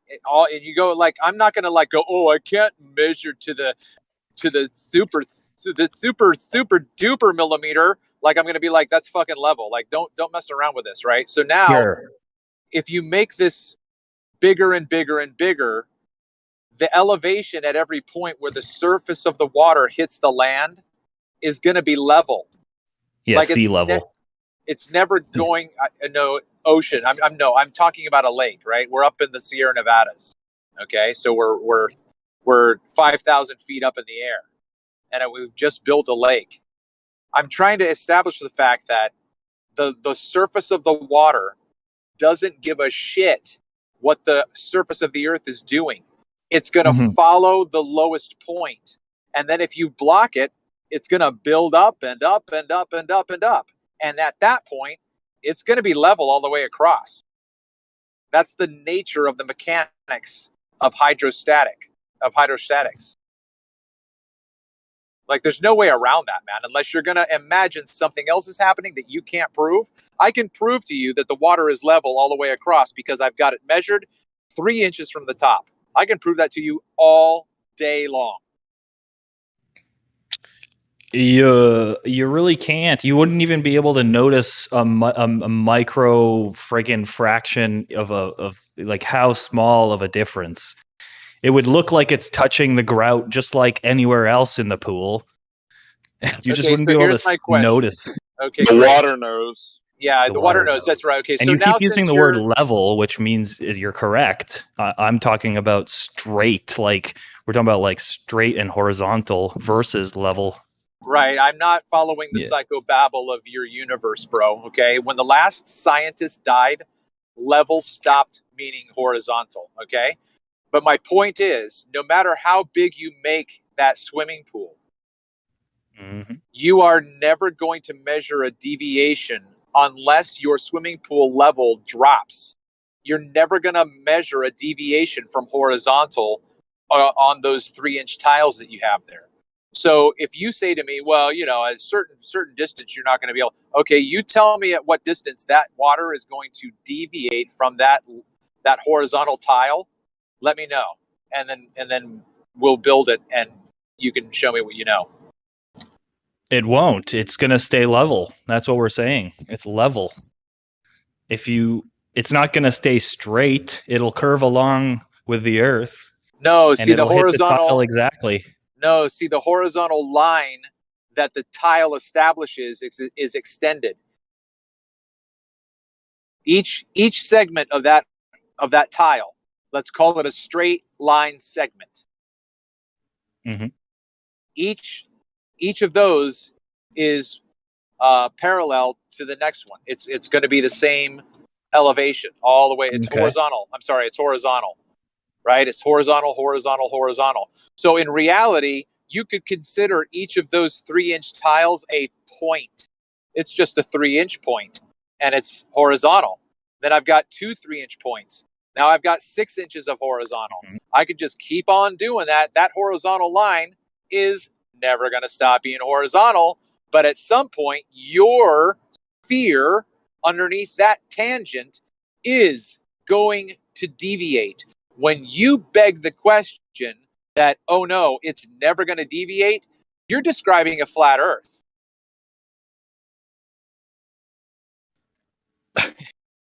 Well, you're just confusing yourself here. I'm not confused. Why are you speaking for me?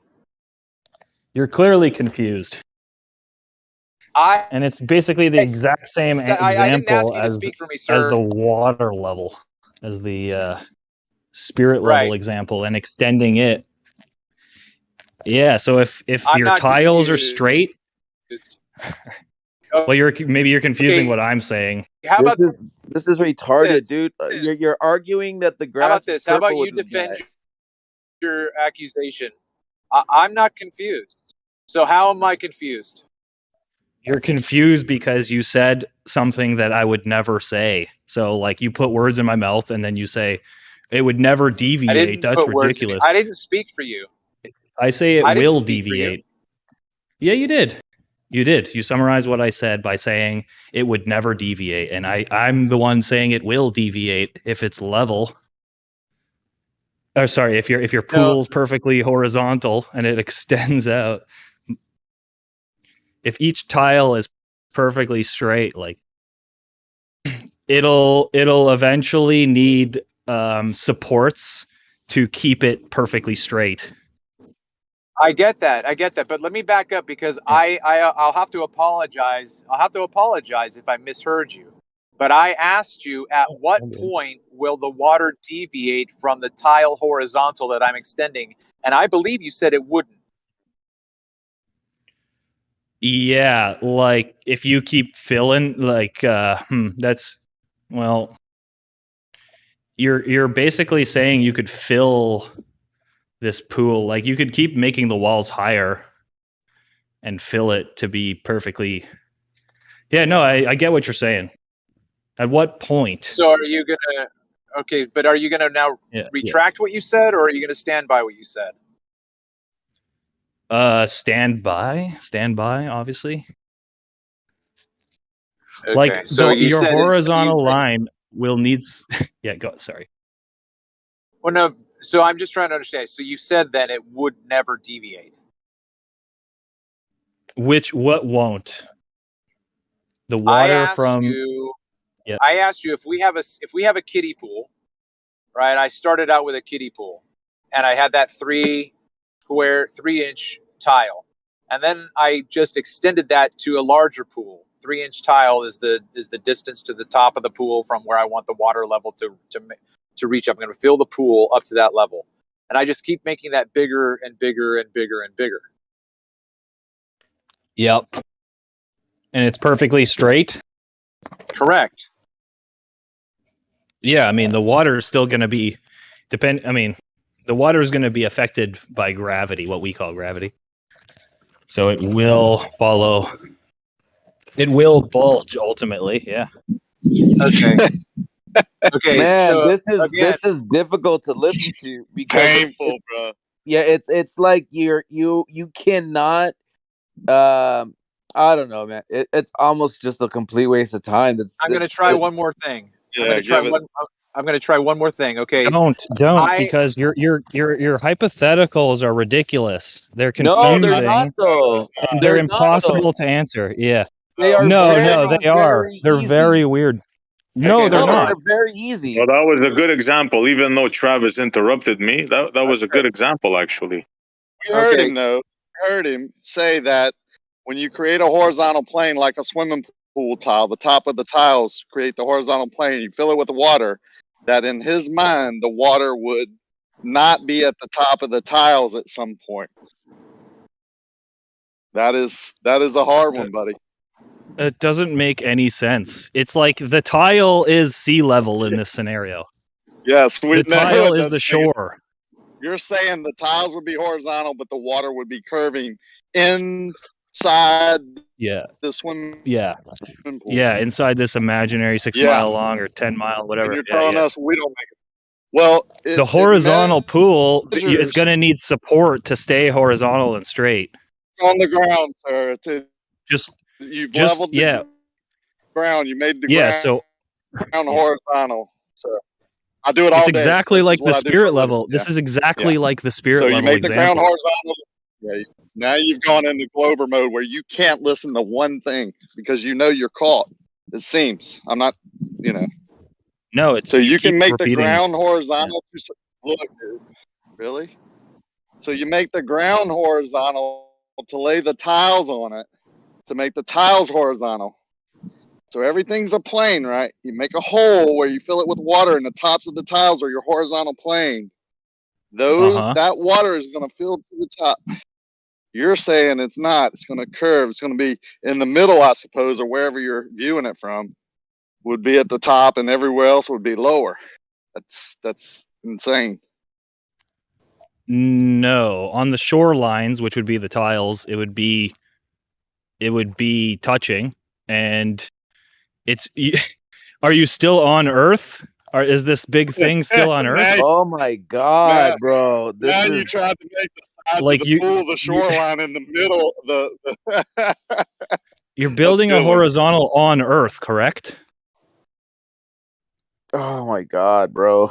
It's hard to listen to. Look at it's really easy. Your brain, the light's just not turning on, and you're not getting it. But eventually, maybe, hopefully, Okay, all right. one day you get it. One day Sure. you understand. It's the model, Anything to bro. It's the contribute other model of than that? friction. Anything to contribute other than that? Yeah, Yeah, here's what I'll I'll give you contribute. Here's something. what I'll contribute. Okay. No. Yeah, let's hear it. If Let's I hear your dug, okay, I'll contribution. give you hear something me out. really good. Hear me out. I'm gonna say pretty much the same thing he said, but maybe it just needs someone else to say it. So look at, if I went into an empty field, okay, and I dug a deep hole, it goes 20 feet down into the ground, okay, like just straight down. But then my deep hole, 20 feet, then goes to 19 feet, then 18 feet, and then that's what we call the deep end, and then we have the shallow end. Okay. Now I made sure that the top of the ground, not the hole, I made sure that the tops of it were all horizontal or flat, right? They're all level, or maybe that's a trigger word for you. But the top of the pool or the hole, they are in line with each other. Okay, they are accordingly in their correct measurement. There's no curving, there's no deviation from the left side from the deep end to the right side. They are both the same uh um um level. Okay, now deep below, there is a difference in measurement, right? In the hole, it's deep end 20 feet, and then the shallow end, it's 3 feet. Okay, and and on the ground, I even did these really cool, huge like bumps, right? So there's bumps in it as well. But what he's trying to explain is, right when you pour the water into this awesome, amazing hole I made, that the water is going to fill that hole accordingly, and on the sides of it, it's going to go up and raise all at the same time. Even though there's a really big mountain in the middle of it, let's say like at the 16 feet deep mark, I put a really big hill for some reason. I don't know why. I'm just weird. But the water still filled it to where you don't see a real big hole coming out the top of the water, because somehow it just kind of filled in the 20-foot part and the 3 feet part. But the top part of it, where you put your toes in while you're standing on the ground, for some reason I made a like he's saying, I'm going to make a 5-inch tile all the way around, and they're blue for a visual. Okay, I put 5-inch tiles from the top of the ground into in downwards towards, so yes, along the edge. Now I stop at 5 inches from the top, and what he's saying is that no matter where you go and put a measuring stick, even though it's going to be different at the deep end when you put your measuring stick into the water, because you're like, hey, water's 20 feet over here, and you go to the shallow, They go, hey, it's 3 feet over here. But we know that according to the ground, that water level that's going all the way around because the water filled the space accordingly, that we know it's not curving water or bulging water because of that tile that we set inside that flat line. Does that make any sense to you? The whole thing is on Earth? Yes. My God. Then Yes. no, that makes no sense to me. Okay, that's fair. That's fair. Again, we can't fix stupid in Discord, but Exactly. we can at least try to explain to where hopefully something clicks. Now, it may be not clicking right now. That's all right. It's just not your time. Maybe we'll try next year. I don't know. But for some reason, you can't grasp what we're saying, and that's all right. Okay, I'm You're next, not the guys. only one. I want You're to not the finish only the one. canal thing that I started You're with. welcome if for you not guys don't cutting mind. off your stupid long thing.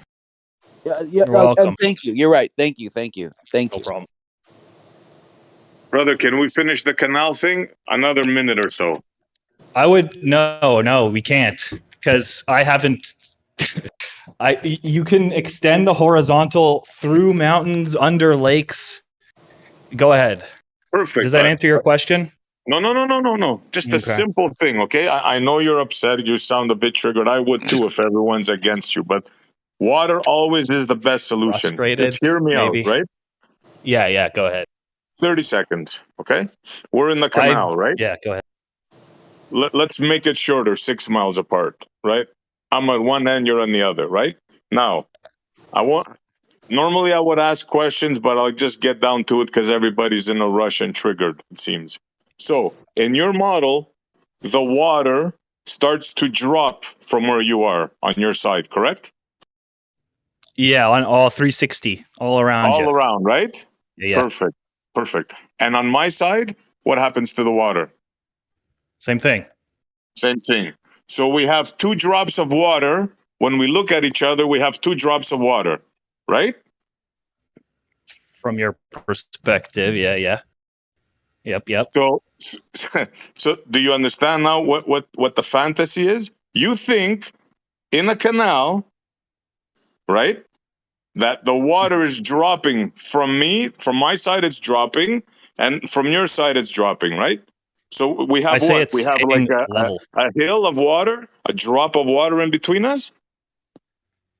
That's if the surface we were on was so perfectly smooth, and yeah, like yes, it would drop as if you were standing on top of a giant ball. Yes, but A giant ball? like if you were like a if we were on a trapeze ball, wouldn't artist there on be a a ball. hump between me and you? If we were on a ball, wouldn't there be a hump between me and you?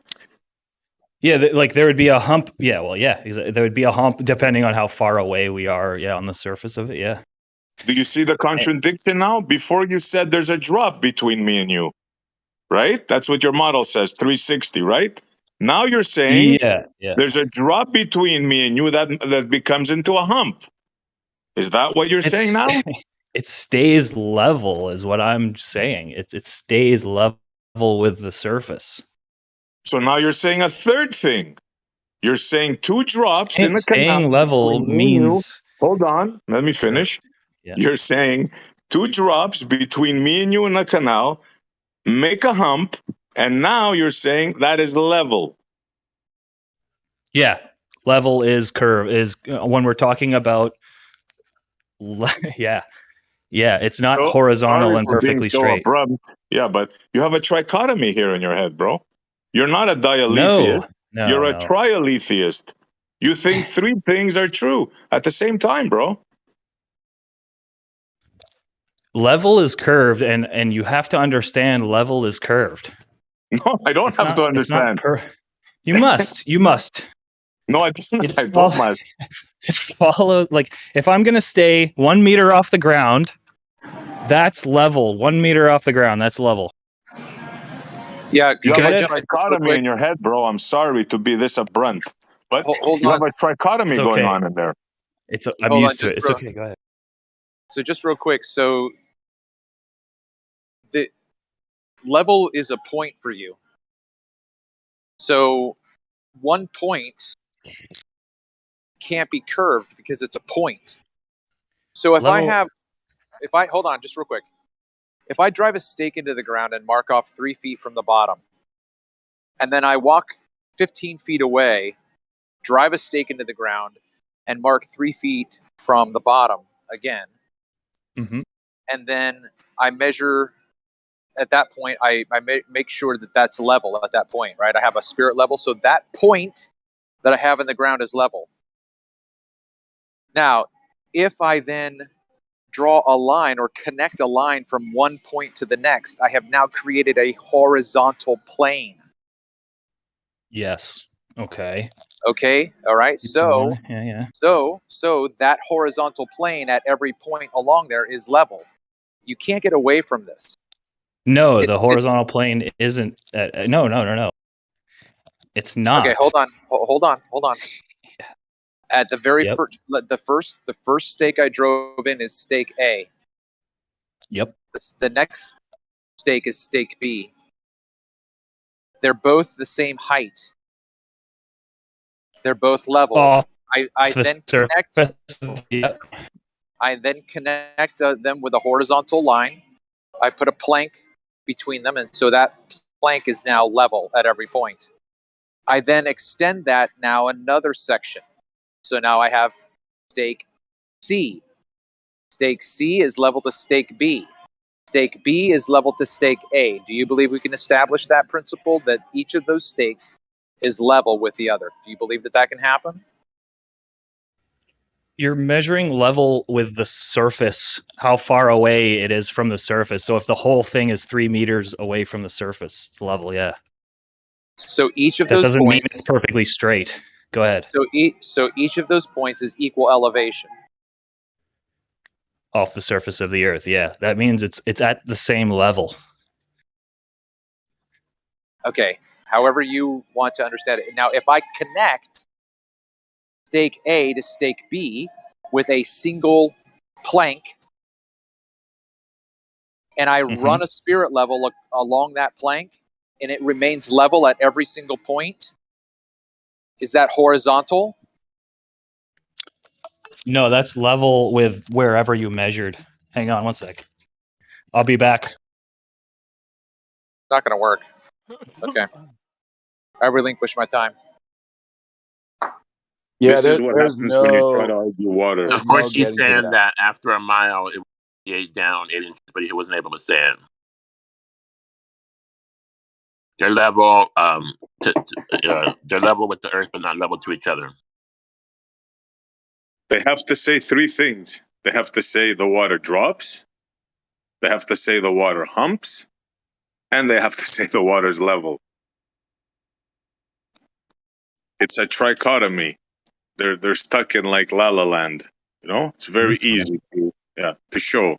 Level, level means curved, dude. When you're talking about that's a exactly globe, what I want to hear. Exactly. Yeah. The level that you bought at Home Depot, the spirit level, is curved. You have to say that, bro. No, that's a horizontal. What is level, or what is a level? Like you said, if you drill a stake into the ground 3 meters, and then or like its height is 3 meters, and then you say drive to Africa, and then you drive a stake into the ground, and if it's the same, if you first of all, you have to make sure you're not in some mountain and stuff. You're actually starting from the same Saying way too much, bro. I don't need you height. to say this much. Yeah. Okay. Well. What is 3 meters level? off the ground? 3 meters off the ground in Canada is 3 meters off the ground in Australia. That's what level means. It's so a like point. 3 meters It's off a the point. ground. It's a point, right? It's a point wherever you want to measure it on a sphere. Okay, so I drive the stake into the ground. The top of the stake is where I'm going to place my bubble level. And I can see that the bubble level is equal all the way across. Right? So that's a point that is level, correct? Yes. And what do you need to have a curve? A curve, enough distance between the 2 points. If they're the same height, if you drive them into the same height. You need a or line. distance. You need a line. Isn't that made of multiple points? Right, exactly. That's what I was trying to say earlier, but yeah. Oh, this guy needs to learn geometry. Cool. I got that right. You know, saying that Multiple points that make a line. 3 feet in Australia and 3 feet in America is the same thing. I get why he's not understanding it. So if I measured 3 feet in Los Angeles on the ground, I'm going to have a certain elevation that's going to be according to sea level, but I can still build level. I can still build a level a building on in downtown LA. Now, if I go to Mile High City, and let's go to Denver, Colorado, and the 3 feet off the ground over there is not going to be the same elevation in Los Angeles, obviously, because it's a higher terrain.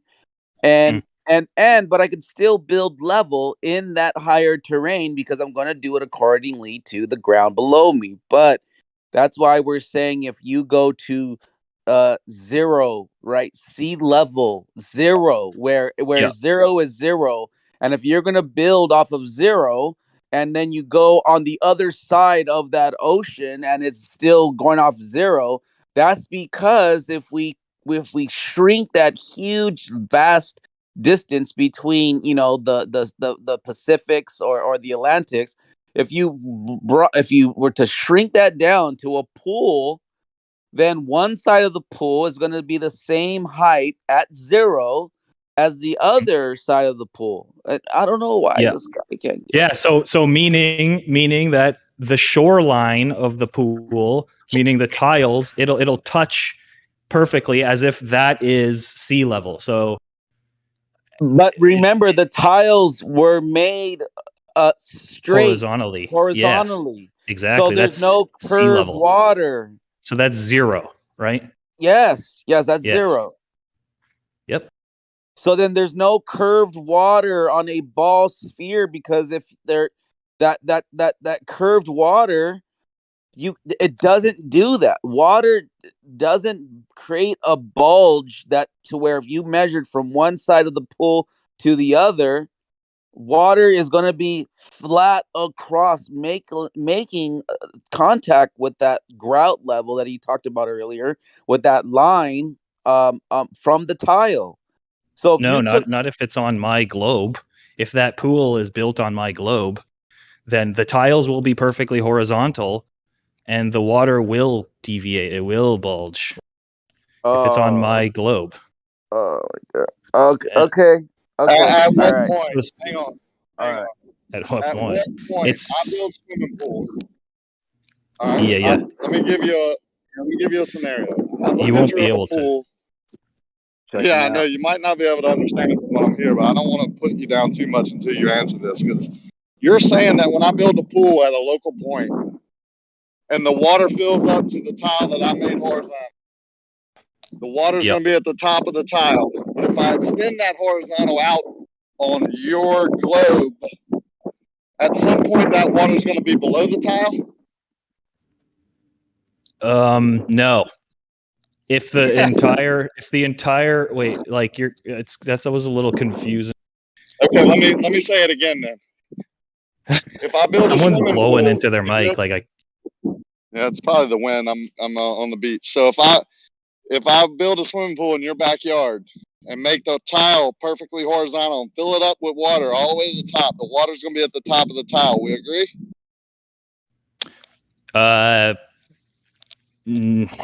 It's so like your horizontal's perfectly horizontal. just You're say saying yes. the tiles are perfect. Knows it would be. You're saying the If you want to tiles say are you can't, perfect, but it's on Earth. So the it doesn't water matter isn't. where it is. You can build the swimming pool above the earth. It doesn't matter. If you make it horizontal, the top of the tiles are horizontal. They're not curving, dude. So if you fill it up Yes. with water, the water's going to be at the top of the tile. You agree? No, the water's gonna stay level with the Oh Earth. my God. Even in your backyard, it's going to be lower than the tile at some point. No, not in your backyard. Actually, on the microscopic scale, yeah, it will. But you keep saying you extend it out for miles, and at what point? That's where I started, so you can understand my scenario, and you're lost already. It's strange. So we're in your No, backyard, you keep saying you're in my backyard, and you can't listen to that point only. and You're on already that 10 scale, steps ahead you trying to figure cannot out how you're measure going it to answer because it. we Why just are don't you have talking right now, the dude? instruments. Why Because are you're you putting a talking? stupid hypothetical, One and at a time, you please. can't let me Yeah. fully Time. answer. Hello. You You're can't not. actually How let can me you answer. answer it? How can you answer if You I want a haven't yes given or you? no? How can you answer if I haven't given you even the second step, dude? I've answered it several times. I say the water stays level with the earth. So that would mean if I extended that horizontal plane on Earth further past your swimming pool, it would be below the tile at some point, right? Yes. At what point? What distance? It's constantly deviating away from the tile, from Okay, I'm wherever fine. point you measured it. I understand. I heard you say that several times. From at your backyard, it's level. It's not below the tile at any point that you can notice. At what distance would you be able to notice it below the tile? At what point? Yeah, that's something I can't answer. Yes, We I know don't you have a can't pool because that's I'll give perfectly you the answer. It's horizontal. never.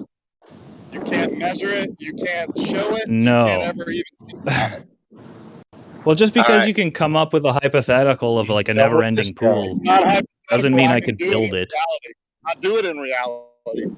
I create horizontal planes and fill them up with water all over Earth. And they're never below the tile. They're never below the form board. They're never below. You can't measure deviation unless you did human error. You know what shows us where we made the most mistakes when we fill up a pool? That's right, ladies and gentlemen. Water. You're basically saying it won't deviate, and I'm saying it will. That's it. Like I can't measure. I can't do the experiment. You can't build a 8-mile pool that's perfectly horizontal. We don't have to build an 8-mile pool, right? We don't have to Just build create a straight line segment that right. long and You measure down just to the water, which I right. have done over 2.7 miles, and it didn't deviate. So you're saying I can't do it. I'm saying I've done it using the same method, and you're saying that's wrong and somehow, even though you haven't done it. Good luck. Yeah, I'm assuming you can't do it. I'm He just assuming you told can't. you. Yeah. He just told you he did. No, like Yes, I he did. thinks he did. No, I know I did. Wow. You can go hire. You can go do it yourself. It's really easy, Wow. or you can hire a surveyor to create a straight line segment, which is a horizontal plane. Extend it out as far as you want in any direction, and then measure down the static water, and you won't find a curve either. But I know you want. Pistachio, let me ask you a question. If you did something and you wanted to share that something with someone else and they said you didn't do that, you're like, yeah, I did. You're like, no, you didn't do that. Like, how would you even would you think to yourself, wait a minute, maybe I didn't? Like, would you question your reality? Like, what the fuck is wrong with you, man? You have They've done that from day one, Travis. I'll be like, look, I'm getting a massage right now. Listen to you. No, you're not. I show them a picture of the massage girl, and they're like, oh, yeah, that's me. You got that off the internet. Like, it's weird.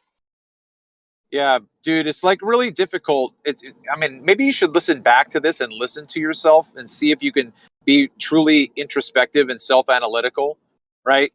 But you should be able to simply understand the argument. So remember how I started this out. I started out that we were up in the mountains and there was a river or a stream flowing. So in order for a river or a stream to flow, there has to be a lower point for the water to go, okay? So at the highest point that we're going to say, you know what, I think this is where we want the top of the lake to be. So then we establish our first 3-inch tile right at this point on this rock. And then the ground at that point starts to drop away topographically because it's a stream after all. It's flowing. It'll So deviate. now we just To answer your so question, now it'll deviate. I love how you interrupt before we get to the punchline, but I'll get to the Yeah, you're punchline repeating the eventually. whole thing. It'll deviate away Great. from that tile. That's Awesome. all. Well, I'm awesome. Yeah, You and won. you can't build. You've never built a horizontal pool that's 8 kilometer. Any You kind won. of on the You're the winner. microscopic scale, which is your backyard. You're the winner, Obviously, bro. it'll look like it's Well, perfect. what's the difference? And what is it that makes water curve at these great distances into your ball? What do you think is That's the reason hilarious. for that? Just what Well, it's a good reason? question. If it likes to hang out flat in your swimming pool, It what doesn't. makes it? It doesn't. It It likes to likes to curl up hang into out a ball. level. It Maybe likes to you hang like to out curl up into level. a ball. It likes to hang out level in a swimming pool. Do you get it? Get out! No, it turns into a Level. ball like It water doesn't does. lay horizontal. When would it? Why would it lay horizontal? It No, lays that's a level. mistake. You can show this on a local level. If you create a horizontal swimming pool like we do and fill it with water, and you on purpose like make one point lower, that's where the water's going to flow out because water seeks its horizontal. You can make 1 point higher, and that's where the tile is going to be above the water. Because when static water equalizes, it equalizes as a horizontal, not as a curved level line.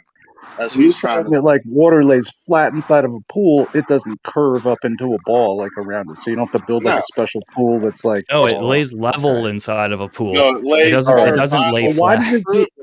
Can prove that it lays horizontal by making one part of it not horizontal, and that's where the water will either flow out or the tile will be higher than the water. Because it's a level. It's a self-leveling material. Holy shit!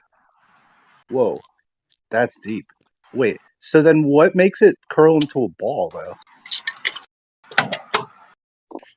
This guy is saying that the longer you make the pool, the more it's going to bulge up in the middle. But what makes it? The No, that's wider not what and I'm longer saying. you That's make not what it, I'm the saying. higher it's going to be in the middle. It's going to. It's like if higher, you but do it's a higher level. If you do a That's 8 not what I'm mile saying. long horizontal pipe and fill it with water, the water will flow to the middle and build up on itself. That's what they have to No, say. it'll stay. Oh yeah, that's what your model dictates, sir. Yeah, because gravity, right? Because Because of that's the gravity. mystery. That's their mystery. That's the mystery pipe flavor is that makes the close ball. to the earth in the middle. So there's more gravity in the middle. So the water will be pulled towards the middle away from each end, which is higher off the earth because it's horizontal. Like So a the Tootsie gravity Pop. in the middle will attract the water to the middle and make it bulge up on itself. No, that you're talking about. You're literally talking about tides with the moon.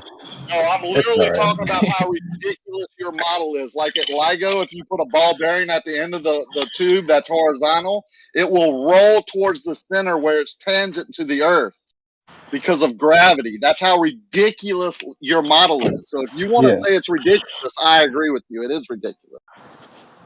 Yeah, and it's also ridiculous to be like, "Oh, I got a bunch of truth," and it's like, "Where'd you get it?" I got it at the truth store. What's the name of the truth store? It's called Lies R Us. I got it at Jim's. And then I came here and said, Jim's is crackpot. It's full of toxic people, but I'm going to repeat what they taught me over the years. Good luck with that. As you extend your horizontal, it'll be more apparent. So the larger you make your pool, the more apparent it'll be. The more the water would flow back towards the center, right? No, it's always doing that. It's always seeking level. Tell you what to do. You click off right now, go to Jim's and ask them if you make an 8 mile long pipe horizontal, would the water be in the middle or the ends? And they'll tell you it'll flow towards the middle. They have to because gravity is stronger because it's closer to the earth in the middle than on each end because each end, remember, is higher off the earth because it's horizontal. It's going out into space. Hello? It's ridiculous. That's disgusting. Reality. I hear you. I need some Tums.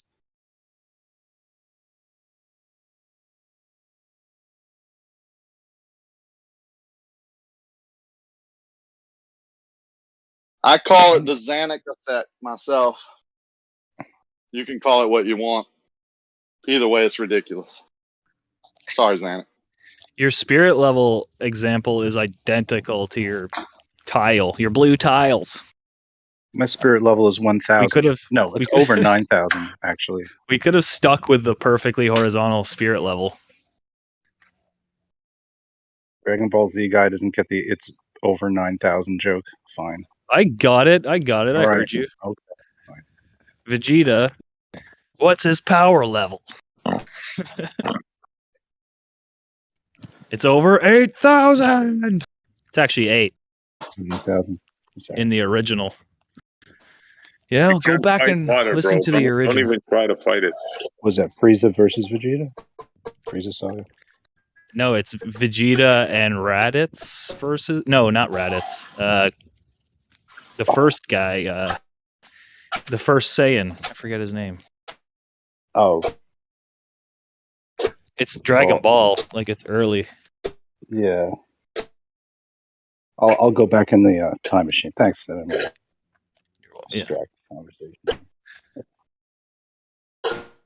It's just you're getting upset Next over time you go to the things beach, that look at the water and think what you said.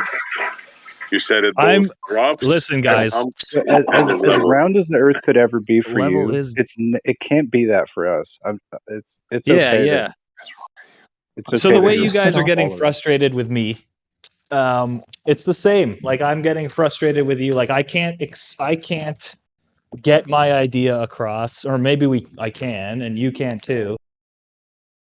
But like, this is where the Basically, it's like you think our heads are fucked, but we know that your head is fucked. But like you think that you can unfuck our heads, but we know that that's impossible. no, I don't But think we I can know unfuck anything, all- Mortiche and shit like that. all we Listen, can do if- is fuck your head up until you agree with us. Can I? If you said that your horizontal pool isn't on Earth, then I'd be like, yeah, and I would agree. Like I'd be like, okay, we've created a flat plane, we've created a flat horizontal plane, but it's on Earth. Like so, the water is going to do what I would think it does, which is curve away from the horizontal. That's the Do problem, you guys bro. understand? His point is a sphere. You start all thoughts from Why a do you keep sphere. asking if we understand or that we don't have like we're not? It's a I have one of pool those on talk over Earth. voices. Every time I talk, somebody wants to talk over me. I get it. That was someone else.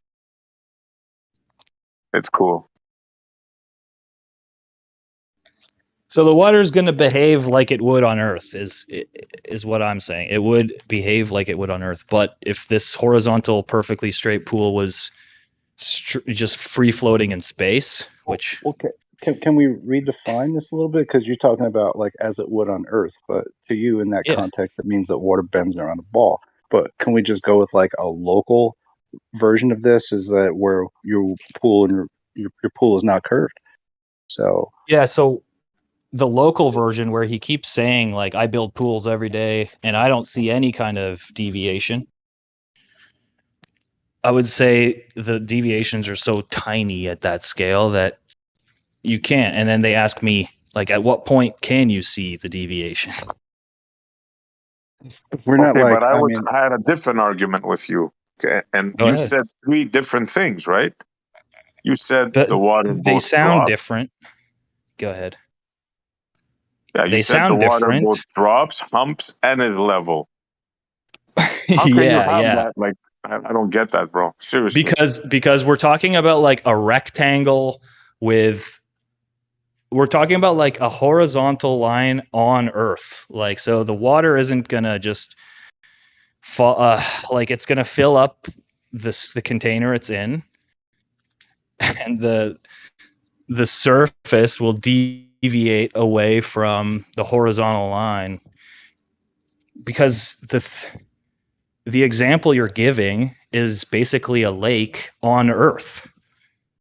Not a lake, a canal, a lock system with 2 doors locked, right? on what I would consider a globe. Like on your Yeah, example on a globe, isn't. of course, on a globe. Yeah, but if you said your example was like in a video game, then it's like, okay, I can understand, like, or like if it's a free floating, if it's on a flat Earth, then I could understand what you're like. But what it would do on a globe, according to my knowledge, is the water would deviate away from your horizontal. Just like when we talk about the laser or the spirit level. Yeah, I understand. That's why I made the point where you start off with everything on a globe. But can we just start off with water and how water behaves without a preconception of a shape, right? Yeah, He so Every said time water. you've he said seen water, video how does it games. behave? Every time you've seen water. He said It video games. The seeks. video games are created on a flat plane.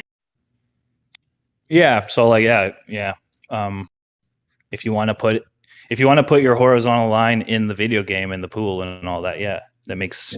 Then I would disregard the curvature. I would disregard like because you're asking me like how would it deviate? What would happen according? No, just think of water, Yeah. bro. Forget about any other Yeah, conception. sorry. I see. I know. Yeah, my bad. Like whatever. Godric asked me something in between that.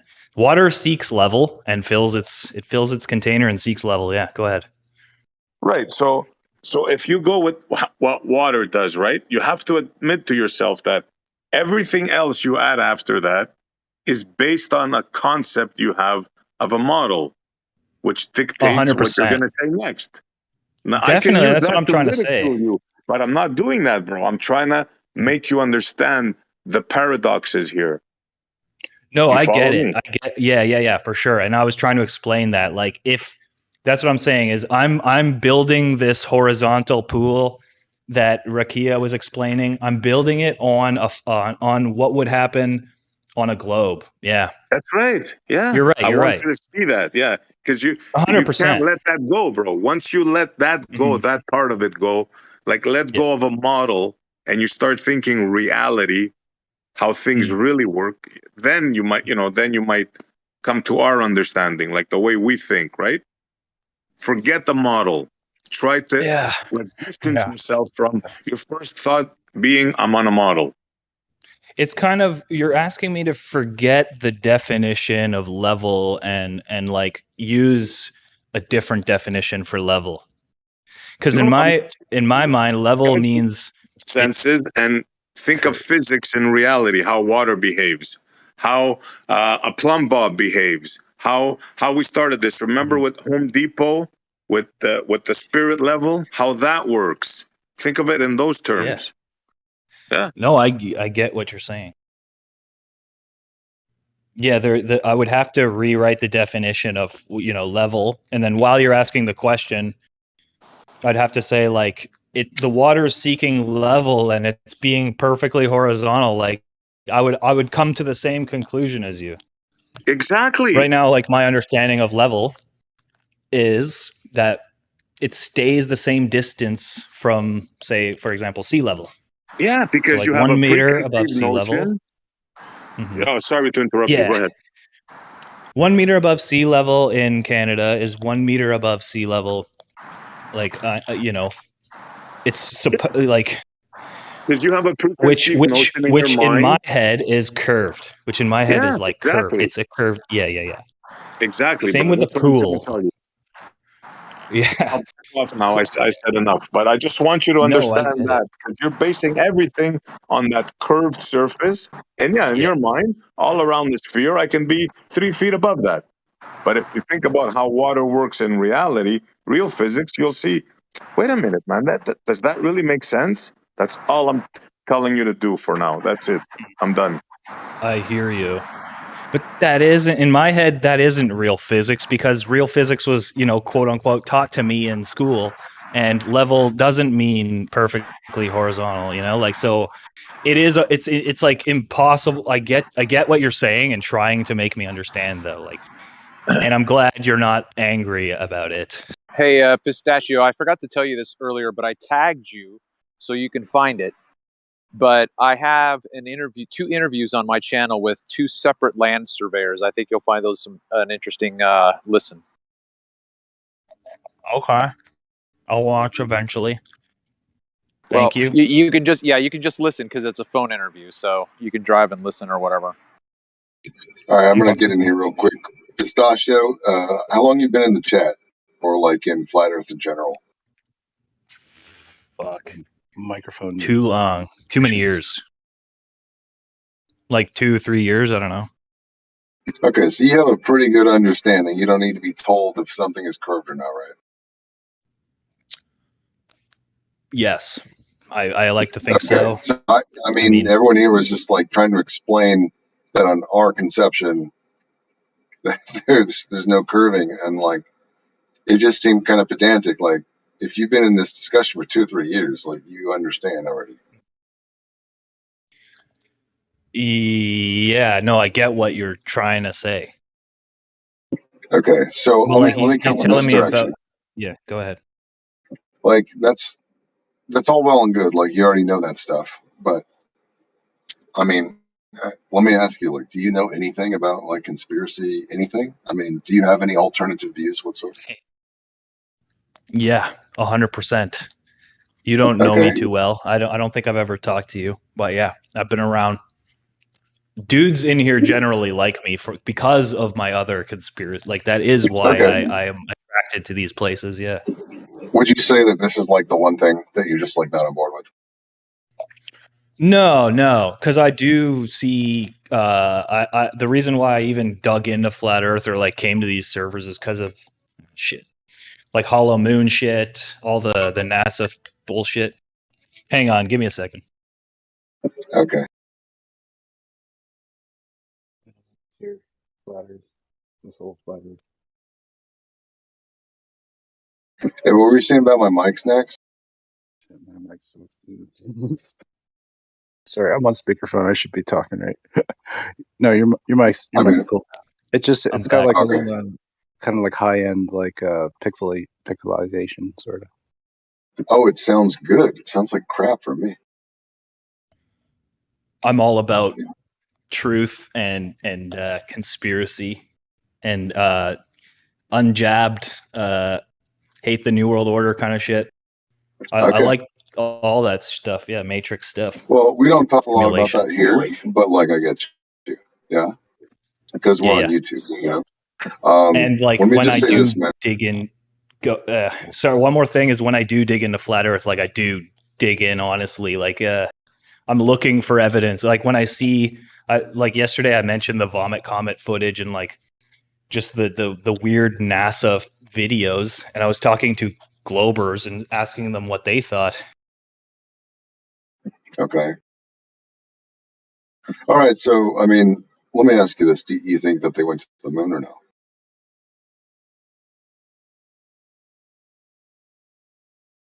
Did the United States go to the moon?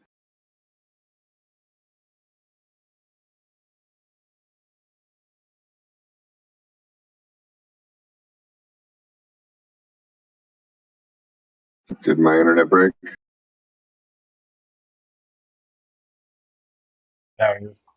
He heard you. All right, I'll plug my laptop in.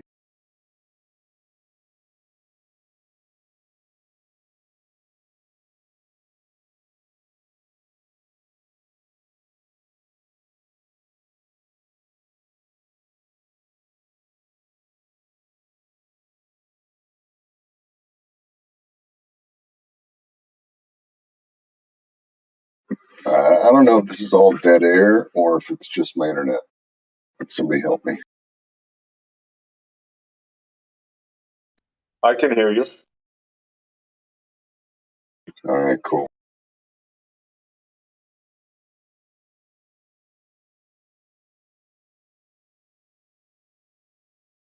Sound good? Go on.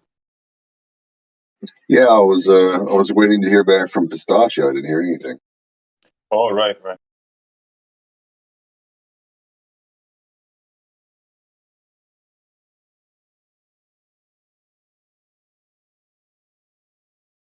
Yeah, I just find it really curious people who actually like believe in conspiracies and have done the research, right? And they've been aware for like let's say like a decade. They looked into aliens, UFOs, NASA, all this stuff, and then in the last couple of years they've been made aware of this topic, and for whatever reason they just don't find their evidence.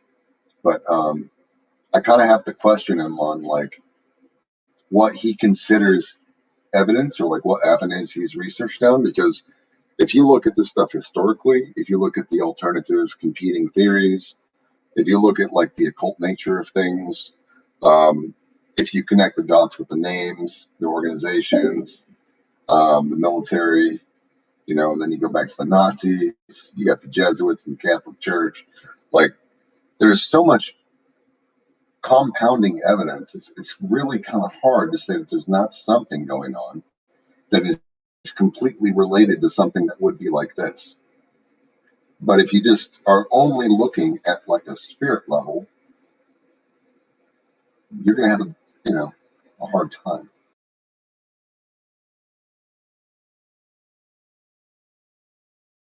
Well, the spirit level is to drive home the point to the regular people, because hardened ballers, you're not going to get through to them. No matter what you say, no matter what you do, it's not going to work. It's not going to happen. So, and the way to drive it home is go outside and look up. If everything is moving and you don't feel movement, the base assumption, Occam's razor, is that everything else is moving and not you. It is Occam's razor. Yep. But until you've been made aware of that scenario, you're never going to think to change your paradigm just for the fun of it. You know, you have to be explained that the stuff up there is moving, even though you already know that. How about every time you go to measure water, it measures horizontal, and you're being told that you just can't measure it that far because then light starts to bend. Well, maybe it's light bending that's making it appear curved, but every time you measure it, it's horizontal. It's not curved. Right. It measures flat, but then it looks with more of an average of effects, right? There's different effects that you have to take into account. It's going to be an optical phenomenon, not a real, tangible, shape that you're measuring.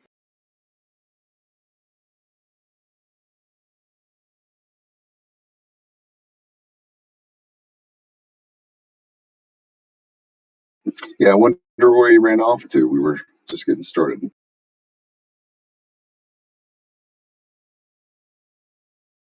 He's been here a while. He said how Jim's is so toxic and it's only good when we're there and things like that. He kind of buttered us up and then went into the song and dance of being a Glober, but it's expected. I act differently when I hung out at Jim, so I don't expect them, to. I am back. Yeah. You're back. Did you wash your hands? No. Good job. Yeah, no. Yeah, no, I didn't go to the bathroom. I wasn't in the bathroom. Okay, it was a joke. I know. I said, yeah, no. All right, so what were we talking about? My preconceived idea of the globe really hinders my ability to understand your hypotheticals. Actually, it makes it so that I answer them in a specific way. Okay. Well, that's not what you and I were talking about. That's what you're talking me and about you, before me, right? like we talked about some conspiracy stuff and like how long I've been here, how long. Yeah, go on. Okay, but to me, that's different than what you just brought up. I guess what I'm asking is, when you came upon this subject, what did you think was what do you think would be considered evidence, and what have you looked into? The best evidence I've seen so far, I've looked into, anything you send me or, like any links. And like there's a lot of science I've learned while, say, listening to you and others debate, like on Google concepts and everything you kind of talk about. But I've also listened, to actual debates and obviously like YouTube videos, Neil deGrasse Tyson, all this shit. And then also on top of that, I have my basic education, which was brainwashing, complete brainwashing. Which was what? Well, what's your background? Are you saying like education, just like in general? Like in general, I've been through the education system, is what I'm saying, and I took physics and like those things influenced my perspective as well. Okay. Well, the best evidence I've seen, though, can I just say one more thing? The best evidence I've ever seen for this stuff would be like when the NASA astronaut grabs what seems like a cord to like stabilize his buddy. Okay. After, yeah, or like when they drop stuff, or like some, they're holding nothing and passing around nothing, but it's like Right. clearly a green screen or whatever, right? That's not So flat Earth evidence. true, but that's something I really came across and was like, okay, something's up with these. Like NASA is shady as shit because of those in my eyes. That's Yeah. It evidence that lends NASA credence, right? lies. That's not flat Hang on. Earth evidence. Hang on. Question: does Well, basic education prove a globe? You said basic no. education. What does what? Doesn't- Sorry, prove a doesn't globe? prove a globe. Does basic? You said basic education is what you had. Did that prove a No, globe? no. Didn't even try. It's just brainwash. Like I'm telling you, we were talking about like what things have influenced. What have you studied in flat Earth, or like what do you know about it? I was saying, fair yeah. All right. So you're familiar with NASA being a little sketchy sometimes. I mean, how deep down that rabbit hole have you gone? Because in my opinion, I don't think that they've accomplished any of their exploration outside of the Earth, atmosphere. Yeah, I've heard that it's all lower atmosphere. I've heard the scientists say we can't even reach, like where we can only reach low Earth orbit apparently, and we can't even get to the moon anymore. We don't have the technology. I've heard all of that. Yeah. How What do deep? you I what don't do know you how think deep, about to that be though? honest. How deep does the rabbit hole go is a good question. Because when we talk about weird footage, Rakia just kind of chimed in for a second there and said that's not about flat Earth, right? That's just about NASA being liars. But like that all adds up. And when they say the moon rings like a bell, or that it's hollow or whatnot, like that's all I things say, that where's I the look evidence into. Oh, where's the evidence of what? that Of it like, rings like a bell? yeah, just their word. Just their word. Right. Yeah. So, in my experience, and I'll just give you this tip. I've looked in all of those things that you're talking about. I've looked in like every claimed, hollow Earth, inverted Earth, all this stuff. Moon's hollow, aliens behind the moon on the dark side. I mean, I have really gone through the ringer, and what I've discovered is that it seems as if the establishment itself is perpetuating these very like they pretend to have like a slip of the tongue, right? They pretend that there's a story here or a story here, all to incite curiosity and to splinter your interests. So when they're talking about the moon being a bell, there's no evidence of that. It's somebody saying, "Oh wow, this happened," right? And then you get all these people that start buying Hollow Moon books, and then the next movie that comes out says the Nazis are inside the moon, right? So it's kind of like the subliminal marketing thing that they do with these things. I could one see of that. the biggest arguments that we started coming out with, I think it was 2018, was we were really pushing the idea that the atmosphere is adjacent to an extremely low pressure system called outer space, and that gravity is not a sufficient enough explanation as within all of the motions and the speed and the intensity of the low pressure compared to our atmosphere on Earth, that it would just have scraped all of the air off the Earth. It would have just been sucked off, right? Like that was a big discussion in 2018. Come out 2019, what do they start doing? NASA and space.com and all these like really like governmental kind of news sources, you know what I mean?